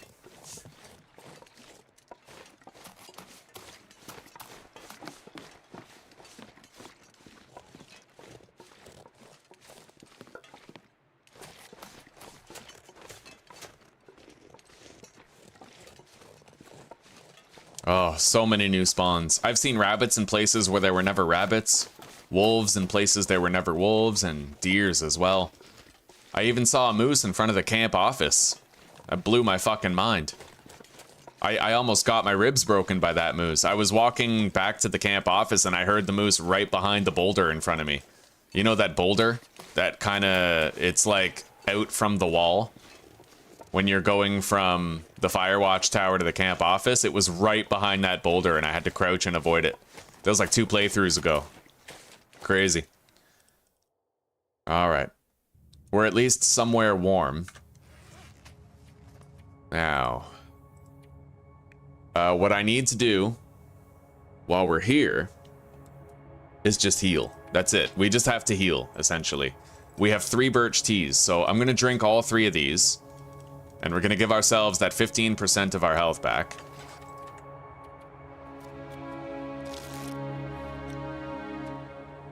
Drink another. You have a moose there too, eh? And another birch bark tea.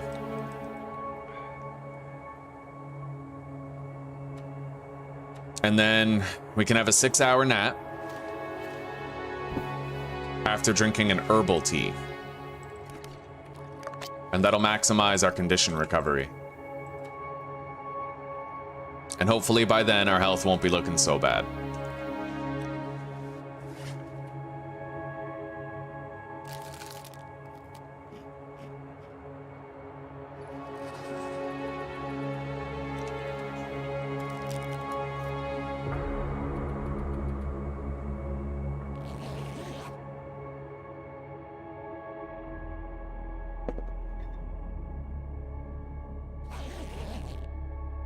Oh, you're in Black Rock, eh? Okay, yeah, the summit's very hard to find, buddy. I will walk you through it eventually, though.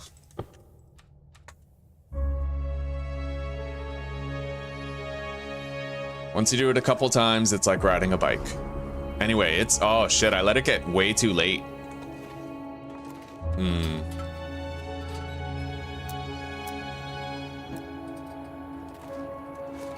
I don't know if we can go right now. We'll see.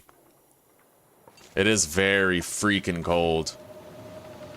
And we got a long stretch before we get to a shelter. I kind of overslept by accident. But you know what? We'll try to micromanage our cabin fever until the weather improves.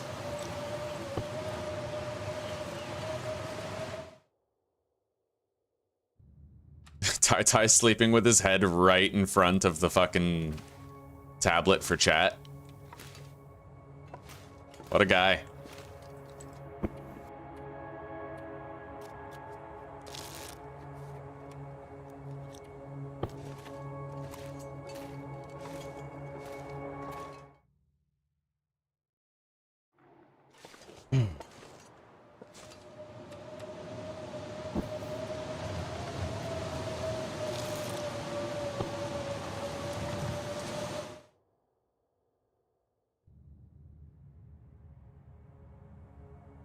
Sorry, Tai.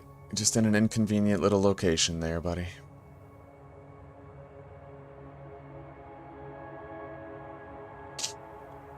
All right.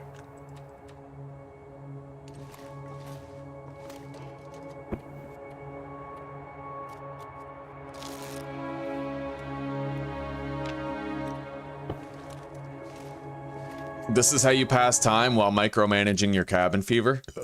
And go inside, warm up with your bedroll, go outside, pass time with your bedroll. It gives you a little bit of extra warmth, so you can spend like another moment out there. Doesn't add much time, but it adds some. It's a way for you to stave off the cabin fever for a time. We're gonna need more water soon. We have some fire fuel, though. We should be all right.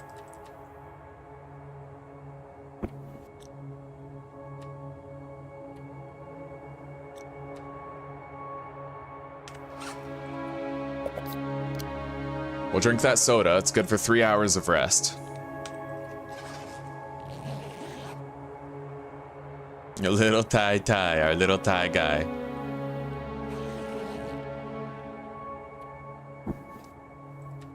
What are some of the perks and qualities of an OLED monitor? I don't know anything about it.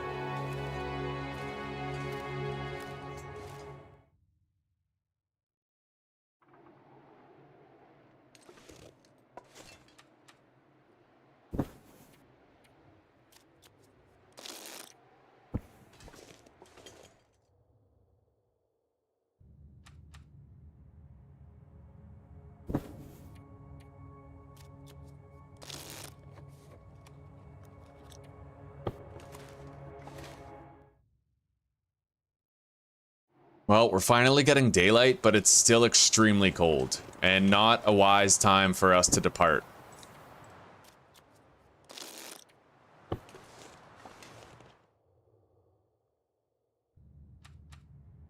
This is just how you do it. If you gotta pass time, then you may as well do it in such a way where you're not taunting cabin fever the entire time. This is how you do. And after you do this a few times, you're able to sleep for a few hours, right? Like, it adds up, it helps. As you can see, the temperature is much more forgiving now, but still not quite where we would like it to be.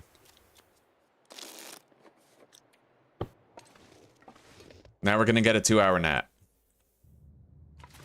And see what the weather looks like afterward.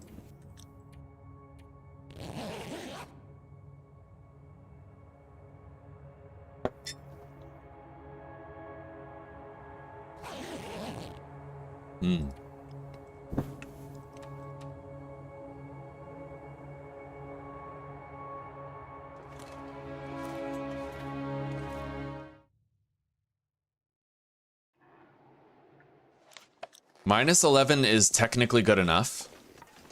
But let's give ourselves a little bit of assistance here. We're gonna use the fire, oh right, mag lens, accelerant, book. We're just gonna make sure this is a 100% chance because I don't want to sit out here all day getting cold. We're gonna prepare a hot drink out of the herbal tea.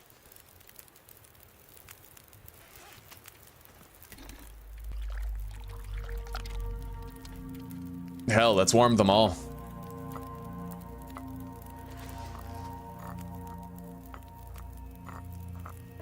And then we'll put them all in the flask.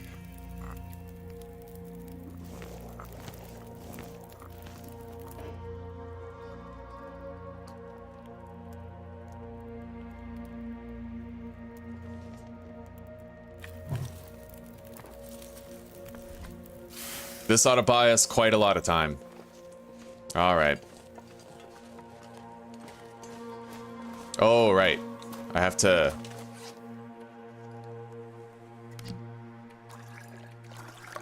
All right. Those should be kept hot for a little while longer.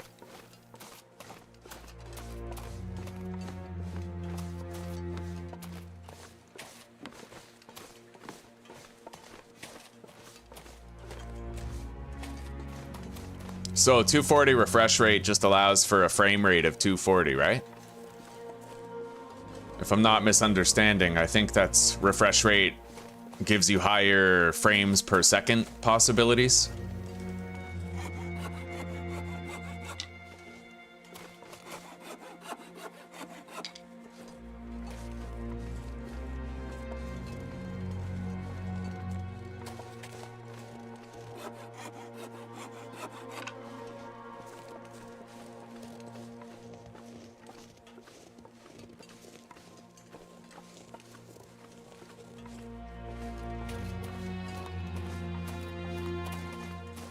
All right, first rickety bridge. It's gotten warmer. It's only -8 right now. We can make that work for quite a while. Now, I never fall off this bridge. Let's make sure today is not the first day.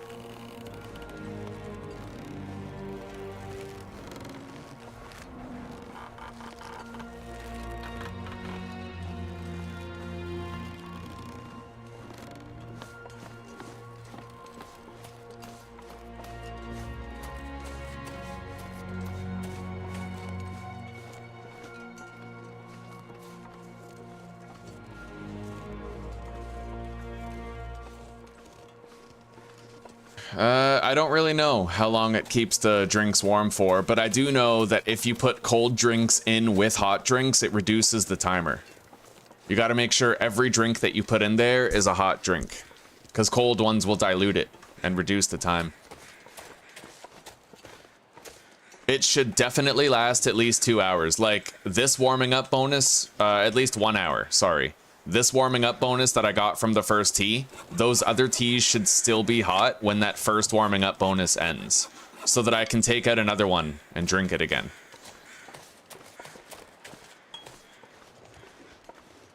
What was that? Hey Mom, was that you? Okay, all right. What?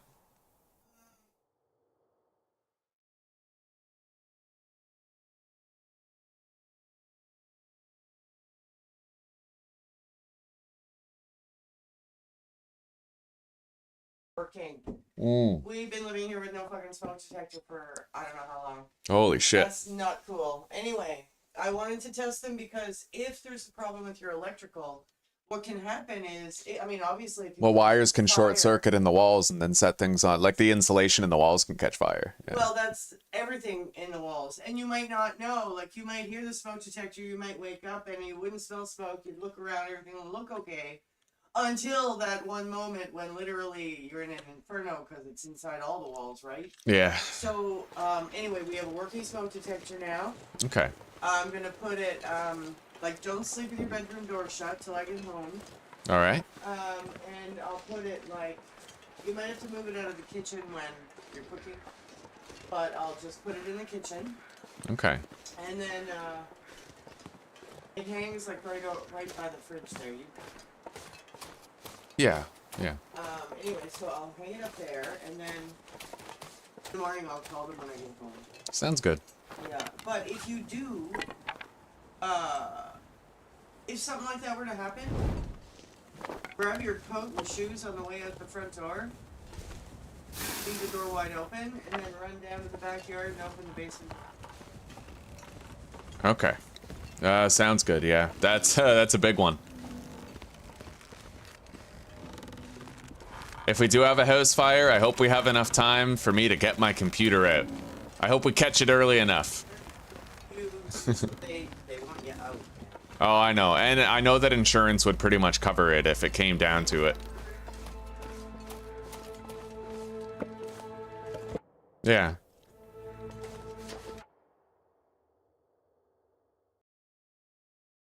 Oh, that'd be beautiful.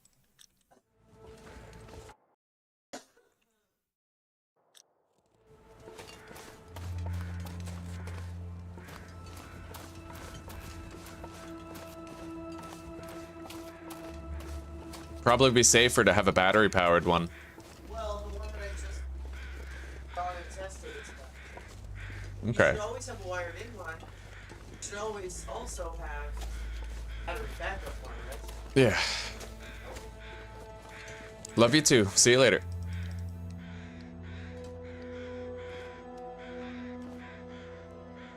Yeah, it was a smoke detector noise. She was testing the smoke detector.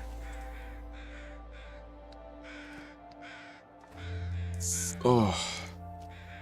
Oh, Tai Tai.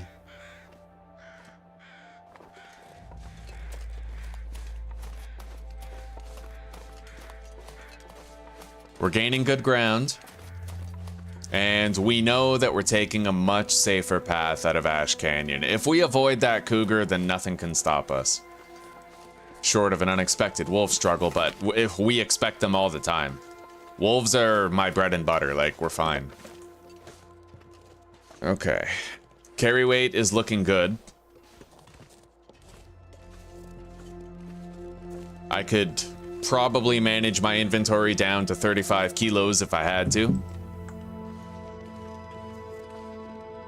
But we can't make new water until after that rope climb up. That's the only requisite factor.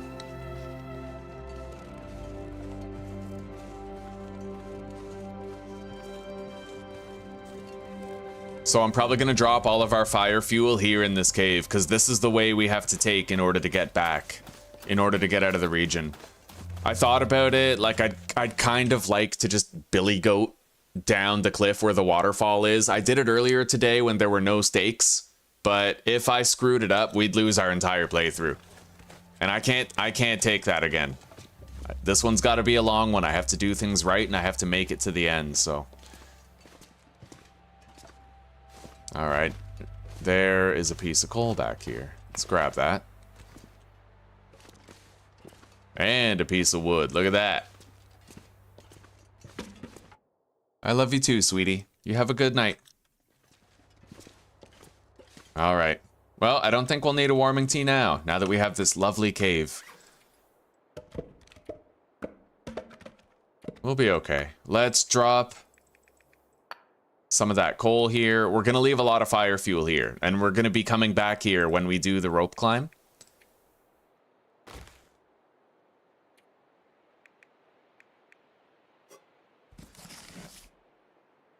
And we may as well drop these in here too. All the saplings, save a little more space. I highly doubt we're finding 5 kilos worth of stuff in there, but just in case, we'll also drop some of this heavy stuff. The salt, the oil, the flour, and then the simple tools. We have a lot of surplus weight now for when we're searching the actual gold mine. All right, let's scrap these and drop the sticks. Good night, Susanna Banana.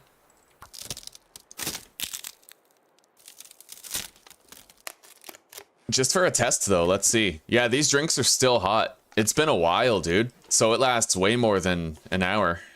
That's pretty cool.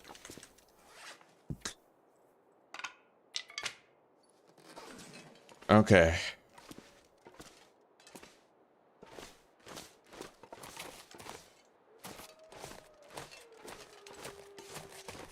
I hope there's no surprises. That rope is always there. There's no reason to believe it wouldn't be there this time around.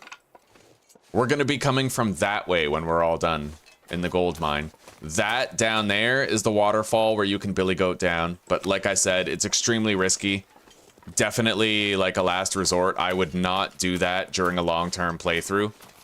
Unless you like thoroughly studied it and you knew for sure where to go to make it down safely. It's just too dangerous.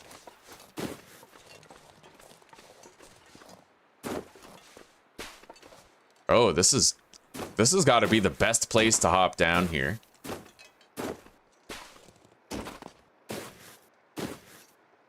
Ow.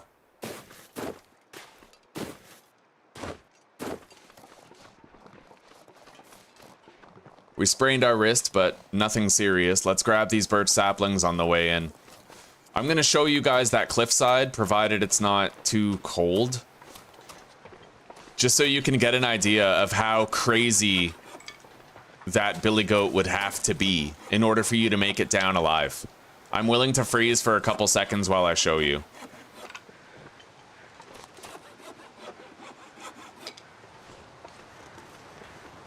Oh, there's a heat bar in the thermos? I don't know if that's heat. No, that's how full it is. That's 0.4 out of 0.8 kilograms, I thought. I think that's the mass of stuff within it. But I don't know, maybe it is a heat bar, and maybe it's just a coincidence that it's halfway full. We'll keep an eye on it and try to figure out for sure. All right, so this is the billy goat right here.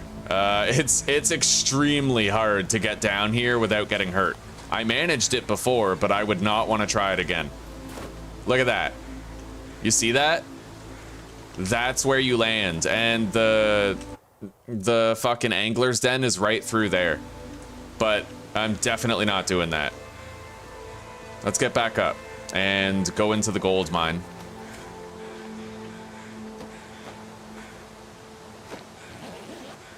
Yeah, definitely not advised.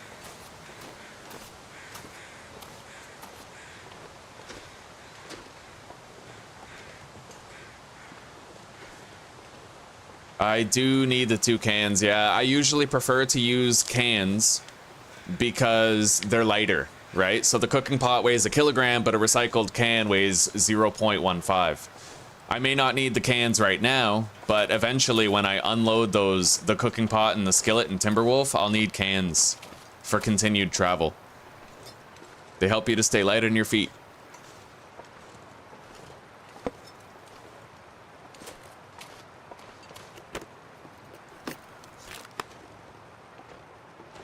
Now, I could just get more cans by eating more canned food once we get to Timberwolf Mountain, but I don't know. I'll try to hang on to them if I can. Here we are. The mining camp containing the backpack. So we made it, guys. We're here. And all we got to do differently is we got to climb up a rope instead of down one when we're done here.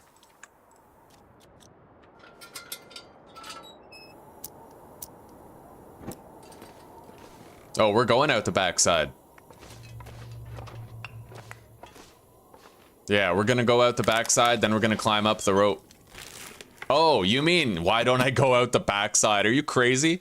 Well, maybe you don't know it yet, Load Tree, but there's a cougar there now. You remember that spot where you climbed down 2 ropes, and then there was a moose? There's a cougar there now. And you literally can't get past it, not unless you have a flare gun and flare shells. That's why I'm not going out the back way. I've died to that cougar twice now. The past 2 days, we've had 2 9-hour streams in a row, and we've died both times to that cougar there. Both times. Like, it's the worst choke point in the game now. It is so bad. So maybe you just didn't know about that, but that's why I'm not taking the back way out of Ash Canyon.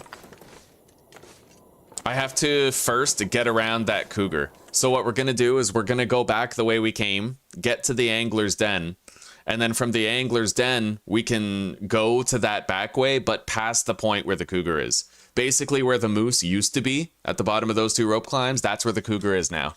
So you have to get past that point.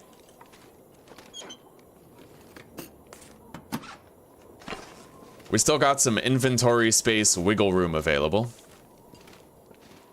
Another 3 kilos, roughly. Yeah, you were there. Okay, so you passed through there before the cougar spawn happened. Hello, Shibi. Oh, by the way, Shibi, we had a really funny run-in with a bear earlier. I don't remember when it was, unfortunately. I wish I could remember. But it was hilarious. I almost got attacked by a bear. We were talking about it. We were coming up on Signal Hill, and I was like, I gotta be really careful and walk up the side of the cliff in case there's a bear here. We start going over the cliff, and there's a bear literally 10 feet away. So I crouch, I back up, and we walk around. It was very close. A real butt clencher.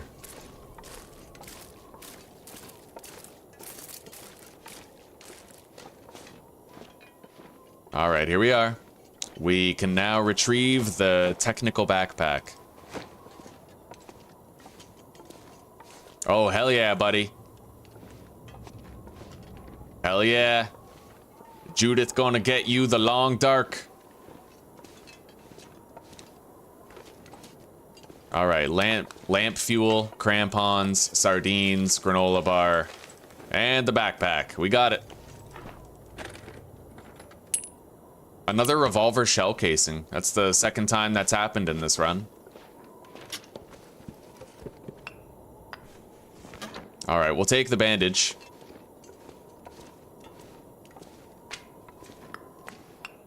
All right, so what are we doing? We need to equip the crampons, scrap the scarf.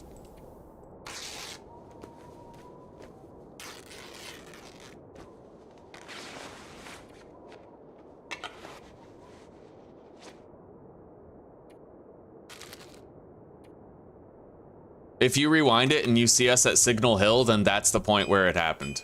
Yeah, it was when we were at Signal Hill, going into Pleasant Valley from Mystery Lake. All right, workbench. We gotta produce hooks out of that scrap metal, try to shed the weight a little bit. What is this? Do we have hypothermia risk, or is that... Okay.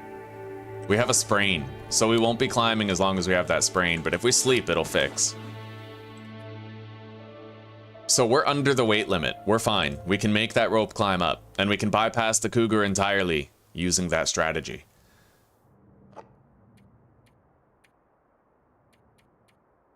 All right, so let's get some rest. We have improved rest. I wish I had more birch bark teas made. We could use the healing, honestly. Let's just... Yeah. We should make a little more water anyway. So we got a torch, tinder, advanced guns, accelerant. Let's do it. All right.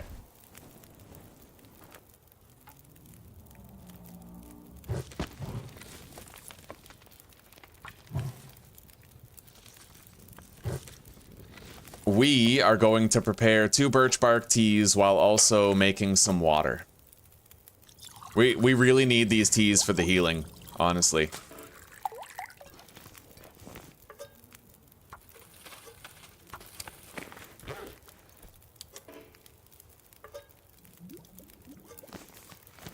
Hell, let's just drink them now while we're doing what we're doing. When was Saturday? Saturday was... Yeah, this is the custom mode that's regular Interloper, but harder. So there's nothing easier about this mode. It's just completely more difficult. How are you doing today, Max?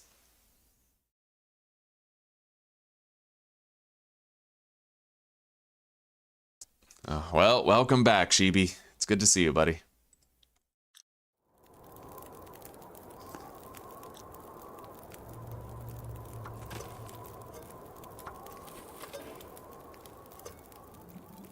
We are getting an uptick in health, thankfully.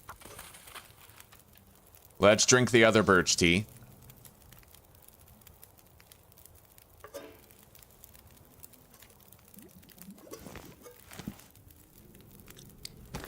So how much water? We got 3.25 liters. I'd like to make 1 more liter.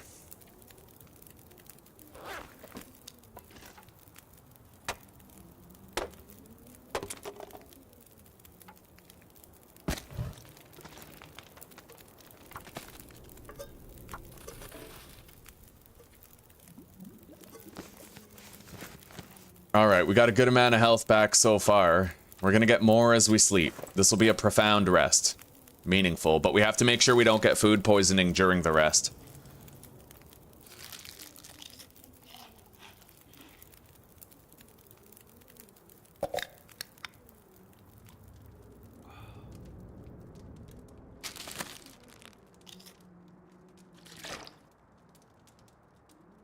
I'm honestly doing pretty good. Today, we're definitely gonna survive. We're not getting killed by that cougar again. We're too prepared. Way too prepared. We're gonna go the long way around it and just completely avoid it. Completely avoid it. We're gonna be alright today. Alright. After utilizing that birch bark, we seem okay.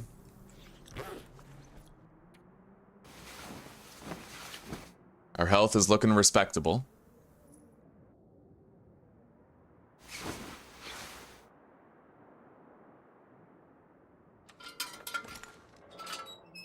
Carry weight is good. We got water for the road. Let's get the hell out of here. We already searched that bin. I remember that.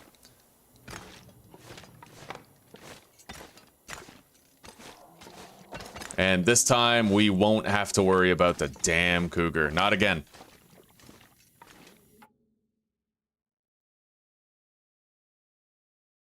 Yeah, memory foam. Well, I don't know. I've heard about certain types of foam where they advertise it as flame retardant, but they put chemicals in it in order to make it flame retardant. So it actually, in the process of having a flame retardant mattress, you actually end up at significantly greater risk of respiratory issues. Funnily enough, they sell you an antidote in the form of a poison. It's really weird.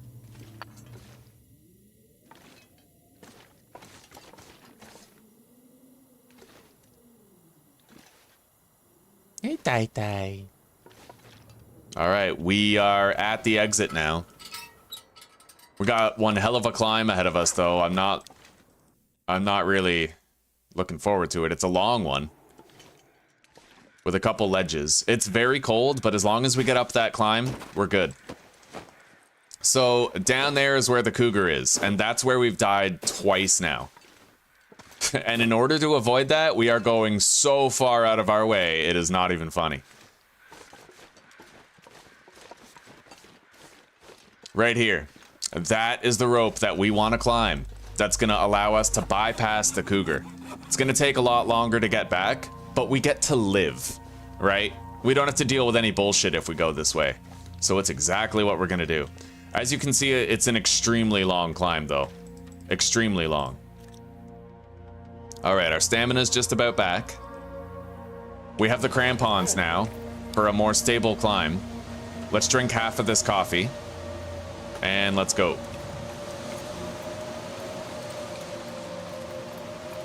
Probably gonna have to take this in 2 attempts. Like, I don't think I can go all the way to the top. Maybe we could, but I'm still gonna stop at the ledge and see if there's any loot there that I want to grab.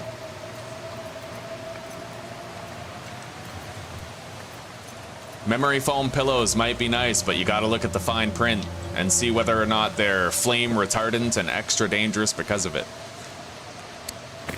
Oh, this fire log is too heavy. As much as I want to take that, we totally can't. Anyway, we'll finish this cup of coffee right here. Wait, do we still have it? Yeah, we drank the whole thing. Okay, let's go.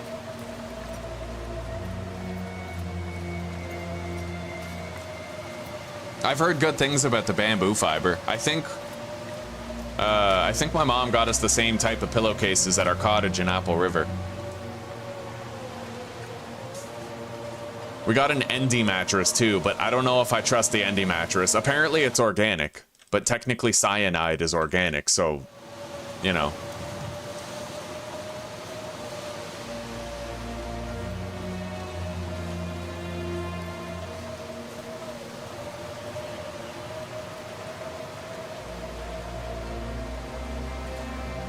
Or is it arsenic?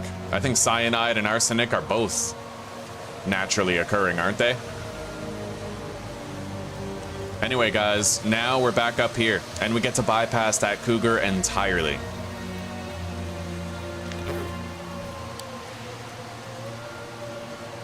And we're not even encumbered.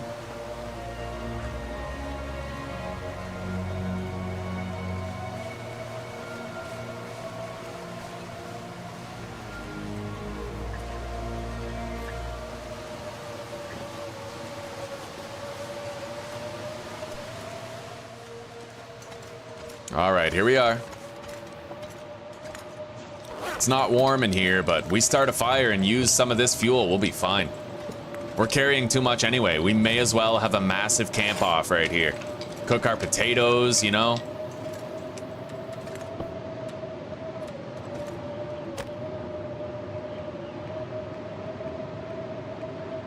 Do some research, maybe?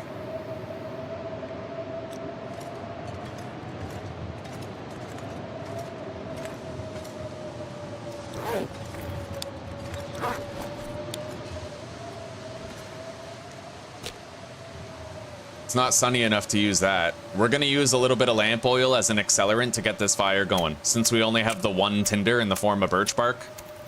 That way we don't have to worry about it.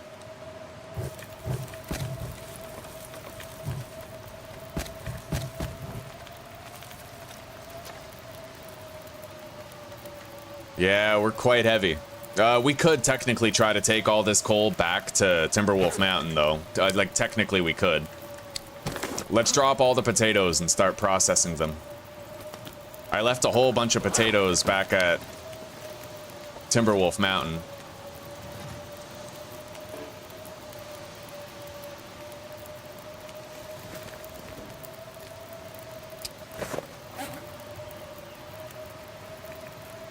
Hell, I could make Bannocks out here if I wanted to.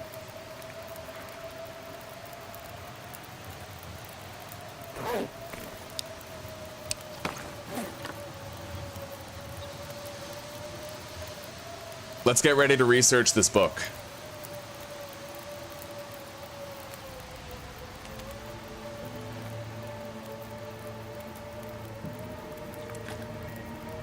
Another wilderness kitchen book will go a long way, but we can only research it an hour before we have to take that potato off the fire.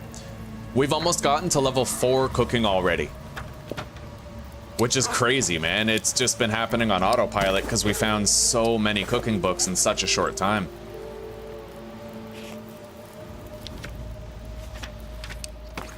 And we're making really great headway toward our cabin fever risk right now. Now, I think we're gonna spend time out here until tomorrow evening. Although, I would need like 24 hours of fuel in order to do that. I don't know. Let's see.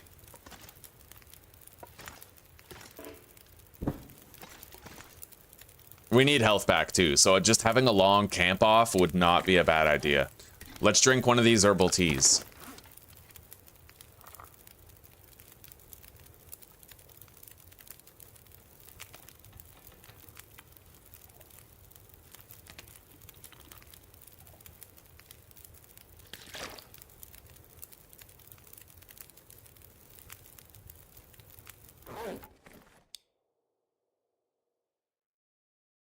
I'm 32. You're 233? God damn, brother.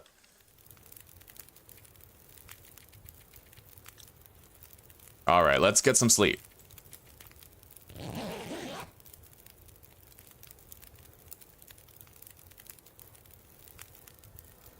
We're all right. We're okay. Yeah, we can just camp out right here. We're racking up a buffer against cabin fever, which I'm very happy about. We kind of need it.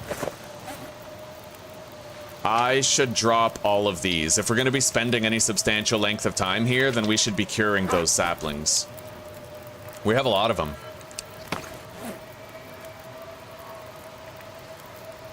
And we now have no shortage of flares. We have 4 marine flares, which will really come in handy for Bleak Inlet, which is our next destination. And we're well below our maximum inventory capacity when the stuff is dropped right there.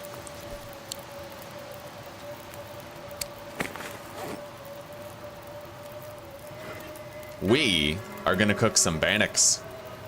Fuck yeah, we're gonna cook some Bannocks. That way we won't starve and we'll get a gradual uptick in health restoration while we compensate by boiling water.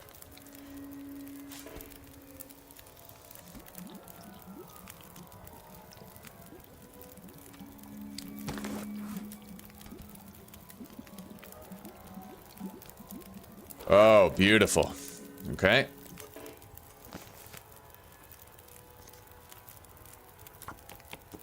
This is a nice camp off, guys. Very nice camp out right here. It's relaxing. Very relaxing. We're just training our cooking, you know? Eating some Bannocks by a fire. Camping at night. Apparently we're from Texas.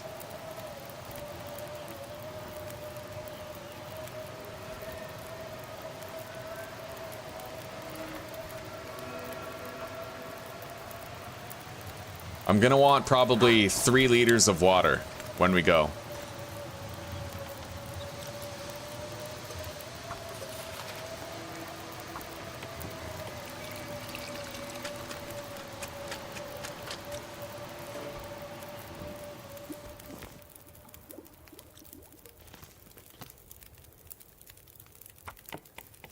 We're gonna keep making Bannocks till we got a full belly. Then we're gonna nap when the time is suitable for us to go.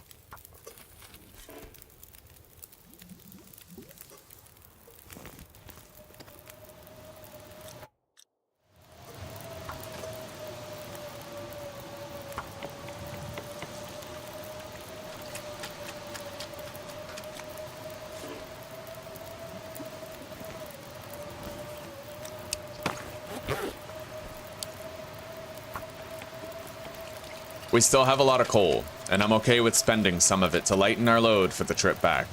In fact, we're gonna want that because we have to hack into a cargo container on the way home.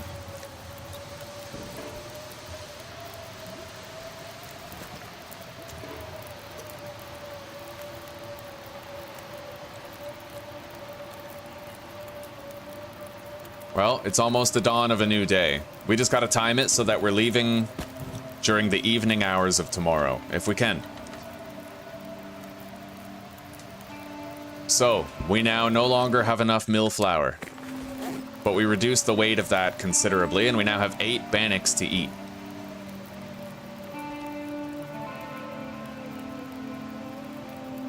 Wow, so bannocks are kind of like cattail stalks, but better. When you conceptualize it that way, they're very useful. They do spoil, but probably very slowly, I'd imagine.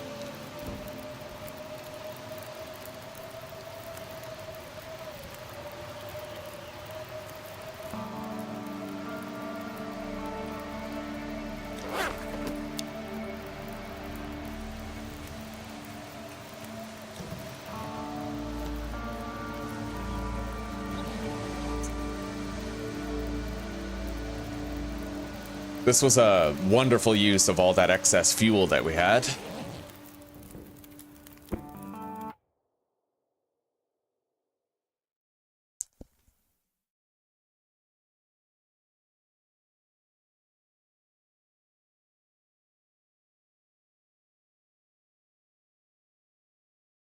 Must have been in the game. A thudding noise. Either that or there's a killer in the basement, but at least I'll die on camera. Alright, still first thing in the morning, we got some time to kill. Made good progress curing those.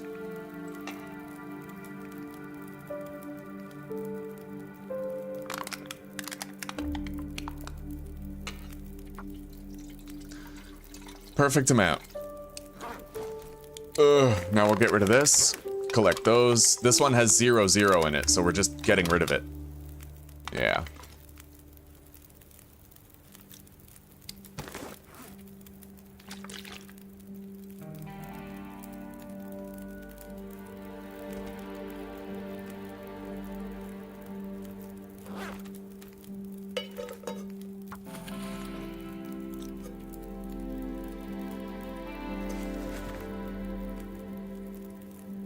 Not exactly that warm yet, but we know that at the end of this trail, there's going to be a delightfully warm cave that we can go through the rest of the way, so...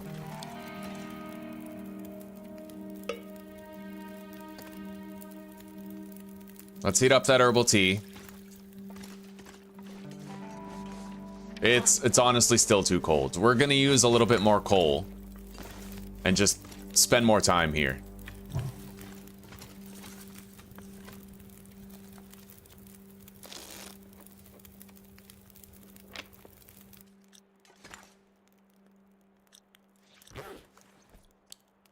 A little bit more.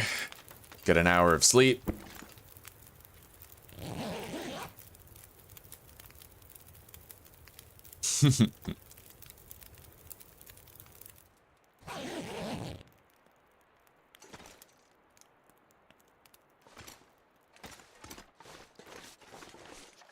This'll do. But I don't think I can make a hot drink. Wait. Oh, we made it. Fuck yeah, on the embers too. That's lucky. All right. Let's drink that hot tea then, grab our shit, and get the hell out of here, huh? And we can even light the 72% torch for the road.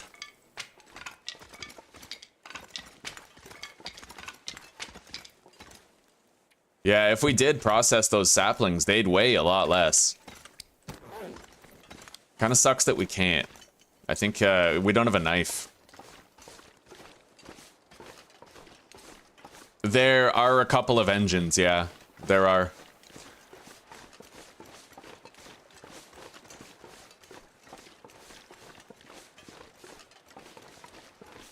At least I'm fairly certain. Yeah, there's one engine down in Echo Ravine, and there's another engine outside of a cave.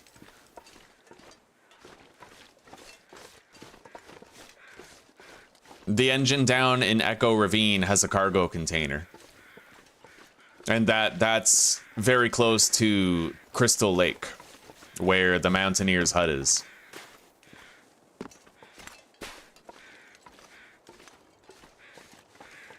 I tell you guys, coming this way is the best decision I've ever made. Screw that cougar. Say it with me, guys. Screw that cougar. We don't need none of its shit, do we? No, sirree, we do not. We enjoy a little thing called living.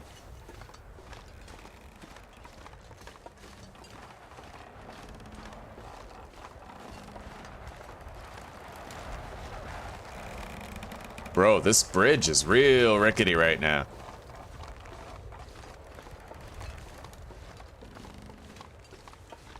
All right.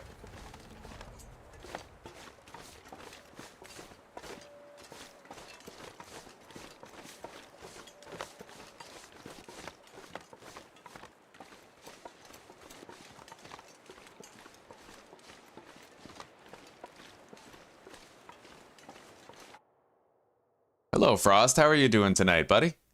Welcome. Oh, Sheeby, that is a really good dad joke right there. Sure you can. Oh, oh, buddy, that's terribly good. Screw that cougar.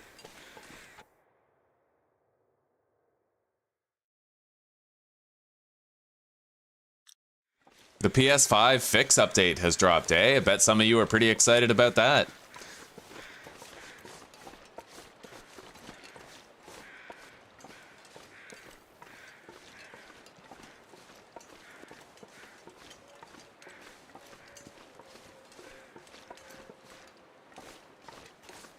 I'm honestly beyond nervous about going to Blackrock. Yes, we will achieve a permanently greater level of safety when we go there, if we get that vest, but there are so many dangerous choke points. Hey, wood matches at the end of the bridge. Look at that. Somebody mentioned that earlier. I don't remember who.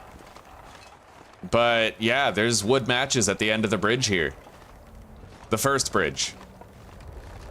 And how are you doing tonight, Thomas Love? You having a decent day? Bored as hell looking for some entertainment. Well, Frost, I got you covered. We're about to go to Blackrock, and these settings have proven to be extremely difficult to survive in.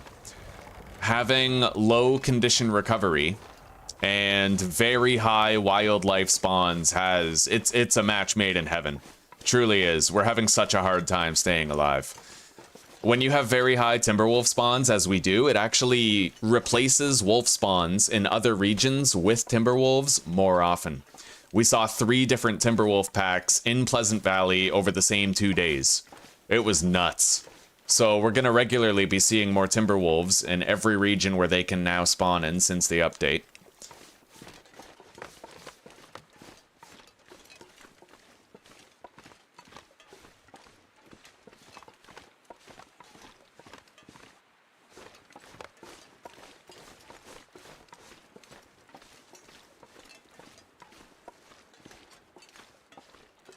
Huh.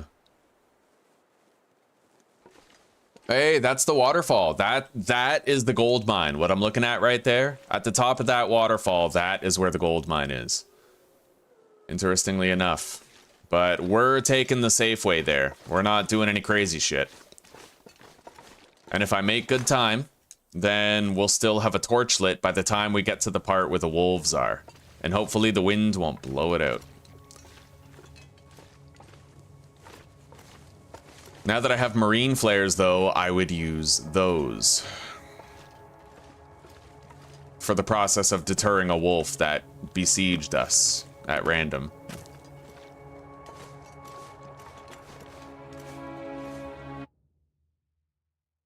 Well, right on, Thomas Lav. I'm hoping right there with you, buddy. What do you call a Minecraft villager's privates? Testificles? I don't get that. I don't understand that.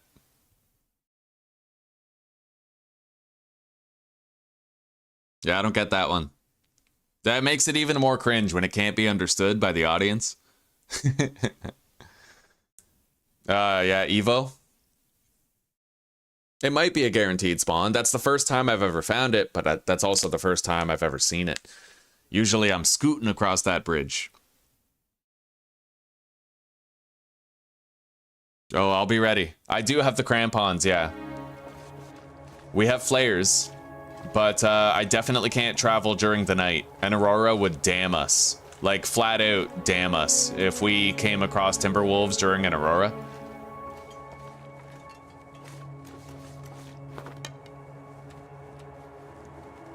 All right, let's keep moving. We've lit the second torch.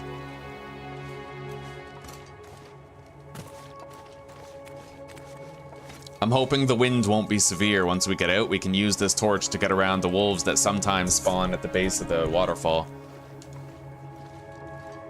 Oh shit, we can't even take this torch. It's gonna get put out when we run through here. I forgot about that. All right, well, I guess we're just going through.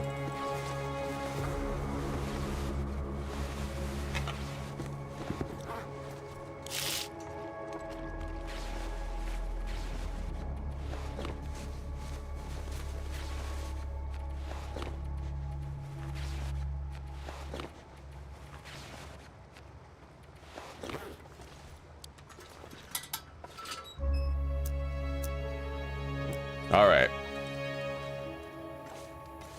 Well, we're here, but we gotta warm up before we head out there.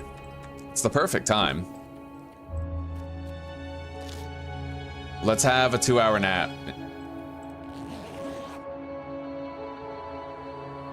Oh, Shibi, that's weird, bro. That's weird. Ooh. Their noses do look like penises, but that joke, bro, that was a granddad joke. That was like I heard this joke back in Nam. Hello, buddy. Hello, Tai Tai.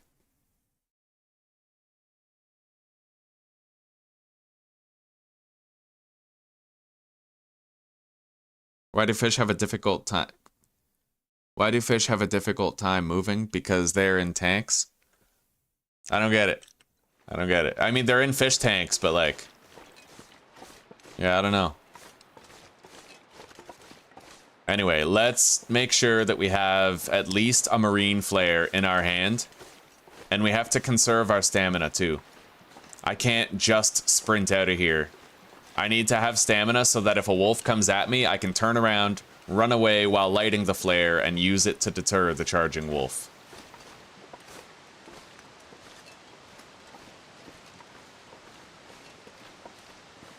Hi, Tai Tai. Oh, look at this handsome boy.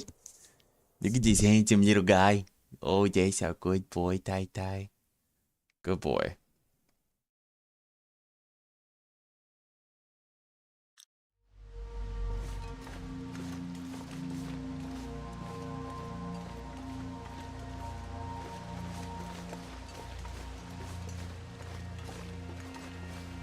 It looks like there might not be any wolf spawns here this time.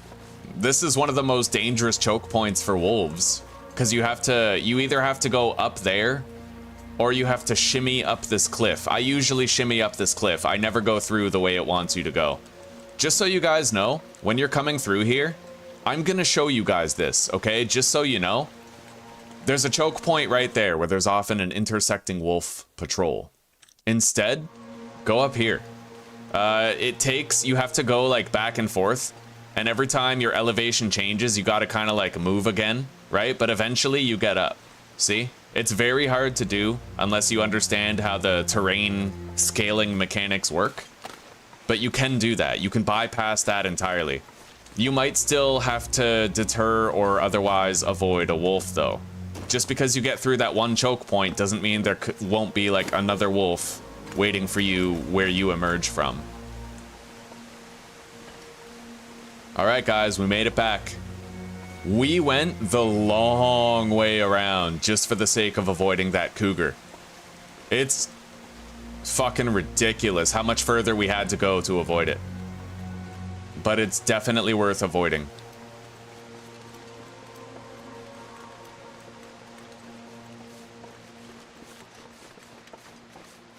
That cougar has ended our playthrough twice. I knew this morning, I was like, you know what? Fine, I will avoid it completely. and I will not take the risk of engaging it at all. And lo and behold, that's all we had to do. Not engage. Gotta go around it.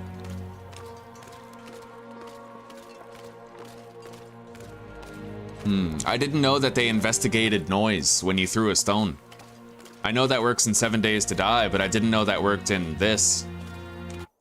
We are in Ash Canyon. How are you doing, Books for Life? And Simon, good evening, buddy. It's been a hot minute. How you doing?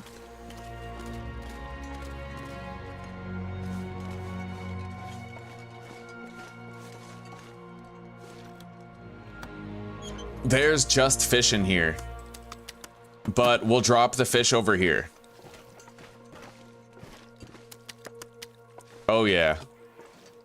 Anyway, let's warm up in here before we continue on. I might be able to make the entire trip back to Timberwolf Mountain tonight without stopping.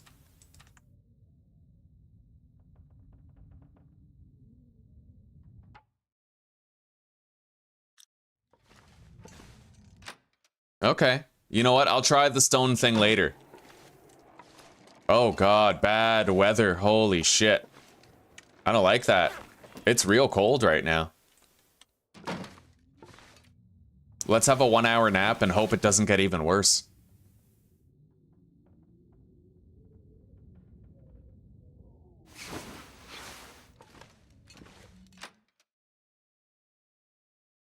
About to start oh, buddy. Moosehide satchel? That's always a good time. Right on.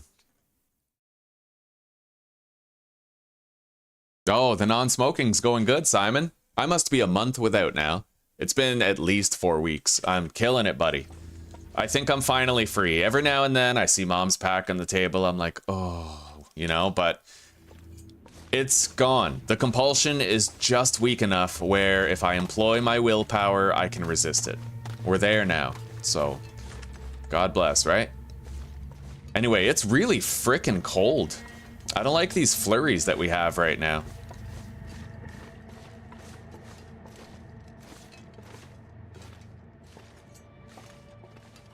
I wouldn't even be going if... wait, no, we're going back to the cabin. It looks like the weather's only getting worse. Yeah, it's becoming like a blizzard, so we gotta get out of here. Get back to the cabin.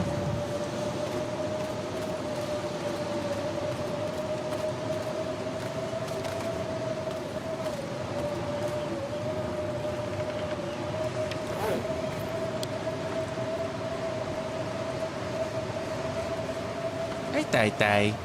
Tay tay tay.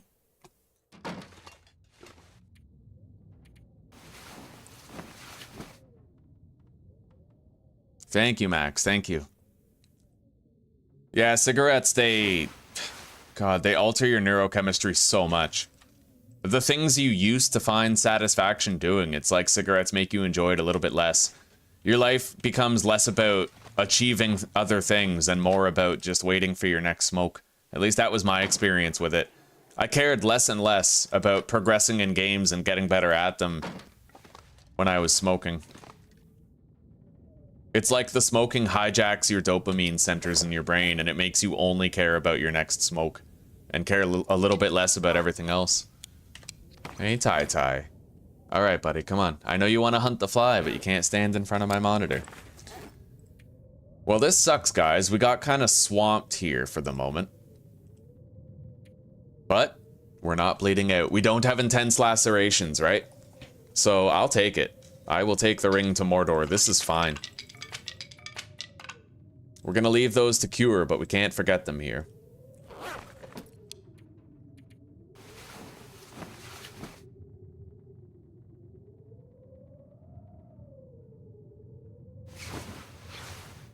Right on, Simon. I'm glad to hear it, buddy. I'm glad we could both kick the habit. Really freaking hard to do. The one thing that worked in my favor was I never had a habit of buying them. I was just bumming Mom's natives, so all it took was for her to go away to a funeral. Like, she went on like a, you know, she took a week and a half off work and went to a funeral, visited a whole bunch of family. And I used that time to just put myself in the locked vault and break the habit.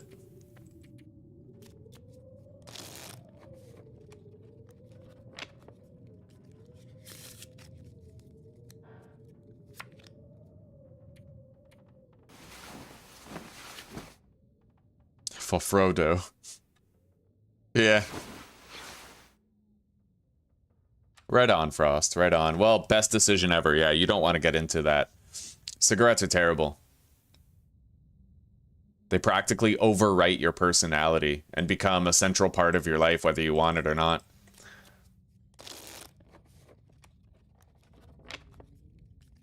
I'm really glad that we got that massive buffer against cabin fever, because clearly we needed it, right?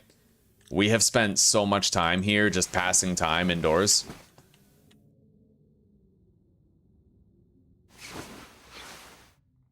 Always manage your cabin fever whenever you can. You got to try to work it into your travel somehow.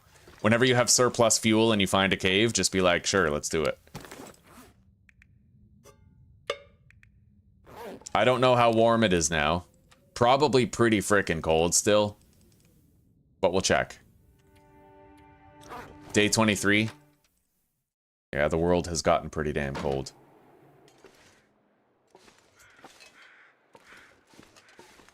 Hang on. How many sticks do I have? I only have one. I need to grab a few sticks, and I need to make more tinder. I know I could use cattail heads, but I don't need cattails. I still have plenty of other food to eat. So we're gonna pick up some sticks and process them into tinder. And then we can start fires while we travel and use the coal that we have.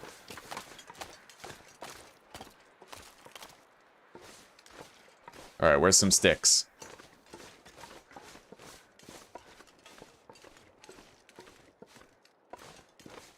I don't know where the hell. Here we go.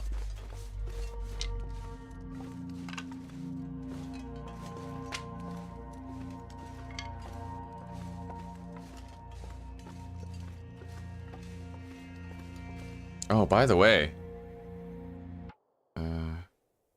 Books for life. Okay, yeah. I asked you how you were doing earlier. I don't know if you saw it, but... And I answered your question. We are in, Ash Canyon.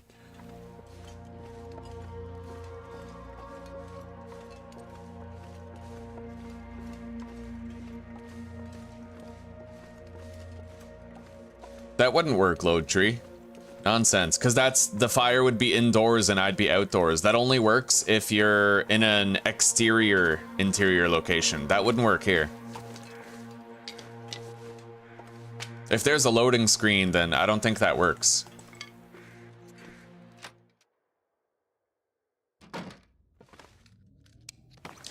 The game plan for the stream is we're going to Blackrock Penitentiary next to try and get the ballistic vest. And then after that, we have to summit Timberwolf Mountain.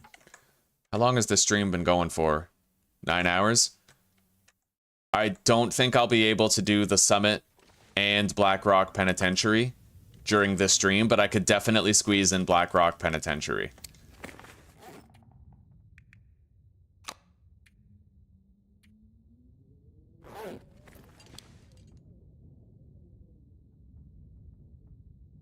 All right, Load Tree. We're gonna test that out. Let me craft some tinder.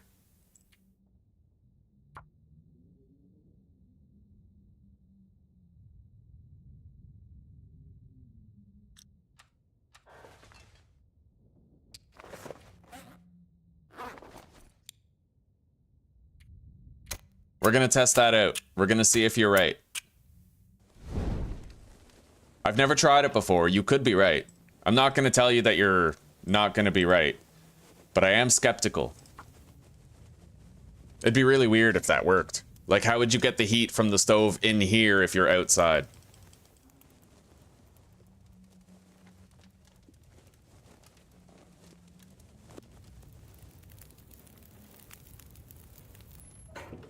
All right, we got the fire started. Then we throw a coal in there. Pass time. All right, fire's going. Let's see if he's right.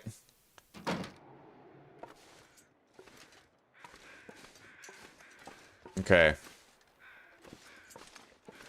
Feels like minus 15. -90. No, buddy. You are totally not correct on that one.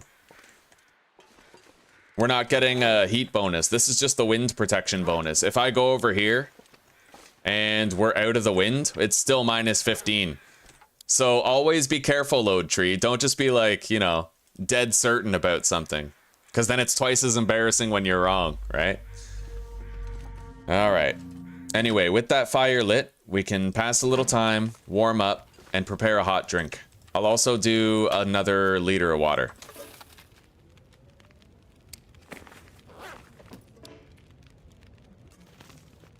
All right. Let's heat up that herbal tea, and then we'll get going.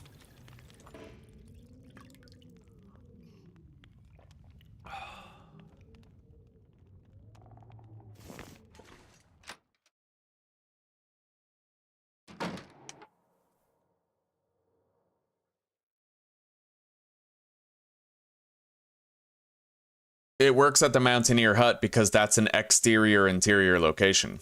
It doesn't work here because there's a loading screen that separates you from the interior of the cabin. It only works if there's no loading screen on the cabin.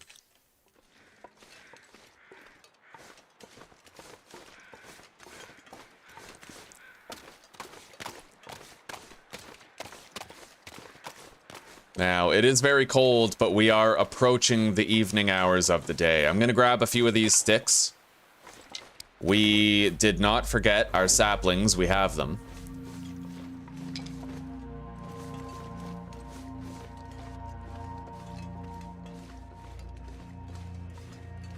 Yeah, only the ones with no loading screen.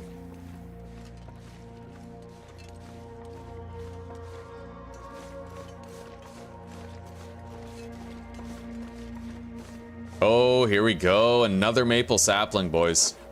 Yes.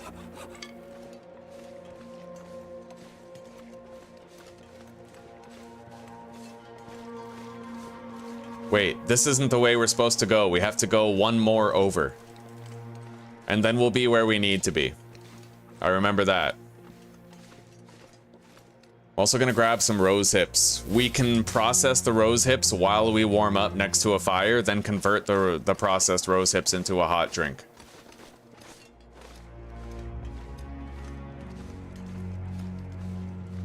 This is gonna lead us to where the cougar is, and it's crazy, absolutely crazy, how we could have just done 2 rope climbs after the Ash Canyon gold mine and then been right over there.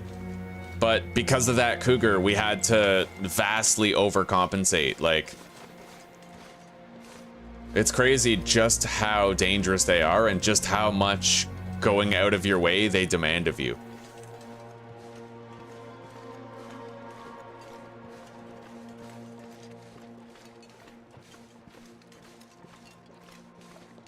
Yeah, that Sundered Pass, it would work because a lot of those cabins, they don't have a loading screen, right?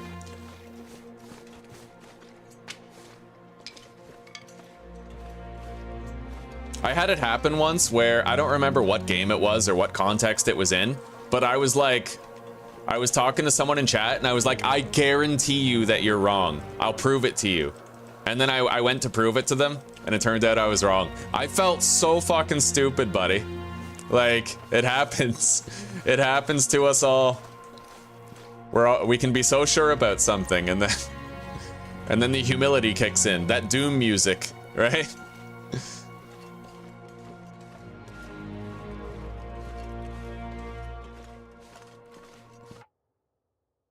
You can't go to Thompson's Crossing in Pleasant Valley because that's where your cougar spawned? Holy shit. That's crazy. Is Thompson's Crossing the original cougar spawn? Like the first one in that region? I know that if you interact with a cougar, it'll spawn another one in a different part of the region. But if that's the first spawn, then that's crazy. Shit.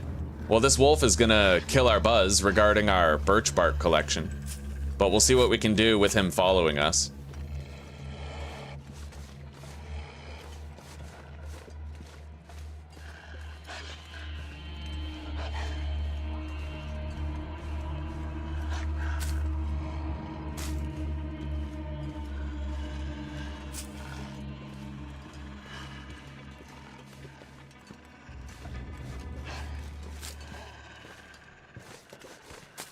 Oh yeah, look at all this birch bark, dude. We're pretty much replenishing our supply. And we left a whole bunch back at the Mountaineer's hut too. So this is just above and beyond what we already have. Healing for days, guys. Healing for days.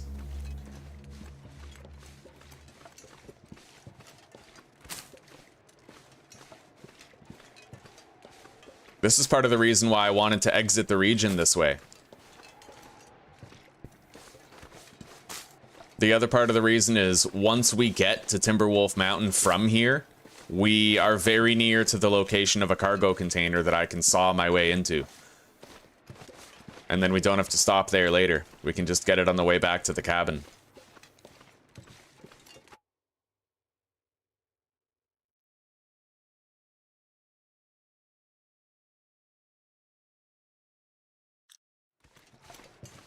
God, I love Sundered Pass. That region is so difficult, but I love the shelters in it. I like how you can climb through the second story window of that one place.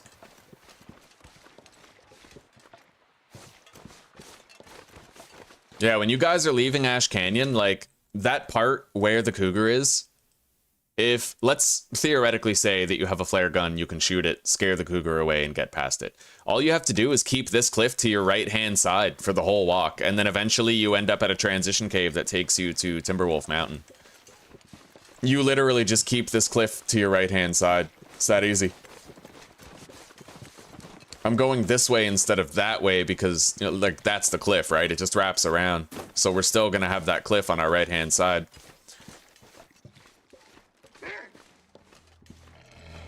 Another wolf. A lot of wolves here now. Didn't used to be that many on the exit.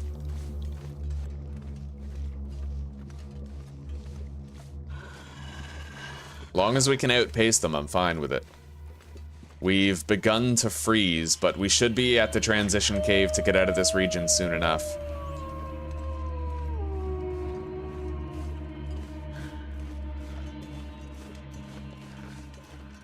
Pillar's footrest. So yeah, you just keep that cliff to your right-hand side. Eventually, you're gonna see a cave along that cliffside. The cave is right over there, I think. Where is it? Yeah, once you get to this body of water right here. You get to this body of water and you turn right, and there's an interior cave location there, which serves as a shelter, but also a transition point to get back to Timberwolf Mountain. There's something fishy about that place. That's like the good kind of awful, or the awful kind of good. I don't know. It's kind of, it's middle of the road. It's at the crossroads where cringe and wonderful meet. All right, let's get our stamina back. Bust out the lantern. And we got to keep our eyes open in this cave. There could be a cooking pot. There could also be, if we're extremely lucky, a spelunker's lantern. The spelunker's lantern is very important to find if you can, because it's very fuel efficient. It emits 40% less light, but it also burns fuel 40% more slowly. Which way do we go? I think this way, to get to the dead end first.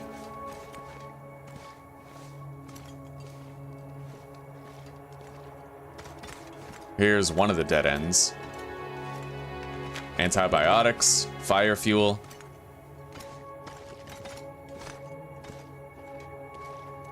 Let's get our stamina back.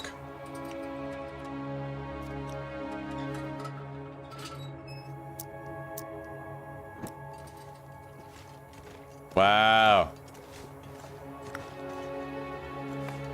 Oh, Shibi. There's only so much cringe a community can take. Oh, wow. She got crushed by rocks. Anyway, sadly there's no cooking pot here. I think sometimes there is. Unfortunately, not today. That's where we'd find the spelunker's lantern if it was there, too. But it is not this day.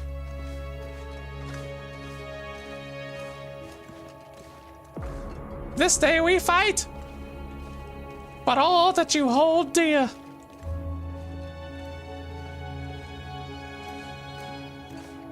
I bid you stand, the men of the West, yes! Alright, let's get some stamina back. We can sprint to conserve on fuel.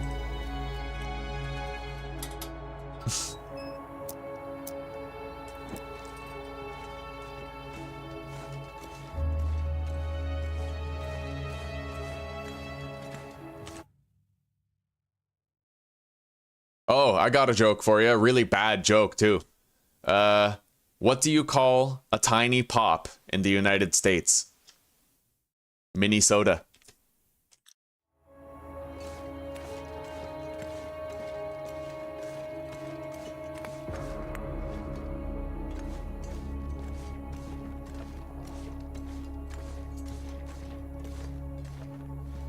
That one's just bad. That's pure pain.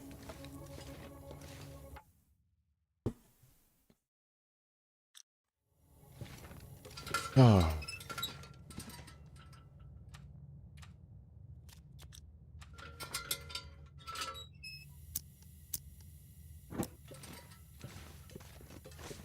Minnesota. Yeah, my wife loved that one, dude.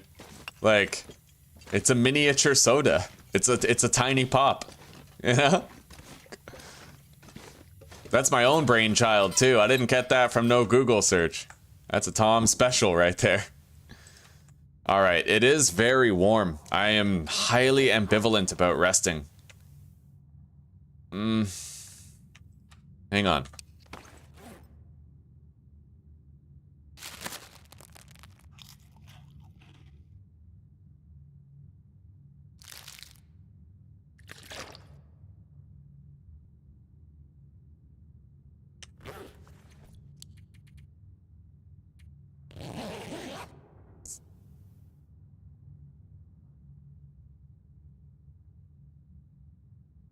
I don't know, Simon, what do you call it?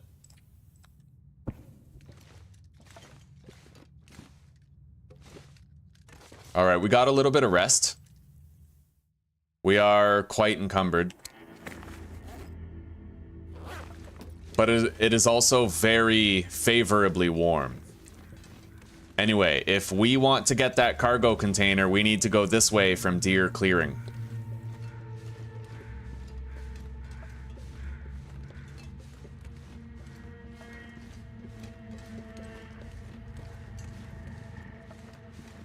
By the way, Evo, if you're still there,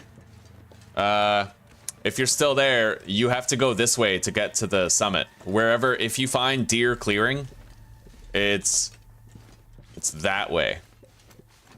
That's not much help. It's going to be really hard to find it if you don't know the way from there, but that's what I can give you right now. All right, here we go. We got a cargo container right here that we're going to be cracking into. And we're going to crouch while we do it, too, because sometimes there's a bear around here. A no-eye deer?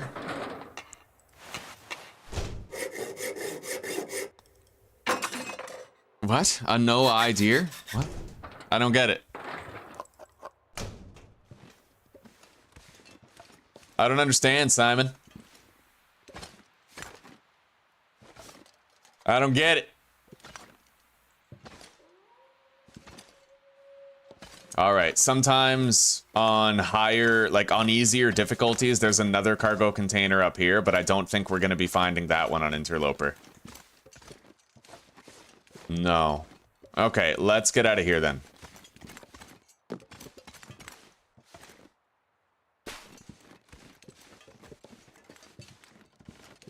Now, it's possible that on the way home, we could also get another one on the way to Echo Ravine.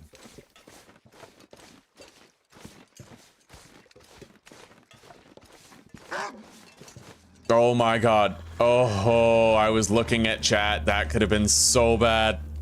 Oh my god. Alright, let's go. Jesus.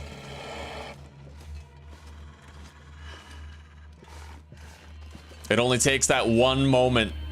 That one moment looking at chat. Oh. No idea. That's still really weird, bro. That's a leap. That is a stretch and a leap in equal measure.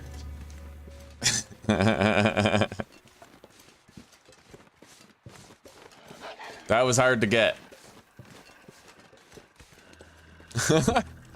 I love those videos where the guy's like, what the, what's the joke? What does Y-E-S spell? Yes. What does E-Y-E-S spell? E-S. You guys see that? Oh, it's so good. All right, we are billy goating down here. I know exactly where we are, and we most certainly can. Oh my god. We most certainly can get the other cargo container on the way. And then the only one we'll have to get still is the one that's on the way to the summit. Let's bandage our ankle. And Bob's your uncle. Evo, I'm trying to multitask here, bro.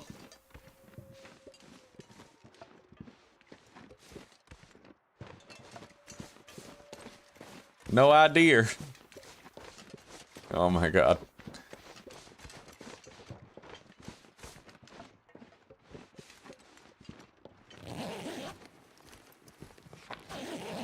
Fire starting book. Beans. Oh, we are very encumbered. And it's not exactly warm here, but there is a cave over here. I'd like to keep the fire fuel if I can. But we are kind of pushing it. We did a long loot trip to Ash Canyon. We got a lot of stuff. And we are kind of drifting into that territory where we're starting to overdo it.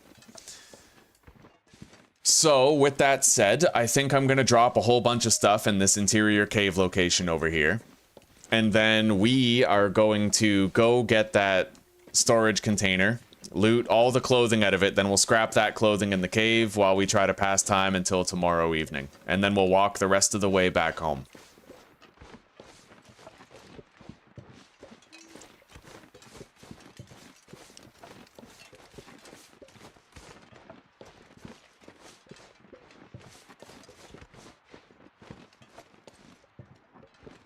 Wow, Shibi. Funny and true. Yo, why do Jewish men get circumcised? Because a Jewish woman can't resist anything 5% off.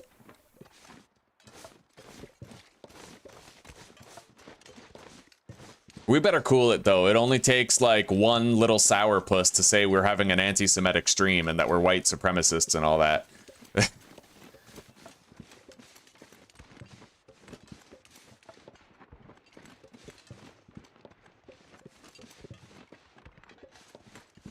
You found... I got so lost that I ended up finding my way back to the hut. Oh, that's funny, Evo. If you ever get lost in Timberwolf again, then if you ever come across a river, then you can follow that river back to Mountaineer's hut.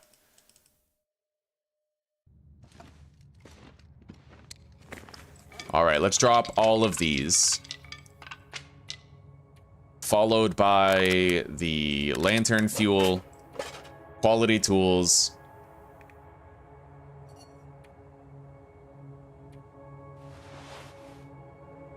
and a shitload of fire fuel. All right, we are much lighter on our feet now. Let's go grab the storage container down there.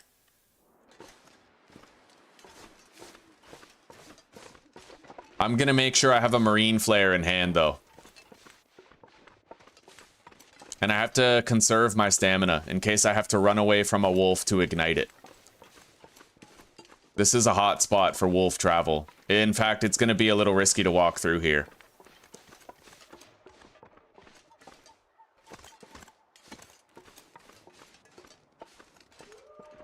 Seems quiet for a moment.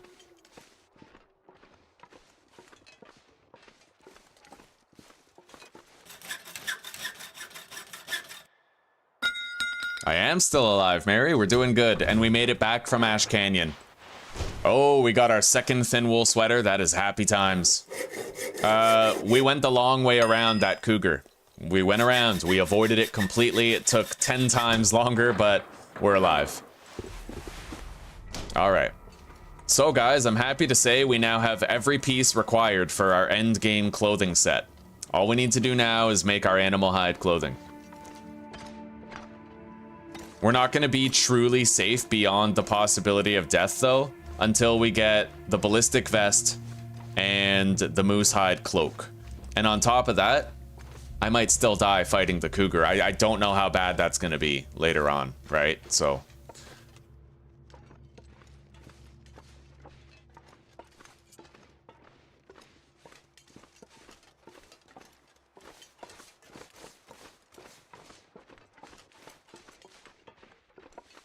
yeah, I had to follow a YouTube video in order to learn how to get to the summit, and then once I learned it, I just kept on repeating it and repeating it and repeating it until it became second nature. But I did need to utilize the help of a YouTube video to initially learn it.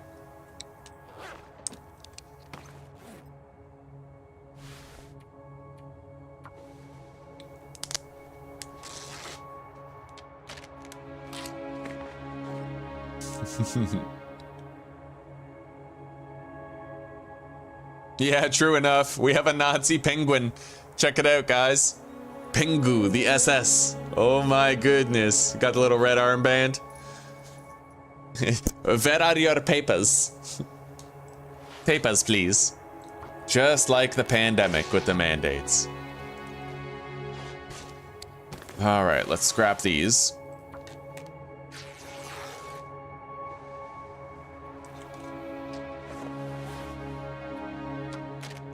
Hey, Tai Tai.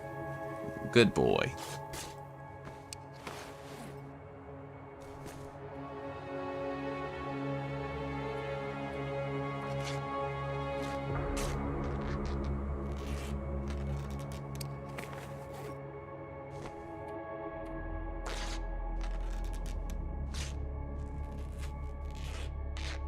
Alright, we have cleaned up all of the excess clothing except for these shoes, but in order to scrap those, I'm gonna sleep first. We're getting very low on water. But I guess that's a good thing. It mitigates some of the carry weight in one area so we can afford more stuff in the other area. Alright, let's eat up.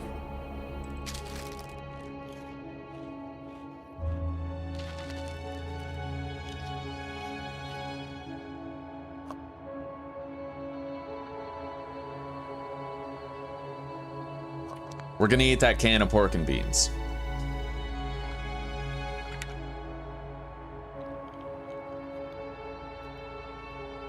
All right, no food poisoning, glad to see it. And we have enough water for when we wake up, thankfully.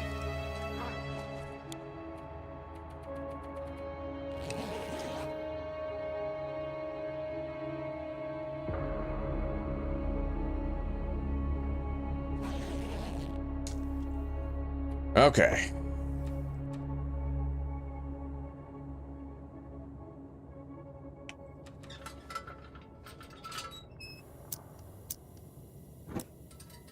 We got to pick up everything that we dropped here.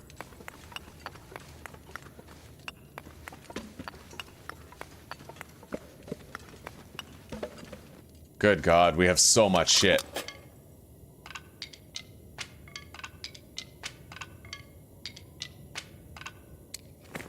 $43 kilos carried. We're gonna be so slow getting out of here, but we should be all right. It sounds way too shitty to head out there now, though. Let's keep passing time. And we have to harvest those shoes, too.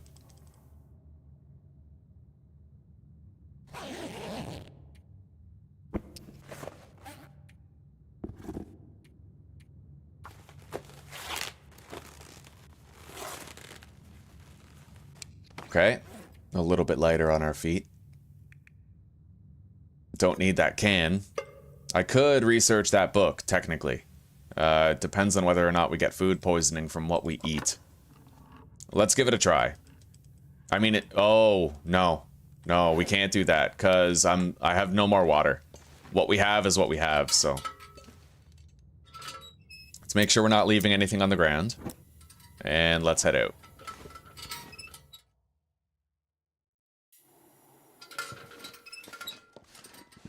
It is very cold.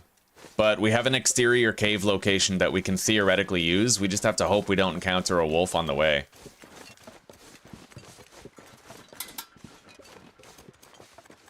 Yeah, there's a wolf over there. He might give us a hard time. We'll see. 2 wolves over there. Jesus Christ.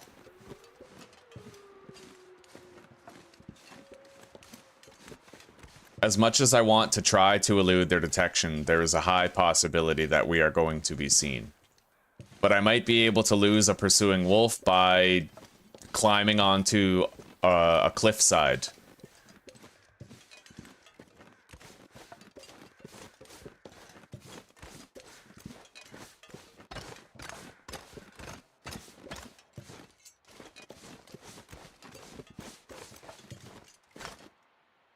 That's quite a steep drop.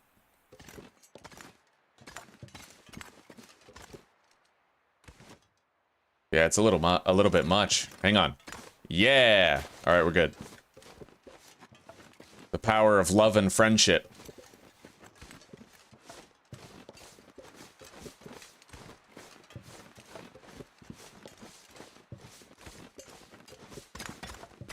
All right, what do we got here? Besides just a warm cave, we have a little bit of cedar, 2 pieces. And I can sleep for 1 hour at a time here, but I dare not sleep any longer than that. If the weather turned, right? You don't want to sleep multiple hours outside. Even if it seems warm right now.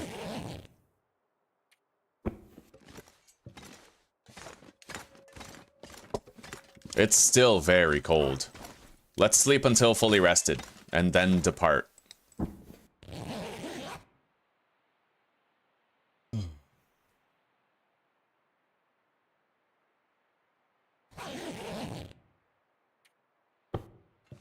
Hopefully it's warmer.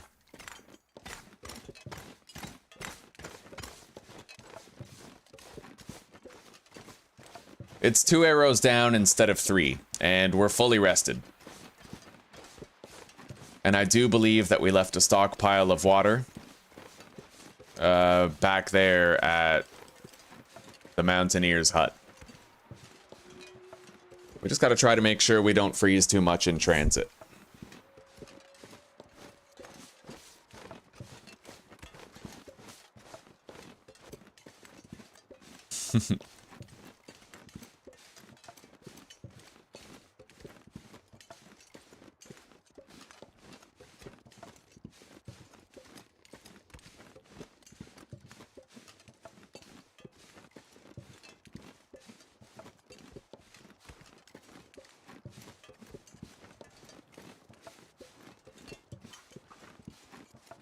Blackrock is a lot faster than Ash Canyon is. What's really crazy is Ash Canyon shouldn't have taken nearly as long, but we had to take the long way out of the region, right?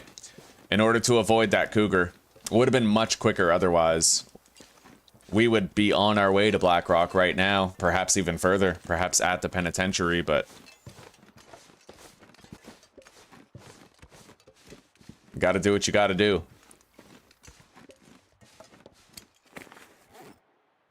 61%. It's getting a little cold. I thought about the possibility of going to grab that other cargo container, but I think we'll save that on a separate trip. We're gonna have to check Echo Peak East and Echo Peak West for the fuel-efficient Spelunker's Lantern. Only one spawns in the world, but it has a chance of spawning at both of those locations, and while we check those locations, we will try to find... we'll break our way into that aircraft carrier container. I really don't like the look of this weather, man. I really don't like this. It's looking like a blizzard could form any second. And we are way too encumbered for that shit.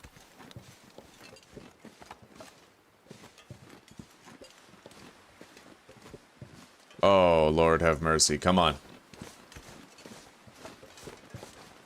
I guess it would be a thrilling way to end the journey, but I hate the notion that I'd have to find my way to the Mountaineer's hut with no visibility.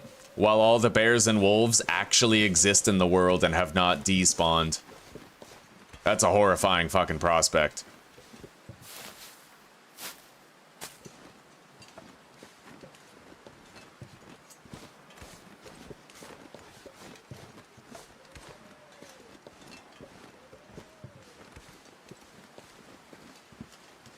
Oh, buddy, this is rough.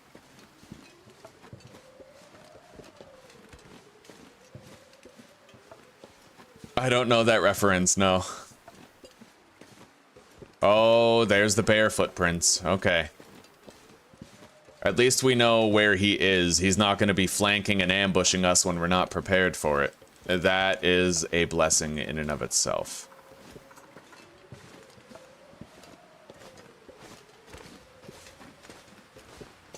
We are so slow right now. Holy shit.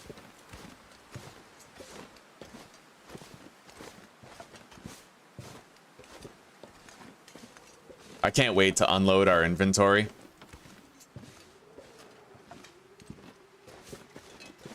Let's make sure we have a marine flare ready in case a wolf is like coming at us. We're so slow right now. I don't even think I could outpace a wolf by walking away from it.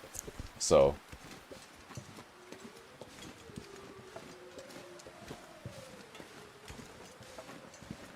I'm gonna have to preheat the oven and put dinner in soon. Nothing special, just chicken drums, but simple prep. A little bit of salt and pepper.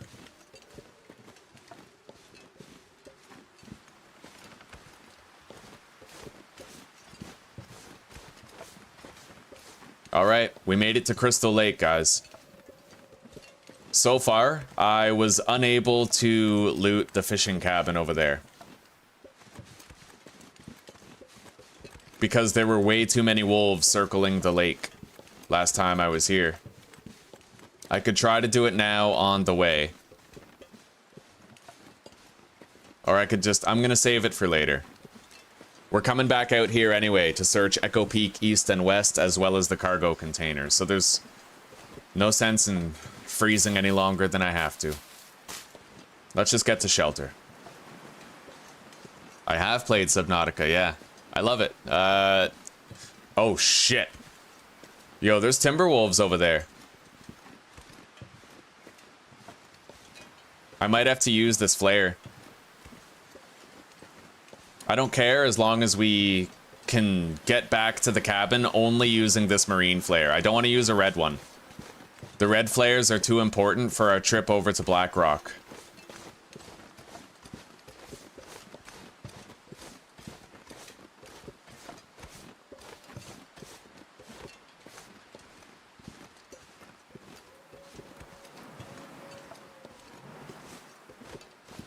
Looks like we might not have to use one after all.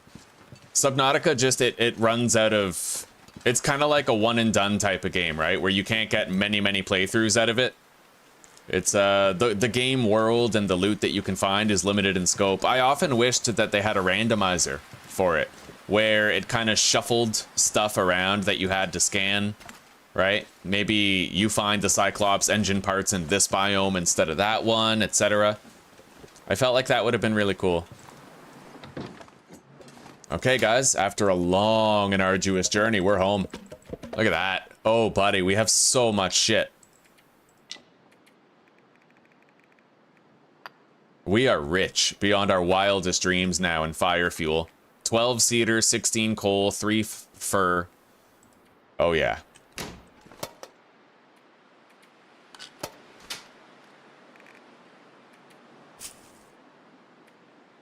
Deposit the cloth, the feather, 4 leather, 3 scrap metal.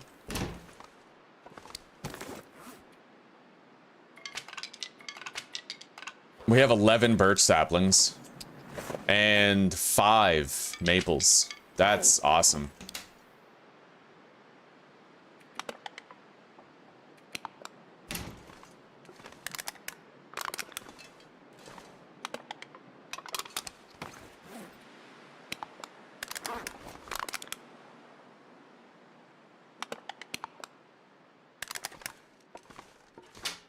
All right.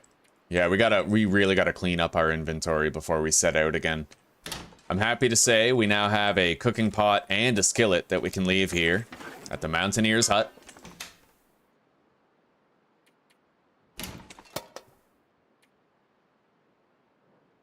We'll deposit the better conditioned antibiotics and take the worse conditioned ones. We'll put the birch bark in there. Salt, oil, a little bit of flour, but not much. Not even enough to make another bannock. Quality tools. Whetstone. Woodworking tools. I don't know if I want to store those, really. Like, they're so valuable, I feel like if I don't keep them on my inventory, they'll disappear on me, but... We'll just, you know, we'll place them down.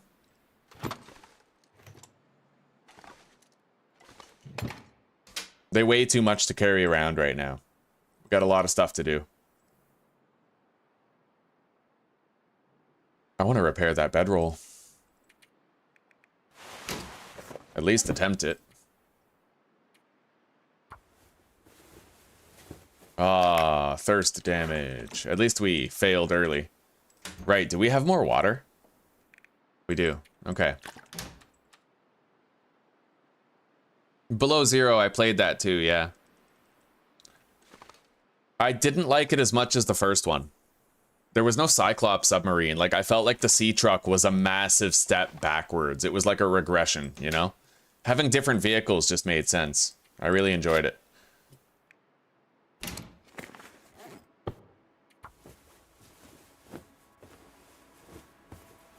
All right, we successfully repaired the bedroll. It's just about full.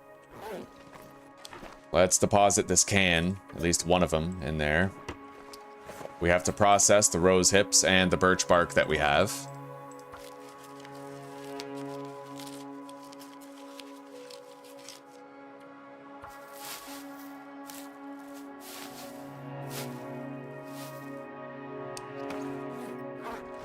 Deposit the arrowheads. Okay. Now, our inventory load is lightened enough where I do feel like we could just go to Blackrock right now. But what I'm worried about is those timber wolves outside my door, so I'm probably gonna wait until they're gone before we go. So we're spending some time here at home. There are a few things I can do in the area while we kill a day or two.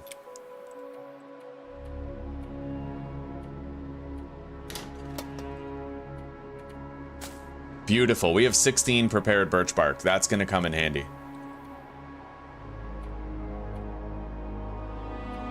Plenty of food still. And we'll get more when we summit Timberwolf. We're going to have to cook those potatoes soon.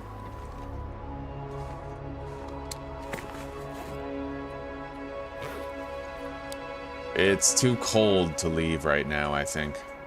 Let's have a 2-hour nap and see what the weather looks like after. I don't know, Simon. I really don't know. Now that we have the woodworking tools, it's possible I could investigate. I need 20 cedar in order to repair it. That's expensive. I have 12 cedar. If we can get our hands on 20 cedar during this playthrough, then I'll try it. I'd imagine it would improve the temperature insulation of the cabin. But I don't really know for sure. I can't lie to you, I don't know for sure. Alright, let's drink this herbal tea. May as well give ourselves an improved rate of rest. Hopefully we don't get food poisoning. I'm gonna eat these crackers here.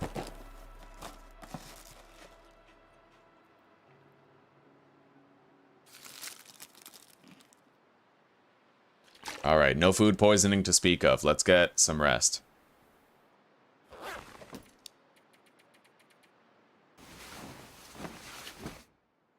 Yeah, you can physically fix it. Indeed you can. You just need woodworking tools and 20 cedar.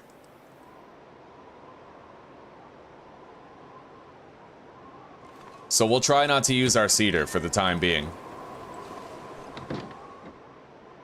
I'm gonna step outside and try to gather sticks from the surrounding area. And we might be fine long as we don't invoke the ire of the timber wolves out front.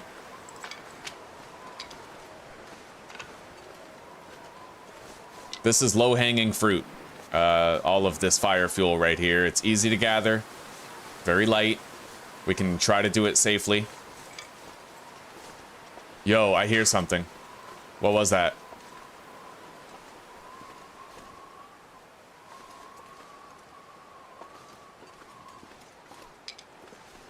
I thought I heard footsteps. I guess not. Maybe it was just an ambient noise.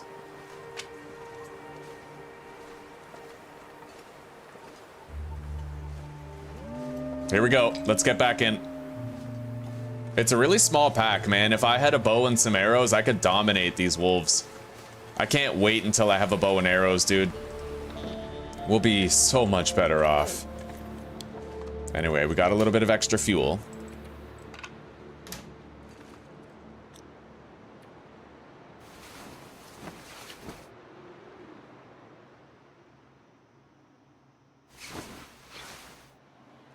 Okay. Yeah, I don't know what to do about them. We can't really do much. They are gonna run over here. There they come. We gotta avoid them. We gotta close the door. We gotta hunker down. We can't really go there right now. Anyway, we'll get fire starting level 2 if we complete this research. I would like to.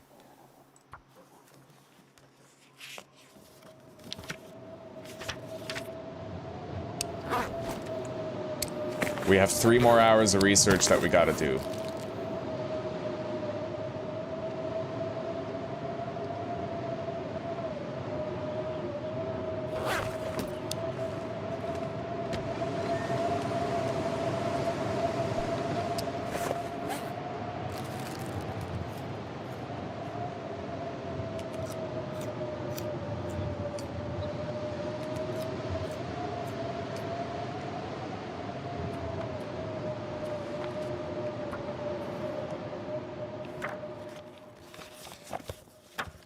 It should stop being absolutely freezing cold very shortly.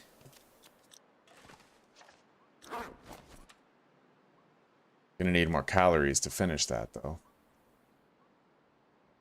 We'll have to eat half of this can of tomato soup. If we get sunlight, then we'll start a fire, start processing water. We can't use the cedar, because we might be able to repair the roof, right?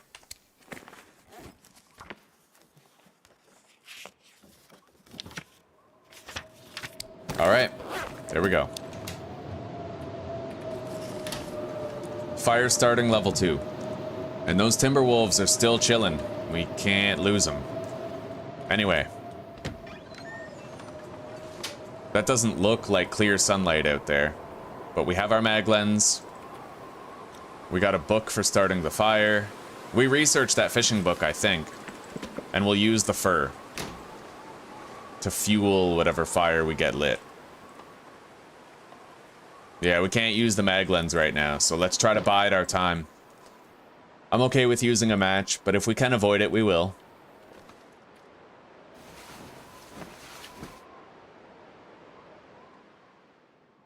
Hello, Mike. Welcome, buddy. It's good to see you tonight. How are you doing?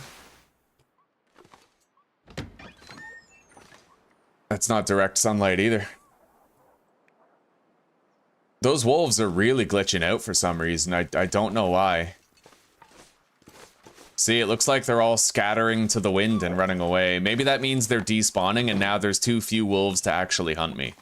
I don't know what the deal is, but we're gonna just start a fire the usual way.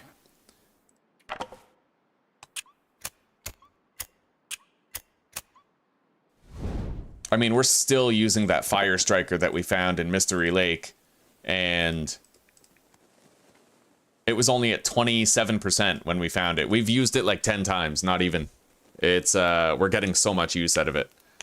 You're having fun in the Wild West mod, eh? I was taking a look at that. Yeah, that's definitely a shelved series for this channel.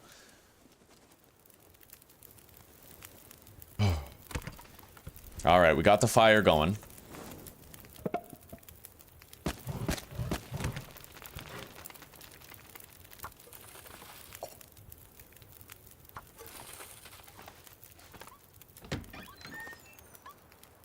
Yeah, there's glitched wolves everywhere. They are repeatedly running away from me, and I don't know why. I'm gonna go in the fishing cabin, and if we have to, we're just gonna whip out our marine flare. But it looks like the wolves want nothing to do with us at this stage. Alright, tinder plug. Memento hint. Scrap metal. I'm gonna grab that newsprint. We can scrap it for more tinder. And driving gloves.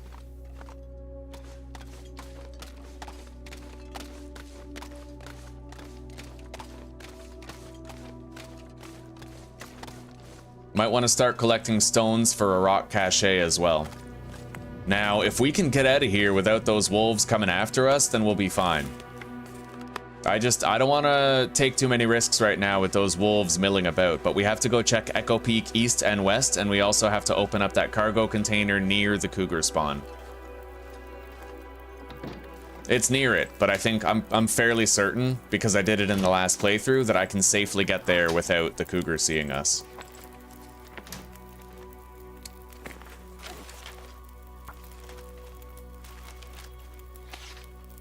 I could try to chop some cedar. It'd be hard though, really hard. We only have a hacksaw, so we'd be out there for an hour and a half. However, I could try to use a hot drink to get it done.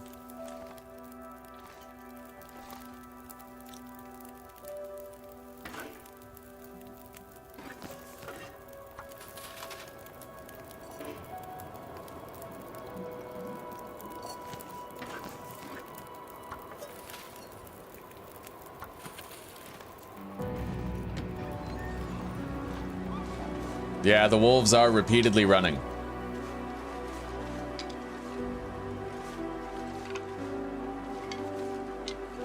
I hope the woodworking tools don't have a limited amount of durability. That would suck. I mean, if you could repair them, it'd be alright. But something that rare and that useful should not have a limited amount of durability attached to it, I don't think.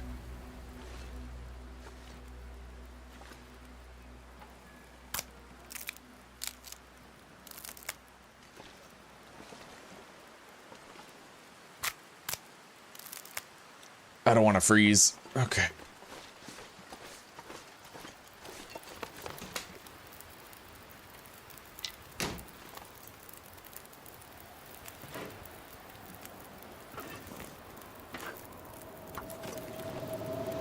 Oh, that weather got beautiful.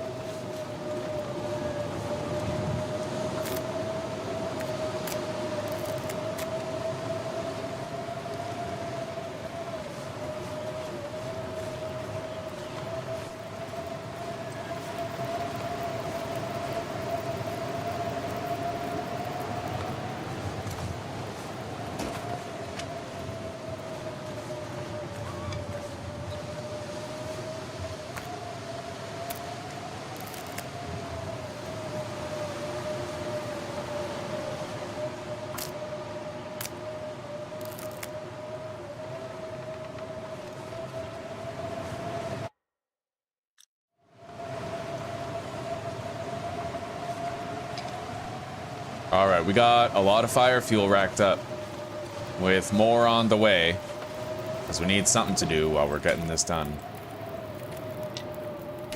Okay, potable water.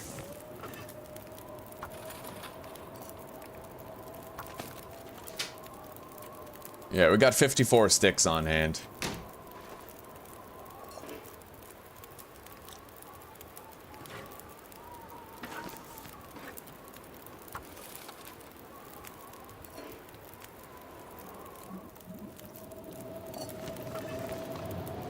Well, the weather's really bad.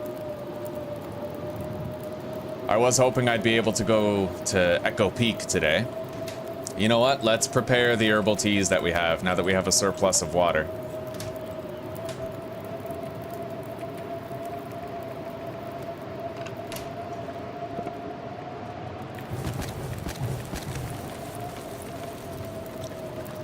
We'll get the cooking experience that we want out of it anyway, right?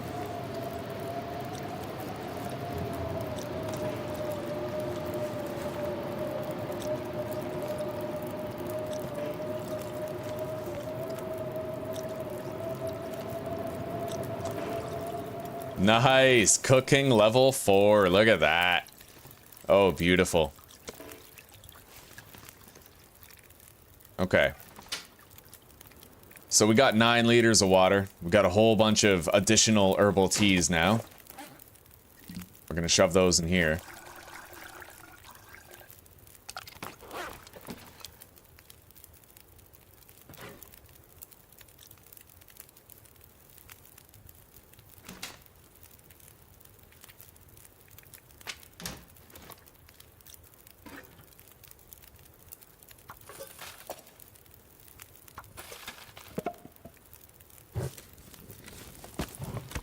Alright, that water should finish and not boil over. We'll see.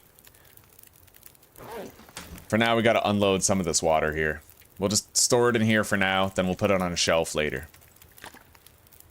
Okay. We need those marine flares. We can't exactly leave them behind. Put that in there. Alright. Let's see how the weather is now. It looks like shit. Oh yeah, it is shitty. Oh, and we wanted to cook these potatoes too. I forgot about that. Let's do that now. I mean, if the weather's this bad anyway, what else are we gonna do, right?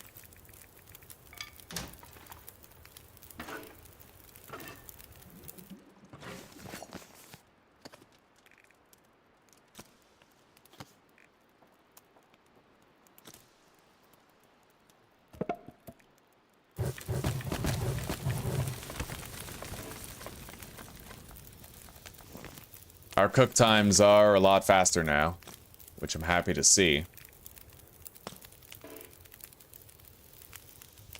Used to take an hour per potato, now it's much faster.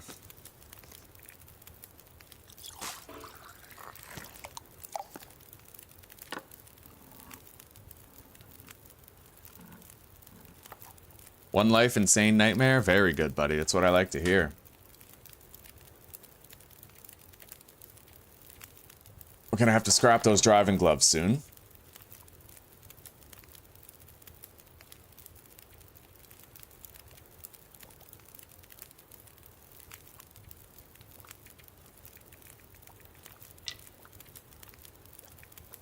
We gotta cook all the canned food that we can.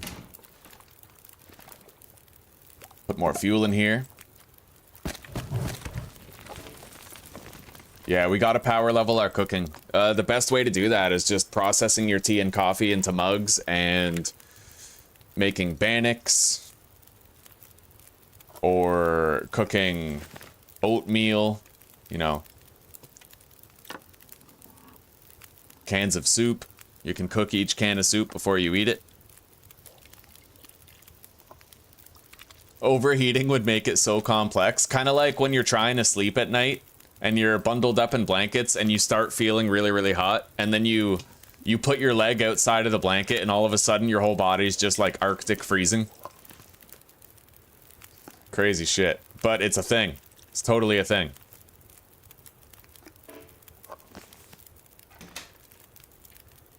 Alright, there we go. We've cooked all the canned food that we could, prepared everything else. We are gonna have to sleep until tomorrow though, man. This is really bad weather. Hang on.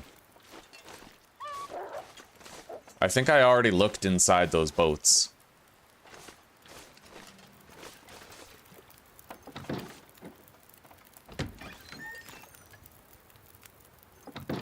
Anyway, let's get some rest. We don't need the fire anymore. We just gotta get some sleep.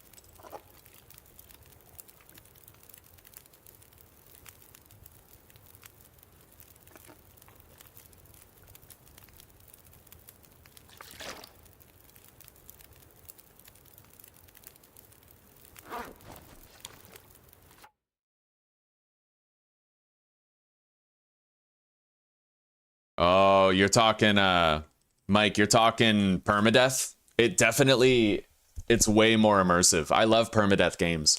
Because then you know your first mistake is your last mistake. Unless you get lucky, right? It adds more, like, vibrance to the whole adventure.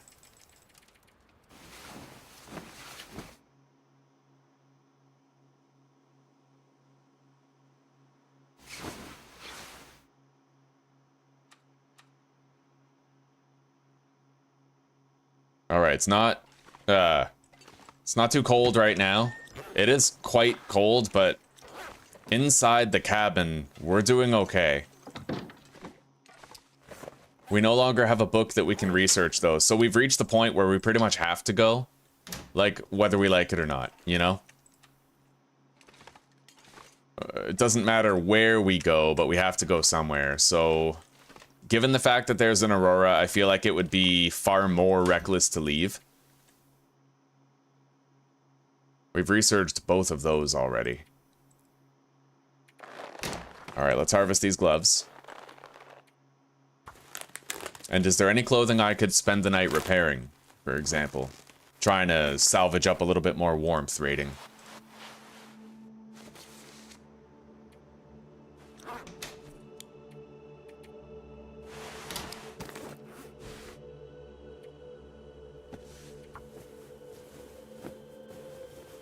Anything that's gonna pass the time and get us into those daylight hours.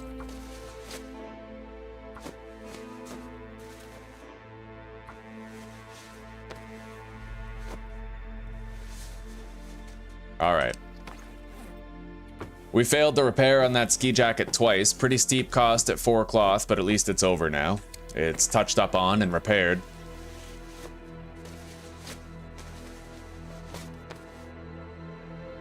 I can pass some time breaking down the crates. Thank you, old fart. We need the reclaimed wood anyhow, when the time comes to make snare traps for the rabbits.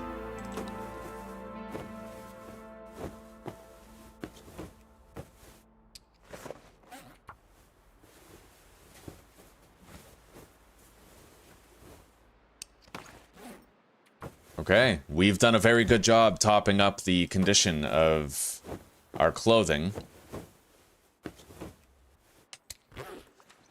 Very good job. It burned through a lot of our cloth, but we also got a lot of mending experience for the tasks.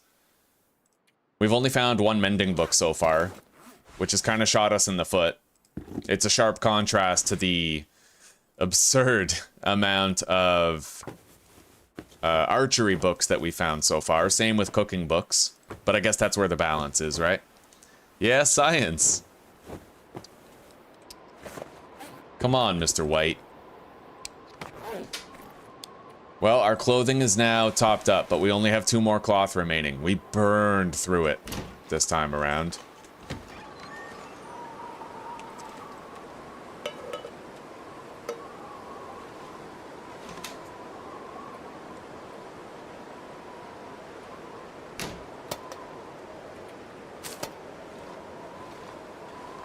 We are gonna harvest those crates. Let's try to light a fire with the mag lens real quick.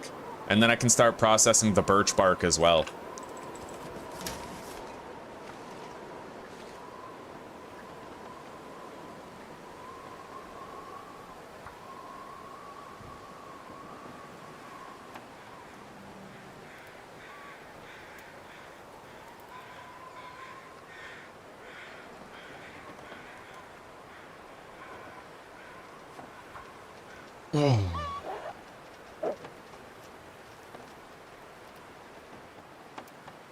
I just hope we don't remain trapped here in the cold too long.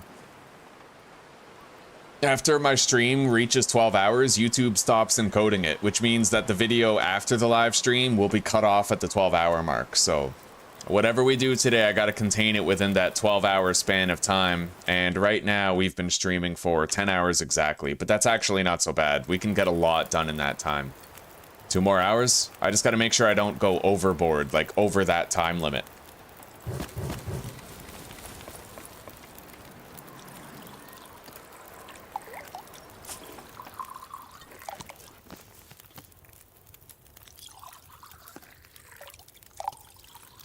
Alright, this isn't quite hot enough to shield us from the elements, but it's close.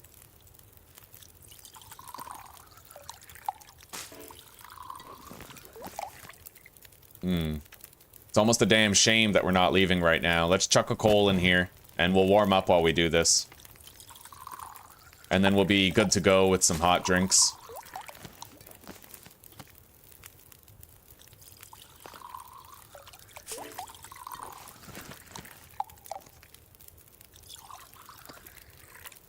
We don't have enough water.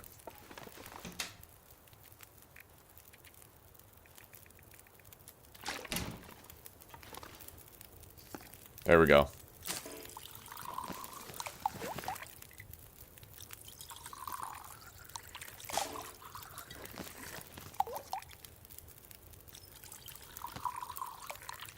Okay, we've made like 16 birch bark teas. Let's heat up that rosehip tea and then get going. And we'll deposit these because they're a lot heavier now than they were individually. But at least having them prepared means we can use them.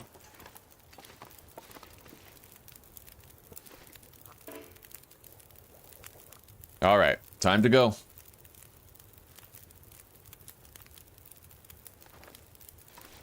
Here's hoping that those wolves are still gonna just run away from us. Yeah, it looks like they're still running. So we can use that. It's very warm. We got time. We're gonna go crack into that locked cargo container while checking Echo Peak east and west for the Spelunker's lantern.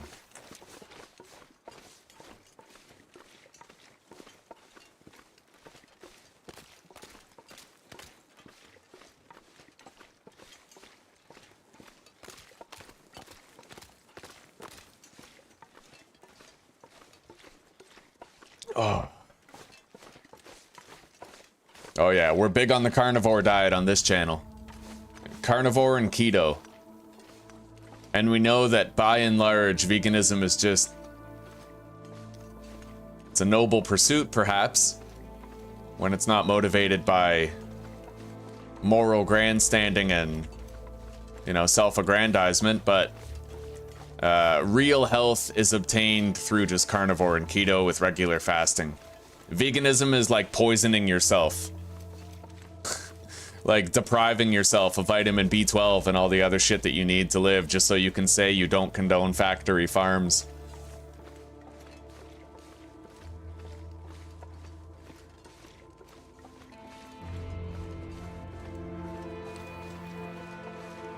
Alright, I think Echo Peak, one of the entrances is over there.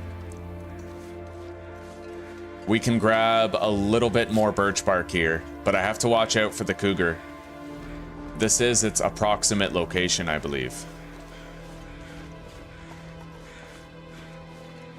I'd like to go get those birch saplings, but if it takes us too close to the cougar, it won't be worth it.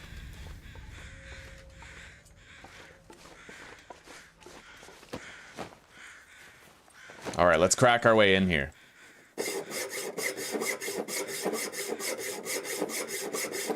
Wine and beer.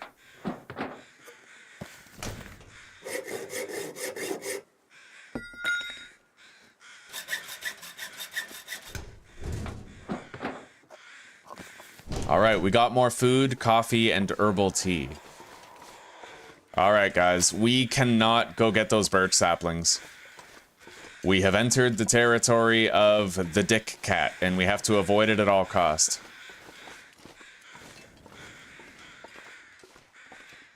But, you know what? We got the container. In fact, we've gotten all of the containers that I needed to get.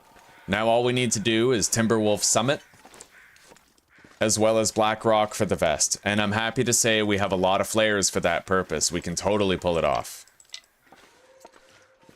But until we have a bow and arrows, we're gonna have, you know, we're not really gonna be safe. We need the vest, bow and arrows, and then ideally a moose hide cloak for the substantial protection boost it provides.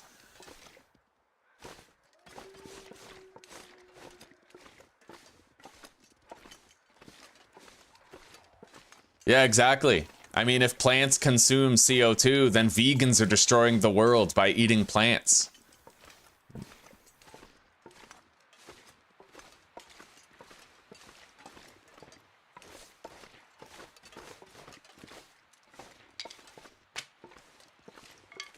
It is nice that it's this warm, but it is starting to get colder, so let's haul ass. We got two places that we gotta check here. We are at Echo Peak West right now, and I have found the Spelunker's lantern here before. But it is not often here. This is kind of like a very uncommon place for it to spawn. And then we have to check the other Echo Peak over there.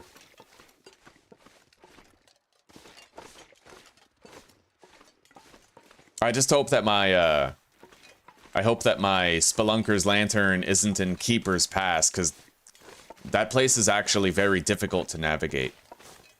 And it's going to be even more difficult when you factor in that I have low condition recovery, so it takes a lot longer for me to get my health back.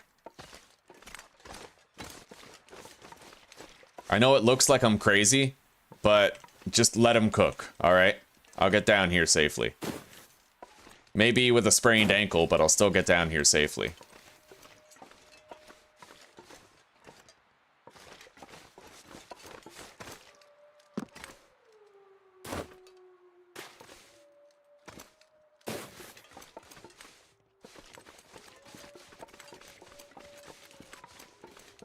Oh, you're on your way to get a KFC bucket. Yeah, I'm putting chicken drums in the oven real soon here. Now, we need to watch out for the bear that might be here. We need to go around the bear to get to the other Echo Peak.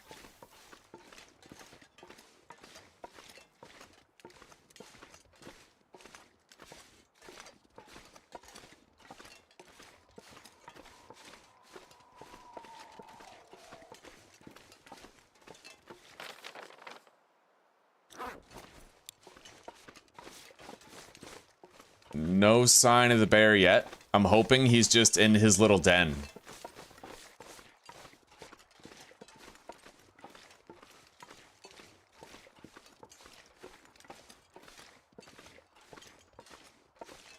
Oh, he's not here.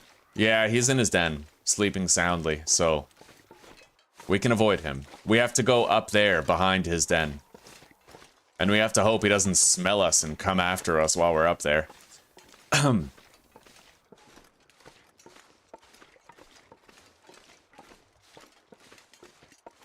Oh, grass-fed meat. Yeah, that stuff's the bomb. Well, funnily enough, it doesn't taste that good. It doesn't taste as good as grain-fed meat, I find, but it's so much healthier.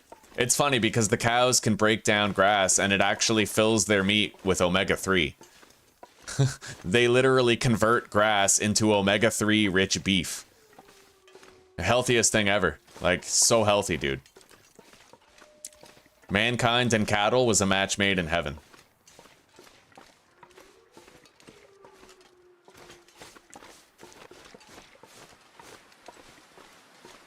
Alright, we are getting real damn cold. We gotta get back home.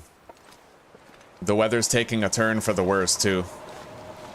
As long as it doesn't become a full-fledged blizzard, then I'm okay with it. Sadly, we did not find the Spelunker's Lantern at Echo Peak East or West. We got fuck all.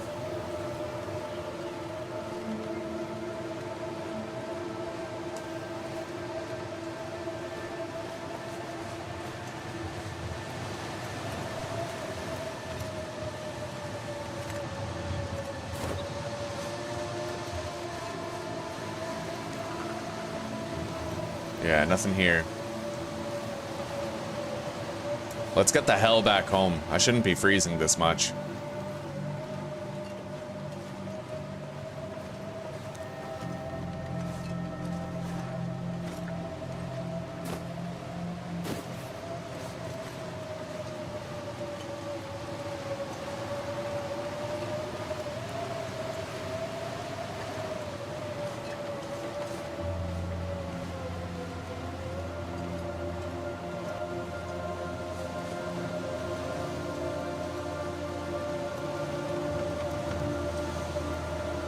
I battle temptation all the time to eat shit that I'm not supposed to eat. I like being healthy, but goddamn, I like my pies too, you know?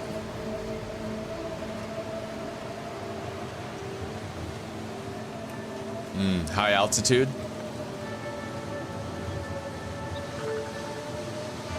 Interesting.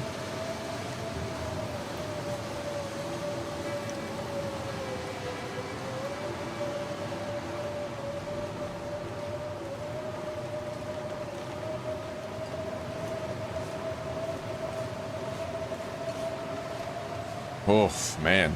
We gotta get back. Long as those dire wolves don't give us any issues. We're gonna head to Black Rock Penitentiary very shortly here.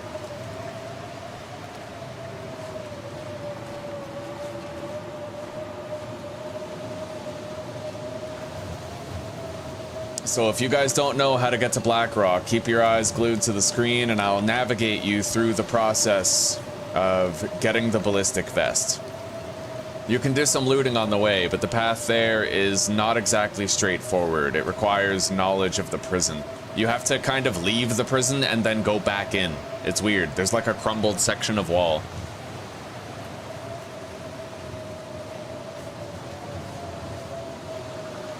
The mistake a lot of players make when they're trying to find it without a guide is that they keep searching the same area looking for like a different door to open, but you actually have to emerge from a hole in the wall, leave the prison grounds, run around it, and then go back in.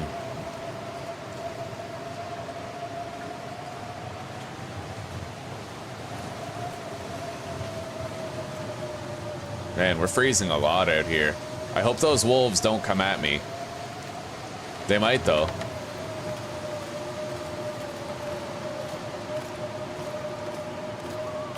Nope, they're still running. So we might be able to get past them tomorrow morning without a hitch. We'll see.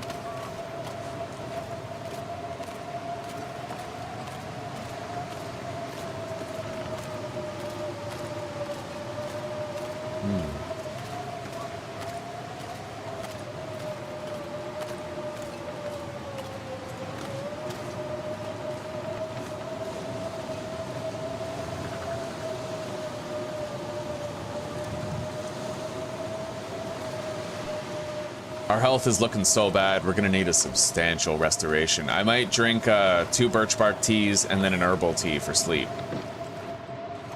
Just to make sure we're doing something really meaningful for our situation.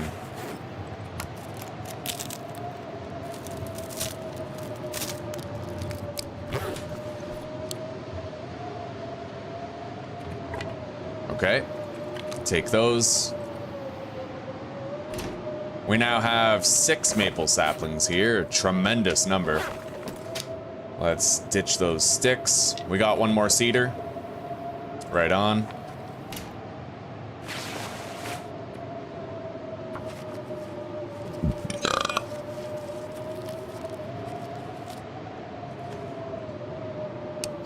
Okay.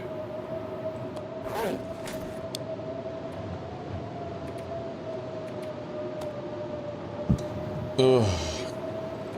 Those are very good condition cans of food. We're gonna leave those here.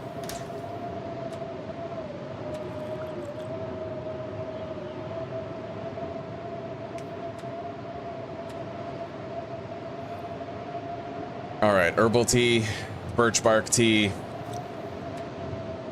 and another birch bark tea.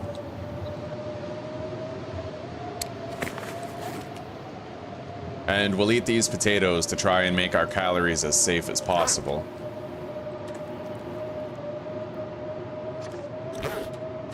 All right.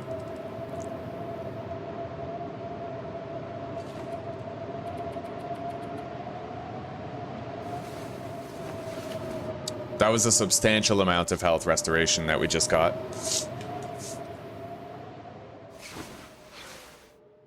Oh, yeah. We look just fine now. Just fine.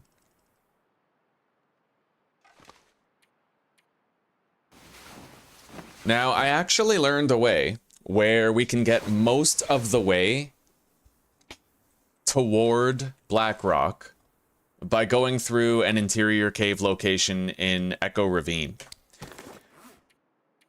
I might try it out this time. I might. It's very cold. I know that we could follow the river up. And I usually like doing that. But, I mean, we're gonna have to spend some time waiting. We have to pass time. We can't go right now. It's way too cold. We have 1 birch bark tea left. I need to grab a couple more, just to make sure we're ready for a lot of rest. We have a lot of flares in case we need them while we're gone. And in the meantime, let's attempt the repair of our hacksaw. We need it tip-top for our trip to The summit of Timberwolf.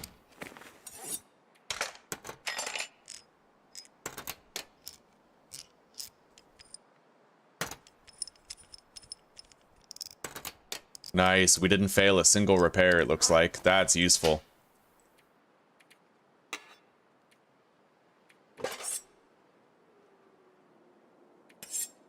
100% hacksaw again. We're gonna take the pry bar, because we'll probably have to crack into a locker or two while we're there, I would imagine.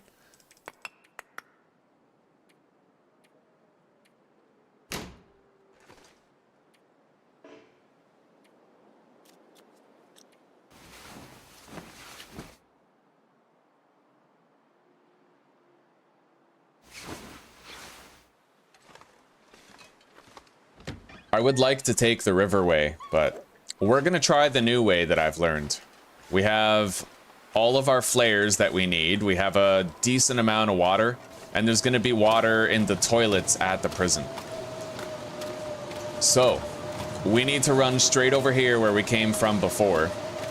And what we're gonna do is we're gonna drop down into Echo Ravine, and then we're gonna very quickly enter a interior cave system located very near to Echo Ravine. That interior cave is going to take us most of the way up the river. And then we won't have that much further to go. We might even be able to bypass a necessary rope climb, I'm not sure. We'll see where it lets us out after we go through that cave. This is such odd weather, eh? It's like bright and sunny, but also foggy at the same time. Scottish Angus beef. Haggis McHaggis.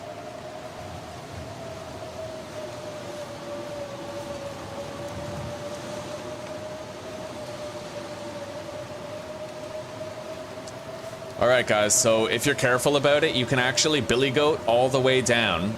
You see that rope way down there in the distance, past that tree blowing in the wind? You can run down here, right? This is the bottom of Echo Ravine where that locked container was.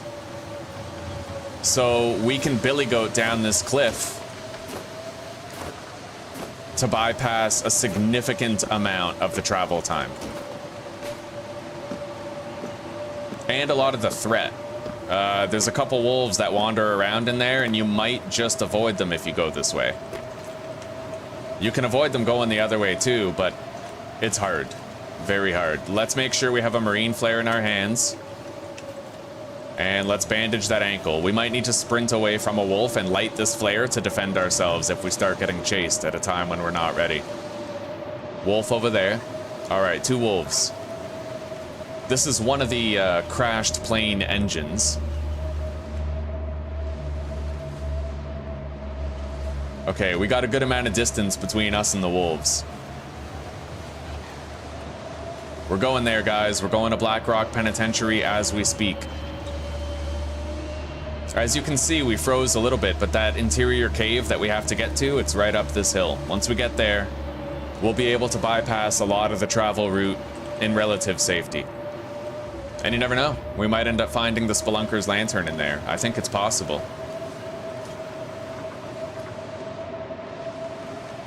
Oh, you're gonna head out now, Evo? That's alright, buddy. We're gonna be done soon anyway, in like an hour and a half, but you take care for now, and we'll see you tomorrow, alright?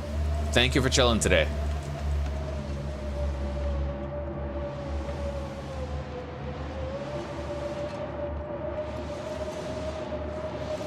Alright, we made it. We're now at the interior cave. Safe and sound.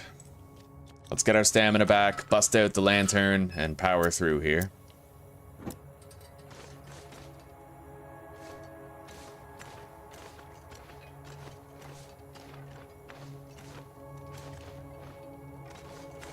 I think this loops around in one big circle. Right here.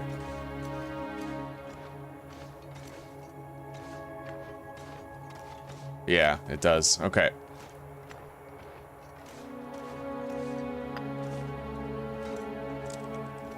See you later, Evo.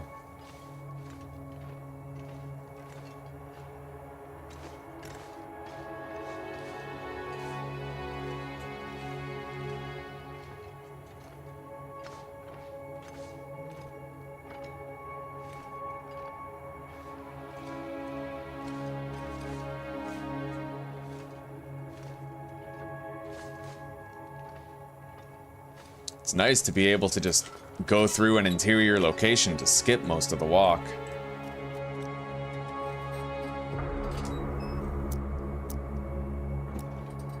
I just wonder if we emerge from the cave past the rope climb or not. I want to find that out. We are gonna during this trip.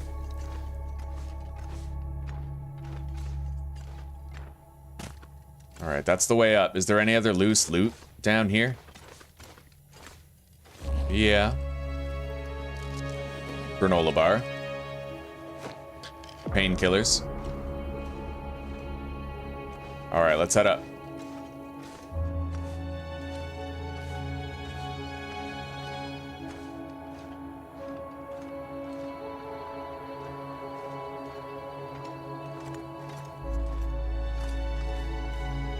Alright, that's the exit up there. I'm curious to see where we emerge from.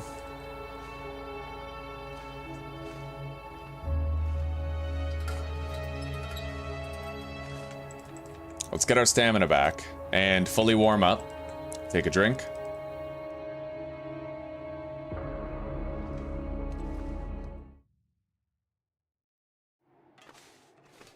Okay, so here we are. Yeah, the rope climb is down there. We effectively completely bypassed the rope climb coming this way, which is good because sometimes there's a moose at that rope climb. That's the second engine over there.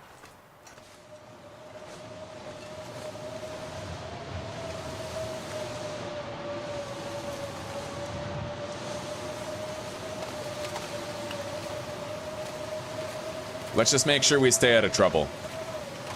I'm gonna have this marine flare ready, just in case. On lower difficulties, there's one of those hacksaw crates over there that you can get into.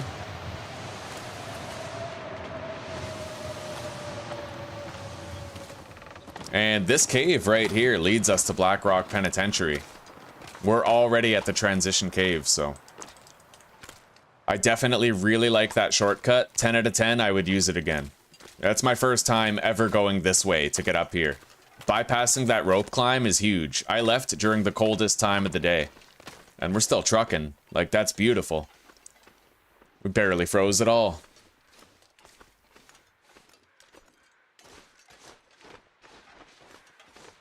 I'm gonna want to grab that birch sapling and the 2 maple saplings I saw down the hill when we're returning home. That's a ways off yet.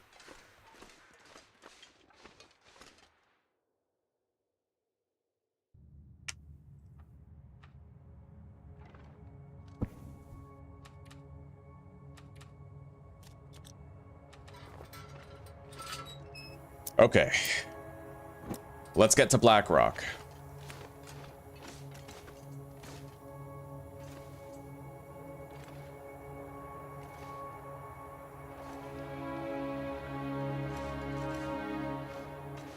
Pretty sure this is yet another large circular circuit. Maybe not. Hang on. We gotta go check the other way first. There might be good loot there.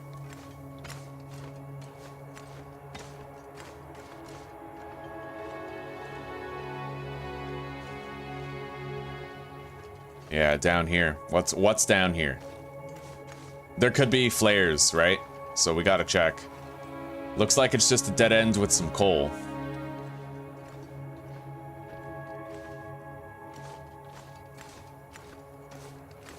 Alright, let's put our lantern out. Pass time to get our stamina back. Turn it back on, and haul ass with full stamina.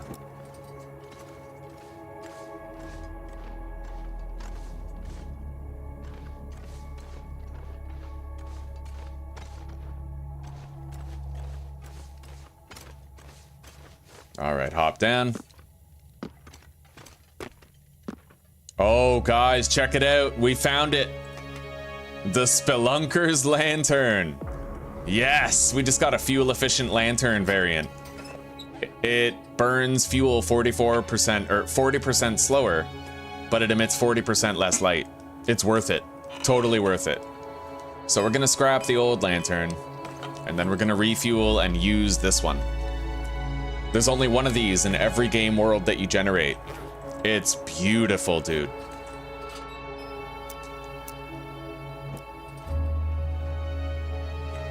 one of them. And we found it. We don't need to look for it anymore. It always makes me very happy when I can get my hands on this thing. All right.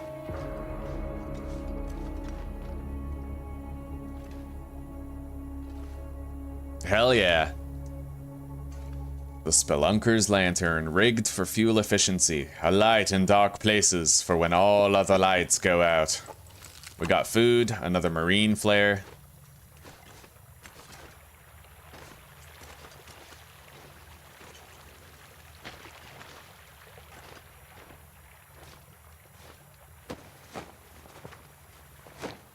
Pretty sure this leads us back to where we came from, so we don't have to go that way to explore. We just gotta move on. Yeah, it like loops around two places, two paths that lead to this destination. It's just a big circle. All right.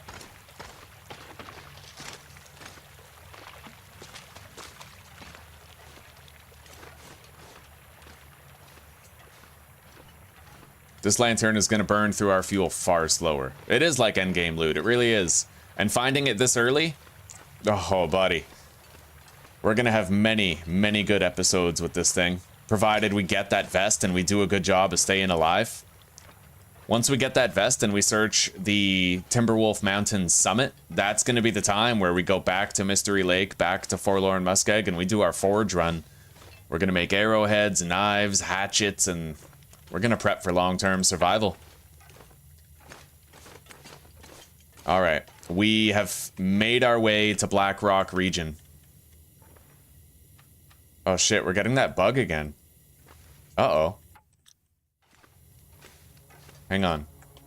I gotta get out of this cave. We're getting like a glitch. All right. It is fixed now. Although it does look like it. Okay, we're good. Now, I'm gonna have a 3-hour nap. And maybe we can make the entire trip to the prison right now during the evening. I can actually afford to have a 6-hour nap. Let's eat this pork and beans. We didn't get food poisoning, I'm happy to say. We're gonna have a 4-hour nap. 5. I have to make sure that an aurora doesn't start while we're out there, otherwise those wolves are killing us. We'll have no respite, no reprieve, no hope of survival, unless I, like, continually spam, emergency stims to sprint where we gotta go. Alright, it is currently sunset, but we do have daylight left. Hopefully the weather's not too bad out there. This is eminently favorable. Yeah, we can use this.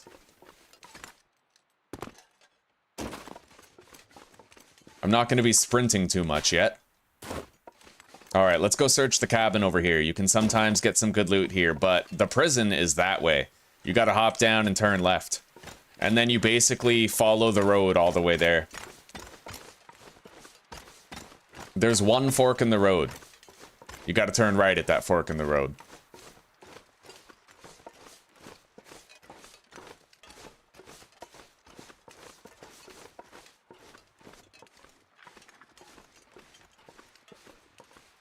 This place is beautiful. I feel like there needs to be a fishing cabin right here. And then this would be a marvelous home to live in.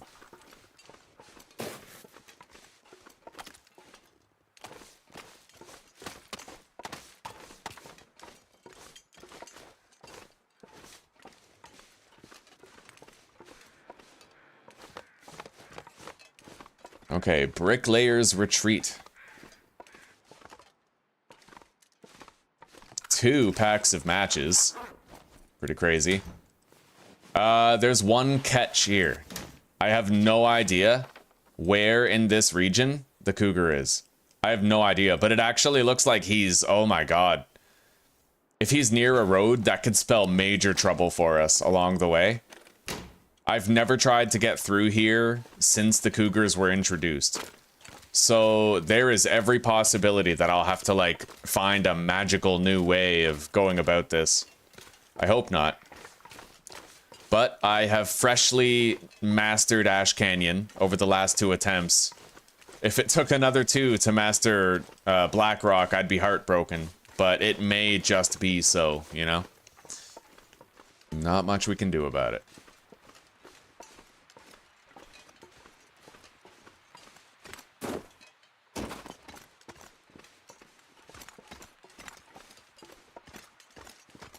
We're gonna want to walk pretty much from here on out. Only choosing to sprint if we're being chased by timber wolves and we have a flare in our hands.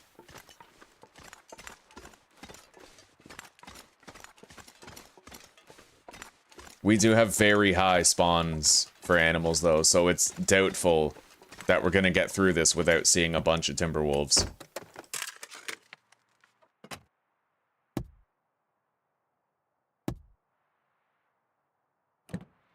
Well, what I'm worried about is that it's right beside a road, and there's only, I think there's only the one road. I'm hoping, you remember how earlier I mentioned a fork in the road? I'm hoping that he is on the left side of that fork, whereas I go to the right side of that fork to get to the prison. I pray and pray that he is on the left side of the fork, but when is it ever so easy?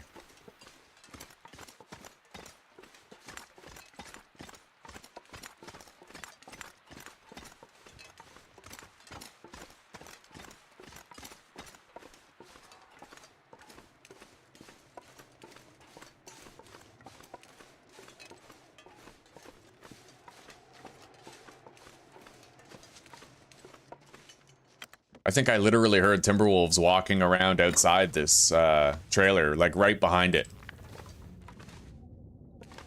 Scrap metal.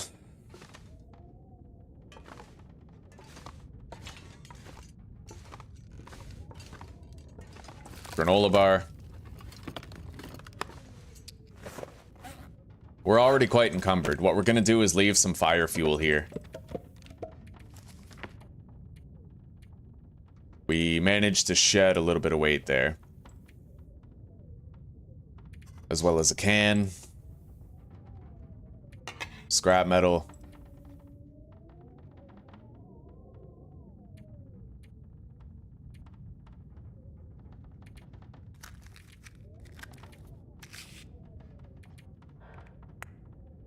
Okay, lots of fire fuel and matches here. I'm gonna have to mark that in my document. Blackrock. Lots of fire fuel and matches at the transition trailer.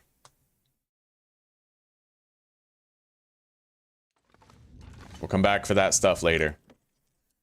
For now, we gotta move. Oh, the weather took a complete nosedive. That's annoying. Wow, way to go, Tai Tai. Watch out, buddy. Oh, come here. Oh, okay. It's all right, bud. Don't be embarrassed. It was an honest mistake. Yeah, you good boy. All right, we got to make sure we have a flare in our hand while we're traveling here. And I'm going to take a swig of coffee so I can sprint without getting too tired.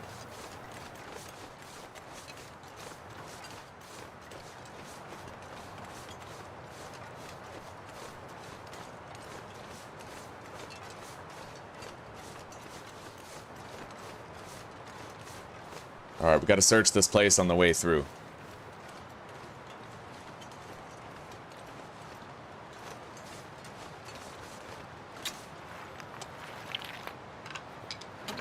I'll take that tinder.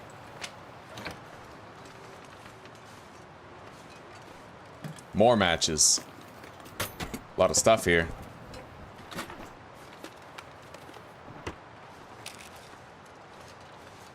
Jerry can. We're gonna leave that out by the road.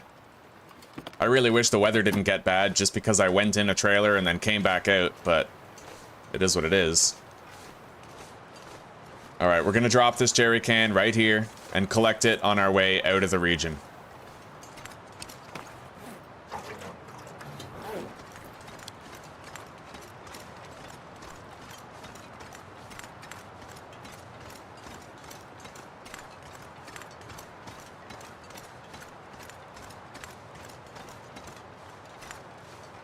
So far, we have been fortunate to have not encountered any timber wolves up until this point. I guess the weather changed, yes, but it also delayed our encounter with the timber wolves that were right behind the trailer, which I should be grateful for. In all honesty, I should. Alright. We got a marine flare in here, which I'm happy to have found.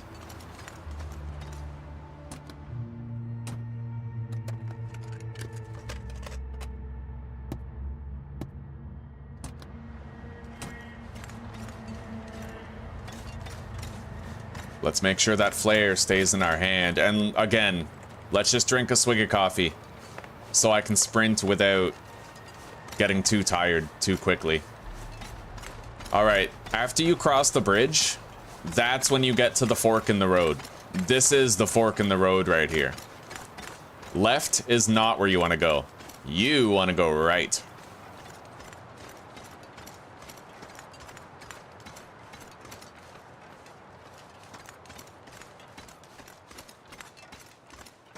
If that cougar is directly in our path, then I'm going to try the only thing that I think will work. I'm going to jam an emergency stim in my arm, and I'm going to run with unlimited stamina to the door and try to make it before he kills me. I've often wondered if you can outpace a cougar in this game if you're running away from it. In real life, hell no. People can run like, what, 35 kilometers an hour at a mad sprint? Apparently a cougar, I was looking it up, can run like 60 to 80 kilometers per hour. But they only run in short sprints.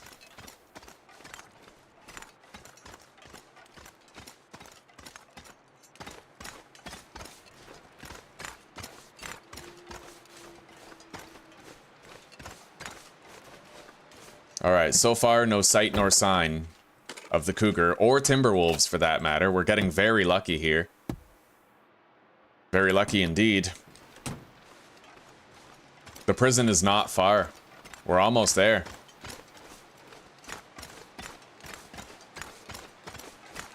And it looks like it might actually be on the left-hand turn at the fork in the road where you find the cougar.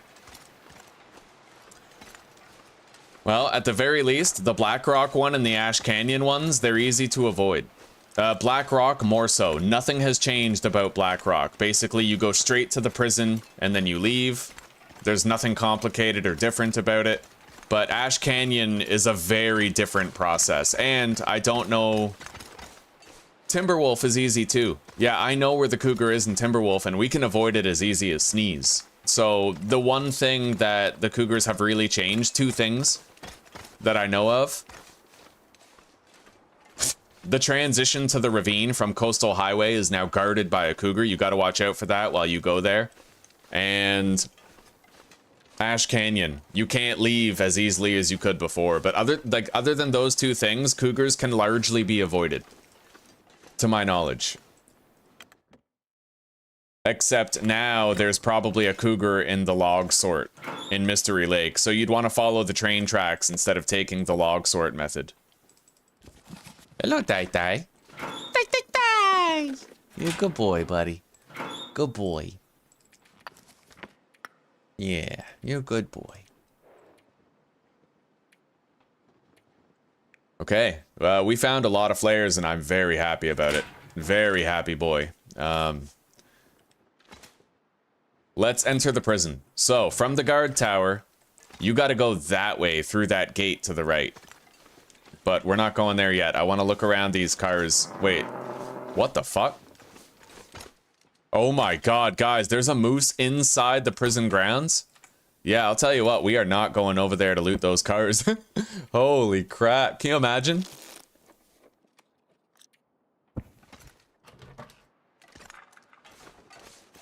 Actually, not so easy, old fart. There's a glitch right now where when people turn off the cougars, they spawn in their world anyway.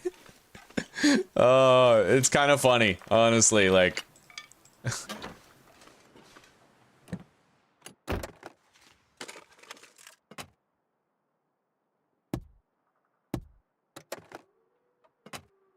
The game appreciates your input, but, you know, it's like, it just forces it upon us anyway.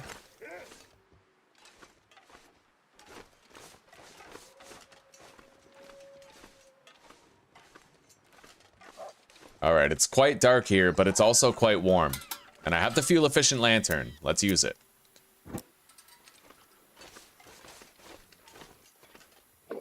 Cotton toque. We'll scrap it.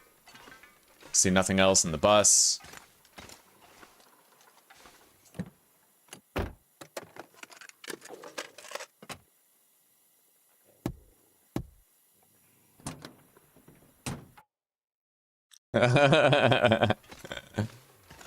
Yeah, you encountered that, eh, Dark Brother?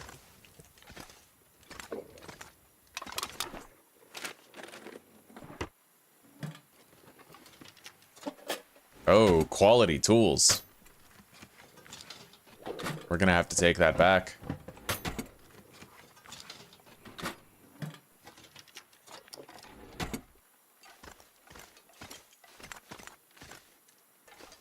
Alright, so far all we've done is come through the gate over there. Now you go through another gate. Oh god.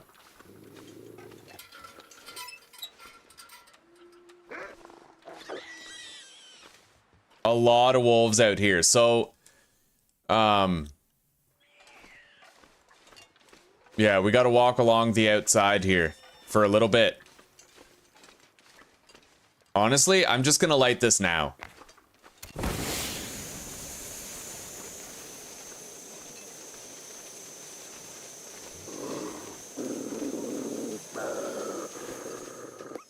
Alright, we scared that wolf away. Now, you can enter the prison again right here, but it's actually too soon right here. There is loot that you can get here, so by all means, come in this gate. But after you're done looting this area, you have to go out and to the left again and keep wrapping around the prison. For the sake of exploration in this playthrough, we will certainly loot this here together. Oh god, hell no. We are way too tired to do that rope climb right now. This is the infirmary area, I think. Or is it the mess hall? Might be the mess hall. Yeah, this is the mess hall. Granola bar. Potato sack. Containing 2 potatoes. We got another cooking skillet right there. Some salt.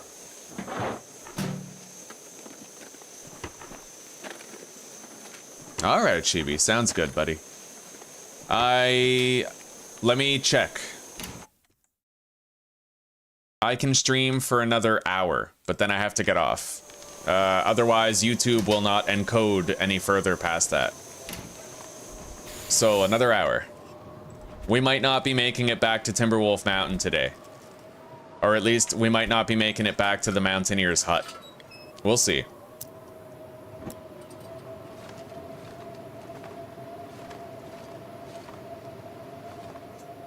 Yeah, we're gonna have to sleep there before we do that rope climb.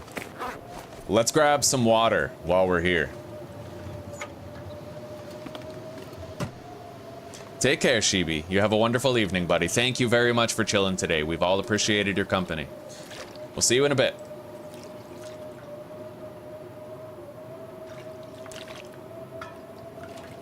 Alright, we have a shitload of water now. But we don't want to overload too much, because once we pick up that vest, we'll be damn heavy.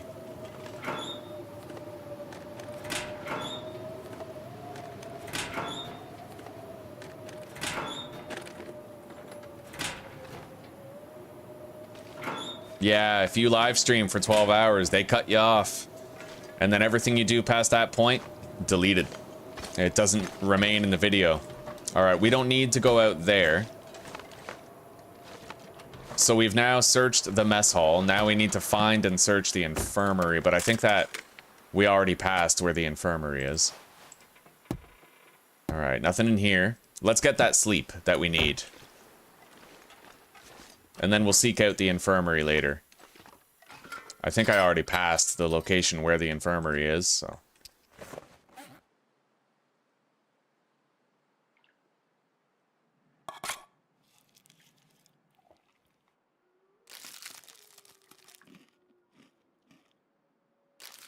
Alright, we got our calories.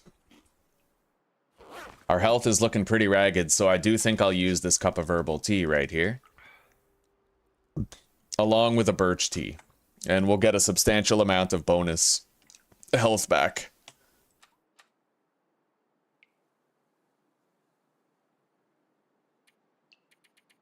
Hell yeah. We're gonna hang out every day, guys. That's our life now. We are chilling. Chilling like strawberry filling on Great Bear Island. Alright, we got a really good rest, but now we are afflicted with cabin fever risk. We are gonna have to worry about that because there's not really many places I can deal with that around here. Let's head out. I'm gonna have to find out where the infirmary is.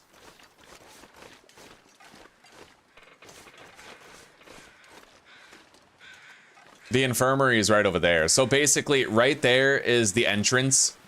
We came through that gate and then went that way. And then we went out another gate and walked around. You can just go through here to get to the infirmary right there. You see that ajar gate? That leads to the infirmary right there. And you can loot the infirmary. This is where we found the warden's revolver in an earlier playthrough, but we're not going to find it now. It's too high level for the settings we're using.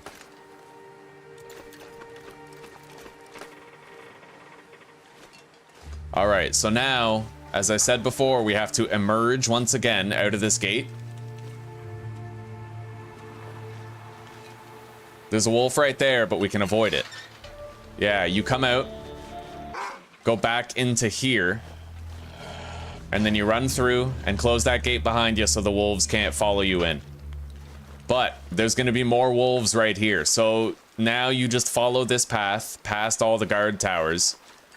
And there should be 1 or 2 more wolves in your way in this narrow, tight space. But this is the final gauntlet. If you get past the wolves that are here, then the ballistic vest is pretty much yours. Oh wow, is there no wolf in here right now? That's lucky. There's usually a wolf here. Oh god. That moose is over there, dude. That's crazy. Let's climb up. I still can't believe there's a moose inside the prison grounds. Anyway, yeah, you climb up that blue rope, and now it's pretty much a straight shot all the way to the ballistic vest. And once we get it, we'll be considerably safer for the rest of the game. You just keep walking, keep walking. There's gonna be... all the other doors don't open. That's why I'm passing them. This is where you go. There's an ajar door right here. Now, you can loot this place to your leisure. I'm gonna be searching all the containers, finding whatever I can. And then the ballistic vest itself is actually in this door right here. The stairwell leading down.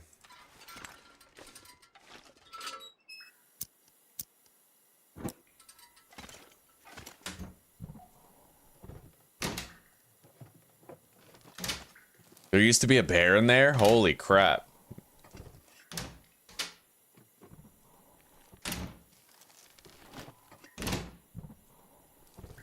That moose scared the shit out of me when I was running up toward it, like... last thing I want is broken ribs.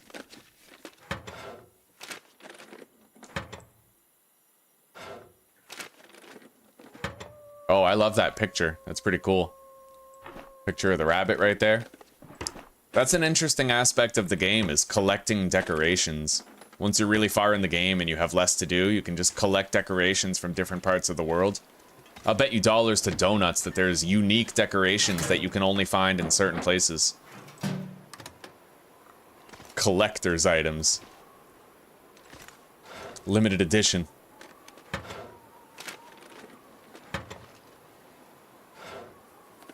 We don't really need this on anymore, we can turn it off. I have plenty of ambient lighting in this room. But that fuel-efficient lantern is pretty crazy, eh? We've had it on for a long time since we got it, and we've barely used up any fuel.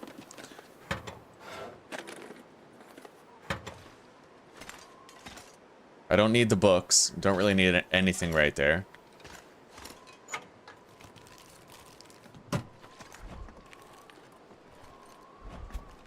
Once we get this vest, guys, we're gonna be permanently safer. we'll be highly unlikely of dying to a wolf struggle unless we are unlucky enough to suffer 2 back-to-back wolf struggles and both of them go really badly. But with the vest, you can survive like 4 wolf struggles if you're well rested and fed.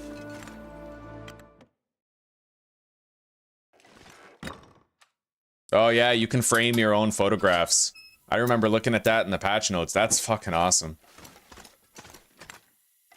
All right, we got bandage and antibiotics over there.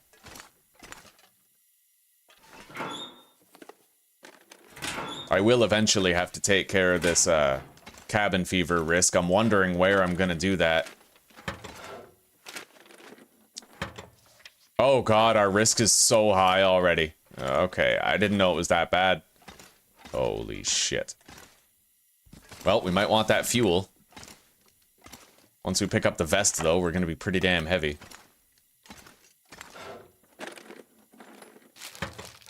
Ketchup chips.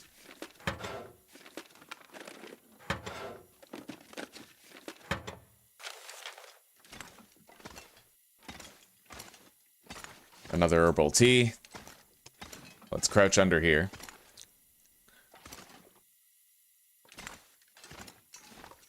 Nothing over there. All right. We continue straight. This door doesn't open, so we have to crouch in here.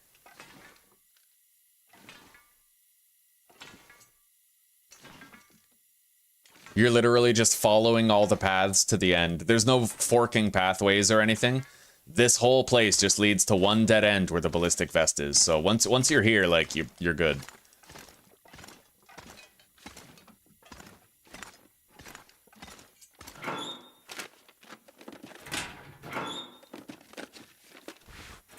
Pair of jeans, lantern fuel, crack open the door.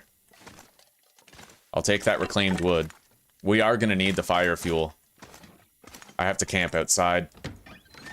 We're not going through that door yet. Let's take a look around this area. Accelerant, another torch.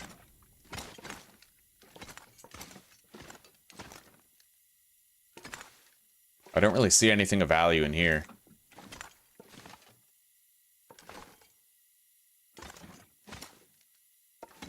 Alright, grab the scrap metal. Now we gotta crouch through here. Really precarious looking, eh?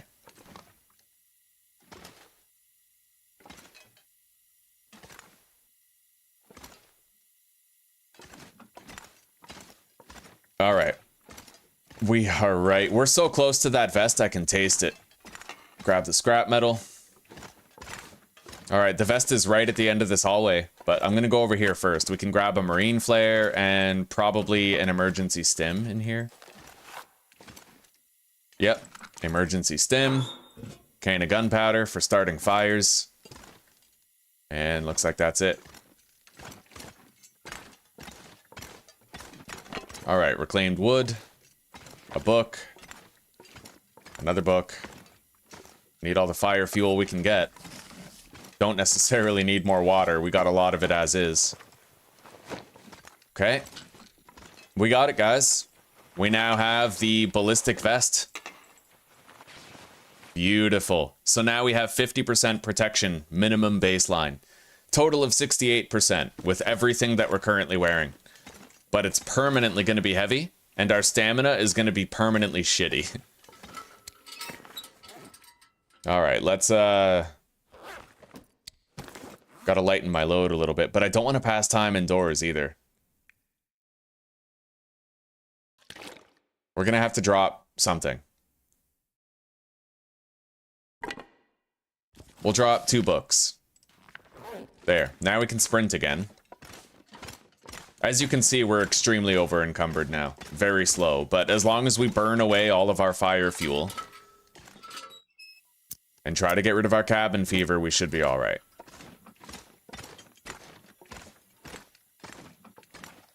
The risk is very high, but it only went up 5% while we came through here. So at best, we can expect another 5% increase when we're leaving. Maybe 7 or 8. Alright, have a good night, Mary. Thank you very much for chilling. We've appreciated your company. Alright, you take care for now, and we'll see you tomorrow, maybe.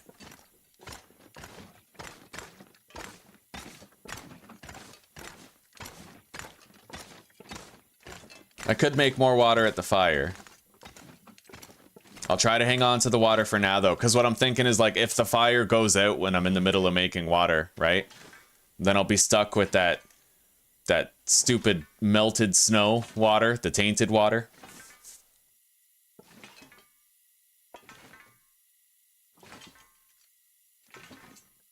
Oh, we're finally getting out of here. We got the ballistic vest. I am permanently safer. I can't believe I got this far on the settings that we're playing on.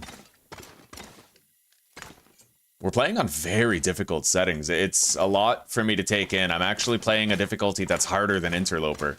I never thought I'd get to this point.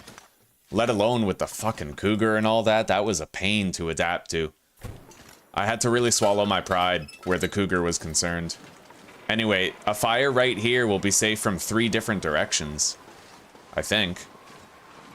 I wonder if it's possible to have an omni-protected... like a fire that's protected from every direction. I doubt it, but we can look.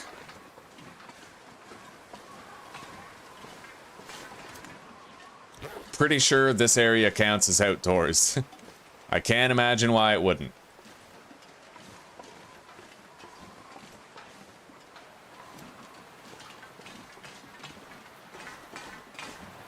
But we'll try to find the best place possible where it's going to be as wind protected as we need it to be.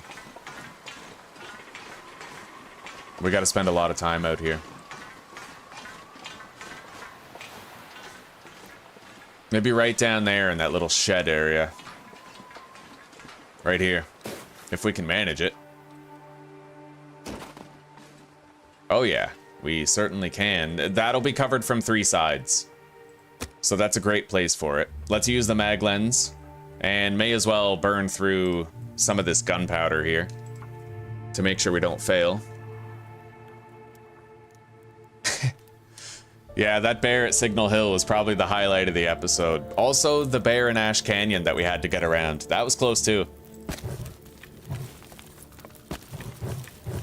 Alright, we put a whole bunch of fuel in there. It's going to be quite warm.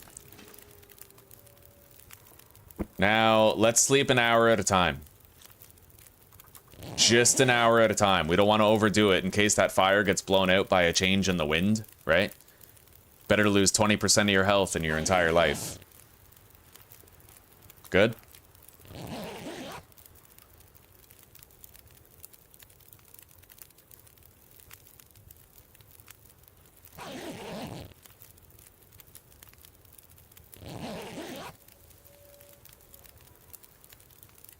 The wind has not picked up yet. I'm happy to say. There it is. The wind has picked up, but that's a great place for a campfire. We'll wait out the fuel for as long as we can. Try to get the most out of it. Alright, we're windproof right here.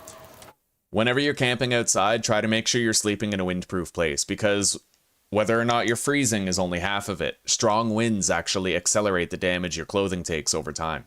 So if you can shelter yourself, like if you're camping in a blizzard and your campfire is windproof, that's great, but you need to be windproof too. Otherwise the wind will ravage your clothing.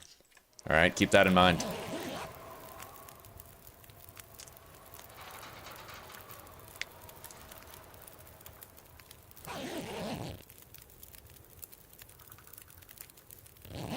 Oh, we're getting a lot of time out here. This is good. This is good. It's been like 5 hours already.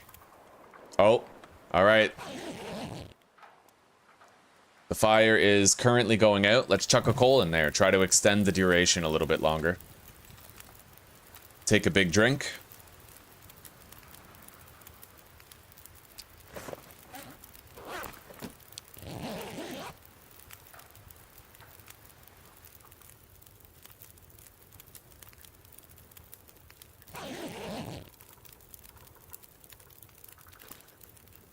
I doubt there's more fuel around here, but it is at least the evening hours and we're very well rested. So, I mean, theoretically, we could walk home as we are now. We brought the cabin fever risk down a little bit. I might try to grab more fire fuel on the way out. Let's just keep our eyes peeled. There could be wolves here. And I can't forget, we also have to search the infirmary before we leave. But that's on our way out the door.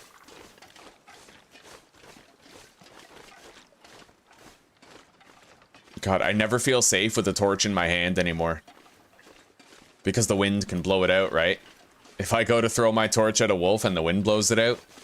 But if that happened now, it would not be so critical. I want to give you guys some information. When your fatigue is below 50%, it takes you twice as long to end a struggle with a wolf. I read that on the wiki. So, if you get in a struggle and you're well rested and you have a hammer in your hand, you're very likely to come out of that struggle alive. But if you are tired, you're less likely. And if you are tired and you don't have a hammer, then that's like kiss your life goodbye. Okay, we're being stalked. We're almost where we need to be, though. Beeline it to the gate. We can close the gate behind us, make sure they can't follow. Wonderful.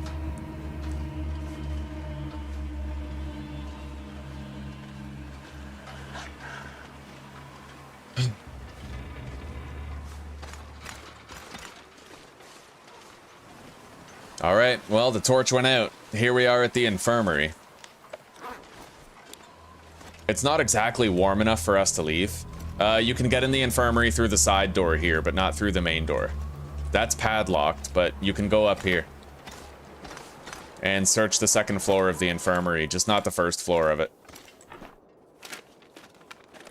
And I'm pretty sure there's a guaranteed spawn of antibiotics here. I'm just happy we didn't have to tangle with that cougar. That's really good news, man. I did not want to have to screw with that cougar on the way in or on the way out.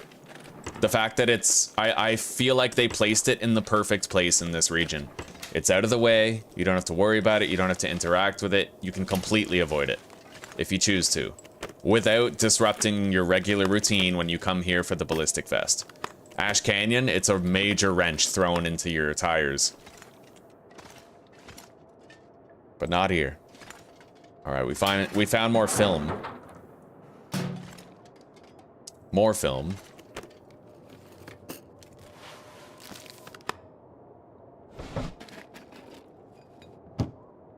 No, yeah, this area has no loading screen.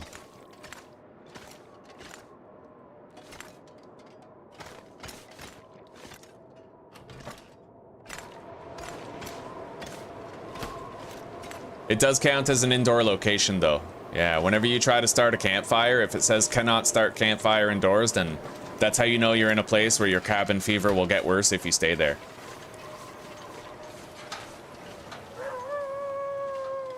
Is that moose still over here, or can I... Oh my god. Holy shit, he's right over there. He's running away now. But you know what? If I want to deal with my cabin fever risk, there was no better place to do it than in a car.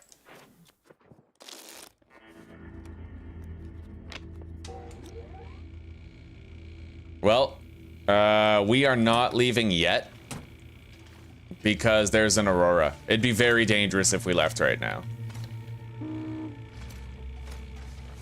But we can spend a lot of time outside here using our bedroll and the vehicles.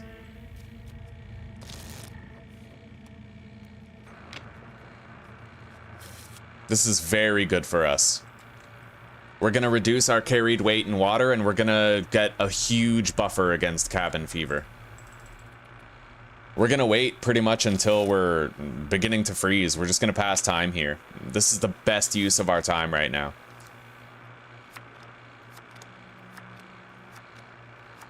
Alright, that'll do. Oh yeah, cabin fever risk is eliminated pretty much. But where's that moose?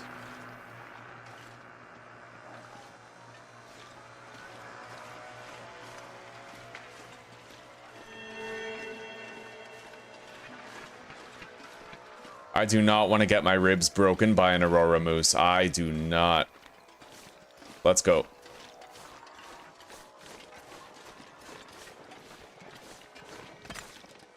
Yeah, he's still out there.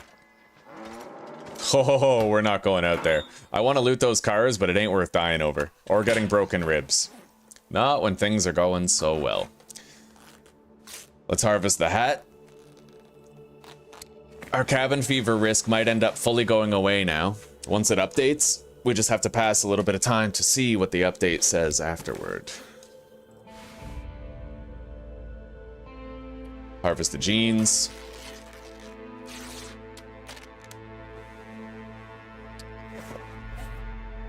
Oh, ballistic vest. Permanent safety. Regarding struggles.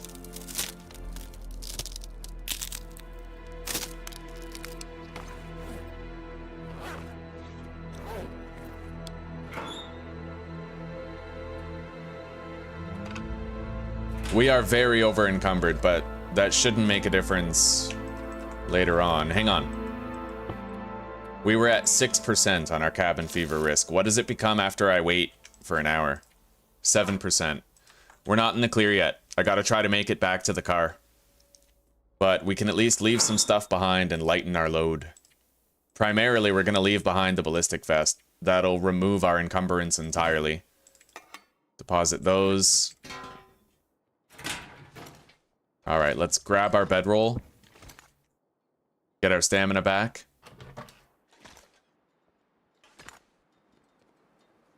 I don't know where the moose is.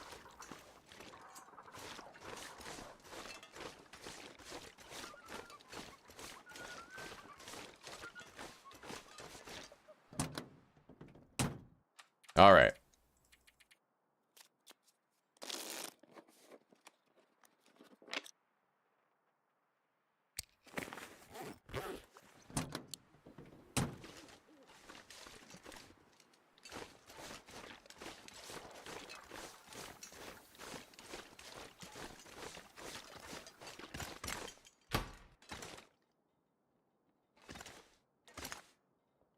Now, there are a couple of books in here.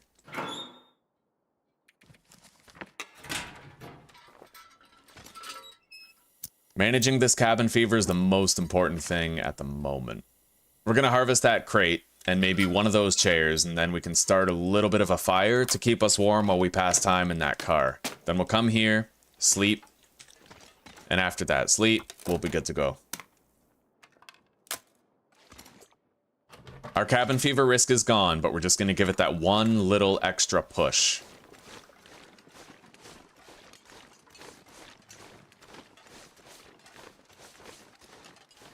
I'll bet that moose is still out there somewhere. I can't take the risk. Alright, let's start a fire right here. We'll use the gunpowder. Oh, we deposited the gunpowder. Okay, we'll use the accelerant with the book and our fire striker. A super moose, yeah. Sounds deadly. Alright, let's get in here.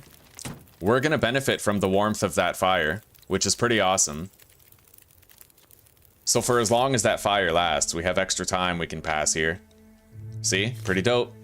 Now, let's get out of here. Yeah, the moose is still there.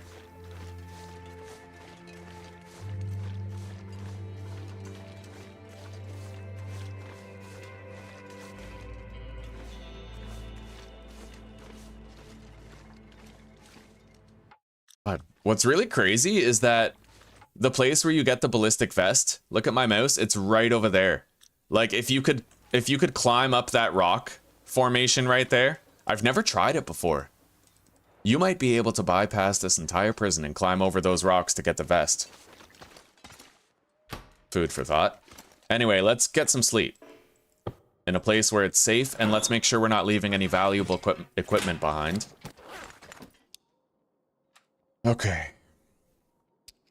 How many cans of soda have we got? We're just gonna drink those now and use the calories to rest. That's 7 hours of sleep. 11 hours of sleep. We're good. Hang on. Herbal tea. We'll get extra health back.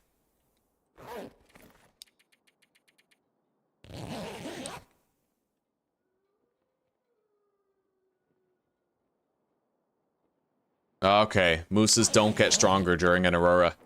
That's good. How are you doing, Neon Fighter?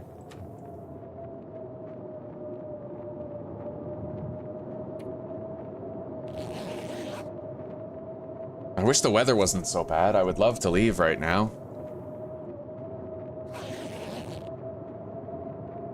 Damn it, we're losing our window. Our nice weather window. It's literally a blizzard right now, unfortunately. I just hope there's not another aurora, otherwise we're stuck here for a while. We can't leave during an aurora.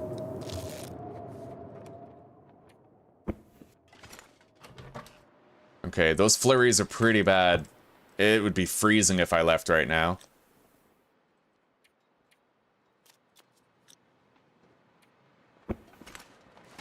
That night, I don't like it, but as long as there's not an aurora, I'll try it, you know what I mean? But if we got an aurora, we would be so screwed. I don't even think flares work on aurora timberwolves.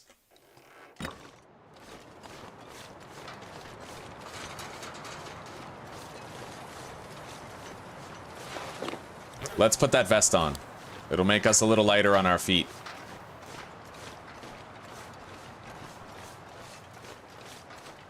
Anyway, one thing we can do is take cover behind a tree and then pass time a little bit to get our stamina back. And then we can keep moving.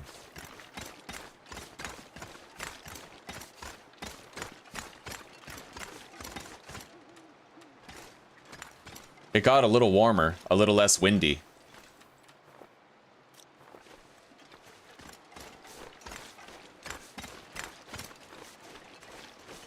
True enough, Neon, true enough. I hope it entertains. Hello, Chester. Hey, it's been a while, buddy. How you been? I've been thinking about playing Grounded lately. I miss it. You doing well, Chester? I don't know when auroras happen. I think that they can be an all-night affair.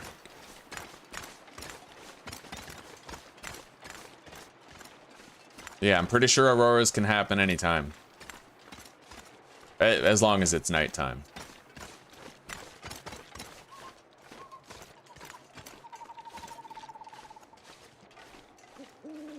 I gotta find a windproof spot, try to get my stamina back.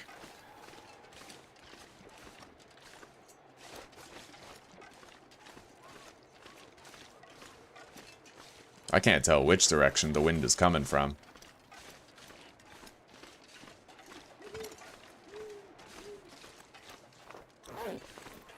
Oh. Okay, we're temporarily windproof. Let's put the bedroll down. Get our stamina back by passing time at it. And now we can run.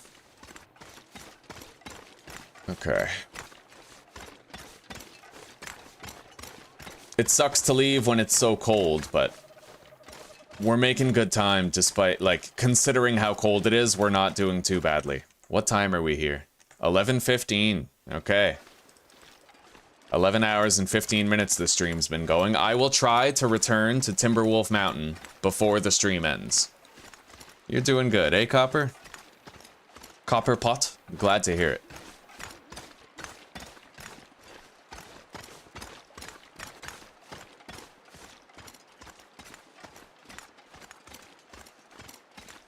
Yeah, it's been a while. Been a while since I seen you.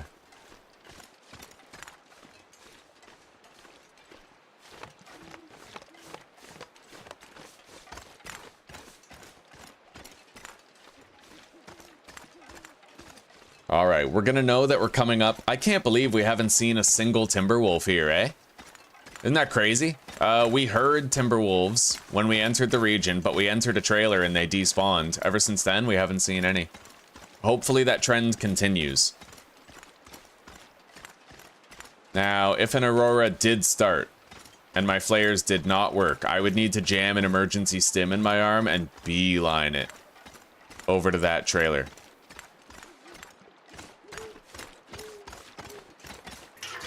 All right, we got the jerry can.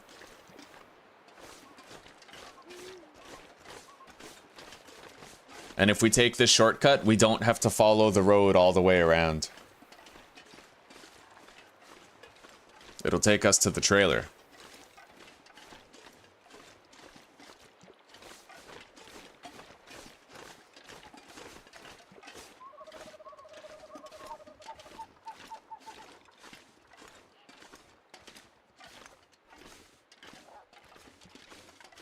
I heard a bark. Okay, it looks like there's a regular wolf over there, rather than a timber.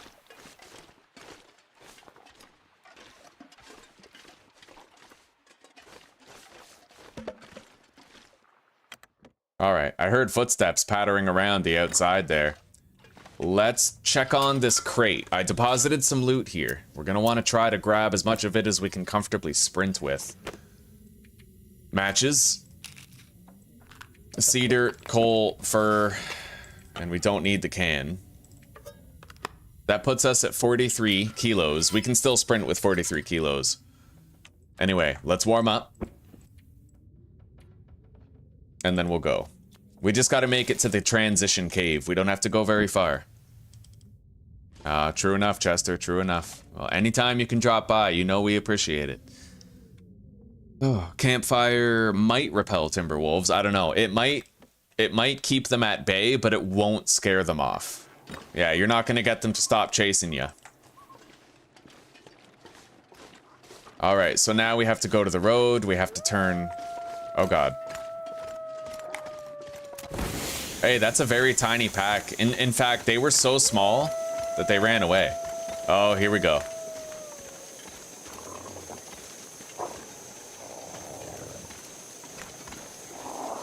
You guys aren't Aurora wolves. No, there's no Aurora. I have to go that way. It's really hard to see, but there's a climbing platform over there. Once I climb up it, I'm home free. Thankfully, we are repelling them, and we're only using one of our low-level marine flares instead of one of our good ones. A blizzard has begun to form. We gotta get inside. Back, you bastards. Alright, let's climb up.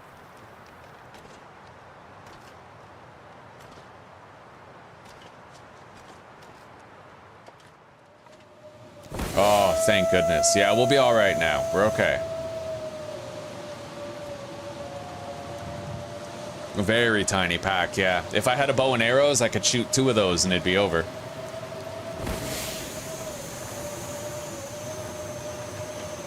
That's the thing. You don't have to kill the wolves. You just have to make them bleed. So if you can shoot them with an arrow, they'll run off with your arrow.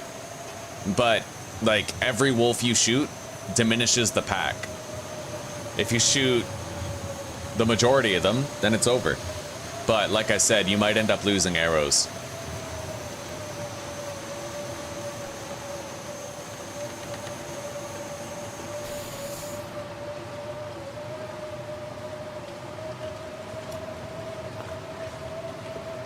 Alright. Well, guys, I'm happy to say we completed Ash Canyon and we completed Black Rock today. And tomorrow we're starting the day with Timberwolf Summit. So if you're unfamiliar with the route, then, well, you can see where to go. I'll show you.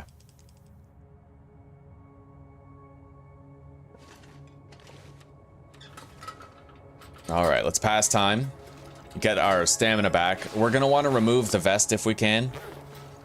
That way we have more stamina to sprint with.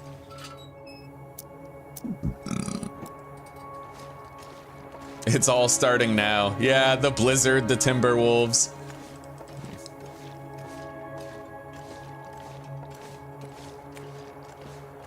I'm glad they waited that long.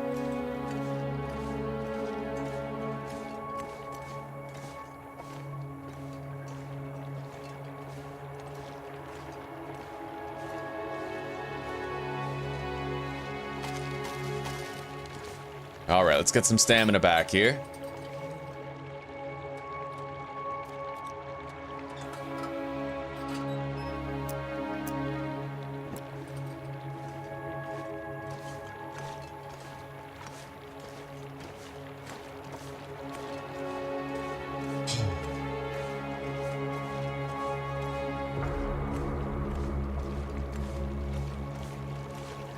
I'm gonna want to sprint through there.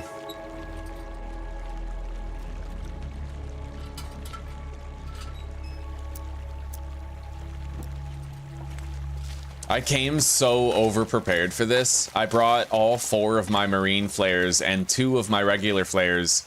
And getting through there, we literally only ended up using 1 flare. I can't believe it, like... Wait.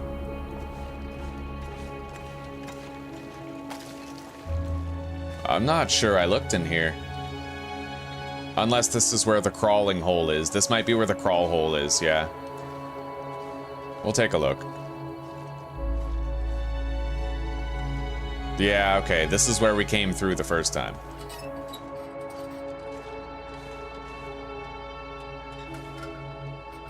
Very dark in here. We got quite a distance that we have to crawl.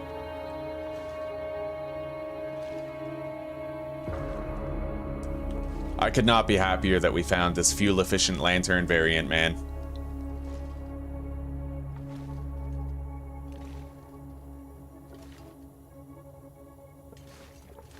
Alright, we climb up that cliff face, and we'll get out of here. We're gonna want to sleep now, though. We are extra encumbered because of how tired we are.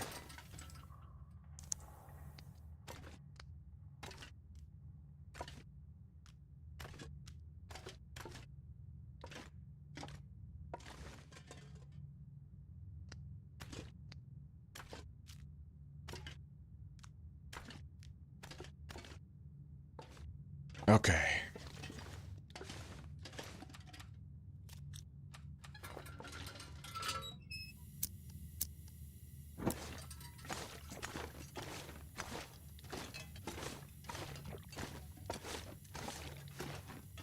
We'll be able to get a deep and meaningful sleep before we leave this cave. Hopefully it's going to be the warmer hours of the day.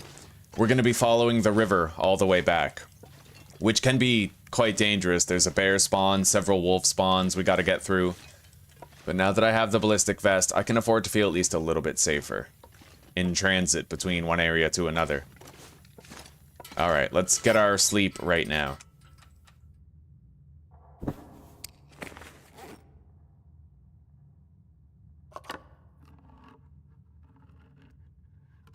Yes, we need those extra flares for Bleak Inlet.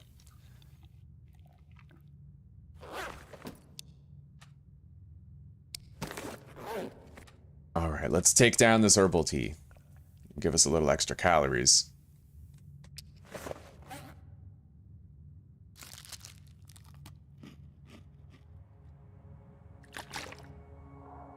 Hang on. And a Birch Bark Tea. Yeah, I want super restoration. I want full health for this trip back home.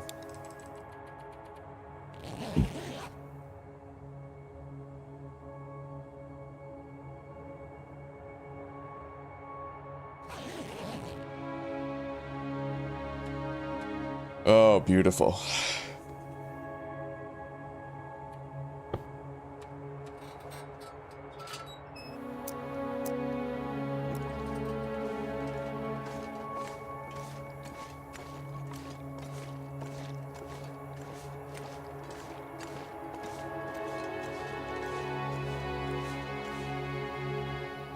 Now we crawl through here, don't we? Yeah. Okay, we've made it back to Timberwolf Mountain. Let's throw our ballistic vest back on.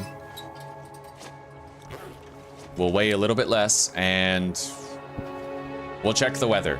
If it's not favorable to travel, then we'll come back in, sleep another 3 hours, and then check. We do. Yeah, we have a full flask of herbal tea right now. Which is pretty awesome. That's why I'm burning through it. Yeah. There's gonna come a point where we don't need the heals as much. We'll have a surplus of birch bark everywhere. We'll have a bow and arrows. We'll be able to defend ourselves. We'll be sitting pretty. Alright, let's get that 3-hour nap. And then I'll get to Timberwolf. I'll get to the trap, what's it called? The Mountaineer's Hut. And then we're basically gonna have to stop right after I get there. 11:26. We've been going for 11 hours and 26 minutes.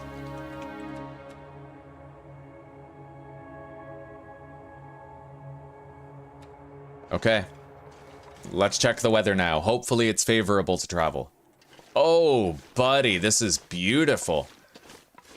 It doesn't get better than this. We're fully rested, and it's just a bright, sunshiny day, man. This is marvelous. Anyway, we're gonna keep this marine flare in our hand just in case we come across a wolf somewhere along the way. I've never gone this way before, so I don't really know where it leads. The river is up there.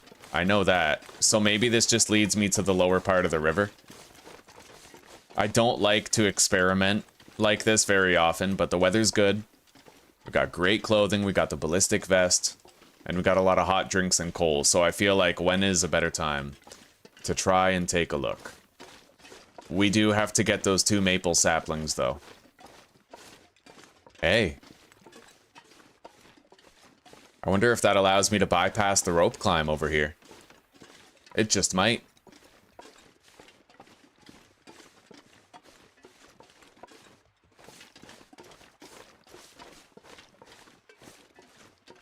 Where's those maple saplings? They're around here, right? Yeah, they're over there.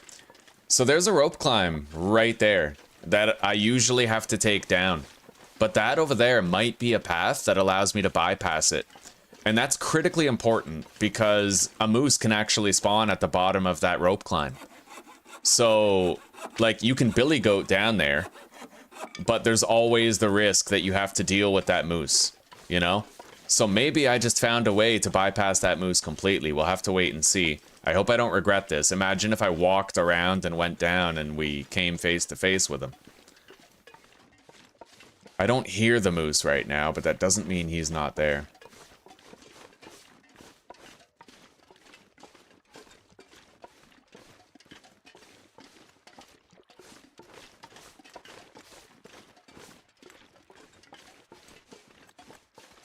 Alright, so what's down here? What is this?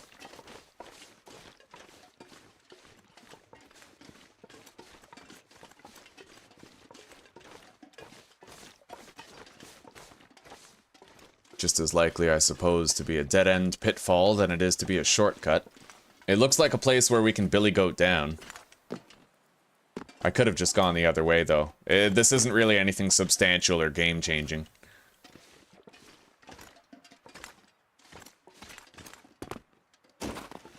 One thing I'm really happy about is now that we have these crampons equipped, we permanently have a reduced chance of sprain. So uneven terrain isn't as bad for us as it used to be.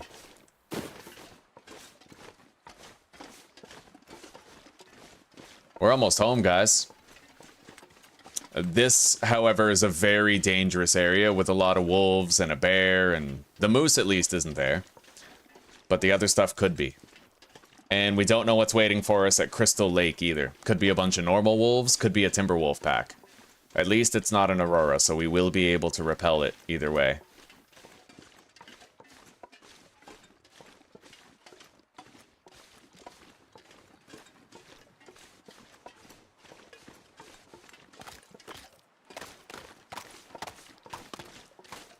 Yeah, see that? Rut marks on the tree over there. That means that this moose can exist sometimes. He was there in my previous attempt.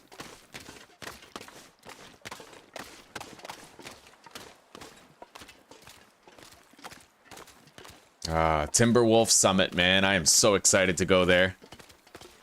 My favorite part of this update? That's a tough question, because to tell you the truth, I actually kind of appreciate the cougar. It's so horrifying and tanky and deadly that it completely changed the way that I approach the game, where now, when I do my usual routine stuff, I'm always thinking, okay, how do I avoid the cougar and get this stuff done? The safe house customization is huge, but the issue is I haven't really been able to experiment much with it. So I just got the woodworking tools. We have them at the Mountaineer's hut, but I've never, for example, I've never moved a workbench to the Firewatch Tower in Mystery Lake. Now I'll finally get to do that. So I'm very excited about it. And it's entirely possible that after I've had a chance to do that, I'll change my answer and it'll be the safe house customization. But right now, the cougar is the one thing that I've experienced. I definitely really enjoy the wildlife refresh too. But now that I have those woodworking tools, probably safe house customization will be my favorite thing. The ability to move containers around, relocate lockers, like that's all huge. You can tailor a base any way you want it to be, which is amazing. It's just right now it's a very buggy system. Yeah, exactly, Dark Brother. I hated the cougar at first. I thought it was so stupid and unbalanced and annoying, but it's not the kind of animal that you can afford to face roll. You gotta avoid it. And you don't want to take it on until you're like late game. You can try to kill a cougar once you have the ballistic vest, a moose hide cloak, a bow, several arrows, and preferably like deer pants, rabbit hat, rabbit mitts. You need maximized protection rating in order to take it on. Of course, if you're playing on a lower difficulty, you could find a rifle, you could climb on top of a tree or a boulder and theoretically kill it easily that way, right? But on Interloper, it's just a different beast, and you can't approach it like you would another animal. If I want to kill a bear, I'll just go on top of a boulder or a rock and I'll shoot it in the head once and boom, that's all she wrote. Maybe shoot it twice, or maybe it runs away and it bleeds out and I collect it later. The cougar has so much health and it can't bleed out. It's essentially a super moose that is far more likely to kill you and cannot be shot from stealth because it's impossible to actually stealth into the cougar's territory. He smells you, essentially. So you can't really stealth around him. The trader is nice too. Yeah. Very nice. I never thought about that. Converting Thompson's Crossing into an official base with like... Damn, yeah, complete with a workbench. That's awesome. Alright, so let's deposit all the matches. The wood. Beautiful. Also deposit the mag lens. We have water purification tablets for later.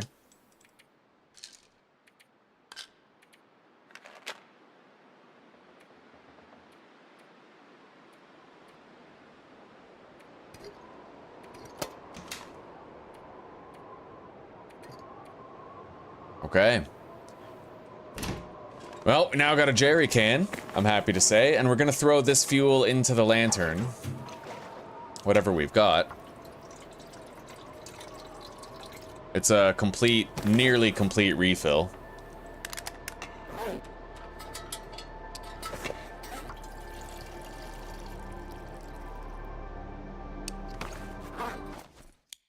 If a fart was a cougar? What? I don't catch your drift there, pal.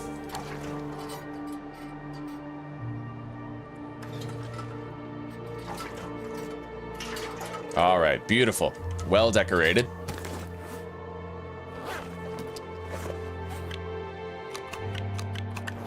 You know what? I gotta keep those flares on me. That much is obvious.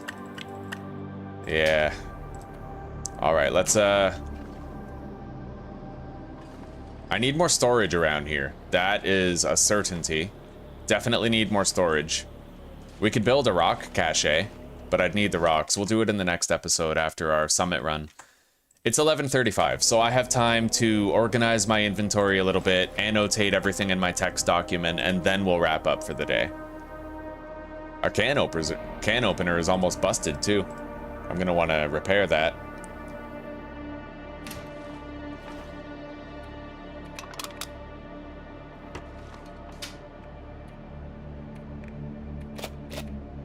Okay, we got a spare can that we don't need. We'll drop the gunpowder, put it on the table as a decoration. Oh yeah, that's a decked out table right there, man. Hang on. Move that back. Put the jerry can right there. Oh yeah. Way better. Okay.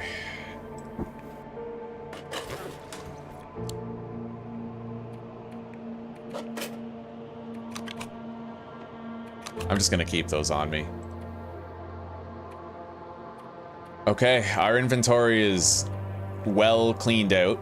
We don't have that much surplus stuff that we don't need. We got our 4 stims, lots of prepared birch bark in the medicine box. I'll put the water purification tablets in there too. And then we're topped up on Birch Bark Tea. Heavily encumbered by virtue of the vest. That'll get better once we have the moose hide satchel, but for a while, inventory space is going to be pretty tight.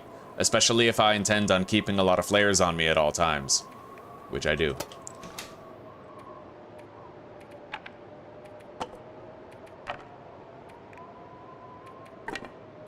Alright, let's take one of these 80% torches here. Grab scrap metal. I'd like to repair the Spelunker's lantern as well as our can opener. I'm kind of worried about our cabin fever risk, but it's really not so bad yet.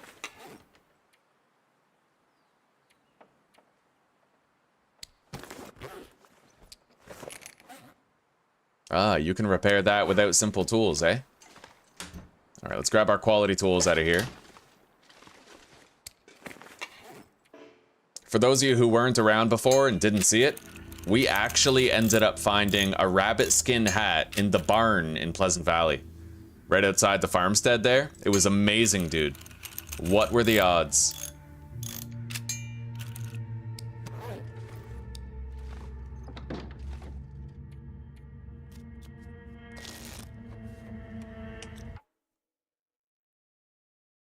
Yeah, this was huge, Books for Life. I agree. Here in the UK, give big bearings to a Dr. Fart. We make big money, but the curries run hard, brother. What? I don't know.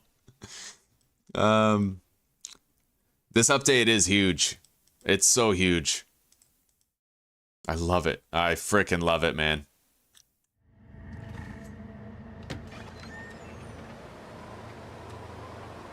And no wonder it's so buggy. Like, no wonder there's so many problems, because they revitalized and revamped so many of their game systems, right?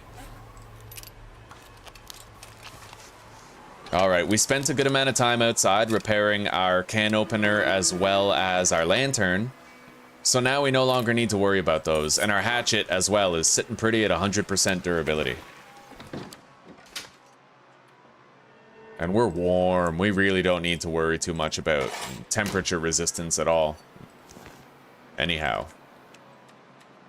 We have a skillet that I need to unload. Let's put that on this fire right here instead of the can.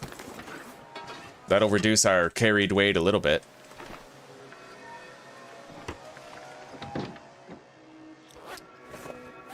Yeah, we're at 31 kilos.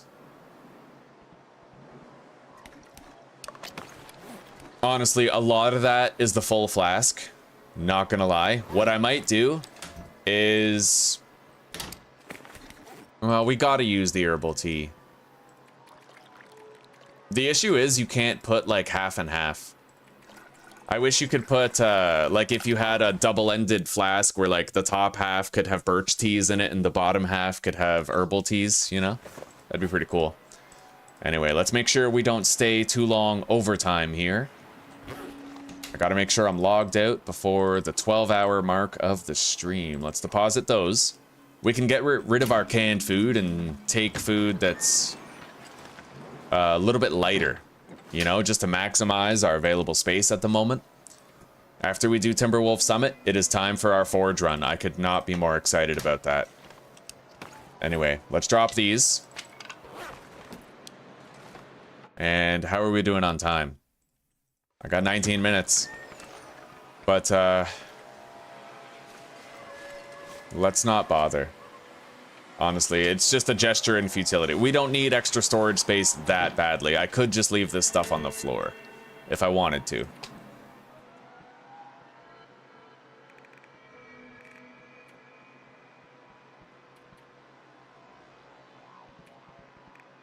Do really wish we had like a backpack or something. But we don't. Wait. I have fucking woodworking tools. Although, I don't think I can actually...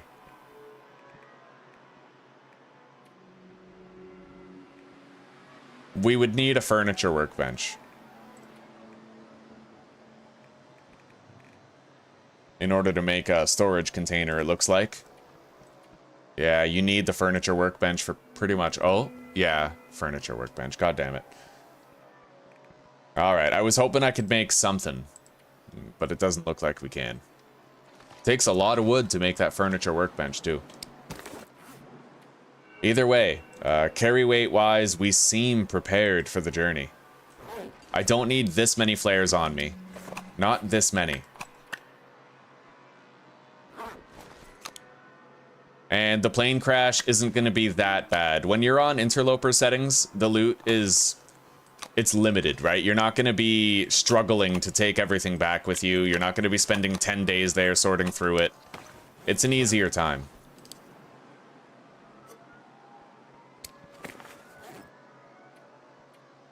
So we have 13 kilograms of available weight when we go up there. And I'm going to empty out half of that. Honestly, I find I never even use the insulated flask anyway. Not really, not for the purpose for which it's intended, but when I go to the far territories, I'm definitely going to want it.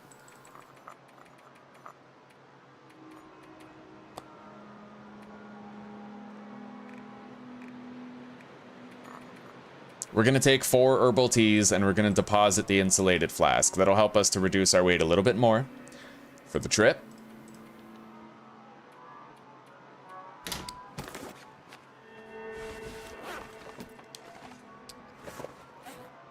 And now let's wrap this up by getting some sleep.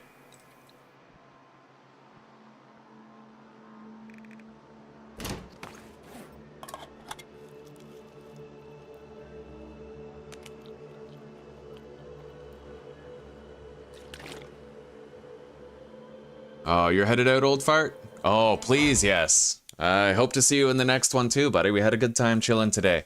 The adventures were pretty crazy. Anyway, take care for now, buddy. I've appreciated your company. Hopefully we'll see you tomorrow.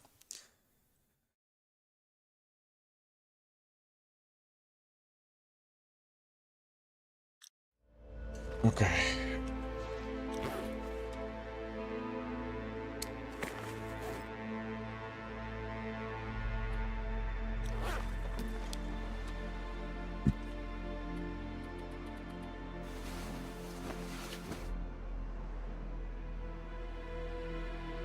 Butt cakes? What? I don't know what that is.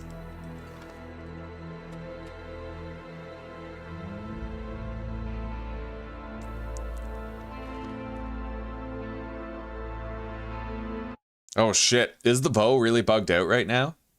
Because I'm kind of worried about that. The bow is the only means of hunting that I have on this difficulty. Well, we'll see. We'll see when the time comes. Anyway, we slept the night away.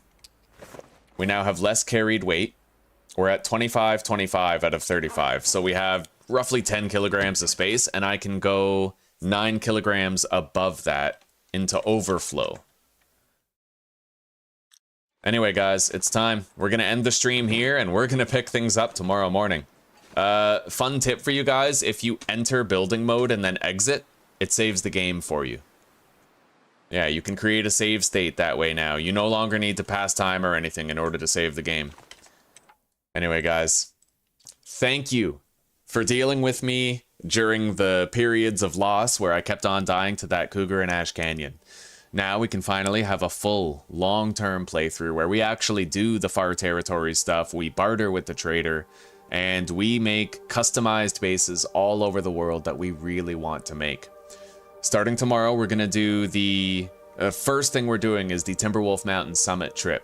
After we summit Timberwolf, we're going to come back down to the Mountaineer's Hut, and then we're going to prep for our long journey back to Forlorn Muskeg, and we are going to do a forge run there.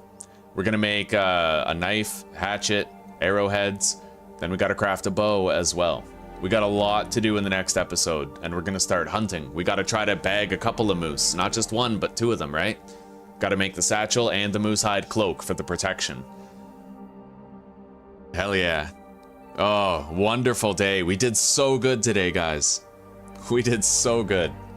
We finally managed. You can make a bare rug and an end table without a furniture workbench, eh? Is the end table like a storage container? Can you put stuff in it? Anyway, everybody, take care, rock on, peace out, thank you for chilling, and I'll see you tomorrow for more if you're willing. All right, good night, guys.